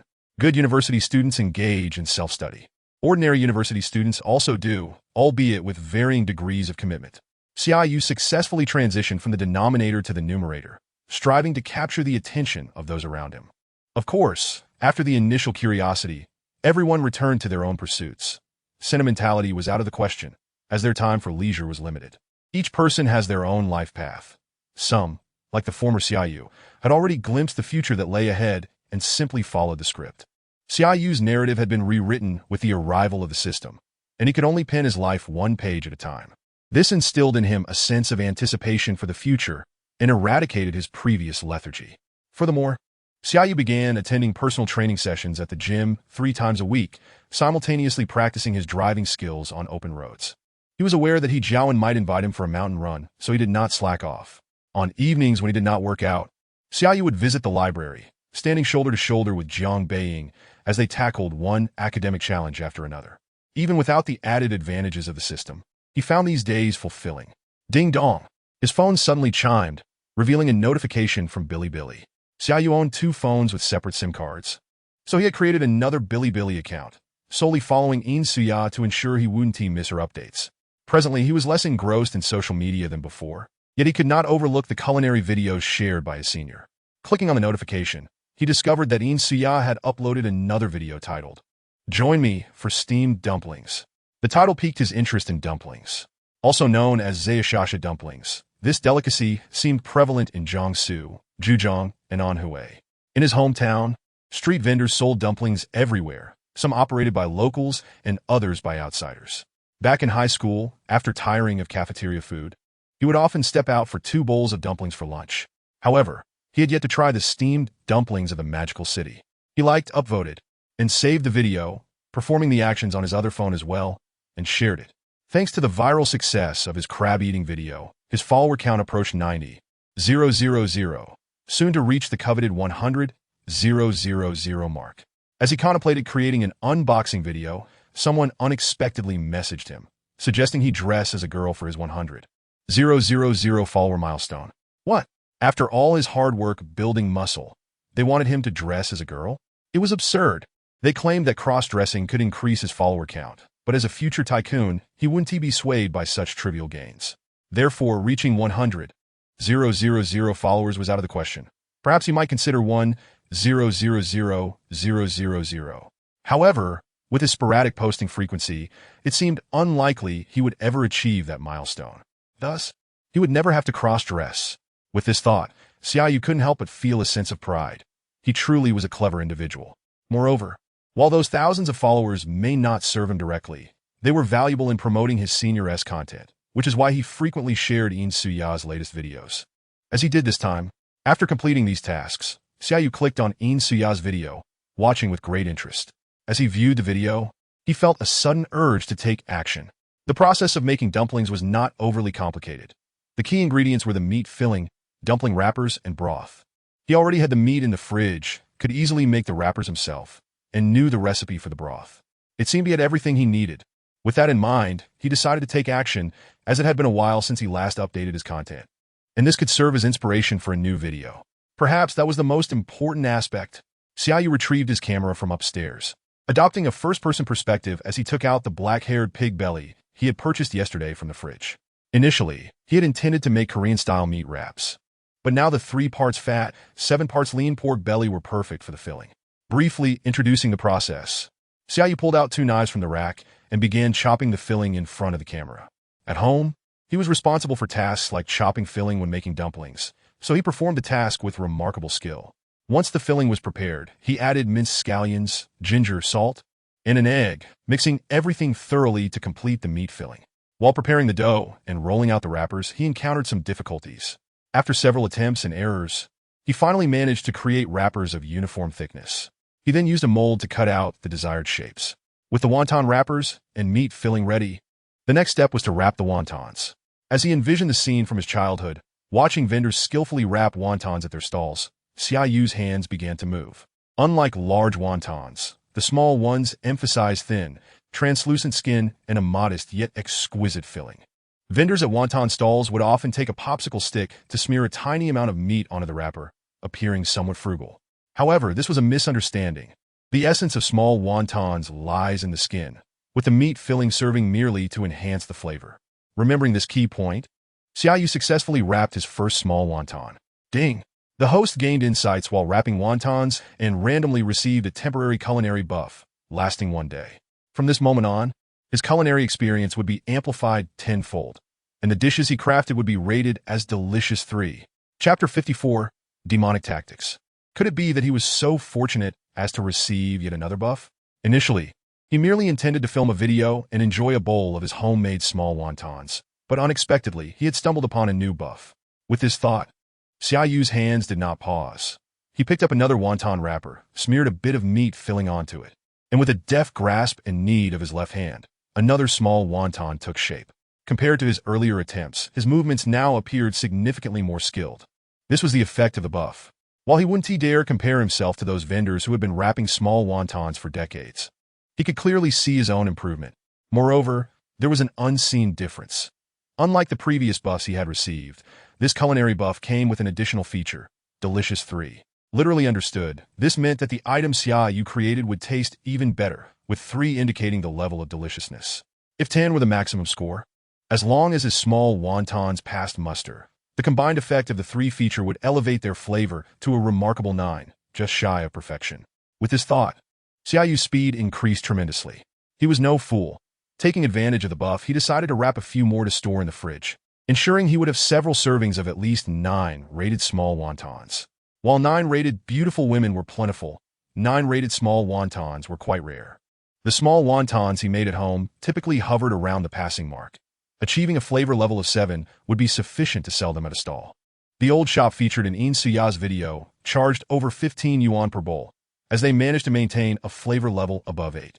This highlighted the rarity of 9 rated small wontons, as they were merely a snack, primarily consisting of pork and flour. As for using other luxurious ingredients, they would no longer be classified as small wontons, rendering any comparison meaningless. While wrapping, Xia Yu found himself pondering a new question. If he could already produce 9 rated small wontons, did the delicious 3 feature push the flavor to a perfect 10? Or did it transcend to become the world's only 12 rated small wontons? If he could achieve this, perhaps he could earn a Michelin 3-star rating solely for his small wontons, and at that point, a bowl could command a price of 300 yuan, with people clamoring for it. Yet, he wasn't a chef. Such an endeavor would be futile. He aspired to be a wealthy magnate, not someone pushing a wonton cart modified from a Rolls-Royce. The mere thought of such a scene sent a shiver down his spine. Those neatly wrapped small wontons were better reserved for his own enjoyment. After all, pleasing oneself is always a worthwhile endeavor. After wrapping around 100 wontons, Xia Yu realized he had run out of the prepared wonton wrappers, having only used a small portion of the meat filling. He turned off the camera and went back to roll out more wrappers. This time, his technique had improved significantly. Kneading, resting, rolling, and dividing the dough all flowed seamlessly. The quantity he prepared was double that of the last batch, which should allow him to use all the meat filling. Fully engrossed in the process of wrapping small wontons, Xia Yu didn't even notice his phone vibrating beside him. The person messaging him was Xia, who had just seen Xia Yu share a video and wanted to chat for a bit. However, her messages vanished into the void, as Xia Yu was notoriously busy, often neglecting his phone, causing his response time to be slow. If one were unaware of his situation, they might assume he was a green tea sipping on attention while ignoring their messages. That analogy seemed off. It almost included her in the insult. In any case, an hour later, the kitchen in the villa was brimming with small wontons. Gazing at his laborious yet rewarding creation, Xia Yu wore a satisfied smile. He planned to cook a bowl for himself as a reward, while the remainder would be portioned out and stored in the fridge. The fresh meat small wontons, once frozen, would likely lose about 0.5 to 1 in flavor, but the convenience was undeniable. When hunger struck, he could simply retrieve a bag from the fridge, following steps similar to cooking instant noodles without sacrificing much in taste. However, it was better to share such delightful flavors with others. With this thought, Xia Yu picked up his phone, ready to invite friends over. Unlocking the screen, he noticed unread messages, discovering they were from Suya concerning the video. After reading them, a familiar smile crept onto his face. Snap! He took a photo of the abundant small wontons on the counter and sent it directly to Suya via WeChat. Senior, after watching your video, I couldn't resist. I had some pork belly in the fridge, so I made a batch of small wontons. Next time, I want to just let you eat the big ones. I'll treat you to these small ones. Heart emoji. JPG. After finishing the message, Xia Yu hit send. Given the distance between their schools, he had no chance to head into the city, so he would have to save the sharing opportunity for another time. However, who was Xia Yu? A benevolent soul employing demonic tactics. Someone was destined for a sleepless night. Buzz! While planning her next video episode, Suya felt her phone vibrate. A sudden tightness gripping her heart. Was it a response from Xia Yu? Why was she feeling so anxious? In metaphysical terms, humans possess a sixth sense, and women's intuition is particularly acute. Suya instinctively felt something was amiss, but unable to pinpoint what was wrong. She dismissed her sixth sense's warning and opened her phone. I knew it. Looking at the neatly arranged small wontons in the photo, which appeared to be crafted with a meticulousness akin to obsessive-compulsive disorder, and seeing the small wontons more aesthetically pleasing than those from the old shop in her video, Suya realized she had lost completely. These were no mere small wontons. They were veritable works of art. While unattractive items might taste delightful, attractive ones are unlikely to be unpleasant. Yet she would have to wait for the next opportunity to taste them. Why was it always next time? What kind of people did she associate with? Wiping away non-existent drool, Suya lamented skyward. Ding me. Entering the dormitory, witnessed this scene and exclaimed in exasperation, Sister me. I am struggling. Xia Yu was unaware of the immense impact a single photo could wield. Even if he had known, he wouldn't have considered it exaggerated. The effect of the buff was simply extraordinary. He had initially thought that the delicious three could only be appreciated through tasting, not visual evaluation. But he had overlooked that some things are simply delicious to behold, and this applied perfectly to his small wontons. Iziching Wishach, Xia Yu imediately jialid dafi. Hello? Brother Yu?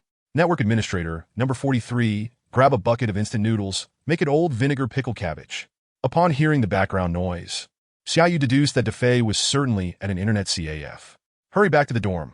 I made small wontons. Wontons? I don't eat wontons. If you have time, could you bring 2 servings of grilled meat rice instead? I'm playing games with Junjie.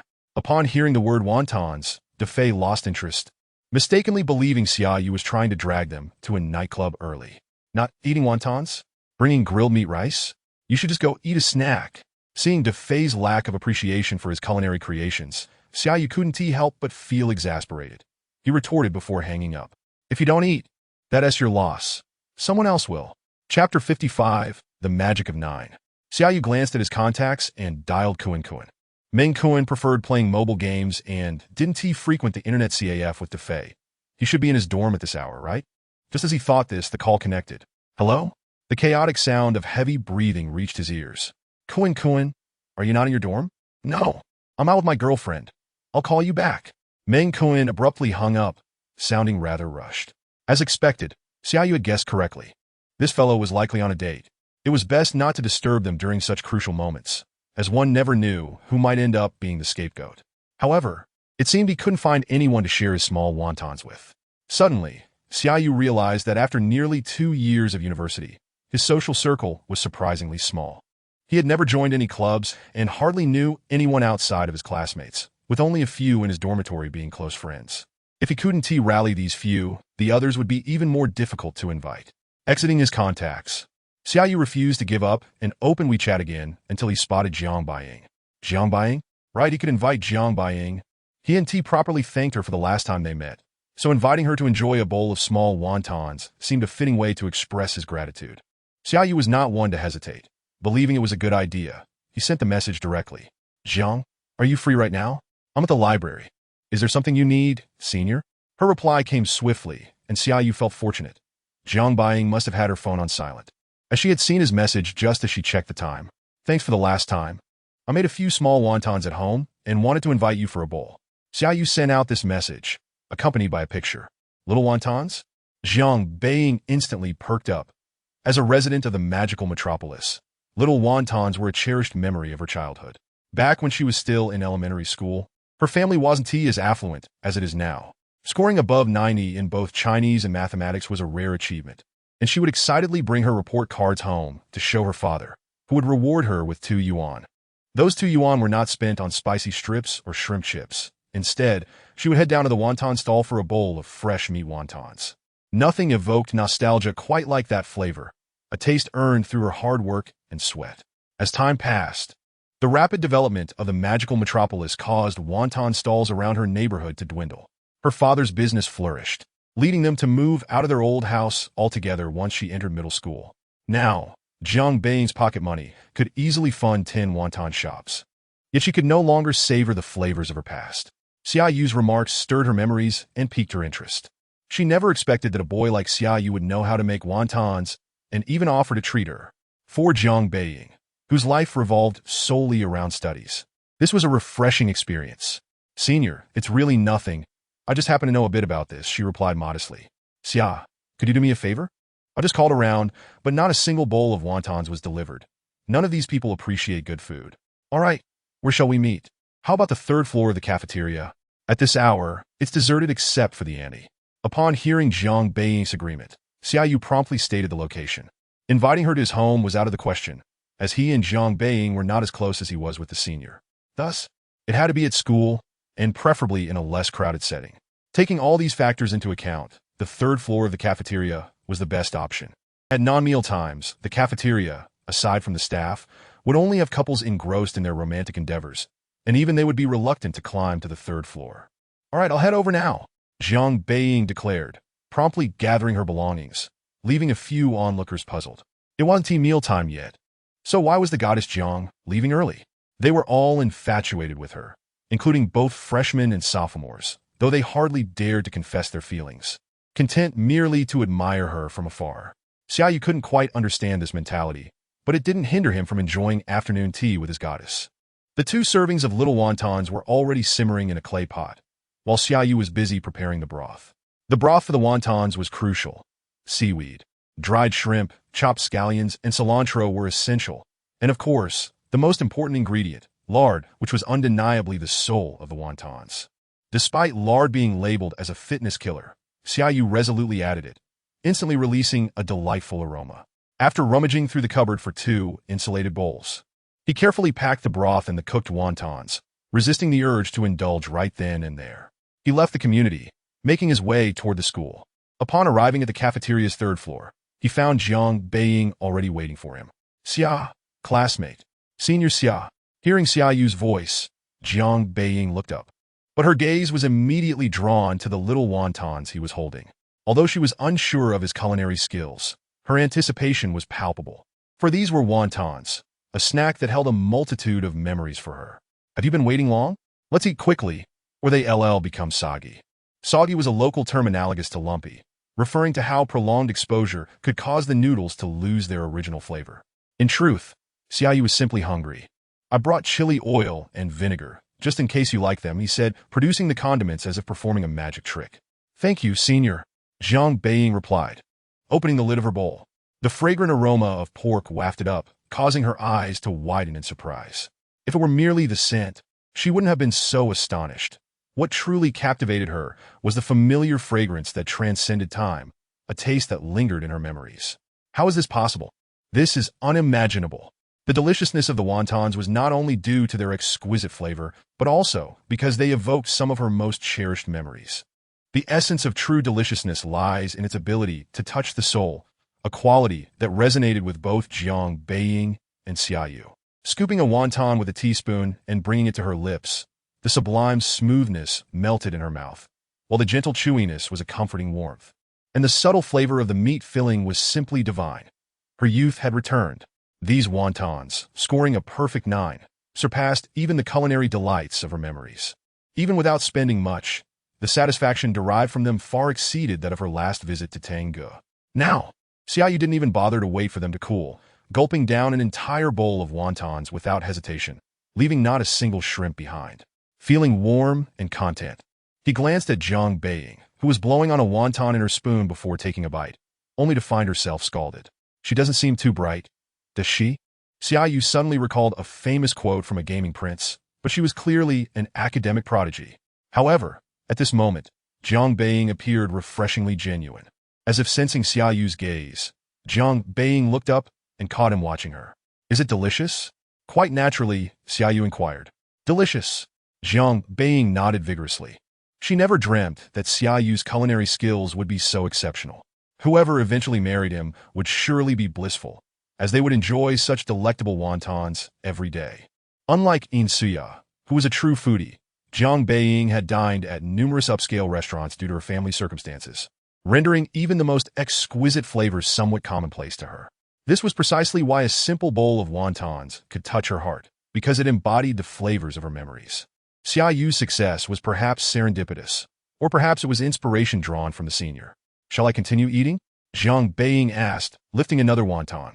Her pace was leisurely, with half a bowl still remaining. Please, just enjoy your meal. Don't mind me. Xia Yu gestured for her to proceed while he took out his phone. Staring at someone will only make them feel shy, he thought, scrolling through mundane news on a social media platform. Suddenly, he realized he had forgotten something. Oh no, I didn't bring my camera, meaning I missed capturing the process of making these wontons. Well, I suppose I can skip another post. Eventually, the audience will grow accustomed to it. A casual video wouldn't be as appealing. And what if they send me hate mail demanding updates? In his mind, Xia Yu commended his cleverness. The sound of Zhang Beiying slurping her soup broke his reverie, and he noticed her bowl was now empty.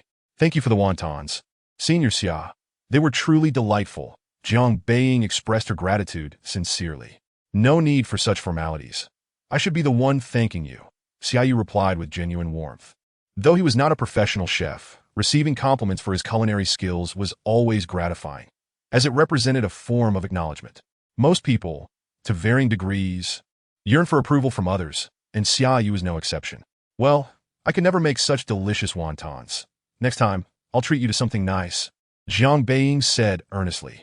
The other day, she had merely assisted him in compiling a reading list, which took less than 10 minutes.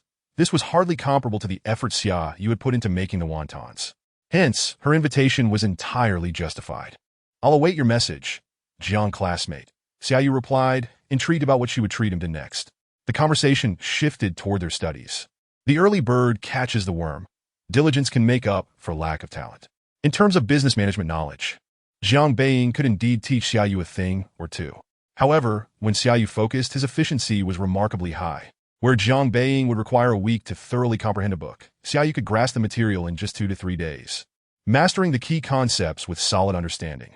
It seemed she would need to work harder, otherwise her knowledge would soon be eclipsed by Xia Yu's. Resolutely, Zhang Beiying decided to return to the library after parting ways with Xia Yu. She wasn't naturally a top student, but she was willing to exert herself to maintain Xia Yu's impression of her as an academic achiever. As for why she was so determined, that was simply Zhang Beiying's nature.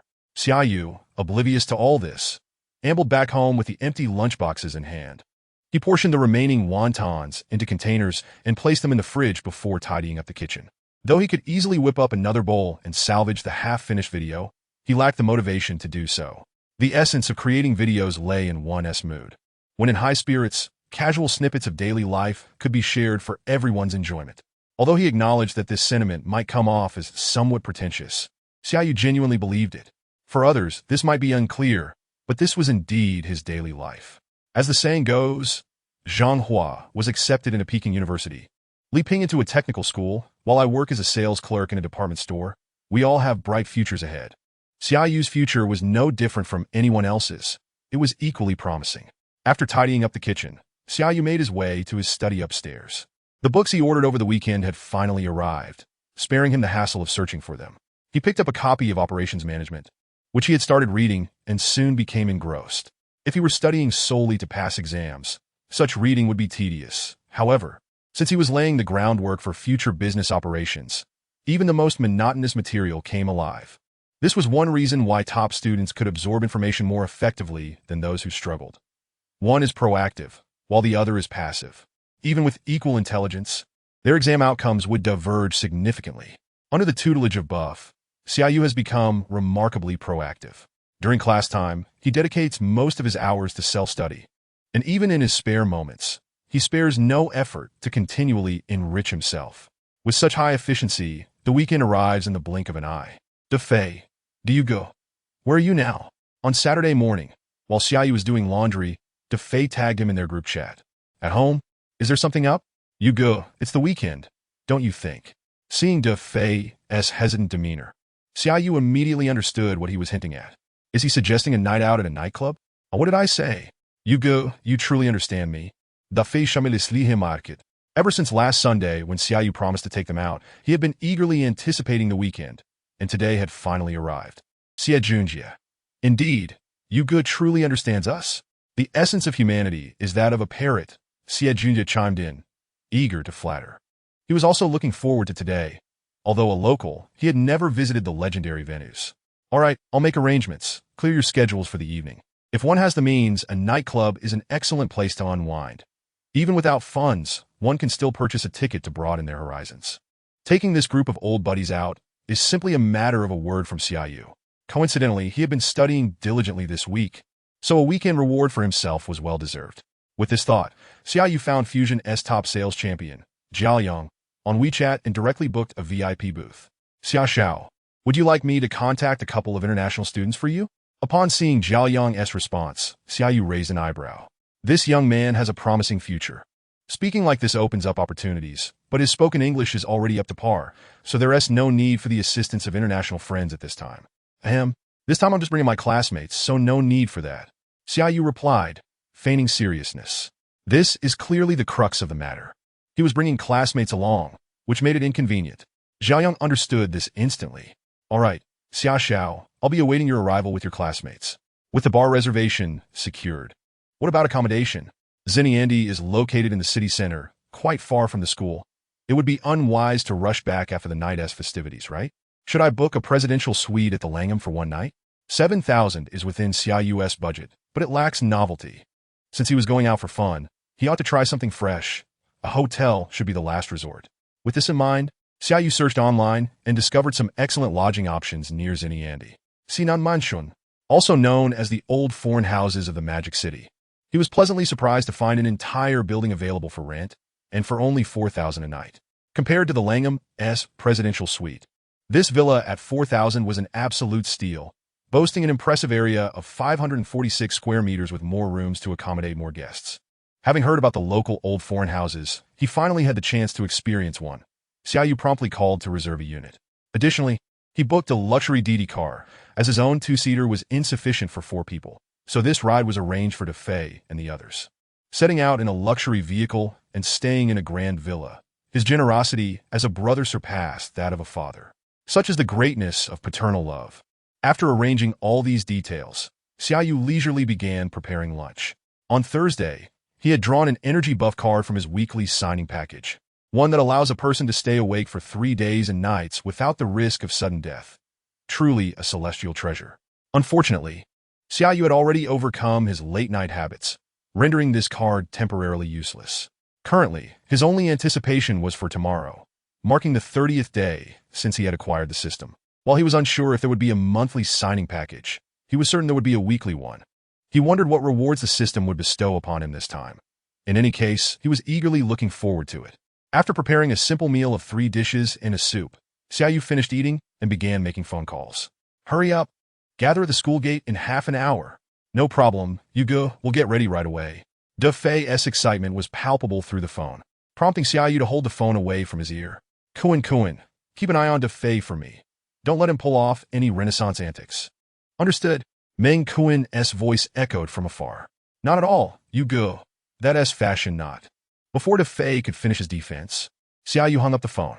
His plaid shirt paired with tight-fitting jeans and Chelsea boots was hardly fashionable. If that was the definition of style, Xia Yu would be willing to eat his computer screen. Such a look would be an eyesore, and he'd rather have Defei dress a bit more conservatively than let him showcase his so-called fashion sense.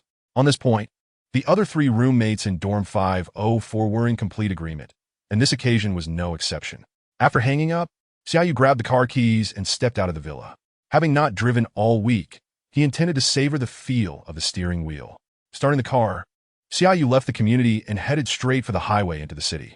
He was going to Sinan Mansion to complete the check-in procedures, not accompanying DeFei and the others. Meanwhile, the three well-dressed individuals arrived punctually at the school gate. Kuin, do you know where Yugu is? How would I know? He only told me to keep an eye on you, and didn't he say much else? Meng Kuin replied, equally puzzled, as the three of them failed to spot Xia Yu. Look at that Mercedes-Benz S-Class. Could it be Yugu's car? Though Xia Junjia wore glasses, he had the keenest eyesight. It's possible. Shall we go ask? Dafei proposed boldly. I'll be un certain. All right, let us go. Meng Kuin decisively agreed. But just as the three approached, they saw the driver stepping out of the vehicle. Excuse me, are you three friends of Mr. Xia? Yes. Then please, get in the car. As they boarded, the three felt somewhat dazed. Was this truly a car sent by Xia Yu? Why were there flowers, water, and snacks in the vehicle? Speaking of which, are those snacks edible? At that moment, the trio resembled Xia Yu during his first experience in a luxury DD ride. However, Xia Yu knew he had paid for that car, while DeFei and the others mistakenly believed it belonged to Xia Yu's family, and that the driver was hired by them. The reason behind this misconception stemmed not only from Xia Yu's previous mentions of his family's circumstances, but also their own lack of exposure to such luxuries. Typically, they only played games and didn't bother to watch more vlogs on Bilibili, which featured numerous luxury DD rides. Now that their ignorance was exposed, it was quite amusing. The hour-long ride passed in a flurry of unease, with the three of them seated close together, yet communicating via their phones. Junjia, what do you think this Mercedes costs? DeFei inquired in their small group chat, which Xia Yu was not part of. I'm not sure. The S-Class must be at least $1 million, right? Whoa! Xia Yu's family must be incredibly wealthy. Meng Kuin added a couple of exclamation marks to emphasize his astonishment. To ordinary people, even an Audi A6 is considered a luxury vehicle, let alone a Mercedes S-Class. If they knew Xia Yu also owned an AMG GT-R, their expressions would undoubtedly be priceless. That would indeed be quite entertaining. Meanwhile, Xia Yu, who had departed a good 10 minutes earlier, had already arrived at Sinan Mansion.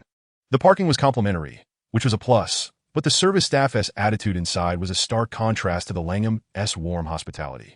Without the welcoming ambience one might expect, smiles were a rarity.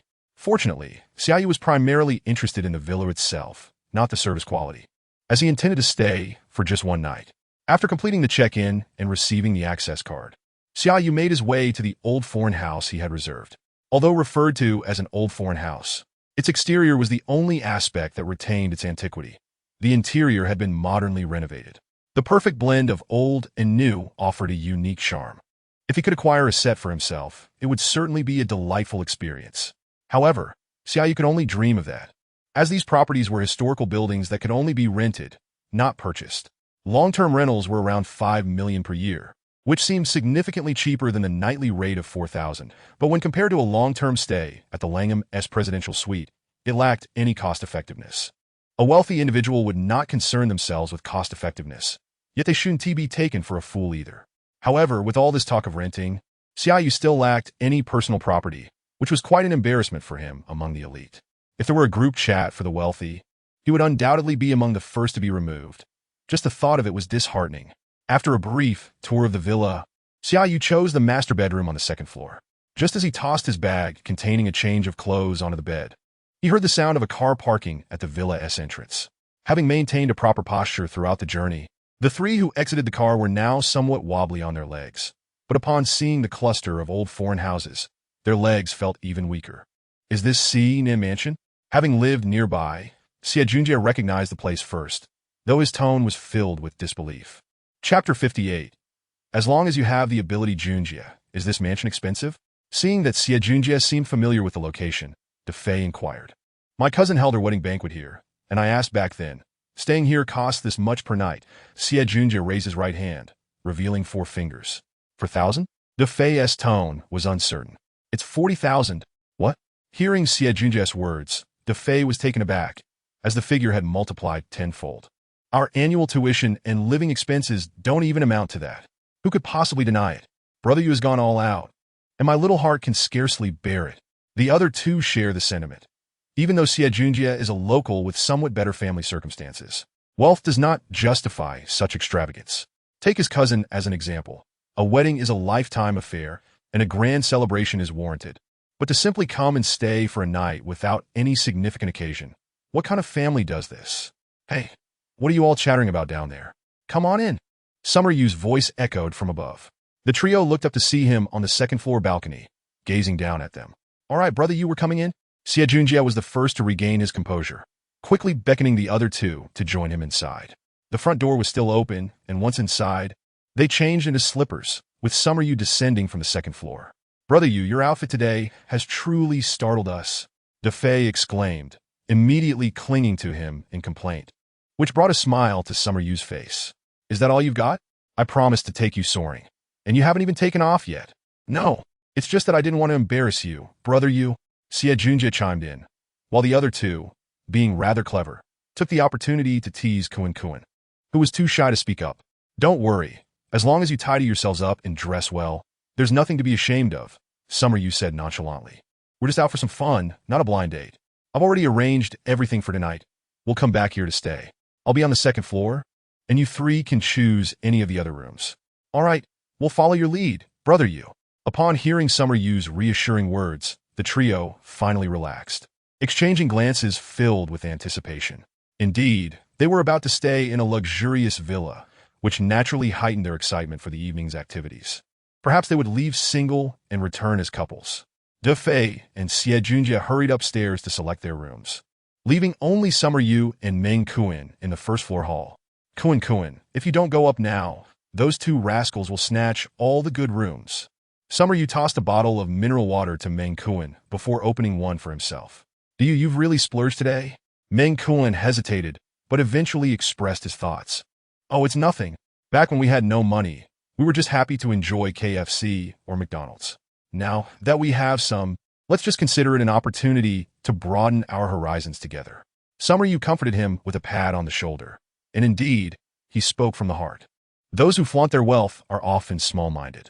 Compared to before, Summer Yu had indeed become considerably wealthier, yet he held no disdain for anyone.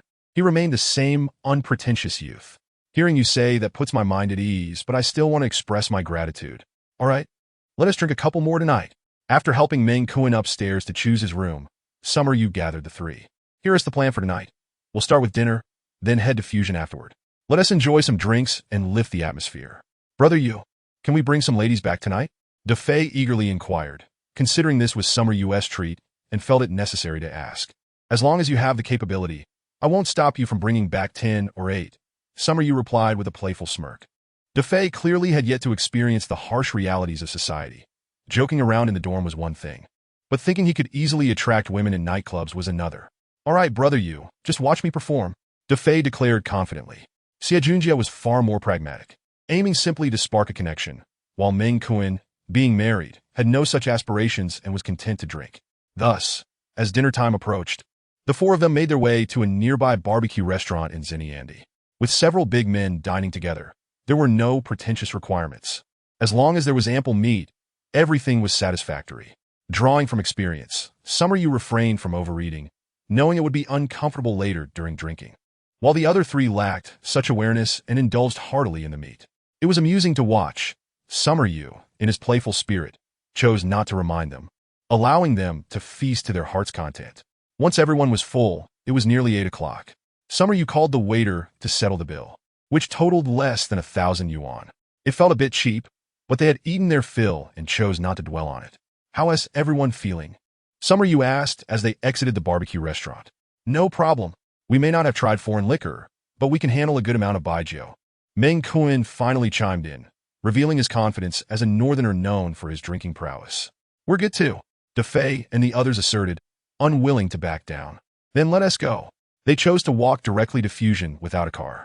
Having been there once before, Summer Yu maintained a calm demeanor, while the other three, especially Xia Yu, were buzzing with excitement.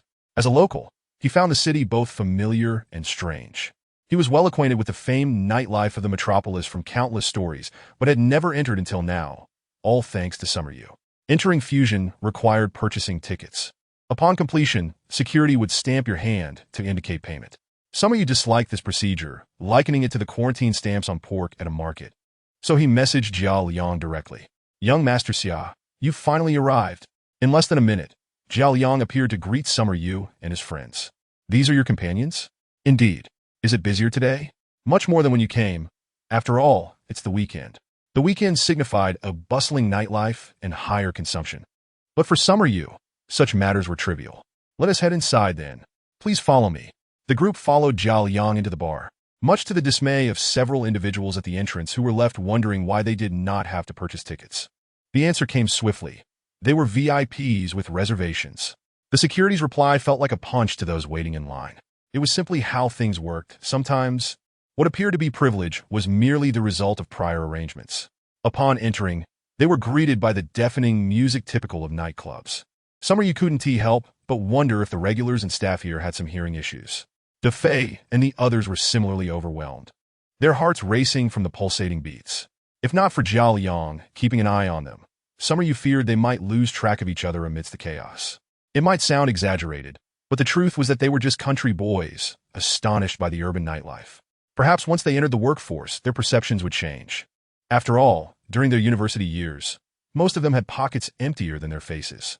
Without money, there was no courage, and without courage, one couldn't be as carefree as Summer Yu. Of course, tonight's expenses were on young Master Xia, allowing the three to flaunt a bit of bravado, though they had yet to fully grasp the situation. Young Master Xia, this is a complimentary selection of drinks and snacks from our establishment. I'll be right over here. Feel free to call me if you need anything. As they settled into a prime booth with a view of the dance floor, the table was laden with an assortment of beers, soft drinks, and fruit platters. What is going on here? We just sat down, and they already sent us all this? They were baffled. Was the bar running a charity? For the trio, the lavish spread was perplexing, but the cost of the bar was minimal. It was merely a courtesy extended to a VIP like Summer Yu. Everyone was a person of stature, and reputation mattered. It was unthinkable not to spend anything after being treated so graciously. This was a subtle form of social maneuvering, although no one had explicitly taught it. Someone as astute as Summer Yu could discern its essence. However, he wasn't in a rush and decided to pop open a couple of beers to start. As they toasted with their drinks, De Fei exclaimed, "There are way more beauties here than at our school." After downing a glass, his eyes began to wander. "Is that so? I don't feel the same," Summer Yu countered, unimpressed. The girls at the nightclub wore daring outfits paired with alluring makeup, striking a significant blow to someone like De Fei, who was just awakening to romantic desires. Yet, Summer Yu was no novice. He knew that without their makeup, these women wouldn't catch his eye.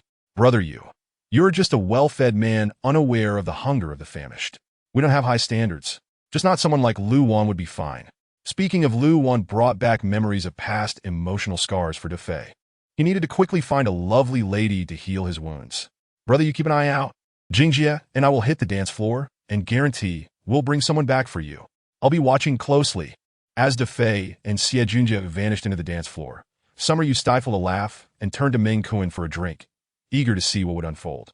Sure enough, after nearly half an hour, the two returned empty-handed, looking rather dejected, prompting Summer Yu and Meng Kuan to burst into laughter. "Weren't you two supposed to bring someone back? How did you return empty-handed?" "Brother Yu," laughed. "Those girls were quite something. They wouldn't even give us their WeChat IDs and told us to keep our distance." De Fei lamented. Even he, despite his usual foolishness, understood that this scenario was one Summer Yu had anticipated, and the silence was merely to enjoy the spectacle.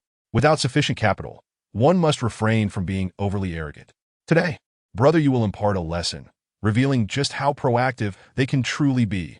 Xia Yu waved over Zhao Yang, whispering a few words in his ear. "Understood. Young Master Xia, I shall prepare at once." As they watched Zhao Yang depart respectfully, curiosity piqued among the trio. "Brother Yu, what did you say to him?" "Just wait and see. You will find out shortly." Xia Yu feigned mystery, which left the three feeling as though they were being teased like cats scratching at a post.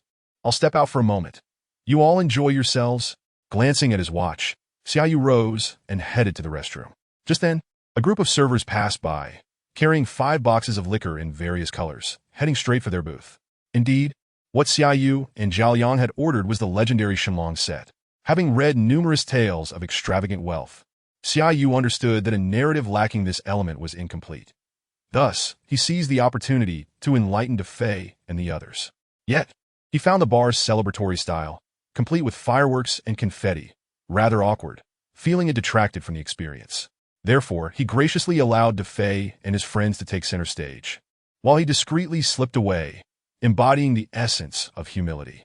At that moment, the majority of the bar's attention was focused on Defei's table, with gazes ranging from disdain to envy to curiosity, allowing the trio to bask in the limelight.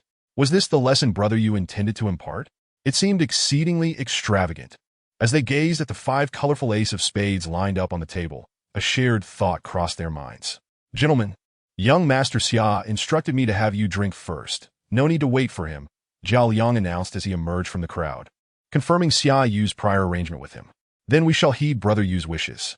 Defei stammered slightly, yet no one dared to mock him at that moment. Zhao Liang swiftly grabbed the most expensive bottle, the Ace of Spades Platinum, expertly opening it.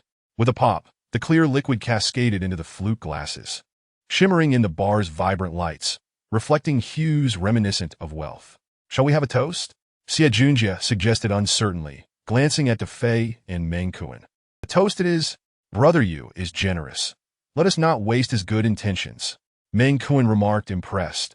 Due to his later school enrollment, he was over 2 years older than Xia Yu, which was why he had always addressed him as Xia Yu rather than Brother Yu. However, today he willingly called him Brother Yu. Cheers! The three clinked their glasses and downed the champagne in one go. The flavor was elusive, yet the sensation was indescribably exhilarating, mingled with a hint of complexity. At that moment, 2 elegantly made-up young women approached, precisely the ones Defei had attempted to flirt with on the dance floor. Excuse me, handsome, we were rude earlier. If you still harbor any resentment, allow us to offer you a toast. Was this what Brother Yu meant by their unexpected assertiveness? Observing their contrived, pitiful expressions, Defei suddenly realized the truth. No need for that. I cannot accept your drink. It would be best if you kept your distance. Defei scoffed, his demeanor starkly contrasting his usual jovial self. Regardless of the women's intentions, he was acutely aware that the wine purchased by Brother Yu was meant for them, and he would not allow it to be squandered. Ladies, I kindly ask you to leave. Zhao Yang interjected at the right moment, blocking the two. How unchivalrous to be so calculative with us girls. We shall take our leave. Faced with Defei's unyielding stance, the 2 women tore off their facade, issuing a warning before scurrying away, leaving Xia Junjie and Kuan giving Defei a thumbs up. Chapter 60. An unexpected reunion. Defei, you've got some moves, showing shades of Brother Yu's charm, Xia Junjie remarked. Having accompanied Defei moments prior, he understood all too well the nature of those 2 women. They were simply drawn to the glitzy allure. Now that Brother Yu has unveiled the Shenlong set, were they just here to fish for rich men? Let us not speak like that. Brother Yu bestowed upon us an invaluable lesson today. Without wealth, we are but insignificant specks in this bustling metropolis. Defei Muzid, his parents, both elementary school teachers, often imparted grand philosophies. But today's lesson from Xia Yu resonated deeply, one he would likely never forget. Perhaps it was time to strive for something greater, to no longer remain stagnant. Indeed, how true. Meng Kuan felt similarly, albeit with a different perspective. He chose to remain true to himself, returning to his hometown post-graduation, securing a stable job, and enjoying a warm family life seemed sufficient for him. Today's experiences merely broadened his horizons, adding color to an otherwise monotonous life. To each their own. As the saying goes, Xia Junjie too appeared to have gleaned something meaningful from the day, just as Xia Yu returned. What is the matter? Why is everyone in a daze? Drink up. Upon entering, Xia Yu found the trio frozen in contemplation. Right drink. Defei, quickly refill Brother Yu's glass, Xia Junjie hastily urged, reigniting the lively atmosphere. Cheers! The 4 clinked their glasses and emptied their flutes in unison. Xia Yu smacked his lips. The fabled Ace of Spades Platinum was rather unremarkable, lacking the finesse of the Tang Pei P3. As a nightclub sensation, Ace of Spades had certainly been inflated by hype. Merely the association with the likes of Si Tsong could incite a frenzy. Xia Yu felt little inclination towards such trends. He was solely interested in satisfying his own palate. Brother Yu, you truly splurged today. Defei filled Xia Yu's glass once more, his tone earnest. The essence of enjoying life lies in having fun. This expense is trivial. Xia Yu replied nonchalantly. It is said that money is merely a tool. With a system, he only anticipated accumulating more wealth through expenditure. Nevertheless, he felt compelled to express gratitude to Brother Yu, raising a glass in appreciation. To you. Xia Yu clinked glasses with Defei. Defei, I have high hopes for you. Being regarded favorably by a future magnate was indeed a first for Defei. "Brother Yu, I raise a glass to you too." Xia Junjia leaned in, and the trio took turns toasting, creating a lively scene. After finishing an entire bottle of Ace of Spades Platinum, all four, including Xia Yu, felt pleasantly tipsy. When this feeling washed over them, dancing became the ultimate delight. They exchanged knowing glances and dove back into the dance floor, swaying to the rhythm. Unfortunately, without the protection of the foreign ladies, Xia Yu soon found himself cornered by a gaggle of aggressive women. "Hey handsome, which table are you at? Can we join you?" One statuesque woman leaned close to Xia Yu, her appearance slightly lacking compared to her figure, her makeup barely reaching an 8 out of 10. "Sorry, it's rather inconvenient." Xia Yu declined. He had not come to flirt, and moreover, she did not meet his aesthetic standards. "What is inconvenient about it?" The woman persisted, her hand slithering downward like a serpent. "Whoa, a little flirtation is one thing, but there's no need to be so forward." Startled by the girl's boldness, Xia Yu quickly shielded himself and squeezed through the crowd, escaping back to the booth. It was clear that a man of his charisma would always be the center of attention. Dancing alone was perilous. Better to sit back down and enjoy the drinks. He had Jia Lin open another bottle of Ace of Spades Rose, pouring himself a glass. As he savored the pink liquid, rich fruity notes of peach, strawberry, and vanilla danced on his palate. It was quite pleasant. While Xia Yu was indulging, a hand rested on his shoulder. Turning to find He Jiawen, he exclaimed, "Young Master Xia, what a coincidence! Are you here at Fusion tonight?" He Jiawen expressed surprise.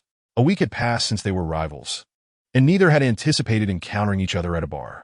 "It is indeed a coincidence. It's the weekend, so I came out to have some fun with a few roommates. Care for a drink?" Xia Yu gestured for Jiao Liang to pour another glass for He Jiawen. Rivals on the racetrack could become friends off it. The Shenlong set? Young Master Xia certainly knows how to indulge. He Jiawen complimented upon seeing the array of liquor on the table. Each Shenlong set costs over 80,000. Was this not a display of extravagance? He Jiawen hesitated to part with such sums, preferring to save for enhancements to his vehicle.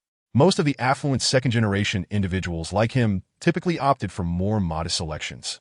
Golden, rose, and violet bottles were usually around 40,000, unlike Xia Yu, who had ordered 5 without hesitation. "I seldom visit nightclubs. Ordering this was merely to broaden everyone's horizons," Xia Yu replied candidly. A single lie often necessitates countless others to maintain, and unless absolutely necessary. Xia Yu spoke with a blend of truth and ambiguity, leaving no room for error. "Come," he shouted, "let us share a drink." He handed the glass filled by Jiao Liang to He Jiawen, who naturally raised his glass in return. "Cheers! Let us bask in young Master Xia's glory." He Jiawen toasted, downing the drink and opening the conversation further. "I meant to reach out to you about a mountain trip.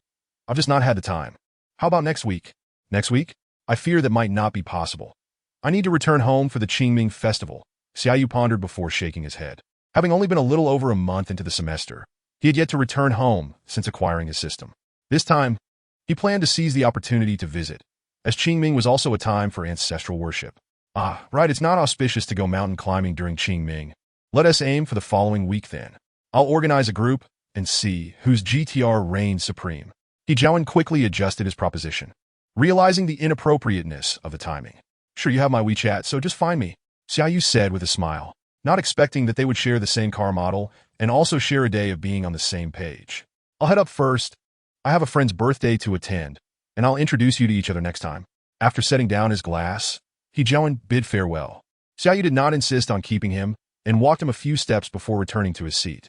The upper floor of Fusion was filled with private rooms, presumably reserved by He Jiawen's friends for the birthday celebration. As for his mention of introducing them next time, it seemed that his friend also had a passion for cars, though Xia Yu was curious about what kind of car it might be. But that was a matter for another time. He would find out during their next meeting. Meanwhile, the three who had been dancing vigorously returned, this time without any attempts at small talk, simply enjoying the music and dancing, appearing to have a splendid time. Subsequently, Xia Yu and the others remained for over an hour, finishing off a bottle of rose. The remaining 3 bottles were simply too much to consume, so before leaving, Xia Yu asked Zhao Yang to store them for their next visit. By the time they returned to Sinan Mansion, it was nearly 2 in the morning. The 4, slightly inebriated, did not engage in further conversation, each retreating to their respective rooms, skipping showers, and soon drifting into a deep slumber. Chapter 61. Private farm. After a night of untroubled sleep, Xia Yu awoke early the next day, influenced by his biological clock. Although the spade, it was not particularly palatable. Its high price had its merits, notably in preventing hangovers. Xia Yu felt none of the splitting headache typical of a hangover. His body had metabolized all the alcohol, leaving him quite invigorated. Noticing the three others remained silent in their rooms, Xia Yu ventured out for breakfast, also packing some to bring back. Breakfast was included in the hotel fee, but Defei and the others would likely not wake until nearly noon, so they would miss it. After placing the breakfast on the dining table, Xia Yu sneaked back into his room. He did not forget the day's most important task, signing in. Signing in? Opening the system interface, Xia Yu pressed the sign-in button directly. Ding!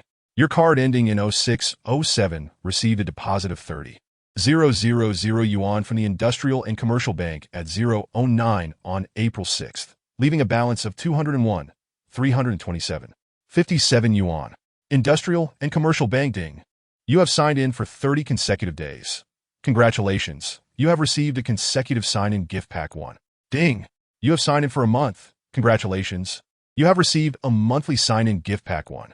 Just after completing the sign-in, a series of pop-up notifications appeared on his phone. Xia Yu initially ignored the message regarding the sign-in income, as his attention was fully captured by the 2 gift packs. Having calculated in advance, he knew the consecutive sign-in gift pack would arrive today, but he hadn't anticipated the monthly sign-in gift pack would come as well. Rubbing his hands together, Xia Yu cautiously opened the 30-day consecutive sign-in gift pack. Reward: a private farm in the suburbs of Magic City. Size: 200 acres. Related documents: cash withdrawable. Gulping. Upon seeing the word farm in the reward, Xia Yu couldn't help but swallow hard. His understanding of farms was largely limited to raising chickens and planting trees in ant farm. After all, QQ Farm was a relic of a bygone era. Yet now, the system had orchestrated a grand surprise, gifting him a 200-acre farm located in the suburbs of Magic City. Was this meant to make him a local? No. A farm owner? Xia Yu clicked the withdrawal button, and a thick envelope materialized out of thin air. Untying the string of the envelope, he poured all the documents onto the bed. Here were all the necessary legal documents for legally owning a private farm in Magic City, and as he flipped through, he found the most important land lease agreement. This was not just one contract, but several, with the earliest one signed 20 years ago. In Huaxia, land ownership belongs to the state, with a 30-year lease for arable land, 30 to 50 years for grassland, and 30 to 70 years for forest land. However, contract law stipulates that the lease period for land cannot exceed 20 years, requiring renewal upon expiration. Thus, the more recently dated contracts were renewals. The latest renewal contract had a deadline of March 10, 2037, leaving just over 19 years. While it could not compare to residential properties with a 70-year ownership, even after the contract expired, Xia Yu could choose to renew it, and he had no qualms about that. Flipping to the page where the contract was signed, Xia Yu discovered that the lessee's name was Wang Dalong. This name sounded familiar. He felt like he had seen it somewhere before. Setting that aside for now, the operational rights of the farm now belonged to Xia Yu. Sure enough, as he continued to flip through, he found a lease transfer agreement, prominently signed with his name. Xia Yu couldn't recall when he had signed such a document, but it was clear that this was all the system's doing. Since all the paperwork was in order, why not go take a look? As this thought arose in his mind, Xia Yu sprang into action, neatly organizing the scattered documents back into the envelope. He grabbed his bag and hurried downstairs. After arriving at the parking lot and getting into his car, Xia Yu sent a message to his roommates, informing Defei and the others that he had matters to attend to and that they should return on their own once they woke up. He then drove towards the school. Indeed, the farm was situated conveniently between the school and the city center, making it closer to the city than his starting point at school. As he considered this, Xia Yu felt a twinge of envy, but the farm belonged solely to him, while the school did not. After exiting the city, he still took the nearest entrance to the highway, following the navigation for over 30 kilometers, before taking an exit off the highway. Magic City was not only home to towering skyscrapers but also vast fields and countryside. He had seen this before while crammed on Line 16, and now, traveling along the highway, he could see the same scenery, though his feelings about it had changed. After exiting the highway and driving for a bit longer, Xia Yu finally found the place. Morning Dew Farm? He murmured as he gazed at the wooden signboard nailed to the gate. The name sounded quite pleasant. It seemed he wouldn't need to put much thought into renaming it, as the original was quite fitting. The perimeter of the farm was lush and green, with trees and bamboo obscuring the rusted barbed wire. This natural camouflage transformed the expansive farm into a veritable paradise, compelling Xia Yu to venture inside for a closer look. Parking by the roadside, he alighted and approached the gate, only to discover it was unlocked. Pushing the gate open, he entered a long tree-lined path, as if stepping into another world. Mema! Suddenly, the bleating of a goat caught Xia Yu's attention. Turning around, he spotted a small goat. The thought of having lamb soup and mutton hot pot in winter was quite tempting. Mema! The oblivious little goat continued to bleat, while Xia Yu paid it no mind and continued onward. After walking a bit more, his vision opened up, revealing a vast expanse of water ahead. Whoosh! The splashing of water erupted as two grayish-white figures soared into the sky. They were two herons, one large and one small, likely a pair. Surprisingly, before he even spotted any people, Xia Yu had startled a flock of egrets and herons. However, the environment here was truly delightful. Looking out over the 200-acre farm, nearly 40 acres were covered with water and wetlands, home to numerous migratory waterfowl. In the distance, there was a large group of green-headed ducks, clearly domesticated, numbering at least 100. Waterbirds were protected species and could not be eaten, but these semi-wild ducks were a culinary delight. Soysaufidak, roastak, beerdak. Several recipes for duck dishes instantly sprang to mind for Xia Yu. Indeed, the system understood him well, knowing he loved to eat, and thus gifted him this treasure trove of resources. With such an abundance of high-quality ingredients, how could Xia Yu not prepare a sumptuous feast in gratitude for the system's thoughtful generosity? Moreover, with such a spacious area, he could indulge in a variety of video-making endeavors akin to the popular online Farm Brothers, thus establishing his own version of a rustic paradise. Young man, this is a private farm. You can't just wander in. Chapter 62. Simple and unadorned, just as Xia Yu was envisioning a bright future. A voice called out from behind him. Turning around, he saw a stout man wearing a straw hat and carrying a hoe. Sir, you've misunderstood. I am the owner of this place, though you likely do not recognize me, Xia Yu explained. With such a large farm, it was clear that someone had to manage it, and this man was likely one of the workers. Boss, you must be surnamed Xia? Upon hearing Xia Yu, the old man quickly inquired. Recently, the previous owner, Boss Wang, had informed him that the farm had been transferred to someone else, and that this young man was likely the new owner. That's right, I'm Xia Yu, and this farm has been transferred to me by Wang Dalong. Then it must be you. Hello, Boss Xia. I'm Li Tai, and I've been guarding the gate of our Morning Dew farm for 20 years. After confirming Xia Yu's identity, the old man's demeanor became much friendlier. Then I'll call you Uncle Tai. Are there any other employees at our farm? Xia Yu inquired, wishing to meet all the staff since he was now the farm owner. No, just me. This farm is quite easy to manage. Aside from a few acres of vegetable fields and a mushroom house, the chickens, ducks, cows, and sheep all find their own food. There are cows on the farm? Xia Yu asked in surprise upon hearing Uncle Tai's words. He had seen the ducks and sheep but had no idea there were cows as well. The envelope likely contained information about the farm's assets, but Xia Yu had been in such a hurry that he hadn't read everything. There are 2 dairy cows, a big one and a small one, mother and daughter. I heard they were an imported breed brought back by Boss Wang from Holland. Dairy cows? It seems I'll have an endless supply of milk, Xia Yu mused. If you're not busy right now, Uncle Tai, would you take me around the farm? This is my first visit. Sure, I'll give you a proper tour, boss. Uncle Tai's tone was filled with delight, primarily due to the fact that the private farm, Chaolu Farm, was not open to the public. Previously, the former owner, Mr. Wang, was elusive, seldom giving Uncle Tai the opportunity to converse. He typically completed his work and wandered into town. However, with the arrival of the new owner today, Uncle Tai seized the opportunity. Setting down his hoe, he began to guide Xia Yu on a tour of the entire farm. The figure of 200 acres may not sound vast, but when converted into square meters, it amounts to an impressive 130,000, roughly equivalent to 19 football fields. What Xia Yu had just seen was merely a fraction, with much of the expanse concealed amidst the trees. For instance, there was a semi-enclosed chicken coop, which housed over 40 chickens. Uncle Tai casually retrieved 2 still warm, free-range eggs from a thicket and handed them to Xia Yu. With the abundance of eggs from these chickens and the ducks by the lake, Uncle Tai could hardly consume them all. However, such high-quality ingredients were never lacking in demand. Every morning, someone would come to collect them, with payments settled monthly, the funds deposited into the farm's communal account. Upon hearing Uncle Tai's account, Xia Yu recalled that there seemed to be a bank card in the document folder. Mr. Xia, he remarked, It's hard to believe that with 200 acres of land, there's only one dog, 2 dairy cows, 20-some sheep, 50-odd chickens, and 100 ducks. It's an utter waste. Completely lamented. Having worked here for 20 years, he truly regarded this place as home and felt a sense of regret witnessing the previous owner's failure to increase livestock numbers. Yet, employees must heed their employer's directives. He could not take matters into his own hands.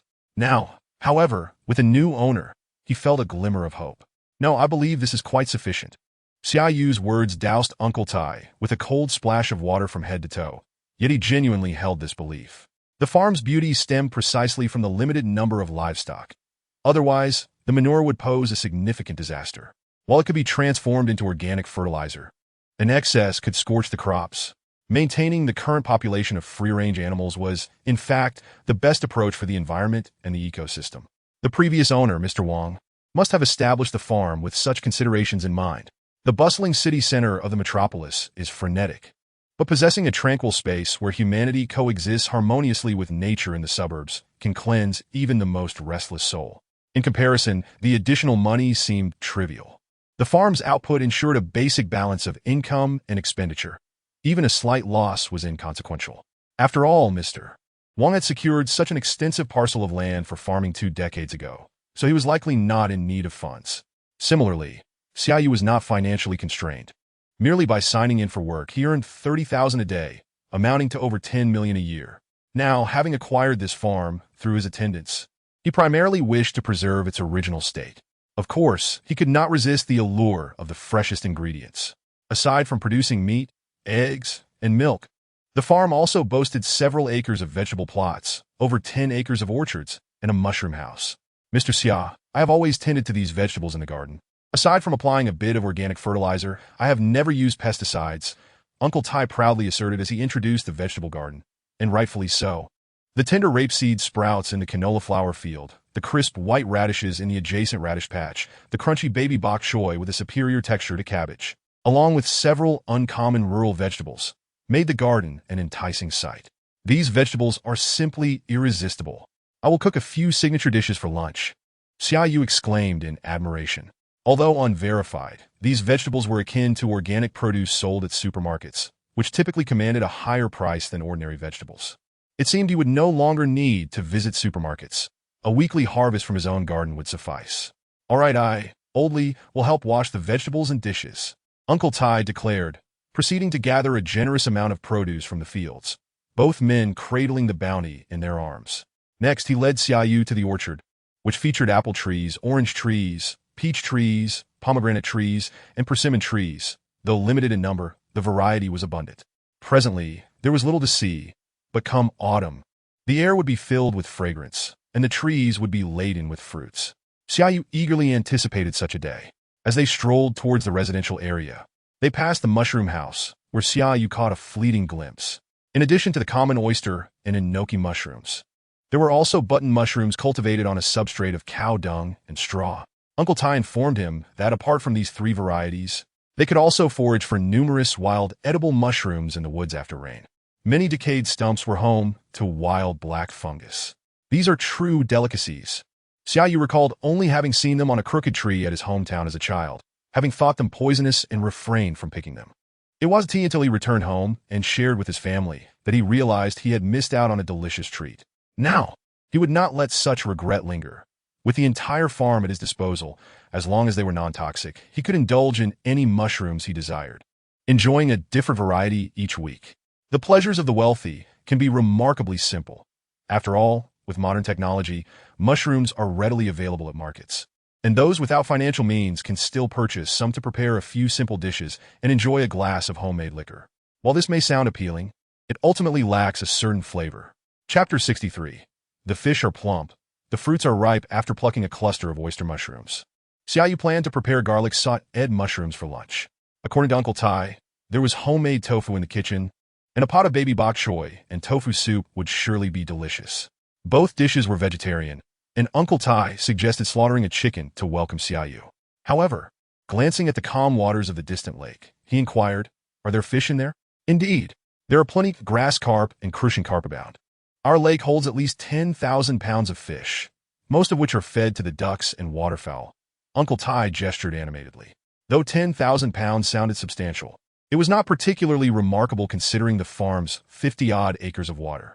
Farmers typically cultivate fish ponds yielding around 1,800 to 2,000 pounds per acre. With the fish raised on feed, the natural waterway could support roughly the figure Uncle Tai had mentioned.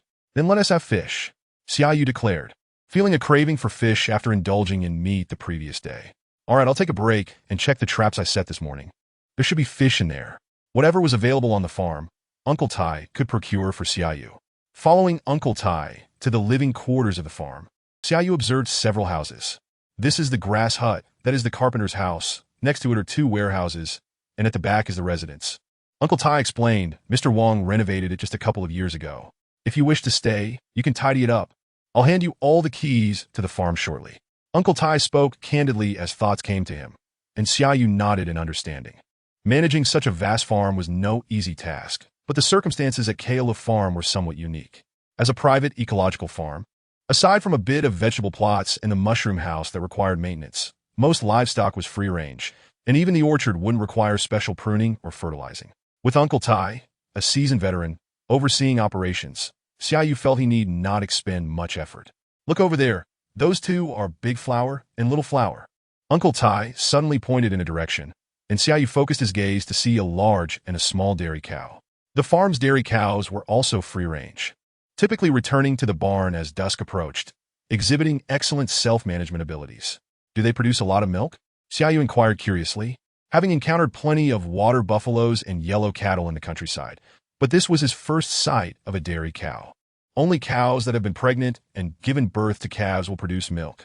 Our Big Flower consumes less premium feed and does not receive hormones. Even with a good breed, the milk yield is not as high as that of dairy factories, Uncle Tai explained. It was Xia Yu's first time learning such trivia. He had always assumed all dairy cows could produce milk. Roughly 20 kilograms a day. That much? You could hardly drink it all in a day. Upon receiving the precise figure, Xia Yu was astonished. You jest, Mr. Boss. Fresh milk is good for at most a cup or 2. Any more than that would lead to an upset stomach. The remainder, like the eggs, duck eggs, and mushrooms, gets collected daily by someone, selling for over 4 yuan per kilogram. With milk priced at over 4 yuan per kilogram, along with the sale of eggs, duck eggs, mushrooms, and vegetables, the farm's gross daily income was approximately 500 yuan. While 15,000 per month may not seem substantial, it sufficed to cover the farm's expenses, which was quite satisfactory. If you wish to drink milk, there is some in the fridge, but it must be boiled first. I want to be drinking it now.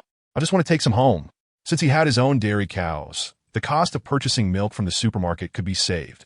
However, the fuel cost for the round trip to fetch the milk seemed to exceed the price of the milk itself. Oh well, it's just fuel costs, Xia Yu thought. Enjoying freshly squeezed milk was worth it. Woof, woof, woof. Finally reaching the kitchen, a large, unchained black dog dashed out. This must be the farm's guardian, appearing to be a native breed, but with a glossy, pure black coat that shone with health, indicating it was well fed. Little Black, don't bark. This is our new boss, Uncle Tai said, setting down the vegetables and giving the dog a playful pat on the face, instantly silencing the exuberant pup. Boss, this is our farm's Little Black, very loyal. He even helped catch a thief a couple of years ago. What a loyal companion. It's a pity I rushed out and didn't bring any sausages or treats. Xia Yu approached and rubbed Little Black's head. And perhaps influenced by Uncle Tai's words, the dog did not resist, whimpering in delight. Indeed, he is a good dog.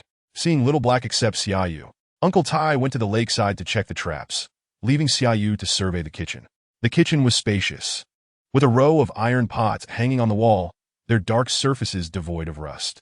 Upon closer inspection, a hint of lard lingered in the air, suggesting Uncle Tai had taken excellent care of them. The kitchen boasts 2 stoves, one a gas-fired, high-heat model, and the other a rustic earthen stove typical of the countryside. A wall is adorned with a pile of dried twigs gathered from the forest, while salted fish and cured meats dangle neatly from the beams above. There exists a simplicity imbued with a hint of order, a commendable trait that suggests Uncle Tai may indeed possess a touch of obsessive-compulsive disorder. As he removed his coat and rolled up his sleeves, Xia Yu commenced the task of washing and preparing vegetables.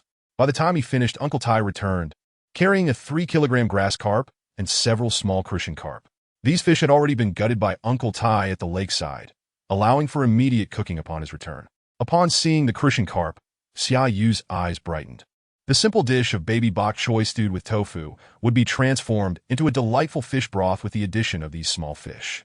Without hesitation, Xia Yu ignited the stove, while Uncle Tai assisted in stoking the fire at the earthen stove. Xia Yu chopped the grass carp into chunks for braising, while the Crucian carp was marinated with salt, cooking wine, and ginger before being fried in oil.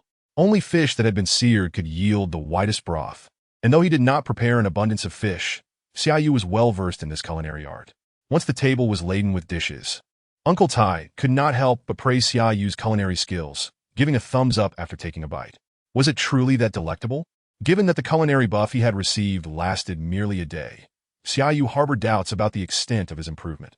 Yet, as he savored a spoonful of the fish soup, all skepticism evaporated. The tofu and bok choy had extracted the essence of the fish into the broth, the flavor bursting forth and lifting Xia Yu's spirits. The deliciousness stemmed not from Xia Yu's cooking prowess, but rather from his ability to showcase the inherent flavors of the ingredients. The lake was teeming with rich aquatic vegetation, and these fish had never consumed a morsel of feed from birth to pot, truly representing nature's bounty, organic and pure. It was no wonder they possessed such outstanding flavor.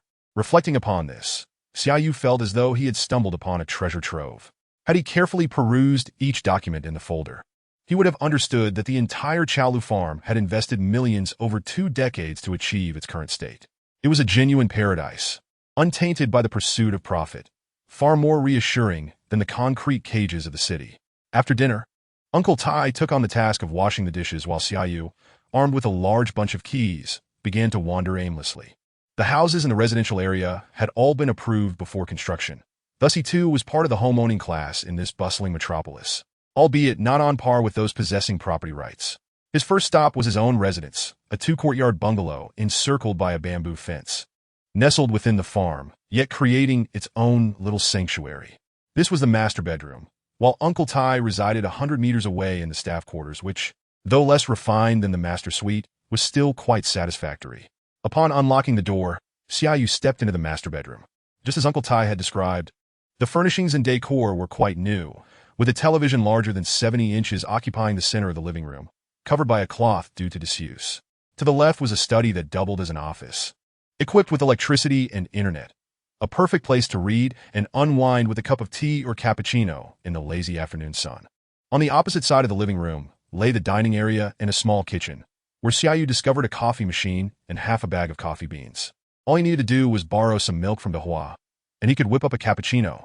Further in, there were 2 bedrooms, one large and one small, both tastefully decorated with quality materials and featuring modern bathroom amenities, allowing for hot showers even in the countryside.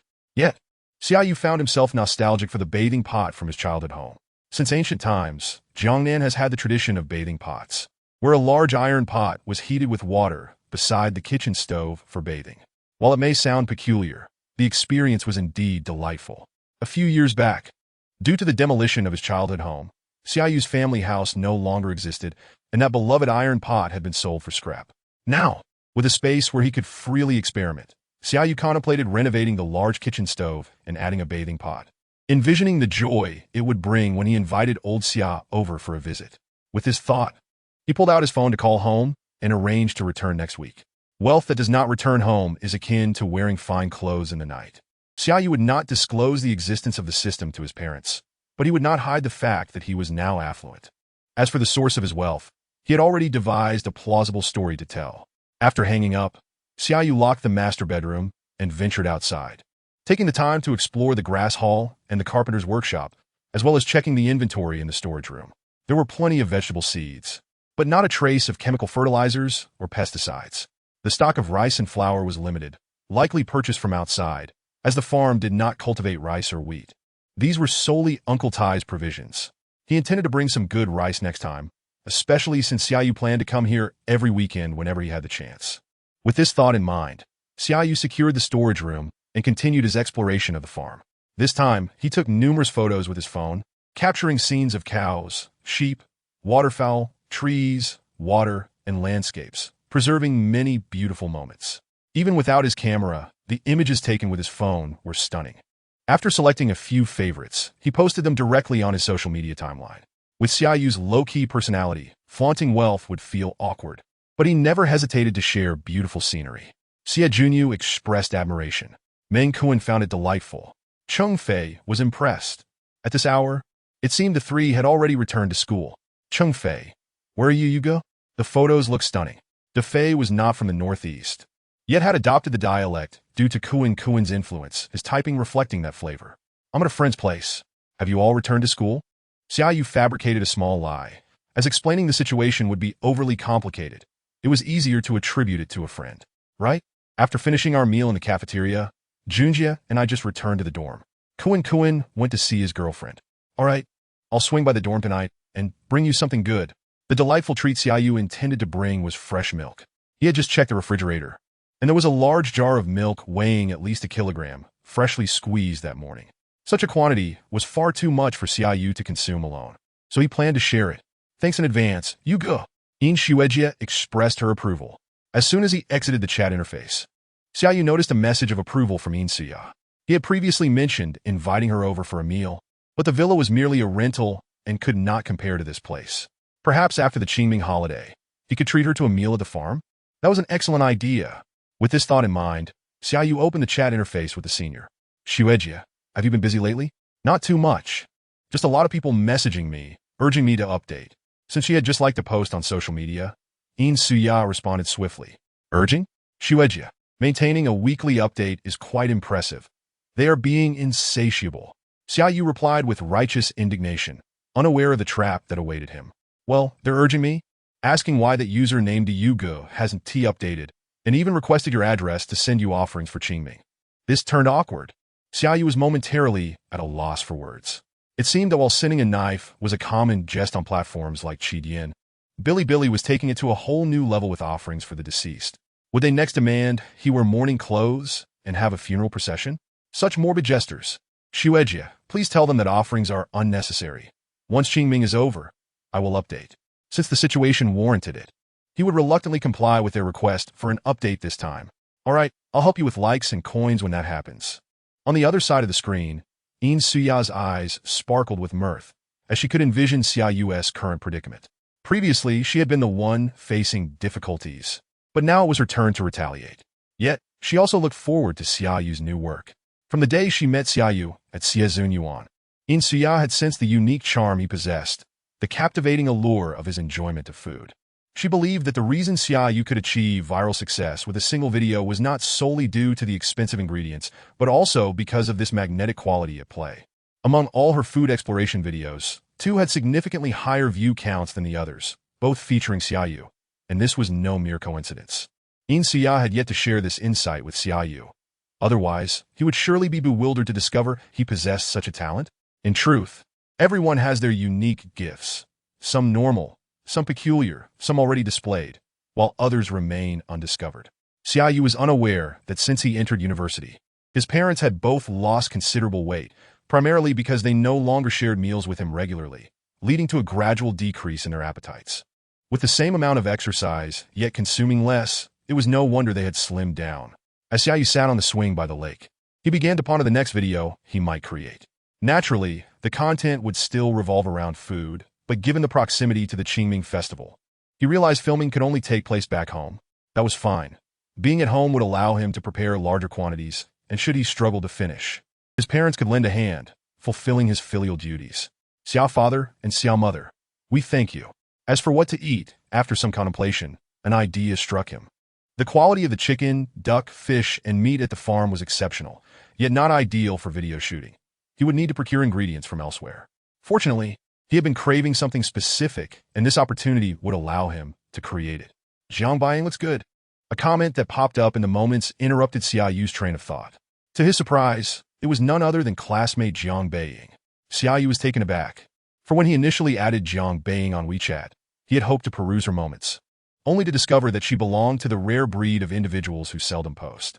However, reflecting on her personality, it became clear why. She was simply that kind of person. Throughout school, there was little talk of Jiang Buying having any close friends or confidants. She had always walked her own path. Dormitory, cafeteria, classroom, library, each a mere thread in her solitary existence. Hence, it was indeed astonishing to Xia Yu that Jiang Buying would comment on his moments. Truly, Even those who refrain from posting are still inclined to secretly observe. Jiang, are you not going home this weekend? Xia Yu inquired directly upon opening Jiang Beiying's chat interface. I'm on my way back to school now, she replied from the back seat of a car. She did not return home every weekend, but whenever she did, it was always her father, Jiang Lei, who drove her. Unbeknownst to Jiang Lei, his little cabbage was engaging in a conversation with a rather mischievous acquaintance. Coincidentally, I am also heading back. I plan to visit a beautiful farm near the school today. Xia Yu typed, deliberately omitting the fact that it was his own farm. What is the name of this lovely farm? Unlike the senior who merely liked his post, Jiang Beiying was evidently more intrigued by the photos of the farm. It is called Zhou Farm, situated conveniently between the school and the city. Would you like to come take a look? Xia Yu asked curiously. Yes. Such scenery is rare to find in the bustling metropolis, Jiang Beiying responded. Her grandmother's home was in the countryside, where she had lived before starting elementary school. She preferred the tranquility of rural life over the oppressive urban environment. Though regrettably, the countryside had been absorbed into the city as it expanded, replaced by towering buildings. The beauty of the scenery in Xia Yu's photos surpassed her memories of the countryside, which compelled her to comment. Usually, she was the type to quietly observe without liking or commenting. It would be wonderful if you could come. I know the administrator here. Just mention my name when you see him. Xia Yu spoke generously, considering it was his farm and he had the means to extend such an invitation. Thank you, senior. Jiang Beiying remained as polite as ever, her spirits evidently lifted, a sentiment that even Jiang Lei in the front seat could sense. What else with the cheer? Are you that happy to be heading back to school? He inquired. Let us go out for a spring outing during Qingming. Qingming is not only a time for tomb sweeping and ancestor worship, but also a perfect occasion for a spring outing. Sure, wherever you want to go. I'll accompany you along with your mother, Jiang Lei readily agreed. Although his daughter had not met his expectations. What father isn't ta softy when it comes to his daughter? Some thoughts he only shared with his wife, never letting his daughter know. Meanwhile, Xia Yu hopped off the swing, astonished that Jiang Beiying was the first to visit his farm. The senior had indeed beaten others to the punch. However, he would have to return home for Qingming and thus could not be of assistance in hosting her. Walking across the wooden bridge that spanned the vast expanse of water, Xia Yu took a shortcut back to the living area. Unbeknownst to him, it was already 2:30 in the afternoon, and with Jiang Beiying back at school, he too needed to make haste. Uncle Tai, in a few days, some friends will be visiting our farm for Qingming. Please help take care of them, Xia Yu mentioned as he found Uncle Tai in the kitchen. Don't worry, boss. I'll handle everything, be it chicken or fish. I'll ensure your guests are well taken care of. Uncle Tai assured him, patting his chest. He had experience from when Boss Wang's friends would often visit. I appreciate it. I must head back to school now, Xia Yu said, as Uncle Tai helped him pack a large jar of fresh milk along with a basket filled with assorted vegetables, eggs, and duck eggs. Uncle Tai was truly thoughtful, ensuring Xia Yu had enough provisions for the coming days. Your school is quite close to the farm, so if the vegetables aren't fresh, just come by to grab some. There is plenty fresh from the fields, Uncle Tai said. Unlike typical elderly folks, Uncle Tai, who managed 200 acres of land, had the means to offer such conveniences, especially since Xia Yu was the owner. All right, I'll swing by again before heading home for Qingming. I'm off now, Xia Yu replied, closing the trunk and waving goodbye to Uncle Tai. With such a capable uncle overseeing operations, he truly need not worry about the new farm. Yet, he pondered what other rewards the system would bestow upon him in the future. Perhaps a ranch, a gold mine, or even a private island? It seemed there was no limit to the possibilities. The future was indeed promising. Loaded with his bounty, Xia Yu drove back onto the highway, heading toward the school. The GDR struggled a bit on the rural dirt roads, collecting quite a bit of mud on the tires and speckling the body with dirt. Upon returning home, he realized that the matte gray exterior had accumulated another layer of dust. The yard was a suitable place for washing the car, yet he had no inclination to do so. Dirt was merely dirt, and it would only get dirty again. Embracing his laziness, Xia Yu whistled as he unloaded the produce from the trunk into the kitchen. Perhaps next time he would ride the motorcycle. The two side boxes and rear box would suffice for storage, and a motorcycle looks better with a little dirt on it. Scars are a man's medals, and battle damage is a man's romance. Finally retrieving a document folder from the car, Xia Yu ascended to the second floor and entered the master bedroom's dressing room. Important items were best kept in a safe. Currently, the safe left by the landlord was roughly the size of a refrigerator, which sufficed for now. However, once Xia Yu acquired his own home, he would need a safe at least the size of a double-door refrigerator. Was such a size necessary? Xia Yu believed it was, as a system was officially issued by the platform. Official certification implied rigor, and all tangible rewards given to Xia Yu came with complete documentation, proving their legitimate origins. Should he purchase a safe too small, with the forthcoming rewards increasing in number, it would not be long before it could no longer accommodate them. This was a pleasant dilemma to have, for others could only watch enviously. Chapter 66. Monthly Gift Package. Placing the document folder into the safe, Xia Yu caught sight of a Rolex box.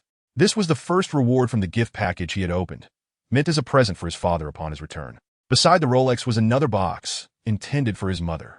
One must not lament scarcity, but rather inequity. Both of them should have something, he mused, anticipating their expressions upon receiving the gifts, which made him eager to return home. No rush. Next week is only 4 days long. I can hold out. Closing the safe door, Xia Yu made his way back downstairs to the kitchen. Dinner time was approaching, so he prepared to boil some milk. Drinking raw milk without boiling, it can lead to stomach troubles. It must be heated thoroughly. He found a small Western-style milk pot in the kitchen, but it was too petite for his needs, so he opted for his stainless steel steamer, pouring all the fresh milk from the plastic container into it. Lighting the gas stove, Xia Yu took a large spoon to stir. Boiling milk is not akin to boiling water. Uneven heating can cause it to scorch, thus requiring consistent stirring. After a short while, a rich aroma of milk filled the air. This was a more robust scent than that of box milk, and Xia Yu sniffed, confirming it was not merely his imagination. In the dairy industry, whole milk contains about 3 fat, yet the amount of fresh milk produced by each cow is not a fixed value. It can vary. The milk from the Hua, the cow, was likely high in both protein and fat, which accounted for its intense flavor. The richness and flavor comes from the fat. If meat is tough, it likely lacks sufficient fat, a principle that applies equally to milk. While fat is often regarded as the enemy in fitness, Xia Yu was unconcerned, as he had no aspirations of becoming a bodybuilder. Unless one is in a fat loss phase, there is no need to overly scrutinize fat intake. One simply needs to ensure their daily exercise can roughly offset the additional calories consumed. If one were to eat without exercising, it would indeed be surprising not to gain weight. Xia Yu had learned this lesson from his own previous experience with a burgeoning belly. Before long, the milk in the pot began to bubble vigorously, prompting Xia Yu to turn off the heat, revealing a thick layer of cream that had formed on the surface. This was a prized delicacy. Xia Yu preferred the milk skin that forms when fresh milk is boiled over the cream found in yogurt. It was rich in fat and protein and utterly delectable. He scooped a piece of the milk skin with his spoon. It melted in his mouth, leaving a delightful richness on his palate. This quality of milk sold for over 4 yuan per kilogram, and even if he couldn't finish it all, he could reserve some for butter. Ghee is also quite delightful. For those with culinary skill, cheese and cream could also be made. It seemed prudent to take a jar back home for his parents to try. Both were health enthusiasts with a tendency to order milk, and he wanted them to see whether Dehua's milk was superior to that sold by the factory. When it came to taste, of course, the free option was the best. Xia Yu poured the steaming milk into a recently used thermos, intending to share it with Defei and the others. Good things are meant to be shared. After all, he couldn't consume all of it alone, and it wouldn't stay fresh for long anyway. Better to enjoy it together. After tossing the used steamer into the dishwasher, Xia Yu carried the thermos toward the school. "You go. Over here." As he approached the second floor, heading toward the window of the spicy hot pot stall, he heard someone calling out to him. It was Defei and the others, who had even ordered his portion, filled with his favorite dishes. "You go. You treated us this past Saturday night, so we discussed it and decided that if you want to eat at school in the future, just use our meal card." Xia Junja spoke on behalf of the trio, expressing their sentiments. Xia Yu's generosity in treating them stemmed from his kindness, but they could not take it for granted. After returning from the Xinan mansion, the 3 had deliberated and come up with this plan. It might not have cost even the price of a bottle of Heineken, but it was their way of showing appreciation. "All right, as long as I'm in the cafeteria, I have you all at my mercy." With that, Xia Yu set down the thermos. It was quite commendable that the 3 of them shared this sentiment. Xia Yu's agreement was merely to reassure them, ensuring there would be no rifts between them. Even after graduation, as they pursued their separate paths, they would remain good friends, untouched by differences in status or family background. "Brother Yu, what do you need the thermos for? Just hand it over, and I'll fetch the water." Kun boasted, gesturing with his arm, confident in his skills of fetching water and taking out the trash. "I went out this afternoon and brought back some fresh milk, but it's a bit too much. You all can help share the load."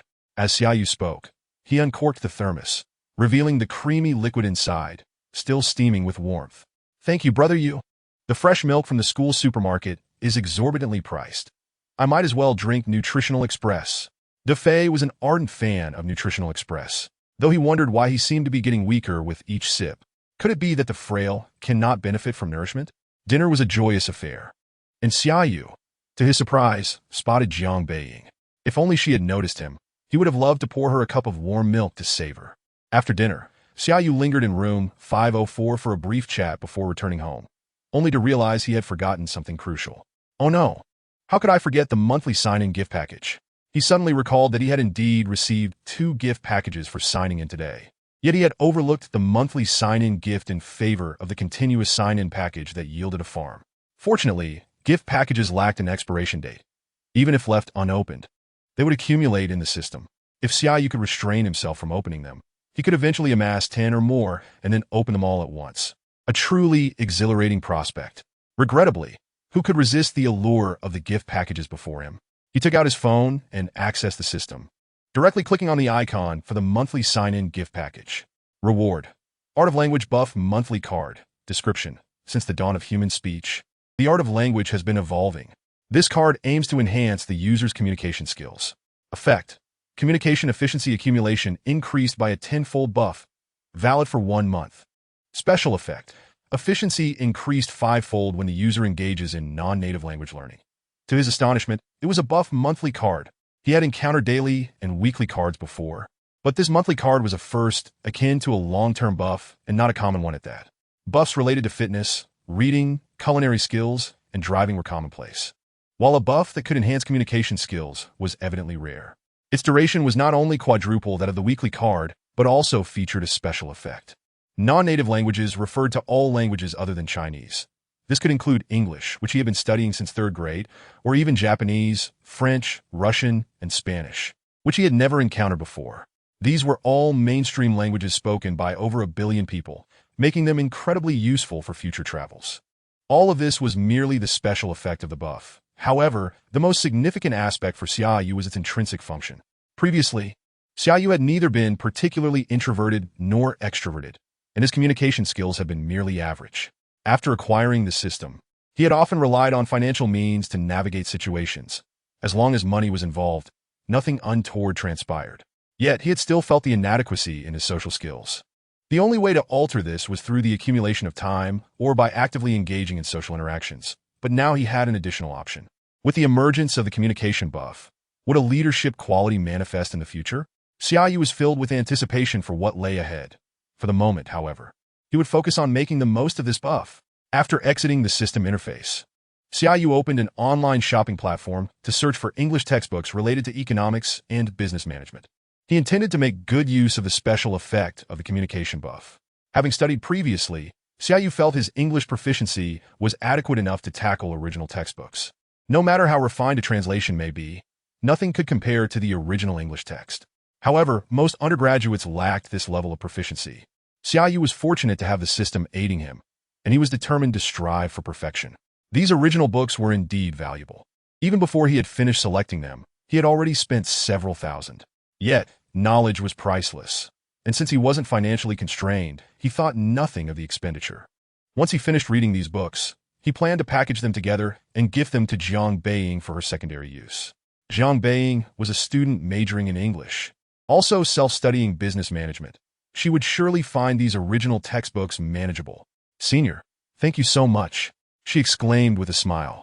After completing his book purchases, Xia Yu remembered he still needed to film a video upon his return home, prompting him to search online for the necessary ingredients.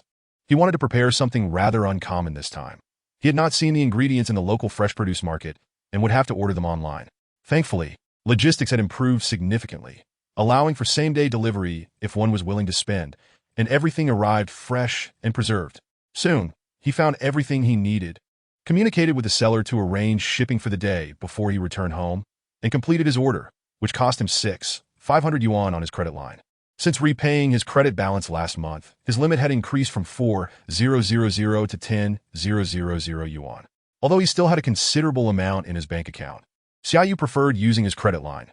It provided a sense of spending without feeling like it was his own money.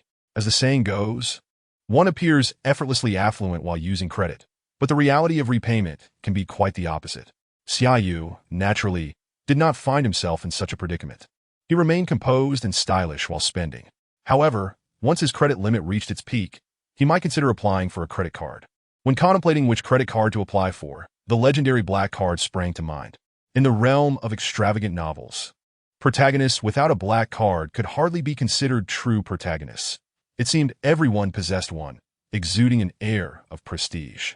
When they pulled out their black cards to make a payment, the scene was enough to command respect from store owners and passers-by alike. Xia Yu had fantasized about such scenarios while reading, only to later discover that obtaining such cards required invitations from banks, rendering his pursuit less glamorous than those fictional characters. For now, he would have to wait. Once his assets met the required standards, bank representatives would likely approach him without any effort on his part. After exiting the online shopping platform, Xia Yu noticed it was still early. After a moment's thought, he drove to the gym, intending to attend a personal training session. Having consumed a significant amount of fat today, he felt restless unless he engaged in some form of exercise. He planned to attend one more class before returning home on Friday, as he would be away for 3 days. "Sister, you're working out so late too."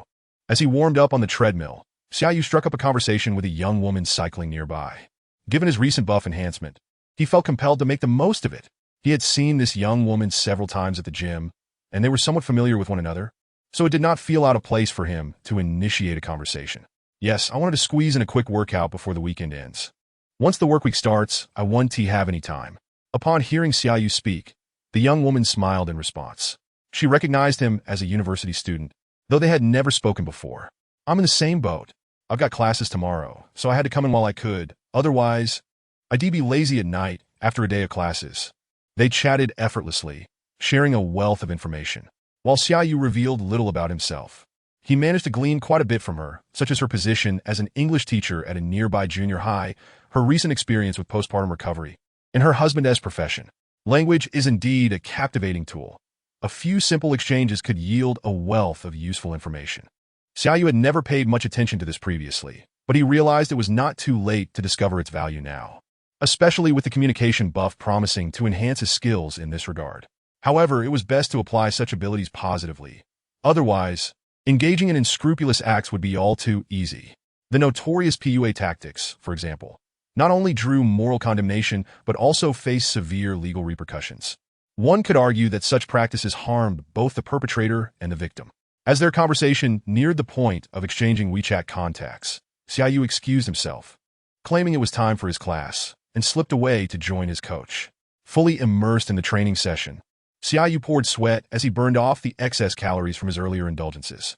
Just one word described his experience: invigorating.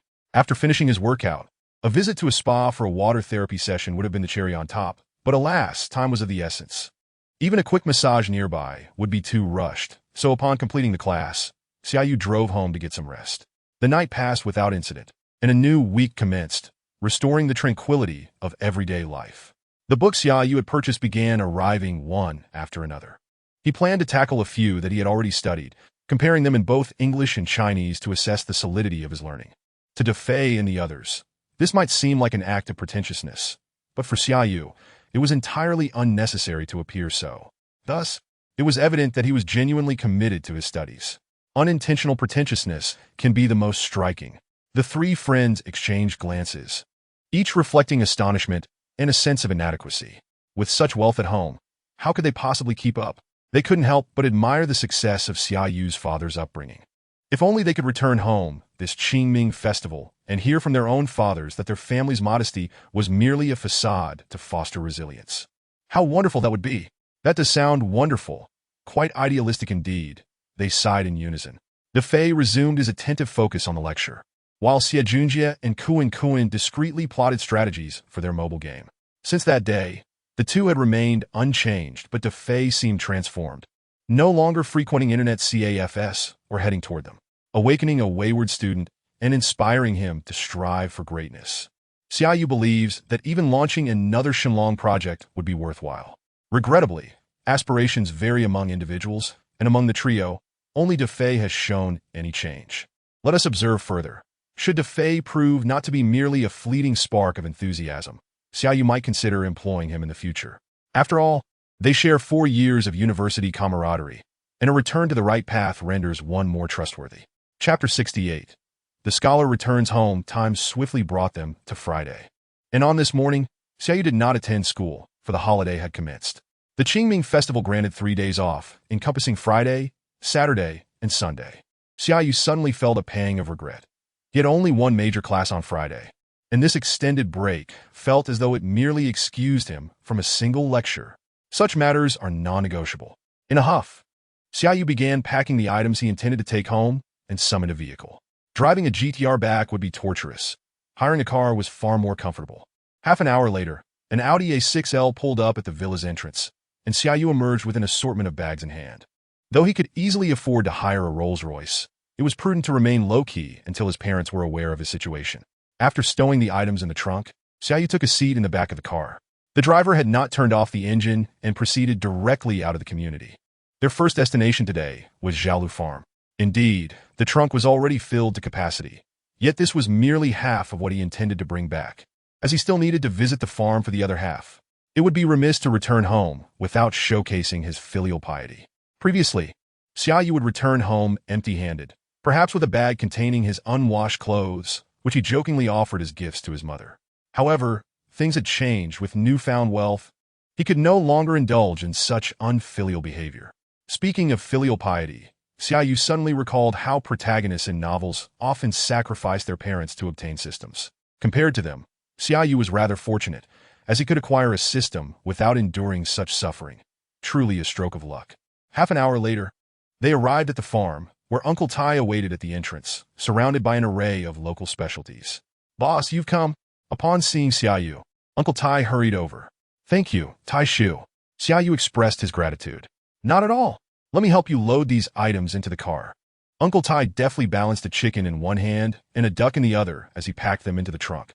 These free-range chickens and ducks, which had never seen feed, were exceptionally flavorful and far more nutritious, making them quite costly in the markets. Their only drawback was the inconvenience of preparation, which is why Xia Yu had refrained from having Uncle Tai go through the hassle previously. This time, he had ample time to spare, and it would be nice to treat his parents to some delicious fare.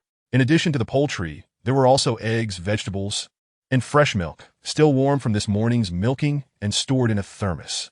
The loading process filled not only the trunk, but also half of the back seat, leaving the driver astounded. This was no mere homecoming.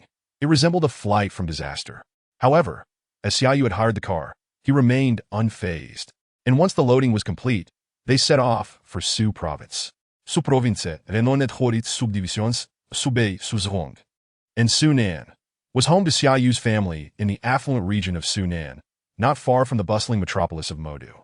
A 3-hour drive on the expressway was quite customary for those working or studying in Modu, yet Xia Yu rarely returned home. The reason was simple: laziness. Lazing about in the dormitory or reading novels in the library was far more enjoyable than returning home only to be scolded for playing on his phone.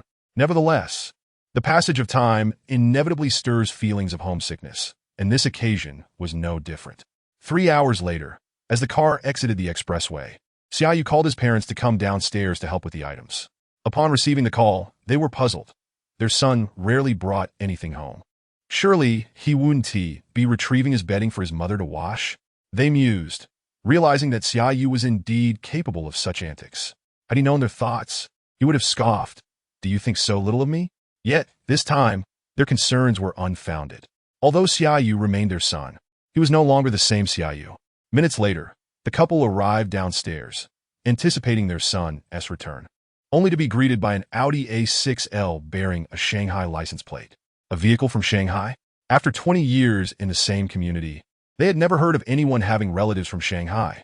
"Dad, Mom, I'm back." As they pondered, the rear window rolled down, revealing Xia Yu's handsome visage. "Why did you come back in this car?" His mother, Lin Shuqin, inquired. "There's too much to carry, so I hired a car. Can you help me with the items?" As the vehicle came to a stop, Xia Yu opened the door and beckoned his parents to assist him. The seats were indeed filled with numerous items, thankfully not the bedding they had feared. "Why so many vegetables? And there are chickens and ducks as well?" Xia Yu explained. "I bought these from a farm to show my filial piety." His words moved both parents deeply.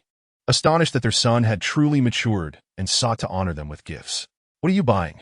We can get all of this at home," Lin Shuqin said, feigning nonchalance despite her evident emotion. "There are things we can't buy. I'll show you tonight," Xia Yu proclaimed, brandishing a foam box containing the ingredients he had procured for 500 yuan, which included his long-desired delicacies. "All right, you certainly have a knack for food." Both parents were well aware of Xia Yu's culinary skills. Previously, they had considered sending him to culinary school, fearing he might not gain admission to university. Yet, he had ultimately succeeded in his studies, transforming from a promising chef into an ordinary college student. However, had he become a chef, he might have acquired a culinary system, leading to a different narrative. In a distant land of the East, there exists a peculiar establishment that has repeatedly declined Michelin 3-star ratings. Where prices are exorbitant, it seemed rather appealing. After all, for someone favored by destiny like Xia Yu, a life of wealth was surely written in the stars, destined to come with a system. With bags in hand, the couple ascended the staircase while Xia Yu sent the driver on his way. The next step was to confide in his parents, a genuine challenge, though he felt no anxiety. His explanation was meticulously prepared, and with his social skills at play, his words would be all the more convincing. "Now, tell us, where did you get this money?" As soon as the door closed behind them, his mother's voice echoed. The interrogation was led by Lin Shuqin, with old Xia playing the perennial supporting role. After the emotional reunion, some matters still required clarification. "Hush! There are ears on the other side of the wall. Let us discuss it in my room." Xia Yu beckoned mysteriously. "Ears on the wall? I'm curious to see what you have to say." Lin Shuqin remained skeptical, pulling old Xia along as they followed him inside. Chapter 69. Me, the new rich mom. "Dad, look." Xia Yu opened an app on his phone and displayed it to his parents. "What is this?" Old Xia squinted, struggling to see the details. He noted the date, April 11th, 2017, prominently labeled with $1,208. 07. Bitcoin. Bitcoin? I've heard that mentioned in the news. Lin Shuqin pondered aloud. Having embraced a healthy lifestyle and become a devoted follower of health programs since acquiring a smartphone, she occasionally kept up with the news, recognizing Bitcoin as something valuable. "Mom and Dad, I won't hide it any longer. I've become rich through cryptocurrency trading," Xia Yu declared, gazing intently into their eyes. "Reverse operation, you say? Is that really feasible?" He had prepared this explanation centered around Bitcoin, which had risen from worthlessness to a staggering price of over $1,200, equivalent to more than 8,000 yuan, even more magical than stocks. Using it as an excuse was far more plausible than claiming to have won the lottery. Just days ago, he had converted all the money in his account to Bitcoin, purchasing it when the price was below $100. In just a short span, it had surged to $200. Consequently, he had continued to reinvest his daily earnings, amassing a total of 63 Bitcoins. If he sold all at today's price, deducting fees, he would still have a fortune of at least 370,000 yuan. A remarkable profit in mere days. Yet, the crux of the matter lay in his parents' reactions. Both were taken aback by Xia Yu's proclamation, bewildered by the notion of becoming wealthy through cryptocurrency trading. "Xia Yu, are you feeling unwell?" Lin Shuqin asked, concern etched on her face. "Why don't you believe me? Look at this." Xia Yu retrieved the farm contract from his backpack, presenting it as irrefutable evidence of his financial standing. "A 200-mu farm? How much did you spend?" "Just about 15 million, Xia Yu replied nonchalantly. Initially, when he meticulously examined the transfer contract, he was taken aback. However, upon aggregating the previous contracts, he discovered that Wang Dalong had invested nearly 18 million in the farm over the past 2 decades, thus making the selling price still a bargain. The couple exchanged glances, gasping in astonishment. Although they dared not voice their disbelief, the black and white contract was irrefutable, not to mention the accompanying notarized documents. 15 million. How could you purchase a mere farm with that amount? In this area, that could buy us several apartments, lamented Lin Shuqin, her heart heavy with despair. After this series of operations by Xia Yu, the couple subconsciously began to believe that he had indeed profited from cryptocurrency trading. Yet, their mindset remained that of ordinary citizens. When one acquires wealth, the only pursuit is real estate. This notion is not unfounded.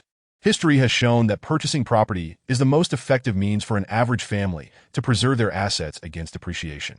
Nevertheless, Xia Yu had no alternative. The system had provided him with a farm, not a cash sum of 15 million. "Our family's humble abode," Even if the houses here are pricey, it remains what it is. If we are to buy property, we must head to the metropolis. Xia Yu reassured his mother. While 15 million may seem substantial, in prime locations of the metropolis, it would merely secure a spacious 3-bedroom apartment. Yet Xia Yu found himself lacking the qualifications to purchase property. As early as 2011, the metropolis had begun imposing restrictions on property purchases. For those without local residency, the conditions to buy were exceedingly stringent. Without meeting these criteria, wealth alone could not secure a purchase. However, alternatives did exist. Why didn't you purchase in the metropolis then? Those with means naturally remain in the big cities. Yet the exorbitant housing prices in the metropolis deterred Lin Shuqin from even contemplating it, rendering her unaware of the restrictions. The purchase restrictions in the metropolis require foreign residents to meet specific criteria related to income tax and social security, and I haven't even graduated yet, making it utterly impossible for me to buy, Xia Yu explained. However, if I own a business in the metropolis, the situation changes. I could buy in the name of the company. This is indeed true, but purchasing property through a company does not permit one to apply for a mortgage. The payment must be made in full upfront. Yet, it shouldn't necessitate spending 15 million. After hearing her son's explanation, Lin Shuqin still found the price exorbitant. Mom, it truly isn't expensive. Didn't I post about it on my social media? I even included photos from there. Xia Yu promptly retrieved his phone, displaying the pictures from that day to his parents. Look at the water, the trees, the cattle, the sheep, and these chickens and ducks. Moreover, the farm includes a house, which the previous owner had nicely renovated. Living there is more comfortable than in our home. As they listened to Xia Yu's exuberant descriptions, the couple found the images quite appealing. Initially, they simply perceived 15 million as excessive, but viewing the entire farm through the photographs made the price seem less unreasonable. This was not to suggest they were easily swayed. Rather, it was due to Xia Yu's adept photography skills and his social charm that helped them accept this reality. So, can this farm generate profit? It certainly can, Xia Yu replied with conviction. At this moment, it must be able to. How much do you have left from your cryptocurrency investments? You need not concern yourselves with that. It's sufficient for future house purchases and finding a wife. This time, I specifically brought back gifts for you. Noticing his mother's growing inquiries, Xia Yu quickly shifted the conversation, producing the gifts he had prepared for them. This is for Dad. He handed the olive green watch box directly to old Xia.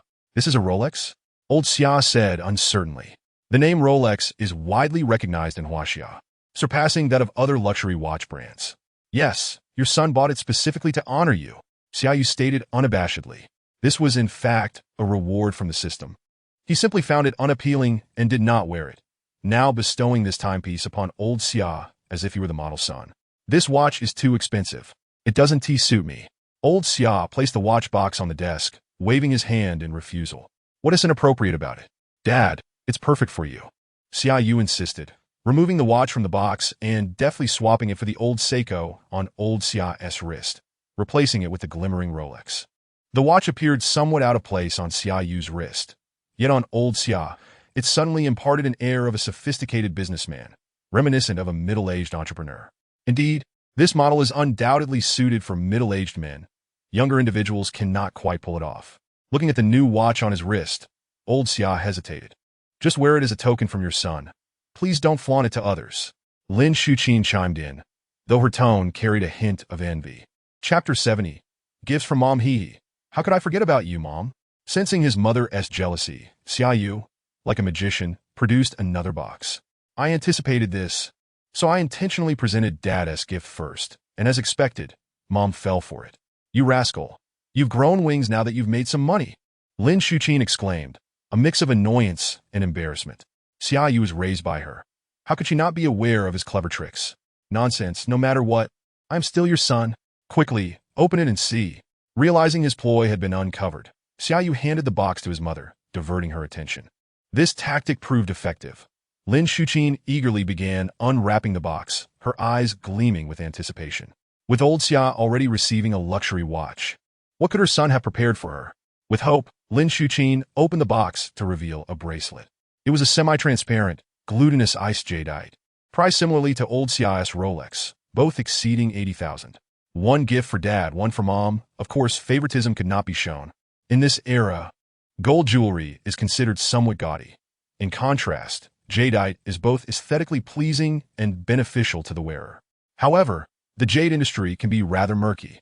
Aside from the little knowledge he had gathered from reading novels about stone gambling, Xia Yu was largely uninformed. During a recent offline car enthusiast meeting at Tianma Mountain, he fortuitously discussed jade business with a fellow enthusiast, leading him to choose this glutinous ice bracelet after gaining some foundational jade knowledge.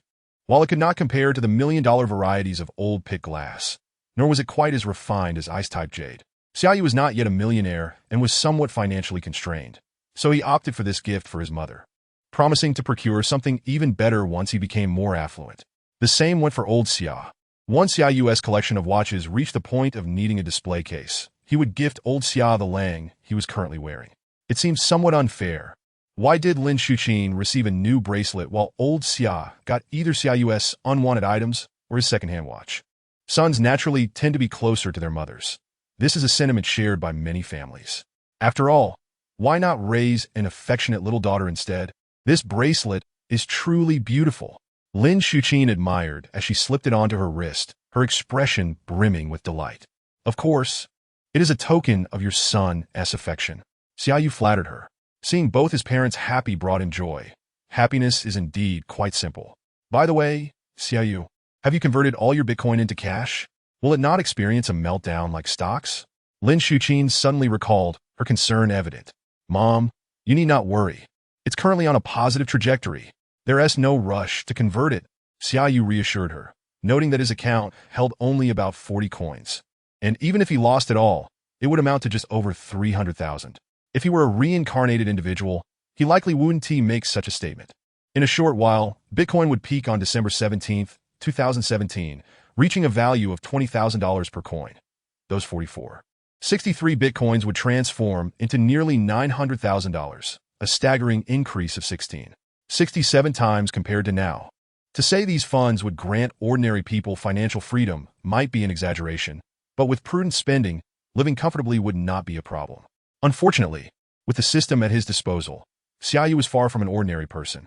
Today is April 11th, and with 8 months and 6 days until that peak, who knows how many small goals he could achieve in that time.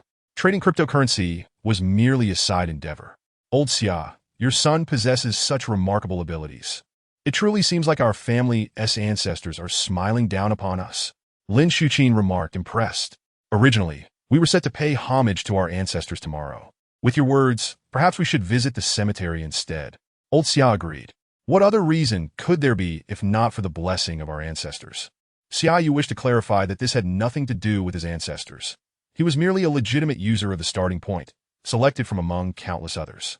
However, since visiting the graves during Qingming was a customary obligation, he had no reason to refuse, allowing his parents to arrange the matter. Mom and Dad, let us keep our newfound wealth under wraps for now. If word spreads, everyone will come to borrow money from us. Xia Yu stressed once more. This isn't about being stingy. Rather, it's that some distant relatives can be quite off-putting.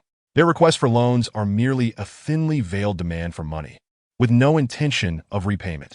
It's often said that one should assist in emergencies, not in perpetual poverty. If there were a genuine need, they wouldn't even have to ask. Xia Yu would personally deliver the funds. However, if they intended to be parasites draining his resources, that was out of the question. Understood. We absolutely want to be a burden to you, Lin Shuqin assured with a wave of her hand. Compared to relatives, their son was undoubtedly more important. This was something the couple clearly understood. However, since you're halfway through the semester, have you found yourself a girlfriend yet? The conversation veered off course, landing on Xia Yu's personal matters. No, it's not that quick, Xia Yu replied weakly. In the past, he had high standards, making it difficult to find someone. Now, with even higher standards, it was even more challenging. Yet his mother, urging him as he was only in his second year, seemed worried he might miss out on meeting girls altogether after graduation. Indeed, it is a fact that Lin Shuqin is a perceptive individual. In university, there are many young women, but as one enters society, the social circles of most individuals tend to narrow, and the number of young ladies one becomes acquainted with diminishes, leaving even fewer suitable prospects. Ultimately, one might find themselves relying on arranged marriages to resolve the issue. Hurry up, now that you can earn money. Your father and I need not worry about you starting in the future. We are merely concerned about your inability to find a wife, Lin Shuqin admonished earnestly. Mom, please don't worry. I will work hard when I return. Xia Yu replied in a dismissive tone. Love is not something that can be achieved through mere effort. It requires genuine feelings. Otherwise, what difference is there between an exquisitely beautiful exterior and a high-end inflatable doll? Xia Yu may not excel in romance, yet he certainly possesses a well-structured theory about it. Very well, your father and I will go prepare a chicken. We shall enjoy a nourishing chicken soup together at noon, Lin Shuqin declared. The chicken soup she prepared was indeed delicious. But what did she mean by needing to replenish his strength? Did he truly appear that frail? Mom, let us keep today's meal simple. Let us raise the chickens and ducks in the garage for now. I have something special prepared for you in the evening, Xia Yu implored, stopping his mother, who was poised to butcher the hen. Something special? Indeed. I spent quite a sum on it. Noticing his mother's skepticism, Xia Yu opened the tightly wrapped foam box with a knife, revealing its contents to both parents. What crabs are these so enormous? These are king crabs, weighing a full 10 pounds, Xia Yu exclaimed as he extracted the lively creature from the box.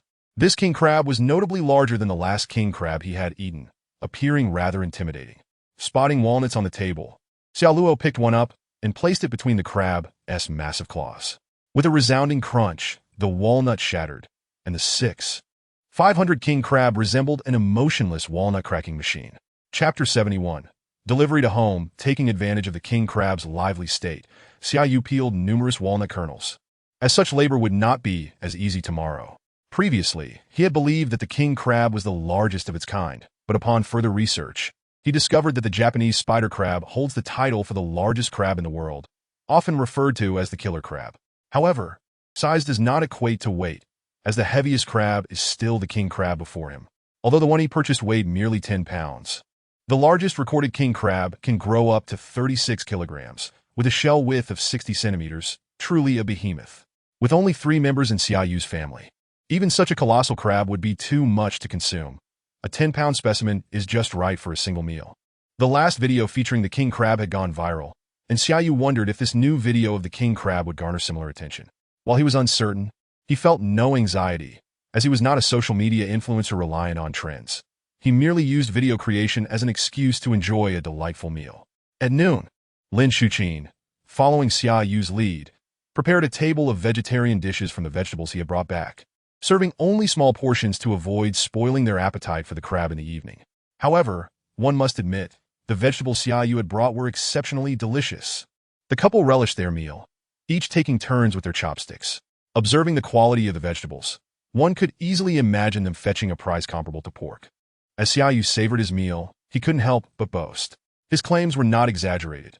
Such organic, all-natural vegetables were already being sold online by farms, packaged in expensive subscription boxes delivered monthly or quarterly. Those who purchased such boxes were typically from the middle class or were gifting them, while ordinary families would still opt for the local market, as it seemed too extravagant to spend on vegetables, despite the nutritional and flavor enhancements. Vegetables selling at pork prices?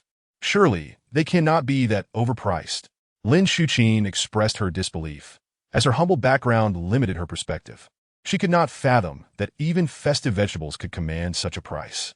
My dear mother, you have no idea how many wealthy individuals reside in the magical city. The common folk can hardly afford what they relish. Xia Yu patiently explained, acknowledging that changing the older generation's mindset would take time, so he remained unhurried. If they can truly sell for such a high price, wouldn't our family be making a fortune? Yes. From now on, you need not rush to the market every day. I will have fresh produce delivered directly from the farm, ensuring there's no repetition. Xia Yu proclaimed confidently. He did not intend to amass wealth through the farm. It sufficed for him that it maintained a balance of income and expenditure while providing sustenance for himself and his parents. And no need to order milk either. The farm has plenty of cows, and we have sufficient poultry and fish.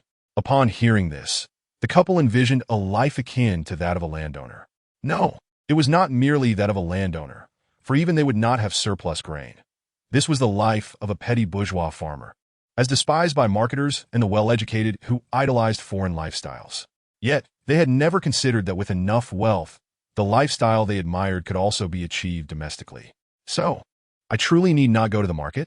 Lin Shuqin set down her chopsticks, rubbing her pants as if unaccustomed to the idea. Indeed, we will use express delivery. It's quite efficient, Xia Yu affirmed.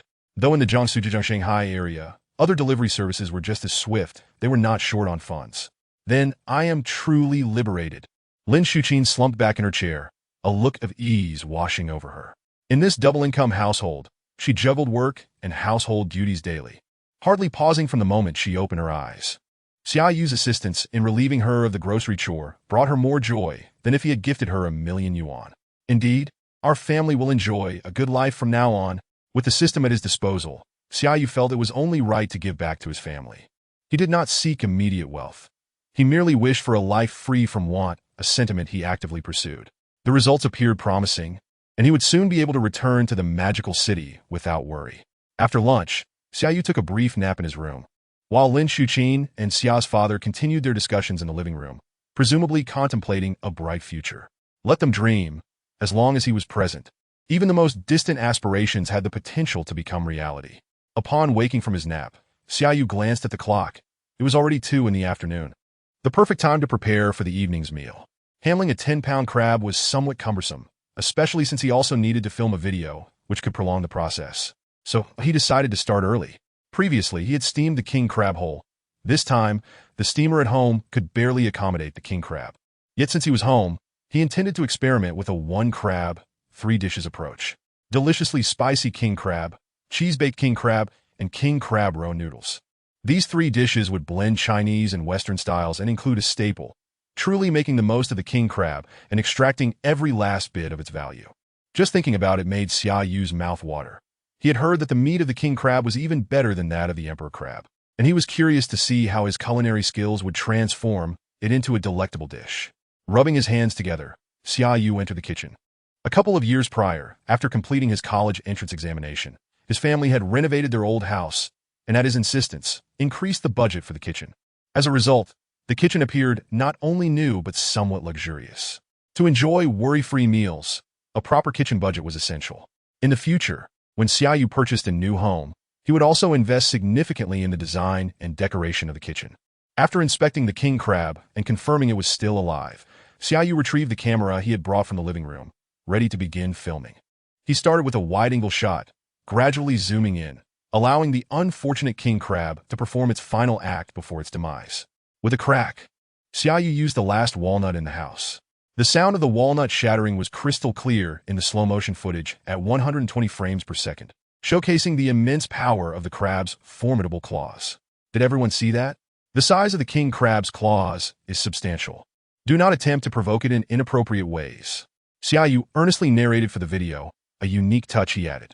Following this, he explained his plan for preparing the crab to the camera before grabbing a knife to begin. Unlike the typical Chinese cleavers found in most households, Xia Yu's family possessed a set of Western knives, and he chose the boning knife. With a swift motion, he expertly inserted the knife into the mouth of the king crab. Killing the ingredient before processing it is a chef's duty. Even the lions and cheetahs on the grasslands adhered to this. Only hyenas would sneakily dig in before their prey had taken its last breath. Chapter 72.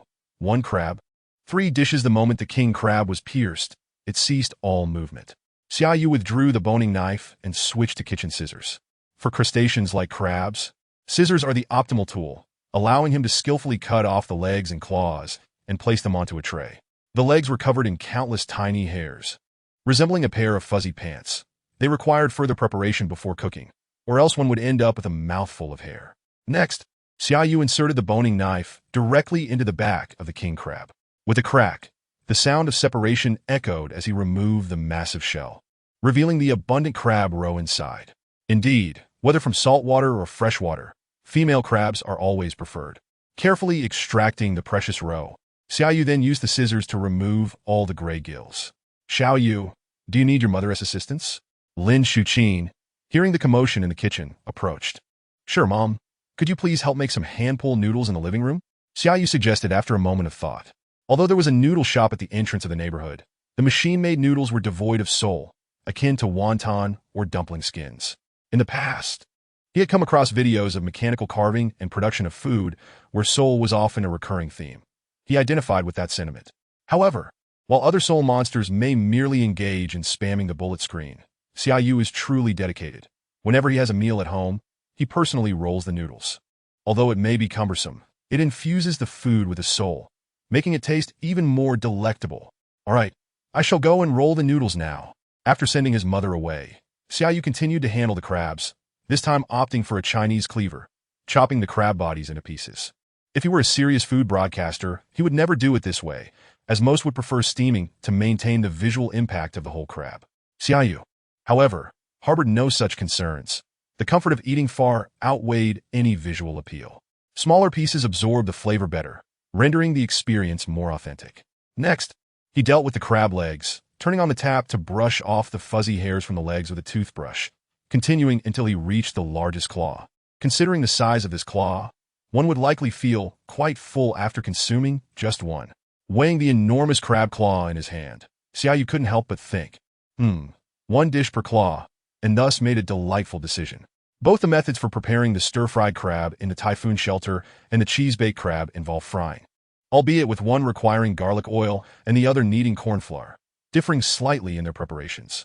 Although Xia Yu had never eaten king crab before, he had indulged in plenty of blue crabs and hairy crabs during the seafood season, and both methods had been proven through practice.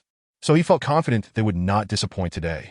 Busy in the kitchen, Xia Yu found Lin Shuqin and old Xia rolling noodles in the living room, though old Xia, despite his eagerness to help, had only managed to turn the dough into deep-fried dough sticks. Enough already. Don't create more chaos for me. Just go back and wait to eat. Unable to watch any longer, Lin Shuqin snatched the rolling pin from old Xia's hands. I'm only trying to help you. The more I help, the more you'll just eat. I can only cook. Unlike our Xia Yu, who can both eat and cook, I wonder who will marry him in the future. That person will truly be living a blessed life. Lin Shuqin remarked with a hint of jealousy. Being a mother is indeed contradictory. One wishes for their son to settle down and bear grandchildren, yet fears that he might forget his mother after marrying. Thus, they can only take it one step at a time. Aren't we also enjoying our good fortune? Old Xia, however, had a more open-minded perspective. Once he donned his Rolex watch, he found himself chatting more than usual. Enjoying what fortune? Nowadays, young people are unwilling to live with their parents, Lin Shuqin retorted. If they don't live together, they naturally get to enjoy their son as cooking. Here is my plan. In 2 years, once I retire, I'll go work on Xia Yu's farm. Old Xia shared his thoughts, being someone who adores gardening. His balcony was filled with flower pots, cultivating not only orchids and aloe, but also coriander and chili peppers. That sounds wonderful. I'll join you in cooking. Lin Shuqin readily agreed, as Xia Yu would surely remain in Shanghai, and if they went to the farm, they would be closer to their son. However, as old Xia said, this matter should not be rushed. They must wait until retirement. Both of them had worked long enough that it would not be worthwhile to leave before securing their pensions.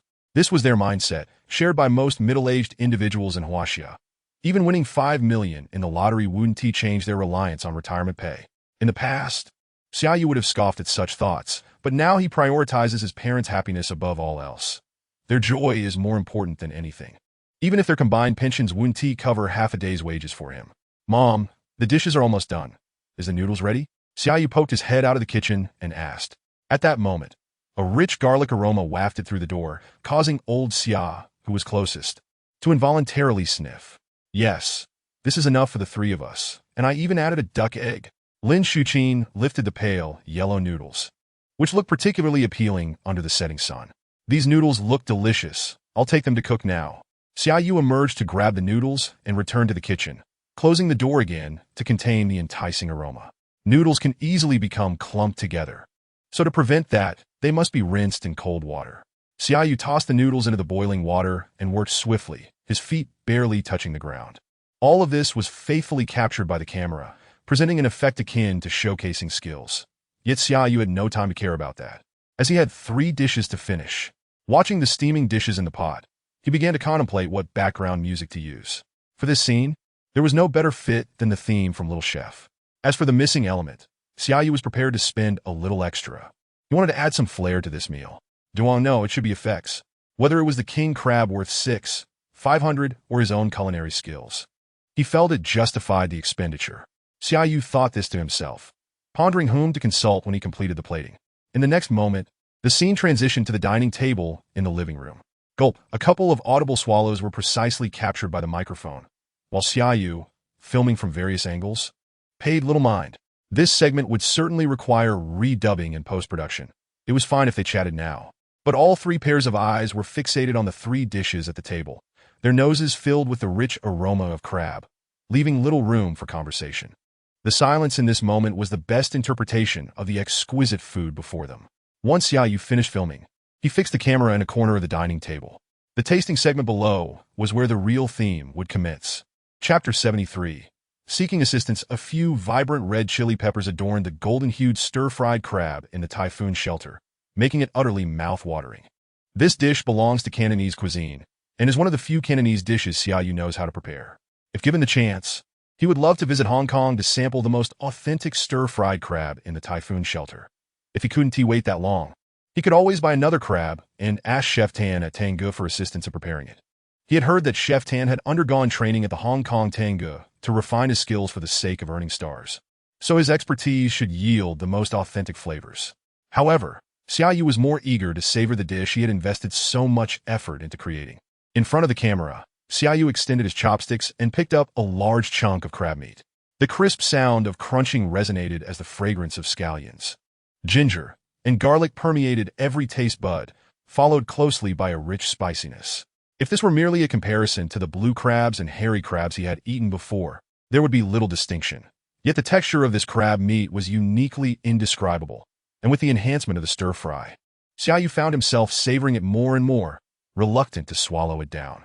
Indeed, there was a reason the king crab was so expensive, beyond its colossal size. Its exquisite flavor was unparalleled.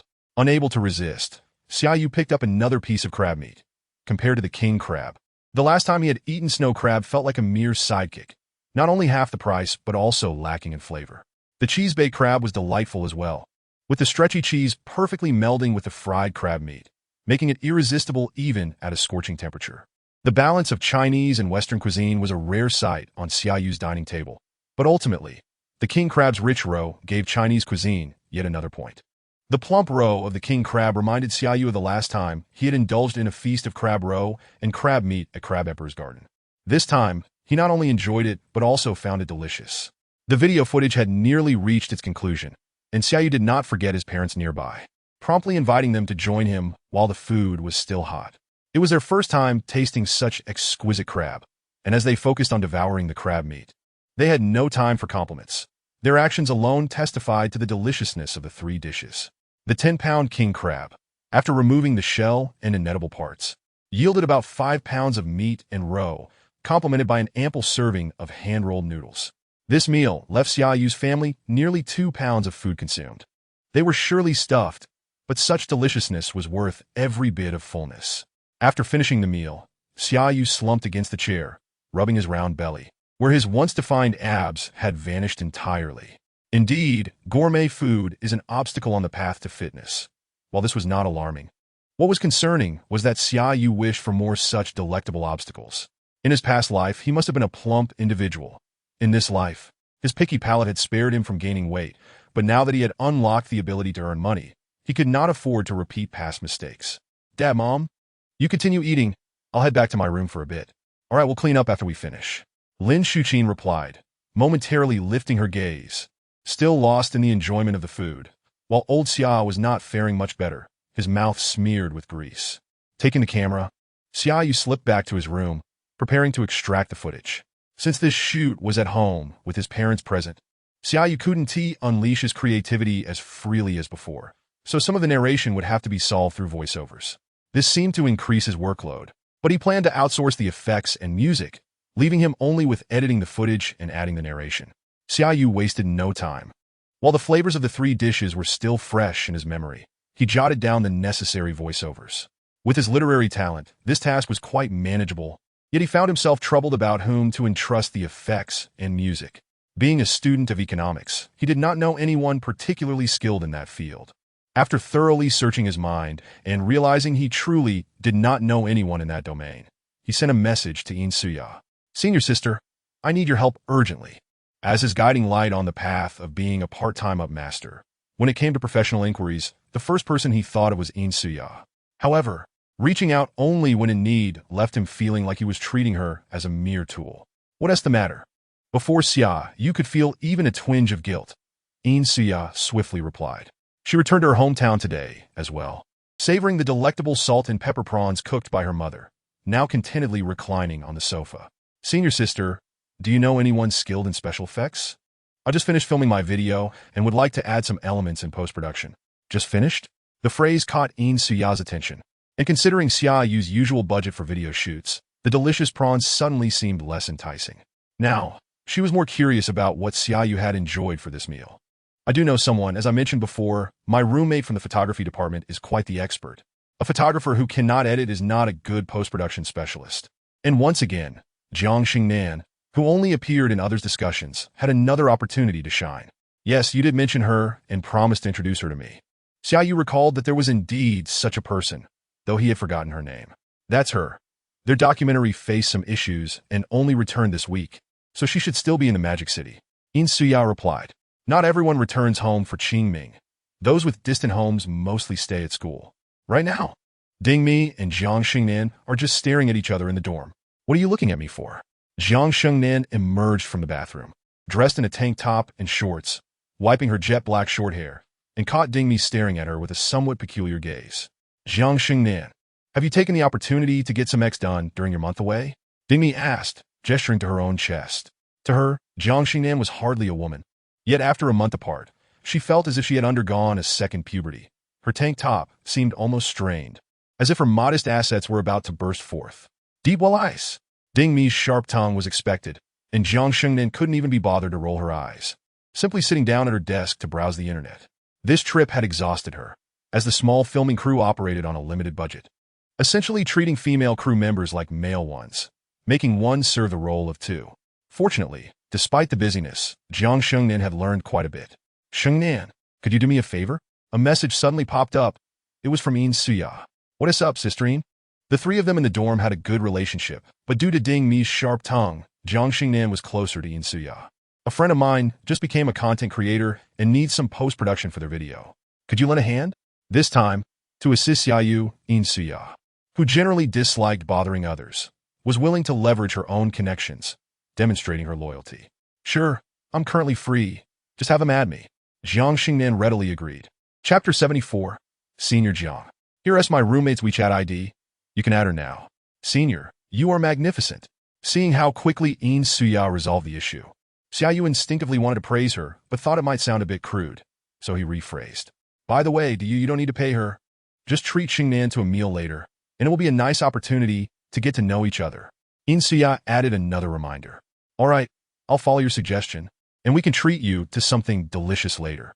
Though Xia Yu didn't mind the expense, he thought it best to heed Suya's words. Exiting the chat, Xia Yu added the WeChat ID provided by Suya, and within seconds, it was approved. Hello, Senior Jiang. Xia Yu greeted her as he initiated the conversation. Another senior.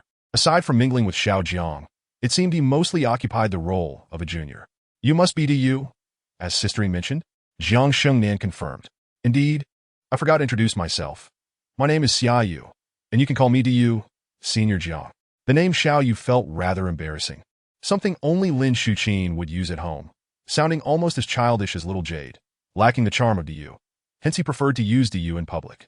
All right, Sister Ian said you need post-production for your video. What specific requirements do you have?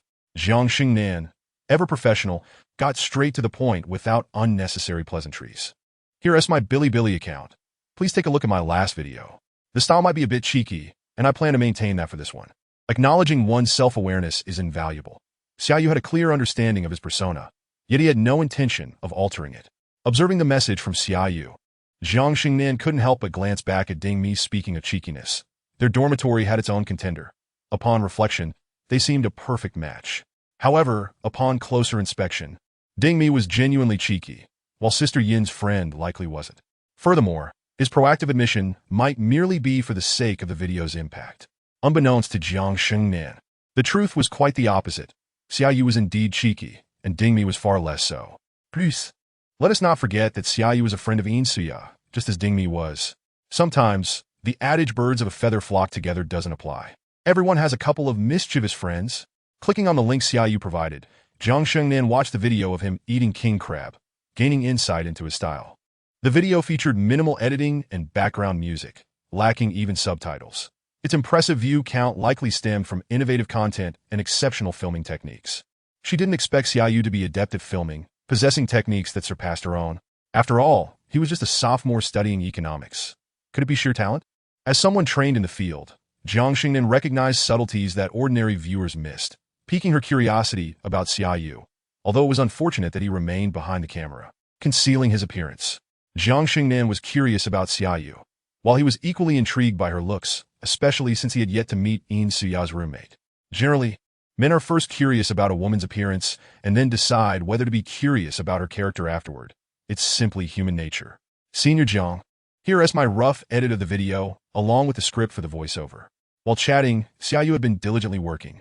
He had transformed several hours of footage into a 7 or 8-minute video, requiring only minor adjustments for any flaws. I plan to add some small effects during the cooking and plating, similar to how dishes shine in Chinese Master Chef, along with sound effects. Xia Yu succinctly outlined his requirements. Jiang Xingnan's assistance was merely a favor between friends, and he wasn't the type to demand extravagant requests. He simply wanted a touch of flair without going overboard. All right, that is not too difficult. I'll also add the subtitles for you. Is that really necessary? Xia Yu replied with an embarrassed emoji. Not just on Bilibili, but on all video platforms. Adding subtitles elevates the video's prestige, and if they're bilingual, it adds an extra layer of sophistication. Your narration isn't extensive, so it'll be quick to accomplish. As they say, practice makes perfect. Having added subtitles to hundreds of minutes of documentaries, adding them to this 7 or 8-minute video with standard dialogue should be a breeze. Then I'll trouble you, senior. Once the video is released, I'll treat you and Sister Yin to a meal. Xia Yu expressed his gratitude once more. It would also serve as a chance to meet this senior Jiang. All right, I'll get to work. Jiang Xingnan was not one to dawdle. She opened Premiere Pro immediately, leaving Ding Mi, who was lounging on her bed watching a show, blissfully unaware of the earlier events. By outsourcing the video editing, Xia Yu felt a weight lifted off his shoulders as he stepped out to pour himself a glass of water. Do you make sure to sleep early tonight? We'll be going to the cemetery tomorrow morning to pay respects to your grandparents. Upon seeing Xia Yu emerge from his room, Lin Shuqin hurriedly reminded him. Xia Yu was useful and had earned significant money, regardless of whether there was a ghostly haze over the ancestral grave. He should at least say a few words to his ancestors so they could feel a bit of joy below. However, thinking along those lines suddenly made the atmosphere feel rather eerie. May my ancestors bless. May the system bless. Got it? After finishing his water, Xia Yu replied and returned to his room. Noticing that it was still early, he pulled out the yoga mat he had bought in high school from under his bed, preparing to exercise a bit to burn off the calories he had consumed today. Although king crab is rich in protein, it couldn't offset the fact that both dishes today were fried, combined with the cholesterol from the crab roe noodles. Not exercising was simply not an option. After completing 2 sets of push-ups, Xia Yu transitioned to burpees. This anaerobic exercise, also classified as high intensity, requires no equipment, only a clear space to help burn fat. After 20 minutes of continuous effort, Xia Yu stood up, drenched in sweat, feeling as though he had just emerged from a swim. This level of exertion was just right. He had burned off a good portion of the extra calories consumed tonight. Pushing further would not only lead to fatigue, but could also harm his body. Grabbing a clean set of clothes, he headed to the bathroom for a refreshing shower. Upon returning, rejuvenated, he noticed a message on WeChat from his computer. Approaching his desk, he was surprised to find that Jiang Xingnan had sent back the completed post-production video. That was remarkably fast. Upon opening it, he saw that it was indeed his original video, yet the presentation was entirely transformed. Even without the voiceover, subtitles were already in place. Sequentially inserting audio. The video was now fully realized. Continuing to watch, all the effects and soundscapes he desired were perfectly executed, just as he had envisioned. Truly, Yin Suya had recommended someone reliable. Jiang Xingnan. Chapter 75. A clever scheme to change cars. Given the late hour, Xia Yu chose not to rush into adding the voiceover and simply exchanged a few words with Jiang Xingnan before heading to bed. The night passed without incident, and as his biological clock urged him awake, Xia Yu opened his eyes just a few minutes past 6. The house was utterly silent, lacking even the sounds of cooking from the kitchen. Just yesterday, he had been urged to rise early. How the tables had turned. He is no longer the carefree young man who loved to sleep in. Instead, he has matured into a composed and disciplined individual, though his charm remains intact. Now that Xia Yu is awake, he refrains from lounging in bed any longer. After sprucing himself up, he heads to the kitchen to prepare breakfast. The meal consists of jujube and millet porridge, healthy and nutritious, while the goji berries are better left steeped for tea rather than added to the porridge. He also boils 3 eggs from the morning dew farm, completing his breakfast spread. Upon hearing the commotion in the kitchen, his parents rise and gaze at Xia Yu with expressions of astonishment. Xia Yu, are you feverish? It's only 6:30, they exclaim. What is 6:30? In life, one need not indulge in excessive slumber. In death, one shall rest eternally, Xia Yu replies with a tone full of self-importance. His parents exchange knowing glances, tacitly choosing to ignore his philosophical musings, perhaps reflecting on who among them has indulged in more lazy mornings. This porridge is quite well made. Your culinary skills have improved, remarks his father. Indeed, Mom and Dad, you must try these eggs. They're even tastier. Xia Yu eagerly promotes the farm-fresh eggs. Yes, they are indeed a touch tastier than those from the local supermarket. An egg is just an egg. No matter how delicious, it will not ascend to the heavens. However, the price can be quite steep. Wealthy individuals are willing to pay exorbitantly for a mere 10 or 20 improvement in taste, which is the essence of high-end consumption. Xia Yu is indifferent to whether the consumption is high-end. He simply cares about the taste. The duck eggs I brought back are also quite good. I will make a dish of cilantro stir-fried duck eggs for dinner, he suggests, eager to showcase the bounty from the farm. All right, we shall await the feast, Lin Shuqin responds, turning her attention to her breakfast, and soon all three are satiated. The family plans to visit a grave site later in the morning, prompting Xia's father to head out to drive while Xia Yu and his mother carry 2 large bags of gold and silver paper offerings down the stairs. These items are to be burned at the gravesite. While not heavy, they take up considerable space. As they reach the ground floor, Xia's father arrives in his Citroën, an old model from 2013, purchased when he entered high school. At that time, it was a reasonably priced Franco-Chinese joint venture vehicle, costing around $100,000. By 2017, this model had seemingly been discontinued. Although he drives a French car, it lacks the romance typically associated with French men. Riding in it feels rather mundane, and a German car would suit him far better. Should I consider getting Dad a new car? Xia Yu muses, suddenly struck with this thought, especially since he now possesses the means to do so. Opening his Bitcoin app, he discovers that the price has risen slightly over the course of the day, and selling his current holdings would yield an additional $5,000. The momentum is promising, he thinks, though regrettably, his liquid funds are limited. If he intends to buy his father a car, he would have to liquidate all his assets.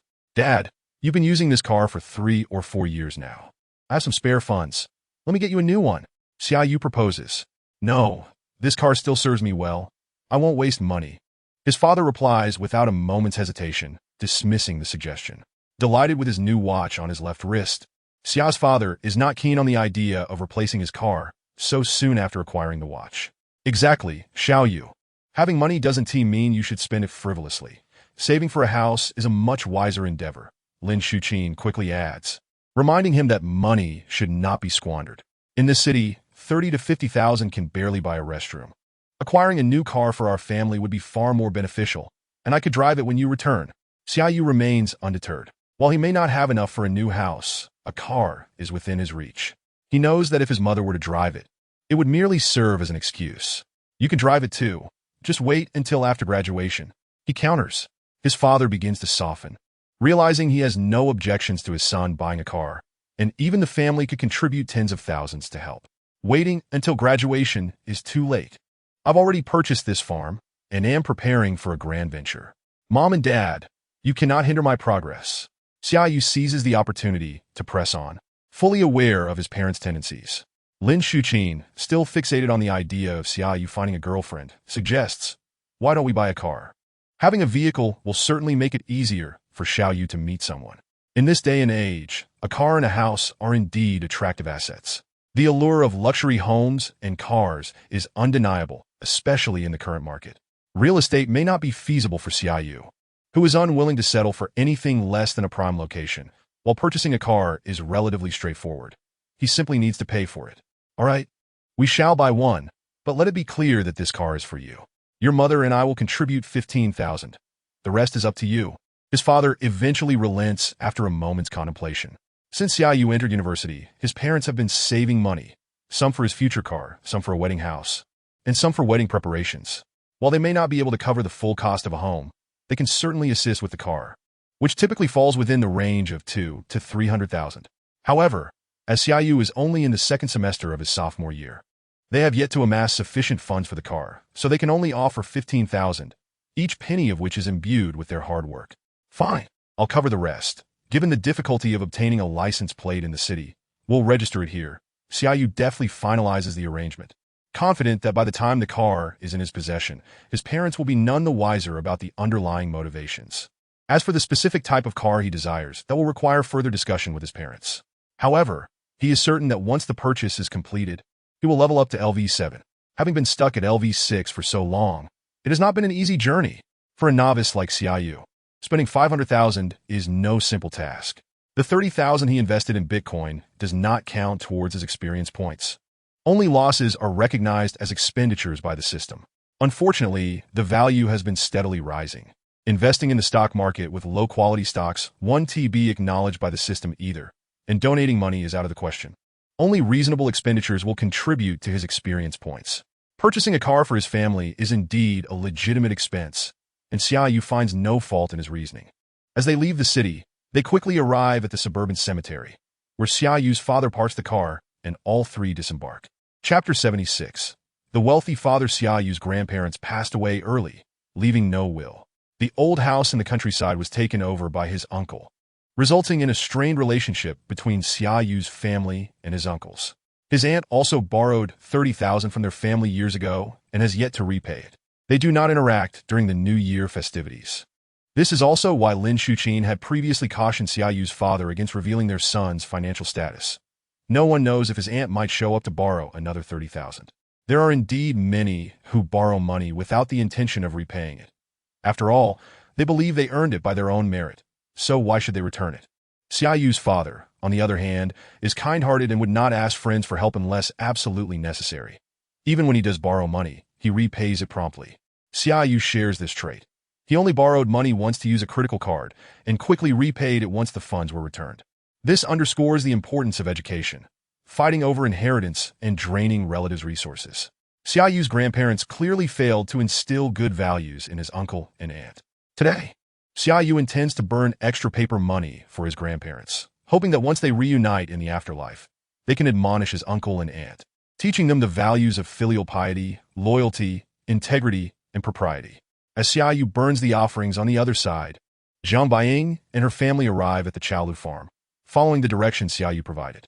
This farm is quite beautiful, and it even shares my name, exclaims Baiying, admiring the scenery from the entrance. The speaker is Zhang Baiying's mother, who bears a striking resemblance to her daughter, having also been a great beauty in her youth. The name Baiying, inspired by the poem The Reeds Are Lush and Baiying is like frost, is one of the 24 solar terms, evoking a sense of culture. However, as Zhang Lei previously quipped, he had been enamored with her beauty, but overlooked her intellect. Research has shown that the X chromosome can influence intelligence. Thus, boys are greatly influenced by their mothers, while girls are affected equally by both parents. Despite Zhang Lei's intelligence, he could not elevate his daughter's IQ, which speaks volumes about Bai Ying's cognitive abilities. Nevertheless, being less intelligent does not equate to a lack of cleverness, as she has successfully captured Zhang Lei, a potential asset. "Mom, let us go inside," Bai Ying urges, linking arms with her mother as they venture into the farm, marveling at the beauty that surpasses the photographs. Zhang Lei lags behind, observing the sparkle in his daughter's eyes with a contemplative expression. Woof, woof, woof. The arrival of the three visitors sets off a chorus of barks from the small black dog until Uncle Tai reprimands it, restoring silence. "Excuse me, are you all surnamed Jiang?" Uncle Tai approaches them directly, having been informed by Xia Yu of a classmate with the surname Jiang visiting for Qingming, and that he should assist them. "Yes, I am Jiang, a classmate of Xia Yu, and these are my parents." Baiying introduces herself in accordance with Xia Yu's instructions. "Then there is no mistake. Boss Xia instructed me to take good care of you. Hoping you enjoy your time at our farm," Uncle Tai replies, skilled in hospitality as he is the sole employee of the entire farm. "Thank you, Uncle." Baiying expresses her gratitude, though she is somewhat puzzled about how her senior suddenly became the boss Xia. Are they the same person, or is it a reference to her senior's father? "Little one, why do you have so many questions?" With no one to assuage her curiosity, Zhang Baiying soon found herself captivated by the scenery before her. The vibrant hues of spring enveloped her, allowing her to sense the essence of life. She mused that the fragrance of the earth might be somewhat exaggerated, yet the aroma of nature invigorated her spirit, rendering her inexplicably at ease. The catalpa trees, boxwoods, and willows swayed gently in the spring breeze, their reflections dancing across the water's surface, which extended into the distance. The free-range ducks and waterfowl coexisted in harmony, while the goats in the woods chewed earnestly, seemingly indifferent to anything beyond their grazing. Time seemed to revert to a spring long ago when she, still a child, resided at her grandmother's countryside home, relishing carefree days devoid of burdens. Yet, as time passed, she could no longer return to that simplicity, the weight of academic pressures, her father's expectations, and her own sensitivities propelled her forward, leaving her hesitant to pause. Nevertheless, here she found a fleeting tranquility, savoring this serene moment. While it might sound somewhat sentimental, Xia Yu shared similar sentiments, having spent part of his childhood in the countryside, which evoked memories in him as well. If one were to be critical, they might say that the vast expanse of Huaxia means not all villages possess the beauty of Chalu Farm. What is it about this place that you find so appealing? Unbeknownst to her, Jiang Lei had approached Jiang Beiying's side. Yes, I really like it. Jiang Beiying openly expressed her fondness, yet she pondered what that affection truly meant, as they would ultimately have to leave after their outing. If you like it, your father will help you buy it, Jiang Lei remarked in a nonchalant tone, uttering what could be considered a rather pretentious comment. After all, who among fathers isn't a doting slave to their daughters? However, while some fathers may indulge their daughters, not every father shares the surname Ma. Jiang Lei, bearing the surname Jiang rather than Ma, nonetheless possessed a fortune exceeding 1 billion, granting him substantial financial prowess. Having surveyed the farm, he estimated its size to be around 200 acres. Compared to other farms he was acquainted with, it was relatively modest. However, considering it was a private estate, it was still quite sizable. The location was prime within the new district, and assuming a maximum 20-year lease, the initial rental alone would amount to several million. While previous rates might have been more affordable, it was evident that this farm had been in operation for at least 20 years, suggesting it had been renewed. The cumulative rent over 2 decades, coupled with the unwavering investment and immeasurable dedication, indicated that a premium of 20 million should suffice to close the deal. One must commend Jiang Lei's sharp acumen. He could approximate the value of Chalu Farm and identify potential for appreciation merely through observation. As for the prospect of purchasing the farm for 20 million, he deemed it worthwhile, prioritizing his daughter's happiness above all. Additionally, he was quite pleased with the idea of having a leisurely retreat on weekends, undoubtedly enhancing the quality of their lives. And in his eyes, 20 million was merely the cost of a relatively inexpensive house. Compared to Xia Yu, Jiang Lei now resembled a magnate. Had he known someone was willing to purchase his farm for 20 million, Xia Yu would undoubtedly have rejoiced. This was a substantial sum, capable of acquiring not just 10 GTRS, but perhaps even 9 at wholesale prices. Such a considerable amount was enough to stir anyone's heart. Unfortunately, Xia Yu's system was that of a magnate, rendering such a transaction impossible. The concept of selling second-hand items was foreign to a magnate. Being so financially constrained as to sell a leisurely asset was hardly befitting of the title. This was also why Xia Yu could not engage in buying, selling, or mortgaging items rewarded by the system. It represented both the dignity of the magnate and the integrity of the system, which would not permit any form of degradation. Chapter 77. Affection for the Grand Cherokee. Xia Yu remained unaware of Jiang Lei's intentions as the family made their way back after visiting the cemetery. It was still old Xia driving ahead, while Xia Yu and his mother sat in the back seat discussing which vehicle to purchase. In typical households, family cars are primarily sedans and SUVs, with sports coupes being rare, let alone off-road vehicles like the G-Class. With the family contributing 150,000 and Xia Yu preparing an additional 500,000, their budget totaled approximately 650,000. This price range offered numerous options, including traditional BBA brands, Japanese brands like Toyota, and several American manufacturers. Xia Yu did not have a particular brand in mind. He valued the overall feel, believing that an aesthetically pleasing car would invariably be enjoyable to drive, with configuration and cost-effectiveness being of lesser importance. Dad, do you prefer larger vehicles or smaller ones? After browsing on his phone without any strong inclination, Xia Yu sought his father's opinion, as he would be the primary driver of the new car. This is for you. My preferences are irrelevant, old Xia replied, not taking the bait. But you're funding it, so you should have a say. Come on, share your thoughts. Xia Yu persisted. It definitely has to be large, preferably with off-road capabilities, old Xia stated, revealing a newfound desire for an off-road vehicle, a common aspiration among men. Naturally, men are fickle. In addition to yearning for off-road vehicles, they also dream of racetracks and mountain drives off-road. Then we should buy an SUV. Off-road vehicles fall under the SUV category.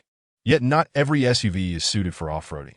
Many are designed solely for urban environments, unlike the rugged, boxy image typically associated with true off-road vehicles. Xia Yu had previously mentioned wanting to alternate between an SUV and a GTR, but now he was prioritizing a family purchase. His personal budget would certainly exceed $1 million, while he aimed to remain modest for the family vehicle, making the $650,000 figure just right. What suitable options exist in the realm of SUVs priced around $600,000? The BMW X Series, Audi Q Series, or perhaps the Mercedes GL Series. The dominance of German automobile brands in the domestic market was evident, but Xia Yu was inclined to try something different this time. Dad, what style of off-road vehicle do you prefer? Boxy or streamlined? Xia Yu inquired further. Having test-driven the charming G-Class at the last car enthusiast meet, he found it unremarkable, preferring the aesthetics of a streamlined SUV. Streamlined. The father and son reached a consensus. With these two parameters established, they quickly settled on the target, the Grand Cherokee. Compared to its sibling, the Wrangler, the Grand Cherokee lacked the iconic boxy shape, yet its sleek design retained the essence of American off-road aesthetics. While the Wrangler may boast superior off-road capabilities, both favored the Grand Cherokee, as most individuals purchasing off-road vehicles rarely engage in true off-roading. At most, they would drive through the countryside, which in a nation renowned for its infrastructure prowess, often features paved roads. Nearby the farm, a few dirt roads existed, which, after rain, could become quite muddy. His GTR would struggle to navigate them, forcing him to park outside. However, with the Grand Cherokee, he would have nothing to fear. Moreover, the vehicle's trunk was impressively spacious. While it could not rival the legendary Wuling, it would undoubtedly serve well for transporting goods. Xia Yu conducted further research on the Grand Cherokee, discovering a plethora of negative reviews, with some owners sharing their grievances about depreciation, minor issues, and reliability concerns. While he was unconcerned about depreciation or minor faults, the notion of an off-road vehicle being prone to breakdowns was somewhat alarming. Was this merely car bashing? Ultimately, if one feared breakdowns, it was best not to buy. Xia Yu, unperturbed, was determined to proceed with the purchase. Dad, shall we finalize the decision to buy this car? All right, if you like it. Old Xia nodded in agreement. To be honest, he was quite envious of the vehicle himself, but as it was intended for his son, he would be satisfied merely to have the chance to grip the steering wheel occasionally. Upon returning home, Lin Shuqin went to prepare dinner, while the father and son made a trip to the bank to transfer the $150,000 for the car into Xia Yu's account. At this point, Xia Yu harbored a new question. Would this $150,000 be recognized by the system as experience points? Since the money from his parents was a gift, it logically belonged to Xia Yu, and spending it should convert to $150,000 experience points without issue. However, had it been someone else's money, perhaps it would not be applicable. With this thought, Xia Yu felt reassured and decided to liquidate all the Bitcoin he held, converting it into cash. With today's salary from signing in, Xia Yu now had a total of $400,000, leaving him with a $100,000 shortfall against the $500,000 he intended to contribute. However, purchasing a car did not necessitate full payment up front. A deposit would suffice. Buying a car was not akin to grocery shopping. Once payment was made, one could simply leave. The same model could have different engine sizes and configurations, and for off-road vehicles like the Grand Cherokee, distinctions existed between diesel and gasoline versions. Given this complexity, it was improbable that the dealership would have every variant in stock. Some might only have display models or test drive vehicles available, with actual inventory ordered from the manufacturer only upon customer request. Thus, the car buying process could take anywhere from 3 to 5 days, or even extend to a week or two. Some highly sought-after new models might require a wait of 3 to 5 months. As it was now April 2017, the 2017 model of the Grand Cherokee had likely not yet arrived, but the 2016 version would certainly be available. If they signed a contract today, everything could likely be finalized within 3 to 5 days. With this timeline, Xia Yu would have his $100,000 ready by the time of delivery. However, spending $500,000 in one go would leave even a magnate like him feeling financially strained for a while. In Xia Yu's eyes, all of this was worthwhile. as it was an act of filial piety. Having enjoyed a lavish lifestyle in the metropolis for quite some time without visiting his parents, he felt a twinge of guilt. Now feeling considerably lighter, Xia Yu returned home after dining and took a brief afternoon nap. In the afternoon, the family of three visited the local Jeep dealership. Upon entering the showroom, the first vehicle that caught their eye was a striking red Wrangler, its angular bodywork incredibly eye-catching. "Old Xia, I still think this car looks fantastic," Lin Shuqin remarked, pointing at the Wrangler. This surprised Xia Yu. His mother's taste was commendable, yet she lacked a driver's license, and despite managing the household finances, she had no say in the vehicle purchase. "It looks good, but you aren't the one buying it." Lao Xia cast a fleeting glance before hastily averting his gaze. Despite professing a fondness for the Grand Cherokee, he seemed to have succumbed to a sudden infatuation with the Wrangler. At his age, such fickleness in matters of the heart was most unbecoming. The ensuing events unfolded with remarkable simplicity. A male sales representative in his 30s approached them, inquiring about their needs. Perhaps having noticed the Rolex that inadvertently peeked from Lao Xia's wrist, the salesman exchanged only a few brief words before addressing him, as Bro Xia Yu was taken aback. Exclaiming internally, "You call my father bro? That makes me appear as if I've been suddenly diminished in stature." Chapter 78. The Troubled Fool. It must be said that the salesman's prospects were rather dim. He could see the Rolex worth over 80,000, but failed to recognize the Langhane valued at over 500,000. Nor could he discern that Xia Yu was the one wielding the purchasing power. Xia Yu exchanged a knowing glance with his mother, Lin Shuqin, who immediately understood that it was time for her son to unleash his full bargaining prowess. Today, the roles were clearly defined. Lao Xia would drive. Xia Yu would handle the payments, while Lin Shuqin would unleash her unparalleled negotiation skills. If the salesman's eyes had been sharper, he would not have felt compelled to address Xia Yu, who was barely 20, as bro, nor would he have been so familiar with Lao Xia. Xia Yu would have allowed his mother a moment of triumph. But now, there was no room for negotiations. "That is my son purchasing the vehicle. I shall not concern myself with finances at home. You converse with them."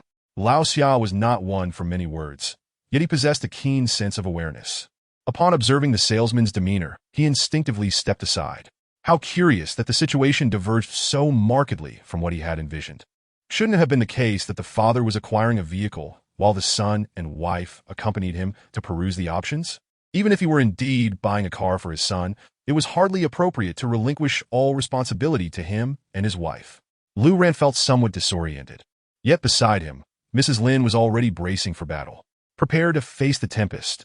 I'd like to inquire about your vehicle." Over an hour later, Lu Ran's right hand trembled slightly as he inscribed his name on the purchase contract. Beyond the tremor, his complexion was notably pale. A shared glance with the manager conveyed their mutual trepidation. Previously, those who came to purchase a Jeep were predominantly rugged men who had never encountered such fierce haggling. Their initial discounts had been further slashed by 5,000, rounded to a neat figure. The price could not be lowered further, yet they secured a plethora of maintenance items, mops and floor mats. As for insurance, that was part of a promotional offer. In essence, their profit margins had been reduced to the bare minimum. Any lower, and they would rather not sell at all. Seizing a moment when no one was looking, Xia Yu and Lin Shuqin exchanged a celebratory high five, reveling in their successful negotiation. Truly, his mother was remarkable. With her at the helm, bargaining was akin to wielding a weapon. After paying the deposit, the family of three departed the dealership, having secured a 2016 Model 3.0 TD Diesel 75th Anniversary Edition. The name may have seemed rather lengthy, yet it was indeed the most expensive diesel variant. The choice of diesel was simply driven by the father and son's curiosity, having never experienced driving a diesel vehicle before. The matter of fuel efficiency was of little concern. The total cost amounted to 620,000, which saved Xia Yu an entire day's wages. While this detail did not particularly trouble him, the contract stipulated that the vehicle would be delivered 3 days hence, at which point he would already have returned to school. Plans often succumb to the unpredictability of life. Xia Yu would need to leave his bank card at home, awaiting the day when he could settle the remaining balance before having his parents transfer the funds to him. This convoluted process appeared cumbersome, yet it was undeniably necessary. Should the funds be transferred to the family, the transaction would be conducted using Lao Xia's card, and should the system fail to recognize it, he would be deprived of experience points. For precautionary reasons, it was wiser to retain his bank card, ensuring that the expenditure would be unequivocally attributed to him. As for daily expenses, Xia Yu found no cause for concern, for with electronic payments being so advanced, he could easily withdraw cash using his mobile phone linked to his bank card, whether through WeChat or Alipay. Upon returning home, Xia Yu received an unexpected call, and to his astonishment, the caller ID revealed it to be Uncle Tai. During his first visit to the farm, Xia Yu had shared his contact information with Uncle Tai. But why would he be calling at this hour? Motioning for his parents to head inside, Xia Yu finally answered the call. "Hello, Uncle Tai." "Boss, your classmate and her parents just left. As you instructed, I prepared a large bag of vegetables for them." This had been part of Xia Yu's prior arrangements. The farm's offerings were primarily local specialties, and he had seized the opportunity to send some to Jiang Beiying. They accepted the vegetables. However, Zhang's father requested your phone number. "Excuse me?" Hearing this, Xia Yu was momentarily stunned. What could Jiang Beiying's father want with his phone number? Was the prospective father-in-law conducting an assessment of his daughter's suitor? Xia Yu entertained this notion, but it was improbable that Jiang Lei would acquiesce. His interest in the phone number was likely to discuss the purchase of the farm. "Did you give it to him?" "I did. He mentioned he would call you tomorrow morning to discuss a matter." "Tomorrow morning?" The timing felt rather formal, suggesting that the discussion would pertain to something significant. Yet what could they possibly have to discuss? With that thought, Xia Yu realized his understanding of Jiang Beiying was somewhat limited. Aside from knowing she was a local and an exemplary student, he had yet to ascertain her parents' professions. Unlike a senior, where conversations flowed seamlessly over shared meals, he found himself at a loss. It appeared he would need to engage in a more thorough conversation with her later that evening. "Uncle Tai, I appreciate the update. I will address this matter further upon my return to Shanghai." After ending the call, Xia Yu ascended the stairs and handed the contract to his mother for safekeeping before heading to the kitchen, where he busied himself preparing a sumptuous feast. In the grand scheme of things, there was nothing more paramount than sharing a meal, and the family enjoyed a delightful dinner filled with laughter and conversation. Once the meal concluded and the dishes were pushed aside, Xia Yu made a swift exit, as washing dishes and clearing the table were not duties that fell to him. That evening, Xia Yu intended to finalize the voiceover for his video, yet Uncle Tai's call had disrupted his plans.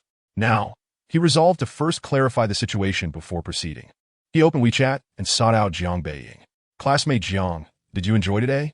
"Indeed, thank you, senior," Jiang Beiying replied almost instantaneously, lounging on the couch while reviewing the photos taken earlier that day. Uncle Tai from the farm was exceptionally kind, gifting them a large bag of vegetables, which her mother had prepared into a delectable meal. Of course, the food was delicious. But who is this Annie you mentioned? Might she be Jiang Beiying's stepmother? As someone from a modest background, Xia Yu struggled to think of alternatives to Annie for the term. In many affluent households, it was customary to refer to caretakers as such. Wealthy families could afford such luxuries, a reality far removed from the lives of ordinary citizens. "Since the food is so good, you should visit more often. I can give you a heads up. Senior, is Chaolu Farm run by your relatives?"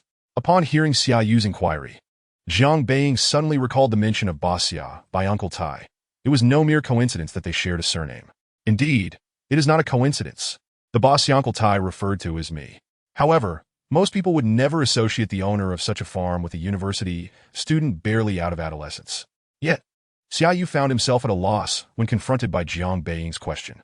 Should he outright admit that the farm belonged to him? That seemed rather inappropriate. Would Jiang Beiying think he was boasting? "Senior, my father mentioned wanting to acquire Chaolu Farm, which is why he asked Uncle Tai for your contact information." Xia Yu. Chapter 79. A father's love, like a mountain, what an intrusion. What does it mean to be a troubled fool? Xia Yu exemplified this, fretting over matters that scarcely warranted concern, only to be swiftly disabused of his misconceptions. As the owner of his most valuable asset, he was surprised to learn that in the eyes of Jiang Beiying's father, such an acquisition was merely a matter of desire, rendering him a mere pretender in comparison to the true wealth of Zhang's family. Xia Yu had not anticipated that Jiang Beiying, in addition to being an academic achiever, also possessed a hidden fortune. This was a stark contrast to his preconceived notions of wealthy daughters, shaped largely by the novels he had read. In the past, he had been open-minded, capable of delving into the most insipid of narratives. Many female protagonists in urban tales were stereotypically portrayed as tempestuous beauties driving Lamborghinis. Yet, reality diverged sharply from fiction. Not all affluent daughters fit that mold, and Xia Yu had been entirely unprepared for the revelation. In Shanghai, anyone who received a property from a redevelopment project would be considered wealthy. However, they must retain at least one residence for personal use, as it would be imprudent to liquidate all assets. Additional properties could be rented out, yielding considerable rental income. But such wealth would hardly suffice for a casual purchase of a farm without ownership.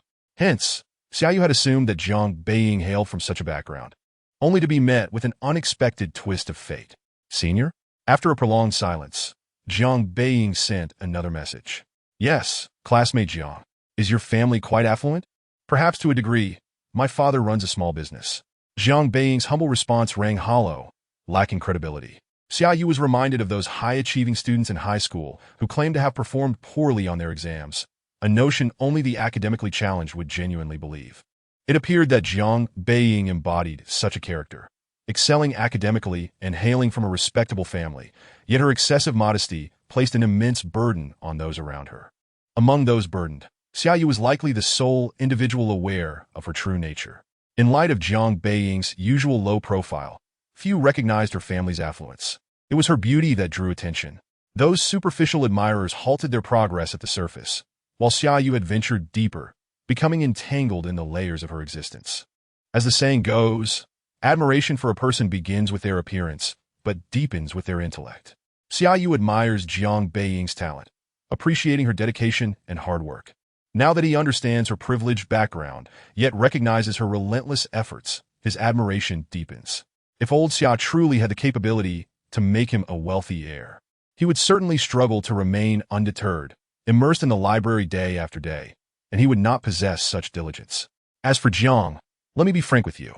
I had not mentioned it before, but this farm is indeed a family asset. The boss Xia that Uncle Tai referred to is my father. After hitting send, Xia Yu felt that this should serve as the most suitable explanation. 3 parts falsehood, 7 parts truth, placing the ownership of the farm upon old Xia, even if the legal title is in his name, could be rationalized. The farm was a reward from the system to Xia Yu, and thus, it cannot be bought or sold. Under these circumstances, honesty was the only path forward. Perhaps Jiang Beiying and her father might feel a tinge of disappointment, but it is beyond his control. Moreover, Xia Yu holds a fondness for Chaolu Farm. Even without the system, he would likely not sell it externally. So, it is... I apologize, Senior, for our presumptuousness. Upon learning the truth, Jiang Beiying felt a sense of disappointment, especially since her father had expressed such joy when discussing the purchase of the farm for her. No, I should blame myself for not clarifying. Otherwise, it would not have turned out this way. Intentionally leaving it vague, Xia Yu's intention was to spare everyone's feelings, yet ironically, it was Jiang Beiying who required the least consideration. Rather, he was the one in need of care. However, we are not merely acquaintances, Jiang. Should you wish to visit, the doors of Chaolu Farm will always be open for you. Once I tidy up the room, it will be no trouble at all for you to stay. Xia Yu added that although the farm cannot be sold, it is perfectly acceptable to host friends and family, as he is not a miserly individual. All right, thank you, Senior. I will let my father know not to disturb Uncle Xia tomorrow. Upon seeing Jiang Beiying's reply, Xia Yu sighed with relief, yet simultaneously felt a pang of sadness. The relief is understandable, but what is this sadness? Is it because he cannot communicate with his future father-in-law that he feels disheartened? Having read many novels, Xia Yu often indulged in fanciful thoughts, though most of them remained unrealized. In this world, he is the only one endowed with a system. Dad, let's not purchase the farm after all. Jiang Beiying found Jiang Lei in the study, where he was engrossed in his laptop. Not buying? Is the other party unwilling to sell? Yes, the farm actually belongs to a classmate of mine. They simply did not mention it beforehand. Jiang Beiying briefly explained the circumstances. She had come to terms with it, but she still needed to convince Jiang Lei, as her father was preparing to buy the farm solely for her benefit. Do you still wish to have the farm? Jiang Lei asked, gazing into his daughter's eyes. His expression inscrutable. Yes, but if they do not intend to sell, we cannot forcefully buy it. Jiang Beiying voiced her true feelings. Who wouldn't he desire such a farm? Yet her upbringing forbade her from overthinking. If they do not wish to sell, it does not hinder others from wanting to sell. Jiang Lei turned the laptop toward his daughter, the screen displaying a satellite map of Chaolu Farm, revealing a sprawling farm adjacent to another. The new area is vast, and there is ample arable land. I just checked the land transfer website, and the neighboring farm is up for circulation. This farm may not boast the same beauty as Chaolu, but it is not lacking either. Its larger area comes at a lower price. If you desire it, we can acquire it. Zhang Lei's eyes did not flicker as he quoted an 18 million price, confident that his subordinates could negotiate it even lower.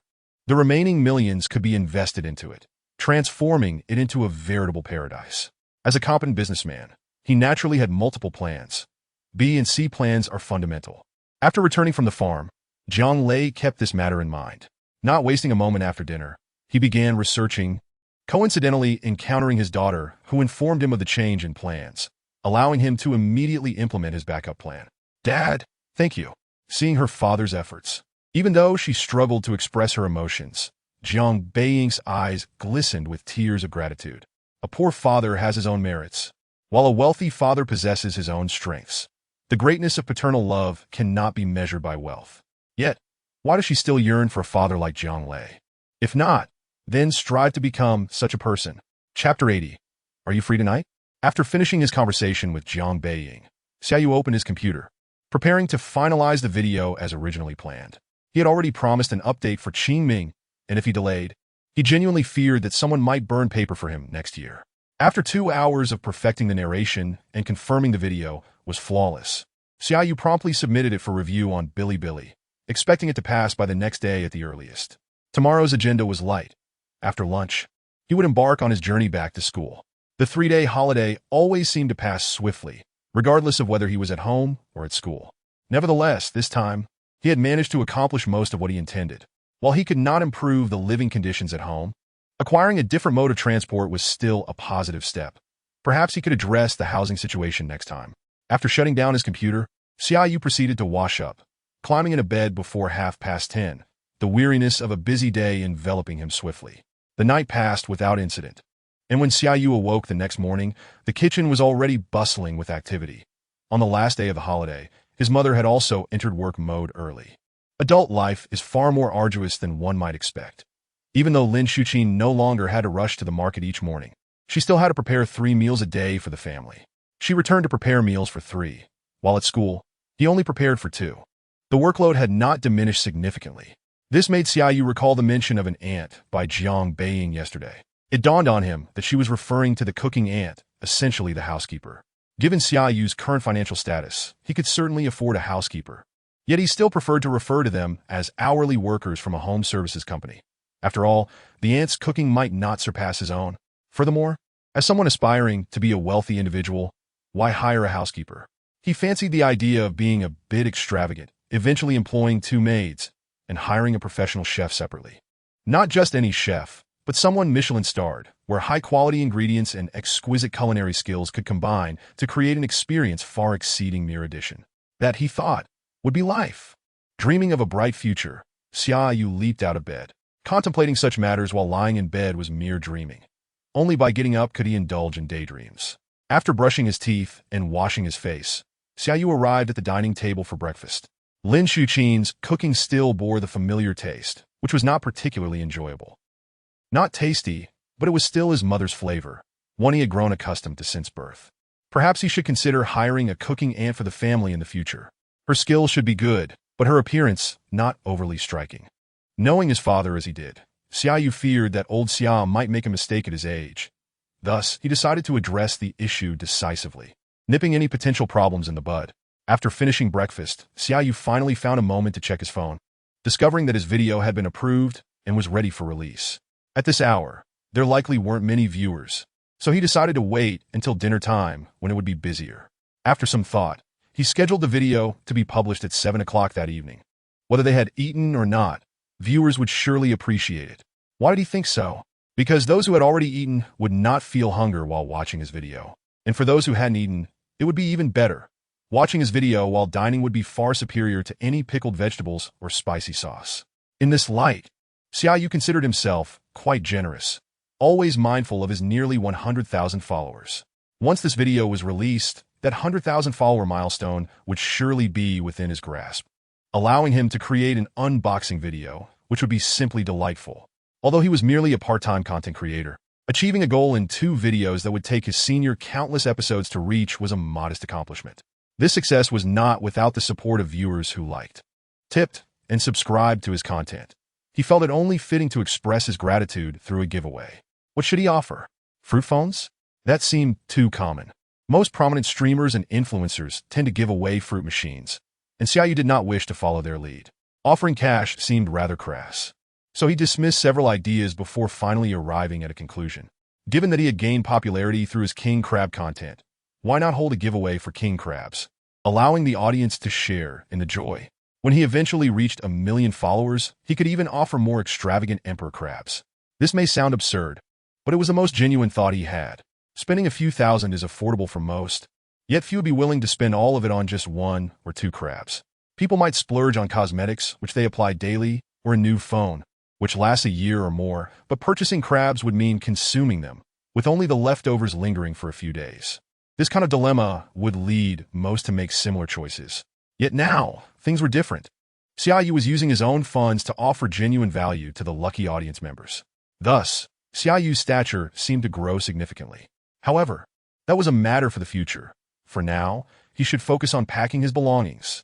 With only 3 days of holiday, Xia Yu had not brought back much clothing, just a few sets of changeable undergarments, with the bulk being various electronic devices. 2 phones, 2 chargers, the computer for video editing, along with a camera and several lenses for filming, made for a rather hefty load. After successfully packing 1 large and 2 smaller bags, his phone suddenly chimed with a WeChat notification. Picking it up, he discovered it was from Jiang Beiying. Xia Yu, are you free tonight? Why such a sudden question? Yes, what is up? Well, I would like to invite you to dinner. We had agreed on this earlier. Jiang Beijing swiftly replied, confirming that she and Xia Yu indeed had an agreement, and the recent events compelled her to take action without further delay. Coincidentally, today marked the final day of the holiday. After their meal, she could return to school with Xia Yu without the need to arrange an additional trip into the city. I remember, but I didn't expect you to have kept it in mind all this time. It seemed that girls were inherently more attentive.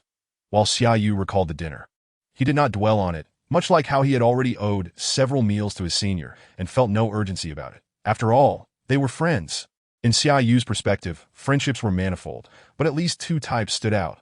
One like Jiang Beijing, who kept her friends' matters close to her heart, and another like himself. Where good friends were meant to be teased, the more playful the relationship, the stronger the bond. However, he could not afford to tease this time, especially with Jiang Xuejie involved in the video project. It would be wise to treat them both to a meal. As agreed, let us meet tonight at the Bund. The Bund. Regardless of the culinary delights found along that route, the prices were certainly not modest.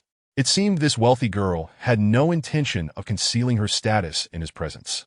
In truth, she could not hide it. After all, she was already keen on purchasing a farm, so the expense of a meal was inconsequential.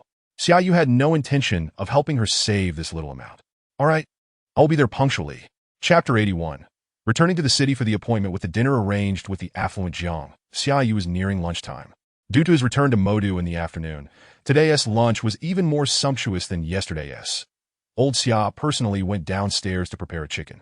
After bleeding and scalding it, followed by gutting, the plump hen was chopped into pieces and tossed into a clay pot to simmer into soup.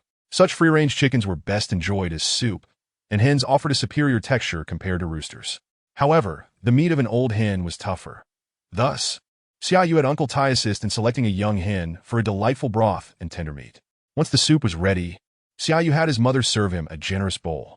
Unlike in the past, he wouldn't skimp on lunch just because someone was treating him for dinner. Instead, he would indulge at noon and then exercise in the afternoon to burn it off. Shortly after finishing his meal, the vehicle to pick up Xia Yu arrived downstairs. Taking the high-speed train to Modu was too cumbersome, and the direct bus was too rushed. Thus, Xia Yu had pre-booked a business vehicle to take him straight from his doorstep to Modu. This time, instead of a sedan, he was greeted by an unassuming Mercedes MPV. In his younger days, Xia Yu had been quite superficial, judging cars by their appearance, but he later realized that as long as he wasn't the one driving, the aesthetics were irrelevant. Comfort was paramount.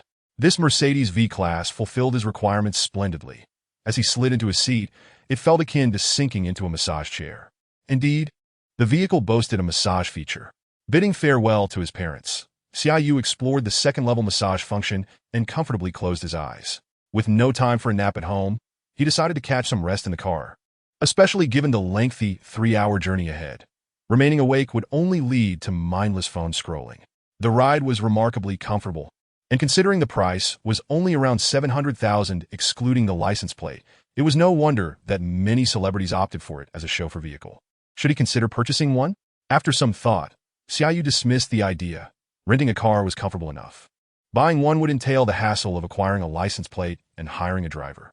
So far, Uncle Tai was his only employee, and unless he planned to set up a more extensive operation, he had no intention of hiring additional staff, as managing finances could be quite troublesome. With these thoughts, Xia Yu drifted into slumber, and when the considerate driver woke him, they had already arrived in Modu, right in front of the gym where he had signed up. The last time he had worked out was on Thursday, and with 3 days having passed, he took advantage of his free afternoon to schedule a session with his trainer, instructing the driver to drop him off directly at the gym. "Thank you, driver. I'll call you again next time."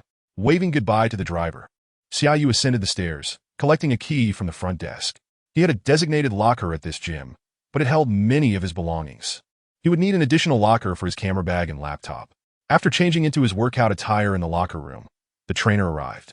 As usual, they began with a warm-up, followed by equipment training.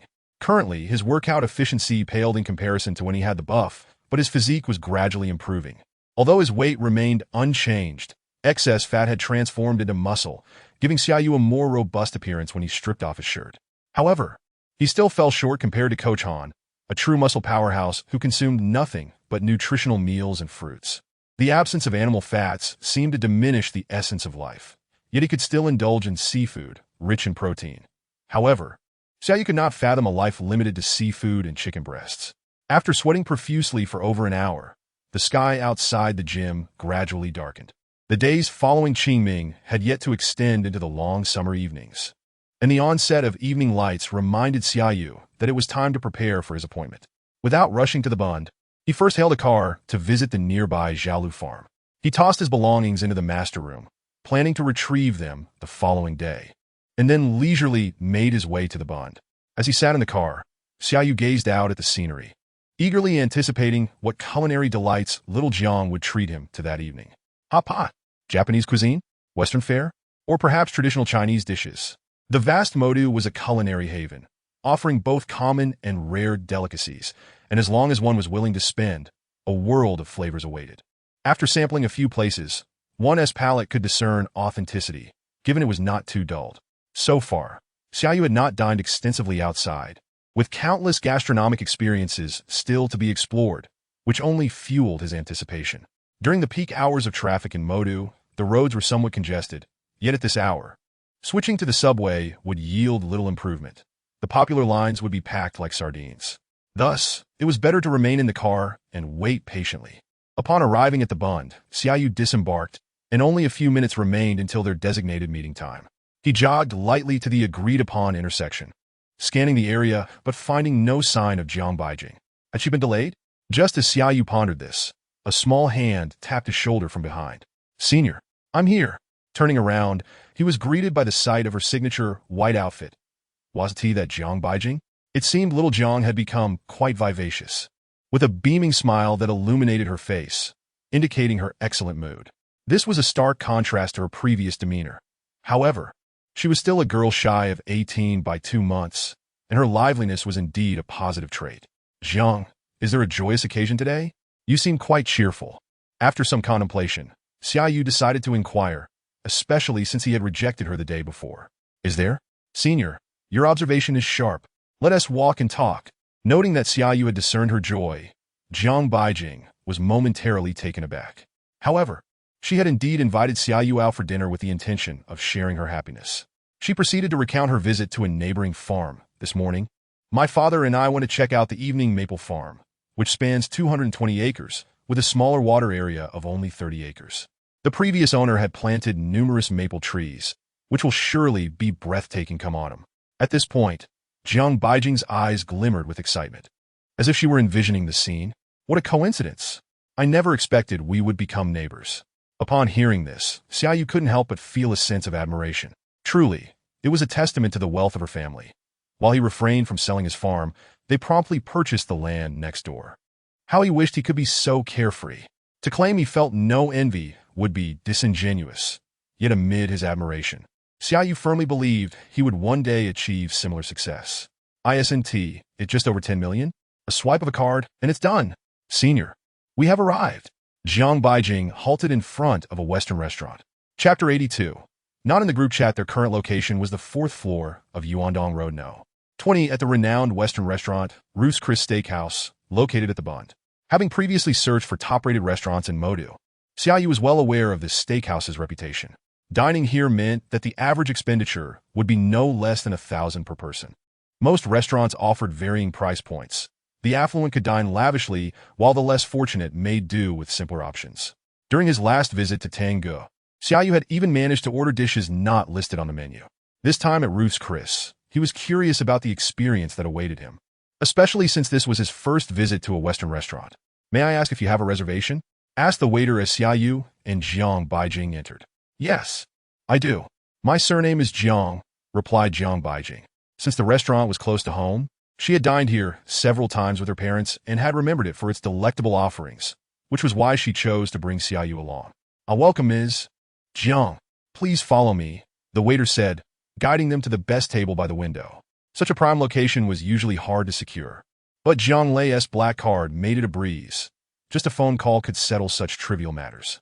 However, Xia Yu was mistakenly perceived as a female friend by Jiang Lei, who had yet to ascertain Xia Yu's gender. Indeed, the cost of raising a daughter is undeniably substantial. Even one's own prize cabbage proves challenging to nurture, easily toppled by a careless swine. Whether Xia Yu is akin to a pig is another matter entirely. Once seated, the waiter presented the menu before him. "Senior, please do not hold back. Order whatever your heart desires," Jiang Baiying remarked. Although she did not possess a habit of frivolously spending, she believed that hosting a meal should entail ensuring the guest is well fed and satisfied, particularly on a day of such significance, commemorating her newfound neighborly bond with Xia Yu. "Rest assured, I have no intention of curtailing your expenditures," Xia Yu replied with a smile. The modest price of a small bowl of wontons seemed a mere trifle compared to the feast of the day. Having perused the menu, Xia Yu summoned the waiter once more. "I would like to order a T-bone steak, cooked medium rare, and then—" The T-bone refers to a particular cut of steak, with an array of options available at Western restaurants, such as filet mignon, sirloin, ribeye, and tomahawk, which can bewilder the senses.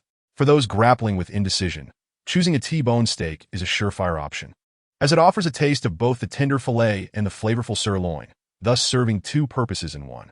The medium rare preference stems from Xia Yu's current hesitance to venture into the realm of medium. Perhaps after a few more occasions, he might muster the courage.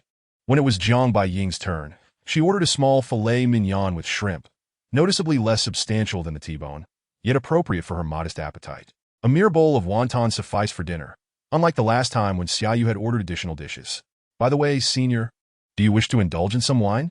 Jiang Baiying suddenly inquired, recalling that they had only ordered food thus far. Some assert that a Western meal lacks soul without wine, leading those who abstain to grumble. Xia Yu could drink, yet he was taken aback to discover that Jiang Baiying could as well. "Aren't you still underage?" Underage drinking is prohibited in China until 18, while in America, the age is a more outrageous 21, though compliance is scant. Yet, Xia Yu could hardly reconcile this with the Jiang Baiying he remembered, who seemed far removed from the world of alcohol. "I don't drink, which is why I asked if you do," Jiang Baiying replied, her eyes blinking innocently. She had no inclination towards alcohol. "As for me, I'm not driving today, so I could partake a little," Xia Yu remarked, flipping through the wine list, only to find it entirely in English, unlike the bilingual menu. Had this been in the past, he would have been at a loss, but now he still felt somewhat perplexed. Although he could recognize the names of the wines, who could ascertain their quality? After all, this was Xia Yu's first experience with wine. "Then I shall have a glass of Riesling." Xia Yu randomly selected a semi-dry white wine from Alsace, France, believing that one must try to truly understand. "Very well, please hold on for a moment." The waiter noted the orders before departing, leaving Xia Yu and Jiang Baiying to gaze at each other in silence. "Jiang, you are quite generous this time," Xia Yu initiated a conversation, having noted that he had ordered over 1,000 on his own. "Not at all. I specifically brought my card today. It will certainly suffice," Jiang Baiying responded, quickly retrieving a black card from her pocket, indicating her ability to cover the expenses. Was this the legendary black card? No, this was merely a supplementary card. High-limit credit cards can indeed issue supplementary cards, and the American Express Black Card is no exception. As a freshman, Jiang Baiying did not possess a black card, but Jiang Lei had arranged for her to have a supplementary one, allowing her to spend on necessary occasions, with repayments deducted directly from the primary card next month. Thus, It could be said that Zhang Lei was treating Xia Yu to this meal today, albeit unknowingly. As the only daughter of Zhang Lei, Zhang Baiying enjoyed a generous allowance, though aside from this card, most of her funds were invested in high-yield private equity and real estate, leaving her with less than $1 million in her spending account. As for a car, her youth precluded her from obtaining a driver's license, so she had none. Aside from being driven by Zhang Lei, she primarily relied on public transportation, having taken a ferry to arrive here, and would need to take the subway back to campus after dinner. Such modesty explained why her illustrious background had gone unnoticed. However, if the gossiping crowd at school were to discover this, it would surely stir a tempest. Zhang Baiying was already a goddess in her own right, and now she would be elevated to the status of the goddess of goddesses. This secret must be safeguarded, Xia Yu decided. It sufficed for him to be the sole keeper of it. I know you are wealthy, but does anyone at school know? Xia Yu pondered, feeling it prudent to inquire further. No, I spend little time in the dormitory, and the group of roommates is hardly lively, Zhang Baiying replied, shaking her head. The most likely to be aware of her status would be her roommates, yet she spent most of her free time in the library, thus remaining unfamiliar with them. I believe that it is not so much that your roommate group is quiet, but rather that you are not part of that lively circle, Xia Yu stated candidly. How could that be? Zhang Baiying asked, bewildered, still processing his words. Your roommates likely have a small group of their own. If you do not engage with them, they will naturally not involve you, Xia Yu elucidated, as such knowledge was common among university students, though it seemed Zhang Baiying was unaware. It was understandable, given that she had been overly sheltered by her parents. This sheltered Zhang was indeed a true innocent. Yet, her steadfast refusal to engage in romantic relationships had spared her from deceit, though such a disposition could ultimately lead to her downfall. I see. Zhang Baiying finally comprehended Xia Yu's explanation, her once bright eyes dimming slightly. Such revelations would dampen anyone's spirits, and she was no exception. Never mind that. Weren't we here to celebrate? Cheers! Xia Yu raised his glass of water, mimicking a toast, feeling compelled to take action at this moment. Indeed, we are here to celebrate. Cheers! Zhang Baiying's smile reappeared as their glasses clinked together.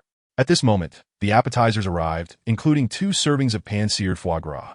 It is customary to order foie gras when dining on French cuisine, yet many Western restaurants also feature this dish. Xia Yu had always enjoyed liver, savoring stir-fried pork liver and salted duck liver, but this was his first experience with Western-style foie gras. The rich, seared foie gras laid delicately atop a pale yellow mound of mashed potatoes, surrounded by a ring of dark, aged balsamic vinegar. Even the presentation was captivating. After indulging in a generous piece of buttered baguette, Xia Yu finally had the opportunity to relish this decadent, aromatic dish. The foie gras, tender even after searing, melted instantly in his mouth, its rich flavor enveloping his palate and compelling him to take another bite. At that moment, the white wine Xia Yu ordered arrived. Taking a light sip of the effervescent liquid, the subtle sweetness intertwined beautifully with the aroma of the foie gras, creating a harmonious experience. Delicious! After finishing the appetizer, they progressed to the soup and side dishes, each acceptable in flavor, though Xia Yu found the experience somewhat tedious. Fortunately, once the side dishes were completed, the main course arrived promptly. With a sizzle, the substantial T-bone steak was presented, still making a sound as it was served, due to the 260-degree heated plate that continued to warm the steak. The variety was impressive, yet Xia Yu wondered about the taste of the steak. As soon as the waiter placed the steak down, an intense aroma wafted into Xia Yu's nostrils, a complex and rich fragrance he had never encountered before. Previously, when preparing steak at home, he simply used coarse salt, black pepper, butter, and rosemary to enhance the natural flavors, unlike the restaurant's method, which produced a more layered taste. Each preparation method has its merits. The home-cooked version is always accessible, while the restaurant experience requires careful selection. So, was roux CQA a reliable choice? With this inquiry in mind, Xia Yu cut off the most tender portion of the fillet and brought it to his mouth. The exquisite tenderness instantly captivated him, the savory fat mingling with a medley of spices, exploding in layers across his palate. Before he knew it, he had sliced off a second and then a third piece. As he continued, though the flavor of the steak remained intact, the texture was not quite as tender as the initial bites. After consulting with the waiter, he learned that the heated plate would continue cooking the steak, meaning the medium-rare cut would increasingly approach well done as time passed. Xia Yu regretted not ordering it medium from the start, but fortunately his teeth were still capable, allowing him to enjoy the meal. though he resolved to try medium next time to discover just how tender the first bite could be. Across the table, Jiang Baiyin nibbled delicately at her fillet, which was indeed a full circle smaller than Xia Yu's T-bone, adorned with 2 golden shrimp balls that appeared equally enticing. However, enticing as it was, after consuming a substantial portion of the T-bone, even Xia Yu, the voracious eater, felt a sense of fullness. It was best not to overindulge at dinner, as most individuals engage in little physical activity in the evening, leading excess consumption to be converted into fat. Dayu, a tentative voice called from behind Xia Yu. He turned to see Sanpeng Go, whom he had met at the car enthusiast club, standing alongside a blonde foreign chef, clearly from the restaurant. Sanpeng, what brings you here? Xia Yu inquired, genuinely surprised. Yet recalling Sanpeng's profession, it all made sense. I came over to deliver the steak. And to my surprise, you are dining here today as well, along with. Sanpeng's gaze faltered when it fell upon Jiang Baiyin. He recalled that the companion Xia Yu had brought last time did not appear to be this one. Although both were undeniably beautiful, he was not visually impaired. He could distinguish between long and short hair. This is my junior, Jiang Baiyin. She invited me to dine at Rue C. Kuei today, Xia Yu hastily introduced, recognizing that Sanpeng had indeed identified Jiang Baiyin as not being a senior. Hello, Miss Jiang. Sanpeng remained silent, but the foreign chef beside him spoke up. Good to see you, Chef Paul. Jiang Baiyin politely responded, clearly familiar with Chef Paul. Sometimes, the world is exquisitely interconnected. A friend of a friend happens to be someone you also know, according to the well-known theory of 6 degrees of separation. The individuals between you and any stranger will not exceed 6. And without delving into the accuracy of this theory, it is a reality unfolding before us. The 4 of them exchanged pleasantries, thus becoming acquainted. Jiang Baiyin recognized the chef of Rue C. Kuei due to dining with her parents, while Xia Yu was introduced to Sanpeng through a car enthusiast club. Now that all 4 were familiar with one another, it was the senior who found herself temporarily excluded. Seizing the opportunity, Chef Paul, who spoke Chinese quite well, inquired about their impressions of the flavors. Xia Yu, of course, spoke candidly, expressing that Western cuisine, particularly steak, is where foreigners excel. However, he had not anticipated that the steak at Rue C. Kuei was supplied by Sanpeng. His business was indeed substantial. As a foreign chain brand, Rue C. Kuei generally adheres to a uniform global supply. And Sanpeng's ability to break such unwritten rules and dominate the Shanghai market for Rue C. Kuei steaks undoubtedly speaks to his unique capabilities.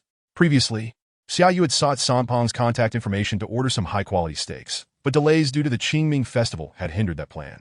Unexpectedly, they had now crossed paths today. Mr. Xia, you ordered the T-bone steak, but I recommend the Hongfang steak even more. If you visit again, you should give it a try. Chef Paul enthusiastically promoted the dish upon hearing Xia Yu's order of T-bone. The so-called Hongfang actually refers to the Red House, which is synonymous with the finest T-bone steak, featuring a greater portion of tenderloin. Xia Yu had just spotted this dish on the menu, priced at 1,200 yuan, nearly double that of the T-bone he ordered, but with a substantial weight of 1130 grams, including the bone. Even if Xia Yu could somehow fit all that meat into his stomach without choking, he would surely feel overwhelmed. However, this steak was not typically intended for one person, as it was designed for 2, generally ordered by couples. Xia Yu and Jiang Baiyin shared merely a senior-junior relationship, not that of a couple, so it was prudent to order separately. Definitely next time, Chef Paul, he replied, though internally he mused that there might not be a next time. We look forward to your and Miss Jiang's next visit. I won't disturb you further. Enjoy your meal, Chef Paul said, skillfully guiding Sanpeng back to the kitchen. Xia Yu then signaled to Sanpeng with a gesture to exchange contact numbers. Soon after, the waitstaff delivered dessert. Xia Yu ordered a caramel pudding, while Jiang Baiyin opted for a cheesecake. Indeed, cheesecake is a powerhouse. It must be a staple for high achievers. As Xia Yu praised Jiang Beiying's choice, he scooped a piece of caramel pudding with a spoon. The caramel topping, crisp from baking, emitted a sweet aroma, and upon tasting, it harmonized beautifully with the creamy pudding beneath, creating a rich texture. Delicious. However, desserts can be addictive, so one must exercise restraint. With that, their complete Western dinner officially concluded, and Xia Yu rated it a solid 9 out of 10. Adding an extra point for being treated by Jiang Baiyin brought it to a perfect 10. The evening's experience was splendid, albeit the dining process was a tad more cumbersome than that of a Chinese meal. Senior, are you full? Yes, quite full. Thank you for the hospitality. Xia Yu expressed his gratitude, knowing full well that one should always be grateful when treated. It's nothing, but it's already past 7. Shall we head out? Jiang Beiying waved. Sure. Seeing Xia Yu agree to leave, Jiang Beiying summoned the waiter to settle the bill, and the two departed Rue Si Kue together. So, how are you getting back to school, Jiang? Xia Yu inquired as they descended in the elevator. I'll take the subway. I have a transit card, Jiang Beiying replied, pulling out a public transport card from her pocket, usable on buses, subways, and ferries. Xia Yu had been contemplating hailing a ride to take Jiang Beiying partway, but was taken aback by how understated this little affluent lady was. If her family wasn't providing transport, she still preferred public transport. Reflecting on his own luxurious rides, Xia Yu felt a bit sheepish, though he saw nothing wrong with it. As long as it was legal, everyone has the right to choose their mode of transportation. Then let us go together. I'll also take the subway back today, Xia Yu decided, relishing the idea of revisiting public transport, having not ridden Line 16 in quite some time. All right, Jiang Beiying led the way to the nearest subway entrance. They took Line 2 for 6 stops before transferring to Line 16, riding it all the way to the end. It was a lengthy journey. Factoring in walking and the final bus ride, the entire trip would take at least 2 hours. If driving without traffic, it would take just over an hour. Each option had its pros and cons. One was economically and environmentally unfriendly, while the other was time-consuming and cumbersome. The choice ultimately depended on the individual, though some had options while others did not. Once on the subway, due to having passed the evening rush hour, there were still seats available. Xia Yu found 2 adjacent seats, and he and Jiang Beiying sat down together. As the subway doors closed and the train began to move, the carriage fell into a tranquil silence, interrupted only by the announcements of upcoming stations. Xia Yu glanced around, noticing that most passengers, much like before, were engrossed in their phones. However, Jiang Beiying pulled a book from her bag, unwilling to waste the hour-long subway ride. She had developed a habit of bringing a book whenever she went out. With no book of his own, Xia Yu resorted to his phone, only to realize that it was already past 7:30. His video had been live for a while. Upon opening the Bilibili backend, he saw that the video views had already surpassed 10,000. Remarkable for just half an hour. It appeared to be another viral hit. Clearly, the absurd humor of his audience resonated well. He wondered what their thoughts on the video might be. As he pondered, he clicked to watch the video. Since eating crabs live. Did you just get the crabs? These crabs are bigger than my wash basin. The moment the video began, a flurry of comments flooded in from those who had clicked on it out of curiosity. But as time passed, the tone of the comments shifted dramatically. What the heck? Oh my gosh. Are you serious? The chorus of astonishment filled the screen. 6,500 yuan. I just spent my entire semester's food budget in one meal. Seriously, 6,500 yuan is my entire semester's living expenses. Don't compete with me. I don't smoke, I don't dye my hair, I don't snack. I don't date. My yearly expenses don't even hit 6,500 yuan. Such bold remarks made Xia Yu admire the commenters. Even without a system beforehand, he had not lived so frugally. He could still save what was left over each month. And when he eventually received the system, he could earn extra experience and rewards. However, these comments merely expressed shock at the price of the emperor crabs. Once Xia Yu began to prepare and cook them, the comments erupted into praise for his culinary skills. Why is it that they are wealthy and also possess culinary talent? It feels like I've wasted my life. Exactly. A crab prepared 3 ways. I'm so envious. I see you're drooling. The viewers were the general public, with some feeling envy, others craving the dish, and a few wishing to tease those who couldn't partake. Together, they propelled the video's popularity. Xia Yu exited the video to refresh the page, and upon re-entering, he noticed that the views had surged to 20,000 in mere moments. Perhaps it wouldn't be long before it made the charts. He wondered if a senior had seen it yet, suddenly reminded of the persistent Xia, who had been urging him to post more. Xia Yu quickly shared the video with her. Senior, have you had dinner yet? My video just went live.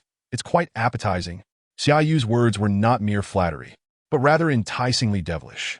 On the other side, in Xinsuya's dormitory, she was tearing open a packet of instant noodle seasoning. Due to heavy traffic on the way back from a short holiday, she had returned late and could only settle for instant noodles for dinner, her favorite flavor being shrimp fishball noodles. After adding the seasoning and water, she noticed a message had come in. Xia Yu? Xinsuya instinctively felt uneasy. It was as if she were a masochist. She both anticipated Xia Yu's messages and felt trepidation when he actually sent one. The reason was simple. She had been misled too many times. Cautiously unlocking her phone, the screen immediately displayed the WeChat interface. Indeed, she should not have opened it. Just the sight of the video cover and title made her instant noodles lose their appeal. The shrimp fishball noodle she had grown up eating could barely claim to be seafood, with only 2 tiny fish balls to count. There wasn't even a single shrimp. Yet she had always relished them. But today, Xia could no longer deceive herself, for the crab in Xia Yu's hands was larger than her entire noodle bowl. How infuriating! But why was she still tempted to click on it? Xia found herself unable to control her fingers, directly opening the link to take a look. The day before yesterday, Zhang Xingnan had not shown her the video, which was why she had only just discovered that Xia Yu had indulged in king crab this time. Even as a food blogger, Xia was once again enlightened to the existence of such crabs. Their adorably clumsy appearance, reminiscent of a walnut cracker, was undeniably appetizing. Upon witnessing the latter part of Xia Yu's cooking process, she nearly let out an ungraceful gasp, genuinely astonished by his skills. While she was aware that Xia Yu could cook, she had not anticipated his culinary prowess to be so remarkable, instantly elevating the down-to-earth video to a refined level. This revelation heightened Xia's anticipation for Xia Yu's treat. Speaking of which, he owed her several meals. Could it be that he had forgotten? Xia Yu, on the other hand, had no inkling of the turmoil residing in Xia's heart. He certainly remembered his promise to treat her. It was merely that he had not found the time to do so. During the recent Qingming festival, Xia Yu had attended to numerous matters at home and even managed to update a video. The following 2 weeks should be considerably less hectic for him, and he planned to extend the invitation then. As if they had developed a telepathic connection, Xia Yu sent her another message. Senior, the video performance is quite impressive. It's yet another great success. How about I treat you and Jiang Xuejie to dinner this Friday? If Mi Jie is free, we should invite her too. Since he was already treating 2 people, he might as well include a third, making it a complete gathering of their dormitory. Xia Yu's thoughtfulness in this regard was commendable. Not to mention, he and Mi Jie had hit it off famously during their last encounter. Sounds good, but let us not indulge in anything too extravagant. Upon reading Xia's reply, Xia Yu felt a warmth in his heart. That was just like her. She always considered others, finding ways to save him money, in stark contrast to the younger female students. Xia Yu glanced at Zhang Beiying, who was diligently engrossed in her studies beside him. Unlike the others, Zhang Beiying wasn't financially constrained and often suggested lavish meals for him. He couldn't help but wonder what the scene would be like if the 2 of them were to meet. After some contemplation, his mind went blank, leaving Xia Yu at a loss for such imagery. What was this? It was the first time he, who prided himself on his vivid imagination, encountered such a situation. Could it be a warning? Never mind, he thought. Overthinking would only give him a headache. Senior, are you busy? Perhaps sensing Xia Yu's gaze upon her. Zhang Beiying, despite her focused reading, felt his eyes on her. No, I'm fine. Xia Yu quickly waved his hand to dismiss any concerns, though Zhang Beiying had inadvertently caught a glimpse of the Bilibili backend on his phone. Senior, you're on Bilibili too? You participate in that? Zhang Beiying's sudden inquiry caught Xia Yu off guard. What a coincidence. Yes, I watched some foreign language videos, he replied. Zhang Beiying nodded. Bilibili hosted many diligent content creators who translated various YouTube videos, but due to the predominance of raw content, many viewers found them challenging to digest. Just because the average person struggled didn't mean that Zhang Beiying, as an English major, wouldn't understand. She watched these raw videos on Bilibili to hone her listening skills, conveniently bypassing the need for VPNs. Truly a twofold benefit. So you're studying English, but merely listening isn't sufficient. You must also practice speaking. Xia Yu finally comprehended, sharing some insights of his own. I know, but Zhang Beiying's hesitant demeanor tugged at his heartstrings. She longed to find someone to practice dialogue with, but due to her lack of social skills, she had no one to converse with at school, not even a single friend. No worries, you can count on me. My spoken English receives compliments even from native speakers, and I purchased plenty of original English textbooks for professional courses, Xia Yu declared, patting his chest. As a senior, it was his duty to help his junior with her studies. Look at that. What a noble character. Xia Yu was almost moved by his own words. Not to mention Zhang Beiying, whose eyes were now slightly reddened. Senior, please. Don't refuse. I spent over 1,000 on dinner today, which could cover a whole session of early education for a little one. Consider it tuition. Xia Yu interrupted her before she could continue. Finding expressions of gratitude overly cliched, he preferred to advance together with his academically gifted junior. Indeed, Zhang Beiying was undoubtedly an academic star.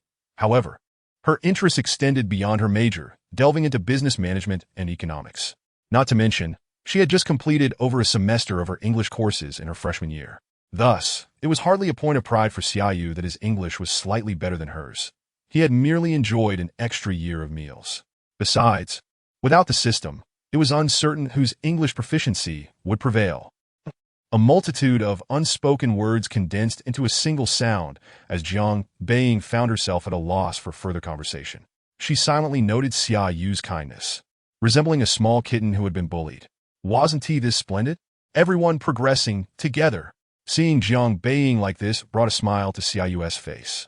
At school, due to her exceptional knowledge and beauty, Jiang Beiying was revered as a goddess, her cool demeanor intimidating to both genders. After a semester of silent companionship, Xia Yu happened to walk beside her and realized things were not as they seemed. She wasn't cold-hearted. Rather, she simply struggled with social interactions, dedicating the time required for socializing to her studies. Though she hailed from a prestigious family, she preferred a modest lifestyle, and her attire and diet revealed nothing of her wealth, never indulging in extravagance. Previously, Xia Yu admired her dedication and sincerity, but with increasing understanding, he felt a deeper connection, grateful for the opportunity to enter her life and witness her other side. This affection was pure, much like how most people enjoyed befriending attractive individuals, only to gradually discover their intrinsic qualities beyond mere looks. Approaching the final stop, Lingang Avenue, please exit through the right door and watch your step. The announcement suddenly rang out, prompting everyone to rise and prepare to disembark. Time flew by, and before they knew it was nearly 9 o'clock. Returning home would undoubtedly be late. Chapter 86. A further upgrade after alighting from the subway, the two switched to a bus and made their way to the school entrance. I'll see you off here. Make sure to get some rest. Xia Yu paused outside the school gate, addressing Jiang Beiying. It is said that one should accompany a Buddha to the west. He should ideally escort her to her dormitory, but since he lived off campus, it would be a needless detour to re-enter the school. Of course, this was merely an excuse. Xia Yu wasn't that lazy. He was just concerned about potentially being discussed online the next day. He had no doubts about the gossip around campus. Even the most trivial matters could end up on the internet. While he didn't care for such idle chatter, he wanted to be considerate of Jiang Beiying. Xia Yu was adept at empathy, and escorting her to this point felt just right. Senior, what about practicing spoken English? Jiang Beiying inquired before leaving. They hadn't delved into this topic on the subway, and the library required silence, so simply finding a vacant classroom didn't seem feasible. We could schedule a time to practice on the weekend. I think the farm would be perfect, beautiful scenery and no interruptions. I heard from Uncle Tai that Xiaohei is quite fond of you, Xia Yu suggested after some thought. Indeed, due to the crowds, the school lacked suitable venues, and bringing Jiang Beiying back to his villa seemed a bit abrupt. After weighing the options, the farm emerged as the most fitting choice. Since he needed to pack fresh vegetables, eggs, and milk for his family every couple of days, and considering that Jiang Beiying's family farm was right next door, it made everything convenient. Great, we'll go to the farm. Jiang Beiying's smile brightened at the prospect. She truly adored that place. The farm is somewhat remote, and the bus doesn't reach it. I'll drive you over. Sounds good. After finalizing a few details, Xia Yu took his leave. That night, Xia Yu slept soundly, and Jiang Beiying enjoyed a restful slumber, while only In Suya and countless viewers who had watched the video remained hungry. The source of their sleeplessness was none other than that man. When he didn't update, they urged him to do so, and when he did, their grievances only deepened. Such was the nature of this love-hate relationship with the content creator, whose follower count quietly surpassed 100,000, then 110,000, and ultimately reached 150,000 overnight. The previous view count, which had lingered in the thousands, also breached the 100,000 and 200,000 marks, successfully entering the top 100 of the lifestyle rankings. But the story didn't end there. All metrics continued to ascend, along with the rising popularity of Xia Yu's previous video. Many fans of the cultivation genre discovered that they had previously watched Xia Yu's videos, merely thinking that a wealthy individual was casually updating a video. Little did they expect another update to follow. If it wasn't a mere pastime, they certainly had to follow him now. Yet they never anticipated that a dormant presence would become an active one. Unlike the diligent senior, Xia Yu merely filmed videos when he felt like indulging in something. If he enjoyed the food or found it troublesome, he wouldn't bother recording at all, and warnings about unfollowing would be futile. After a night devoid of conversation, Xia Yu rose early, returning to his previous routine. He washed up at breakfast, engaged in morning reading and exercise, then headed to school, ready to tackle a full day of classes. Unfamiliar with Jiang Beiying's class schedule, he had no idea how busy she was. He was swamped himself, leaving no time to visit the library. Nevertheless, the busyness rendered life more fulfilling, and thus, the week progressed through Monday and Tuesday, leading to Wednesday. Ding!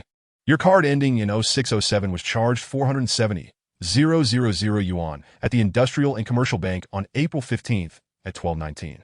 Your balance is now 19,124.57 yuan. A consumption notification interrupted Xia Yu's lunch.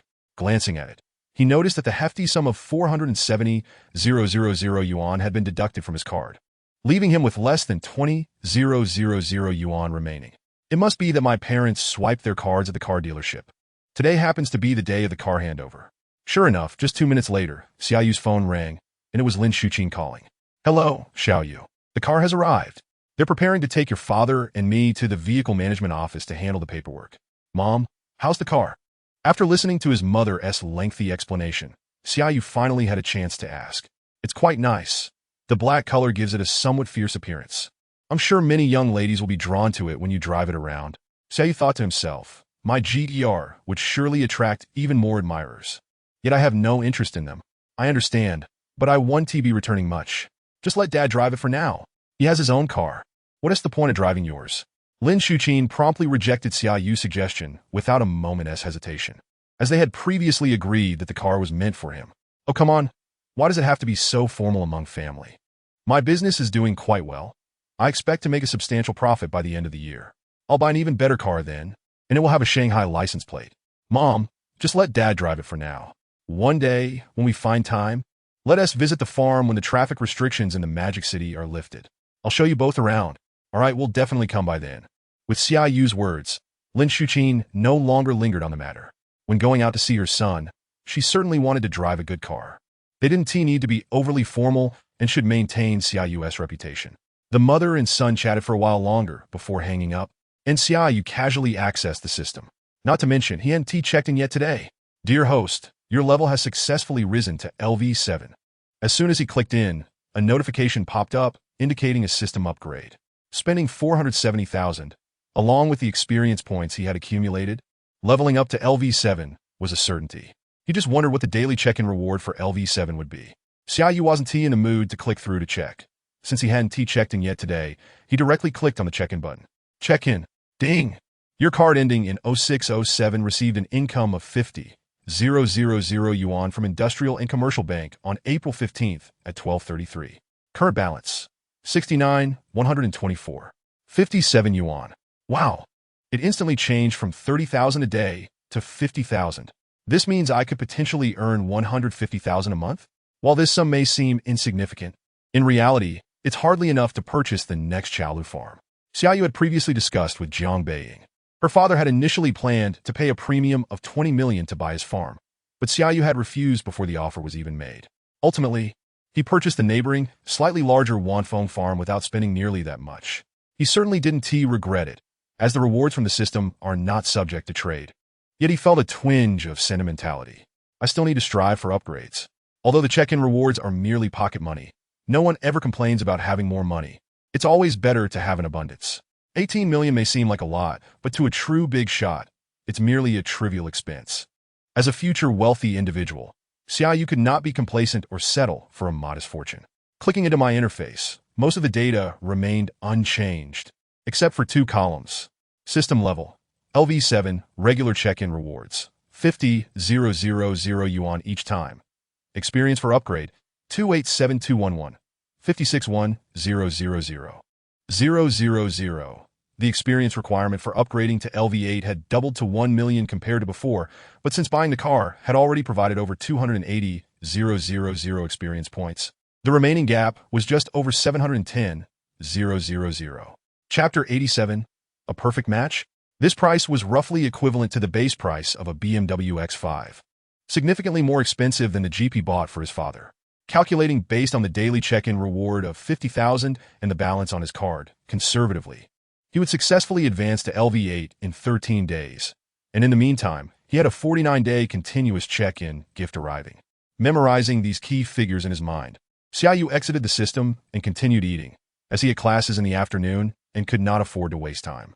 After finishing his meal, he disposed of the remnants of his lunch and loaded the dishes into the dishwasher. Xia Yu went upstairs for a brief afternoon nap. Upon awakening and on his way to school, he received a phone call. Xia Xiao, this is He Jiawen. It was surprisingly He Jiawen calling. After their chance encounter at the bar where he had invited Xia Yu to go mountain driving, Xia Yu had declined due to returning home for Qingming. Now, He Jiawen's call carried a different implication. Didn't you mention wanted to go mountain driving? A few of my friends are free this week, so we organized a trip. Do you have time? It was indeed an invitation to go mountain driving, but a little excursion on the mountain roads wouldn't be bad. This opportunity would allow Xia Yu to familiarize himself with driving in different environments and meet new people. Winning or losing was secondary. Sure, I'm available this week. Just call me when you need me. Then I'll make the arrangements.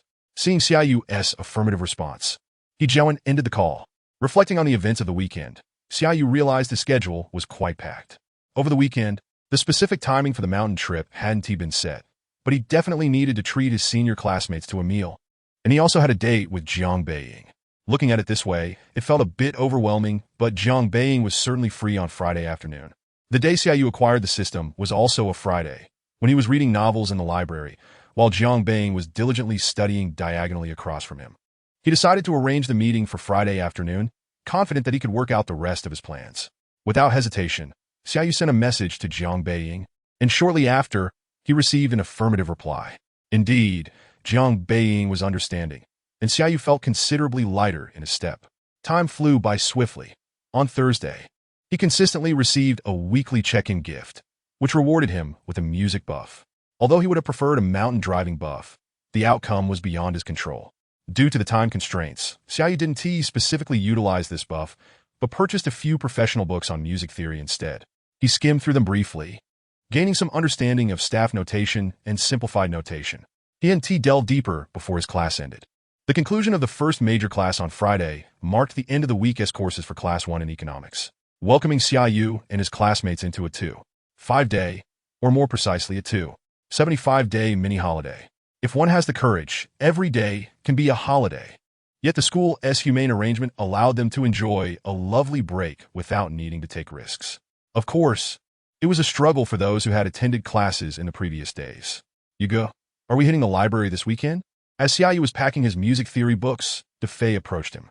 Defei, who had undergone a transformation, was now a regular at the library. But circumstances had changed. Xia Yu rarely visited anymore. Not going.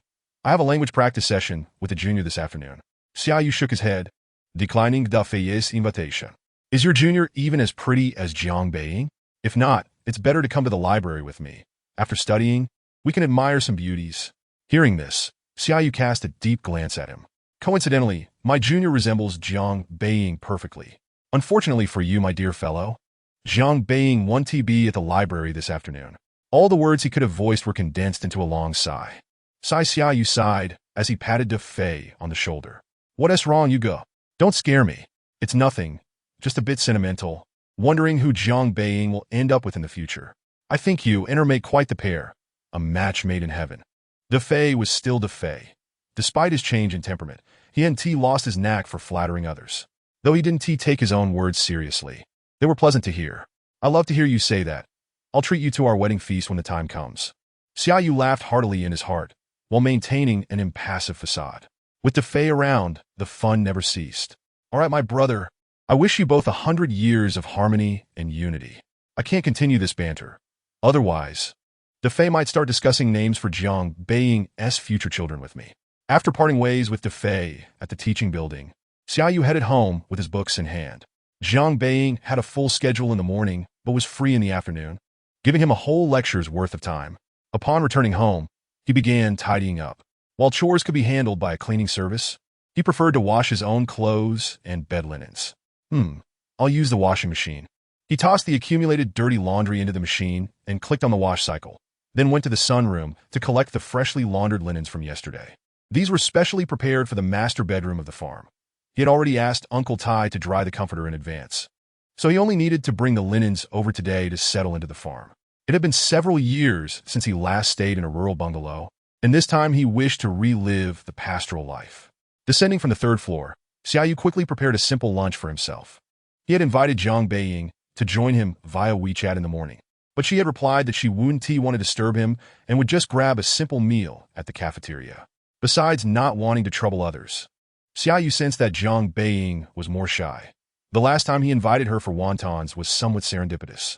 If he had asked her to join him for steamed buns, she would have likely declined. Thus, human interactions are incredibly fascinating. Once you grasp the key point, everything becomes straightforward. Otherwise, it might end before it even begins. After finishing his meal, he once again tossed his dishes into the dishwasher and headed to the yard, his gaze drifting between the GER and the K1600 GTL. Which vehicle should he take this time? With multiple vehicles at his disposal, he found himself grappling with decision fatigue. Currently, he only owned a sports car and a motorcycle, but as time passed, his choices would only become more challenging. Speaking of which, it seemed he hadn't ridden the motorcycle in quite some time. Upon contemplating the matter, Xia Yu resolutely decided to return and change into his cycling attire. If a motorcycle is left idle for too long, the battery may become depleted, rendering it unable to start. Thus, it would be more prudent to seize this opportunity to take it out for a spin, allowing the battery to recharge. After donning his outfit and securing a full-face helmet, Xia Yu also picked up a pink half helmet intended for a passenger. Since his motorcycle, bearing a yellow license plate, was permitted to carry a rider, he had purchased this helmet after acquiring the bike, though today marked the first occasion he had the chance to use it. Glancing at his watch, he realized the appointed time was fast approaching. Xia Yu stepped outside, stowed the bag containing 4 sets of gear into the motorcycle's trunk, and then started the engine. Departing from the villa complex. Chapter 88. Wanfeng Farm. Zhang Beiying awoke early this morning to pack her belongings, stuffing everything she intended to take home into a backpack before heading to class. For some unknown reason, she found herself checking her phone more frequently than usual today, her focus on the lecture waning compared to before. Fortunately, she had already prepared for the class material, so a momentary lapse in concentration would not have a significant impact. Thus, she drifted through 2 lengthy lectures, only regaining her senses when the bell rang. It is often said that a lack of enthusiasm for meals indicates a troubled mind. Yet Zhang Beiying was clearly not distracted by hunger. She hastened to the cafeteria, queued to collect her meal, and found a seat, stealing another glance at her phone. It was now 12:05. There was still time, Zhang Beiying murmured to herself, referring to the agreed meeting time with Xia Yu. This matter had weighed on her mind, causing her to lose focus during the morning lectures. However, she was not alone in her distraction. During the final class before the holiday, most students' productivity was understandably diminished. Zhang Beiying and Xia Yu had arranged to meet at 12:30 at the back gate of the school via WeChat. In under 10 minutes, she hurriedly finished her meal, slung her backpack over her shoulder, and made her way to the back gate. When Xia Yu arrived at the school gate, he spotted Zhang Beiying, clad in white, standing in the shade of a tree, scanning her surroundings. Though her expression bore no trace of impatience, it was evident she awaited the arrival of a certain handsome figure. With a twist of the throttle, Xia Yu's motorcycle surged forward, coming to a halt before Zhang Beiying. "Hey there, beautiful. Fancy a ride?" he teased, pushing up his visor to reveal half his face. "Senior." Zhang Beiying's voice was soft, yet it carried a hint of shyness. She had initially mistaken him for a ruffian, only to be pleasantly surprised to find it was Xia Yu. Today, he seemed somewhat different from her previous impressions, slightly roguish. "Enough with the jokes. Let's get going." Xia Yu handed the helmet to Zhang Beiying, who clumsily took it, struggling to unfasten the tight buckle. "You academic types really lack practical skills. Let me handle it." With a gentle press, Xia Yu released the buckle, though Zhang Beiying wanted to explain her own abilities, but the words failed to escape her lips. Would he dislike her if he knew she was not as clever as he assumed? Zhang Beiying pondered anxiously. She had never claimed to be a top student. Rather, her dedication to her studies had earned her that label, a designation she never sought. "Why are you dawdling? Put on the helmet and hop on." "Oh!" At Xia Yu's beckoning, Zhang Beiying clumsily mounted the rear seat of the motorcycle. The BMW K1600 GTL was a heavy bike, but with its side and rear boxes, the seating was limited. Apart from the rider, it could barely accommodate one more person. As Zhang Beiying settled onto the seat, she inadvertently bumped into Xia Yu's back. "What is the sensation? I never expected our little Zhang to be quite so substantial." Xia Yu thought to himself. "Hold on tight. We're off." With a roar of the engine, the motorcycle surged forward, leaving Jiang Beiying instinctively gripping Xia Yu's shoulders. As they sped down the rural road, her back felt as if cushioned by a cloud, accompanied by the rhythmic pounding of her heart. Don't worry, Junior. While this isn't a ride to kindergarten, we're not exceeding the speed limit. It's just that this bike is a bit thirsty, hence the engine's growl. Can you slow down a bit? Xia Yu eased off the throttle, reducing their speed to below 50 km/h. According to the traffic regulations in Magic City, heavy motorcycles are permitted to travel up to 60 km/h outside city limits, and he generally adhered to this pace. While this speed might feel unremarkable in a car, on a motorcycle, it provided a palpable thrill. To achieve a similar sensation in a car would necessitate exceeding 100 km/h, making this experience Jiang Beiying's first of its kind. For the first time, she found herself on the back of a motorcycle, embracing such wild abandon. Previously, her amusement park exploits had been limited to carousel rides and spinning teacups. Unbeknownst to her, she had shared so many firsts with her senior. The scenery of the countryside blurred past them, and after half an hour, 2 farms enveloped in lush greenery came into view. Xia Lu and Wanfeng farms have arrived. Since they had opted not to take the highway, they could see the farms from a distance. Jiang, from whom did you purchase Wanfeng farm? It wouldn't happen to be Wang Dalong, would it? Xia Yu inquired, suspecting a connection due to the farm-similar names. No, my father mentioned the seller's surname is Chun, who acquired the land later than Zhao Lu farm. With Jiang Beiying's explanation, Xia Yu's suspicion was dispelled. However, it did raise the question of why a single owner would not consolidate both farms into one larger entity. Senior, how about we visit my farm first? I'll show you around. Sure, this is my first time here. Xia Yu agreed. When Uncle Tai had introduced him to the farms, he had not mentioned the neighboring one, so it was Jiang Beiying who informed him of Wanfeng farm.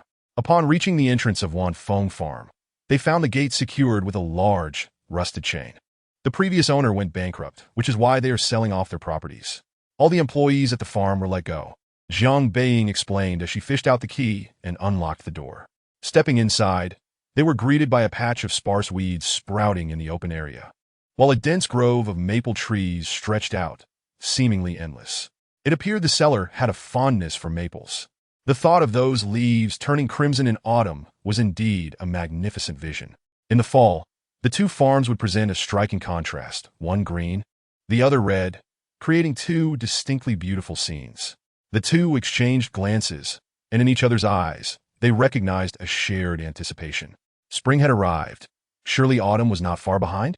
They continued deeper into the farm, where Xia Yu observed the water bodies of Wanfeng farm, which, compared to his own, were considerably smaller. However, the absence of ducks allowed waterfowl to take residence, bringing a touch of liveliness to the tranquil farm. Merely having plants was insufficient. A farm also required animals. In a corner, Xia Yu spotted several acres of neglected vegetable fields, where the once planted crops had grown wildly, resembling misshapen fruits. Overall, with some diligent care, Wanfeng farm had potential, though in Xia Yu's heart, it could not compare to his own farm, for a child always favors their own. My father mentioned he would find someone to manage the farm, but they likely won't be as capable as Uncle Tai, Jiang Beiying said, her tone tinged with envy.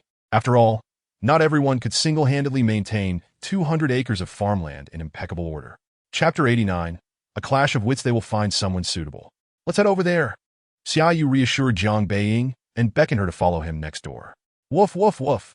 The first to greet them was the little black dog who, rather than showing affection to Xia Yu, preferred to wag its tail at Jiang Beiying.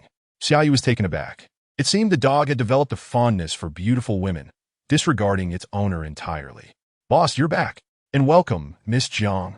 Uncle Tai greeted them from a small stool, where he had been mending a fishing net. Uncle Tai, if the net is torn, just buy a new one. No need to patch it up, Xia Yu suggested.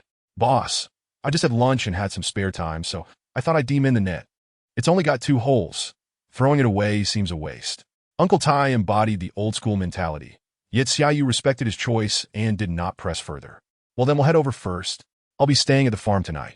After exchanging pleasantries with Uncle Tai, Xia Yu led Jiang Beiying to the master bedroom. Would you prefer tea or coffee? He asked, plugging in the electric kettle in the small kitchen. Without the opportunity for an afternoon nap, a warm beverage would be refreshing. I'll just have plain water. Lacking a male companion to encourage her to drink more hot water, Jiang Beiying preferred the simplicity of plain water. All right, you head to the study. I'll join you once the water has boiled, Xia Yu said, rummaging through the cupboard for two unused cups. Zhang Beiying nodded and made her way to the study. Today was meant for practicing her spoken English, so she had come prepared, pulling out a thick notebook filled with the topics she intended to discuss. Unfortunately, Zhang Beiying remained blissfully unaware that Xia Yu was never one to follow a script. A few minutes later, Xia Yu entered with a cup of tea and a cup of hot water. Before Zhang Beiying could express her gratitude, he seamlessly shifted into conversation mode. Let us discuss operations management. This book was recommended to me by you initially. As he spoke, Xia Yu extracted a copy of Operations Management edited by Nigel Slack from the bookshelf. In the beginning, some English original textbooks that were purchased were partially moved over. And a significant taboo in mastering spoken language is to prepare in advance.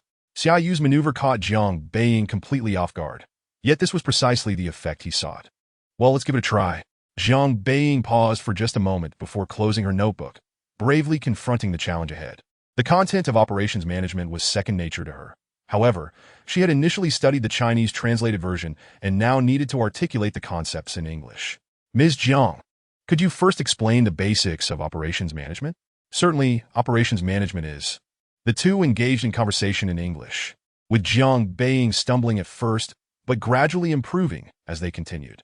Although her learning efficiency might not have been high, the time she spent was not wasted.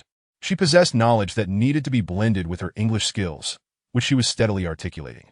In contrast to Zhang Beiying's initial hesitations, Xia Yu displayed remarkable ease. After all, during the previous period of enhanced learning, his dedication could hardly be described as mere effort. It bordered on obsession. Beyond the essentials of eating, drinking, and other necessities, he even managed to cut down on sleep. Similarly, throughout this past month of social enhancement, he had not squandered any time. Utilizing class and breaks, Xia Yu had revisited several of the original English texts he had previously read, becoming somewhat familiar with English reading through comparison with the Chinese versions. This aligned with the five-fold enhancement mechanism for language learning, propelling his progress at an astonishing pace. As Xia Yu's inquiries grew increasingly intricate, Zhang Beiying found it increasingly challenging to keep up. She had initially assumed that Xia Yu's English was merely a notch above hers, only to discover that it was significantly superior. Moreover, she was astonished by the extent of his grasp of business management concepts, considering they had only known each other for less than a month. With such a learning ability, he ought to be attending prestigious institutions like Tsinghua or Peking University. To this, Xia Yu lamented that he wished he could have, but the system had activated far too late for him, only arriving in the second semester of his sophomore year. If it had arrived a month earlier or even just a week before the college entrance examination, he would have found a way to secure admission to a top-tier university, or at the very least, to Harvard or Cambridge. How could he end up in such a place? Contemplating it all, he felt it was the fault of the starting point, which had left him at a disadvantage from the outset. In response, the Wanjie Starting Point Network expressed that they had never encountered such shamelessness. Had it not been for the fact that the issued system could not be uninstalled or reclaimed, they would have educated this young man on humility. As the afternoon slipped away amidst their sharp exchanges, they only realized the sky had darkened when their stomachs began to rumble. Senior, thank you for this afternoon. It was nothing. We are merely helping each other out. After all, I am consolidating my knowledge as well. Xia Yu waved off Zhang Beiying's gratitude. But since it's already so late, why not stay for dinner? And I will see you home afterward? All right. Zhang Beiying did not decline Xia Yu's offer, and together they headed toward the large kitchen. Uncle Tai had already finished his dinner, as country folk tend to eat early, but he had left plenty of prepped vegetables in the kitchen, ready to be stir-fried. With rice already steaming in the rice cooker, Uncle Tai is indeed considerate. You wait for me to cook a couple of dishes, and we will be ready to eat, Xia Yu remarked, rolling up his sleeves in preparation. It must be noted that the senior was quite unfortunate, as she arrived just a moment later than Zhang and missed out on tasting his cooking first. In Suya was equally helpless. She and Xia Yu were not from the same school, one in the city and the other in the countryside, making it challenging to arrange meals together except on weekends. Shall I help you with the fire? Zhang Beiying volunteered. You can light a fire? Xia Yu expressed surprise, recalling how Zhang Beiying had clumsily unfastened her helmet strap earlier, which did not seem like a skill she would possess. Senior, do not underestimate me. When I was young in the countryside, lighting the stove for my grandmother was my favorite pastime, Zhang Beiying retorted defiantly. Then I shall rely on you. If you cook well, I will treat you to chicken legs for dinner. Xia Yu gestured. Sitting by the stove, Zhang Beiying skillfully ignited a bundle of straw with a match and tossed it into the earthen stove, adding some dry twigs, and soon the fire was ablaze. "Oh wow, you really know what you're doing," Xia Yu admitted, unwilling to be outdone. The sound of vegetables sizzling in the hot oil was like the most delightful music to the ears. As the spatula danced in the pan, Xia Yu tossed in a few pieces of oil gluten. Stir-fried oil gluten with greens was a home-cooked dish Xia Yu never tired of, and today he intended for Jiang Beiying to savor it as well. Chapter 90. Men till the land, women weave the fabrics. One person tended the fire while the other cooked, creating an atmosphere reminiscent of "you fetch the water while I tend the garden. You weave while I plow the fields." Though neither Xia Yu nor Jiang Beiying recognized the sentiment. In the warmth of the kitchen, everything felt so delightful. Once the oil gluten and greens were ready, Xia Yu proceeded to stir-fry a plate of spicy peppers with cured meat, and the other pot was busy simmering a tomato and egg soup. The farm did not raise pigs, so aside from the cured meat, all the vegetables were homegrown, with even the oil gluten being freshly fried by Uncle Tai. With 2 dishes and a soup on the table, Xia Yu served himself and Jiang Beiying generous bowls of rice. "That's enough. I cannot eat all that. It would be a waste," Jiang Beiying quickly protested as Xia Yu continued to offer her more rice. "If you find it insufficient, I will refill your bowl. As a guest, you should not leave hungry." Handing the rice to Jiang Beiying, Xia Yu then joined her at the table. The new rice was just planted, so they were enjoying last year's harvest, which still smelled delightful. "Last time my mom said this rice was delicious. I need to urge my dad to hurry and tidy up the farm so we can plant rice," Jiang Beiying remarked. Having spent so much on acquiring Wanfeng Farm, there should be some yield, if not for profit, at least to feed the family. With Qingming Festival already past, they had missed the early rice planting season, but mid-season rice would suffice. Planting an acre or 2 would be enough to feed the family for an entire year. The Chaolu farm had only cultivated less than 2 acres of rice fields next to the vegetable garden, and since they had just sown the seeds, Xia Yu had mistaken it for a vegetable patch, as the seedlings had yet to sprout. "Right, I have Uncle Tai, so I need not worry. You must be prompt, as delays in sowing would be detrimental." Unlike the purely English business debate in the afternoon, their dinner conversation revolved around family matters and local customs, during which Jiang Beiying couldn't help but praise Xia Yu's culinary skills. "Senior, the dishes you made are even tastier than those prepared by the auntie we hire at home." "It's not as good as you say," Xia Yu humbly replied. Although his cooking was indeed a notch above the average, it could not compare to that of a professional chef. The deliciousness stemmed more from the quality of the ingredients themselves. "I noticed your vegetable garden has gone to waste.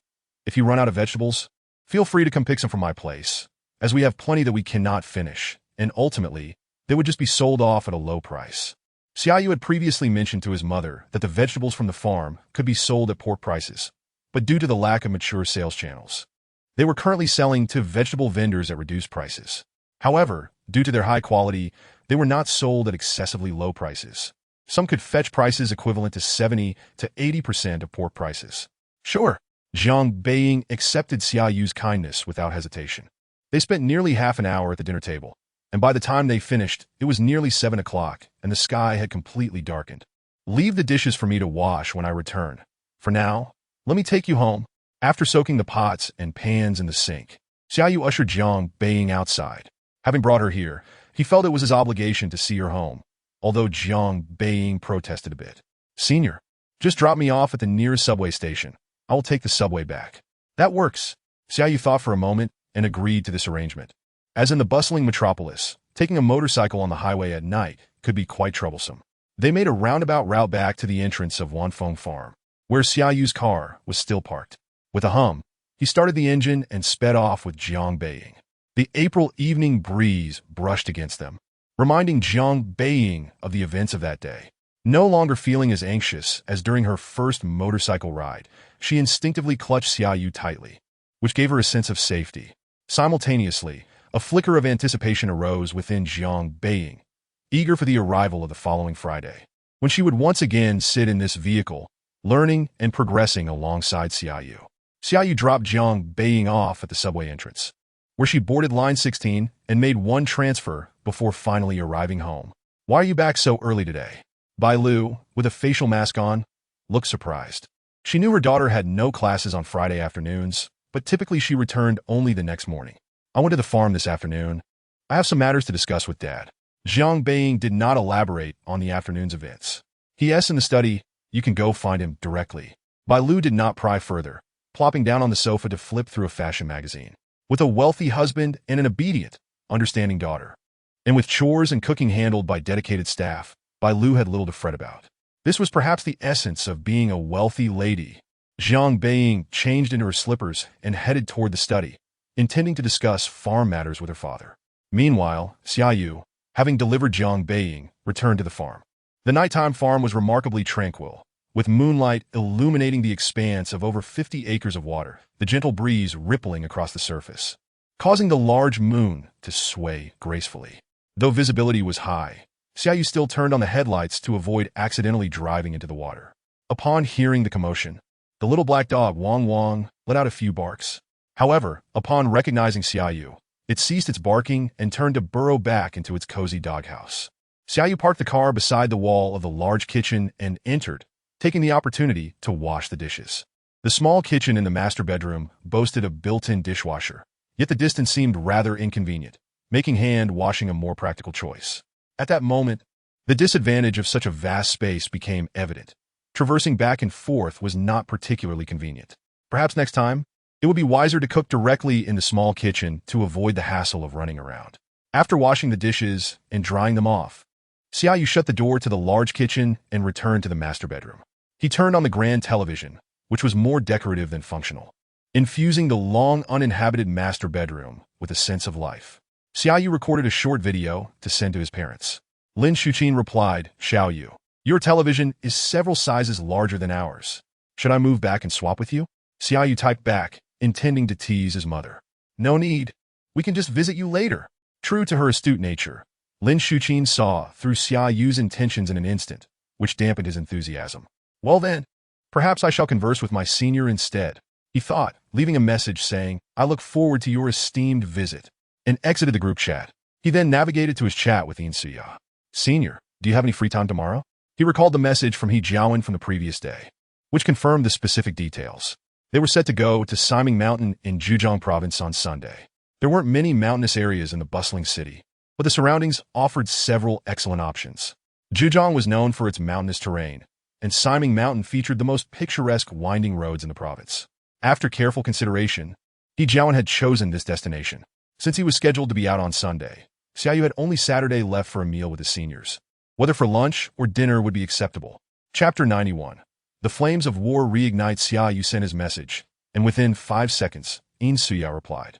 She had been eagerly awaiting Xia Yu's contact, and now that it had finally come, she was ready to make arrangements regardless of whether Ding Mi and Jiang Xingnan were available. "What would you and your friends like to eat?" Xia Yu inquired, wanting to gauge their preferences since it was not merely a meal for one. "Anything is fine." After sending the message, Suya suddenly felt that her response lacked decorum, hastily recalling it. However, Xia Yu had already seen it and found nothing inappropriate about it. "What I meant is that they are not picky eaters. They will eat anything." "I see. Then let us have beef. I noticed you enjoyed it the last time at the racetrack." Xia Yu's suggestion warmed Suya's heart. It was lovely to know that this mischievous junior remembered her preferences, especially considering she had once fought her way through a crowd of women to secure some beef for him. For food enthusiasts, as long as it was delicious, they had no particular preferences.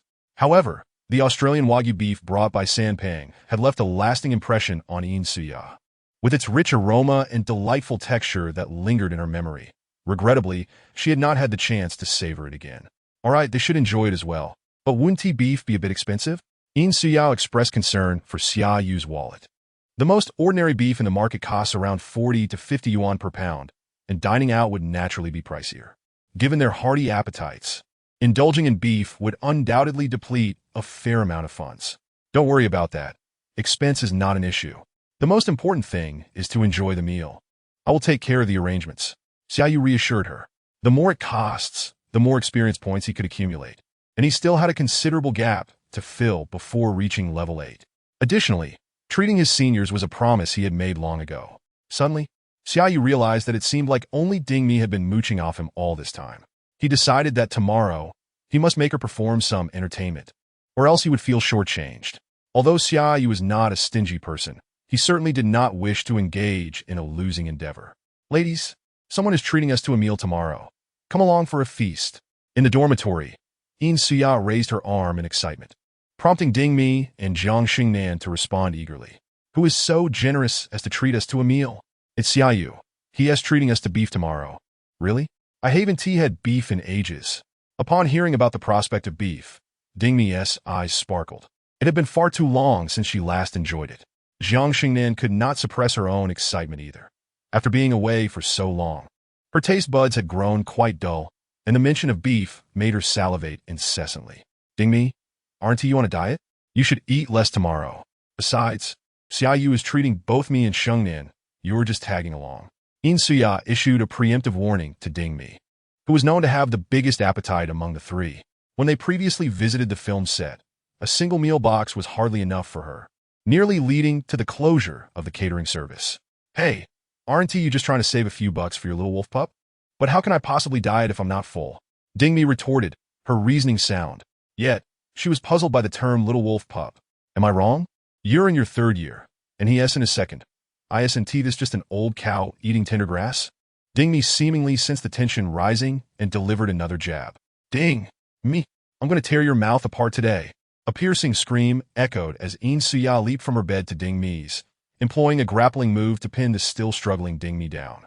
The sounds of intense exertion, desperate pleas for mercy, and the incessant thudding against the bed frame melded into a cacophony that left their dorm neighbors momentarily stunned before returning to their own affairs.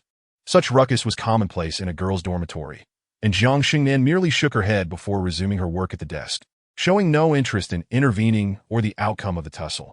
Her sole focus was on the upcoming beef feast. Unbeknownst to Xia Yu, a war had erupted between the two over him. After watching television for a while, he returned to the master bedroom and dressed his bed with fresh linens.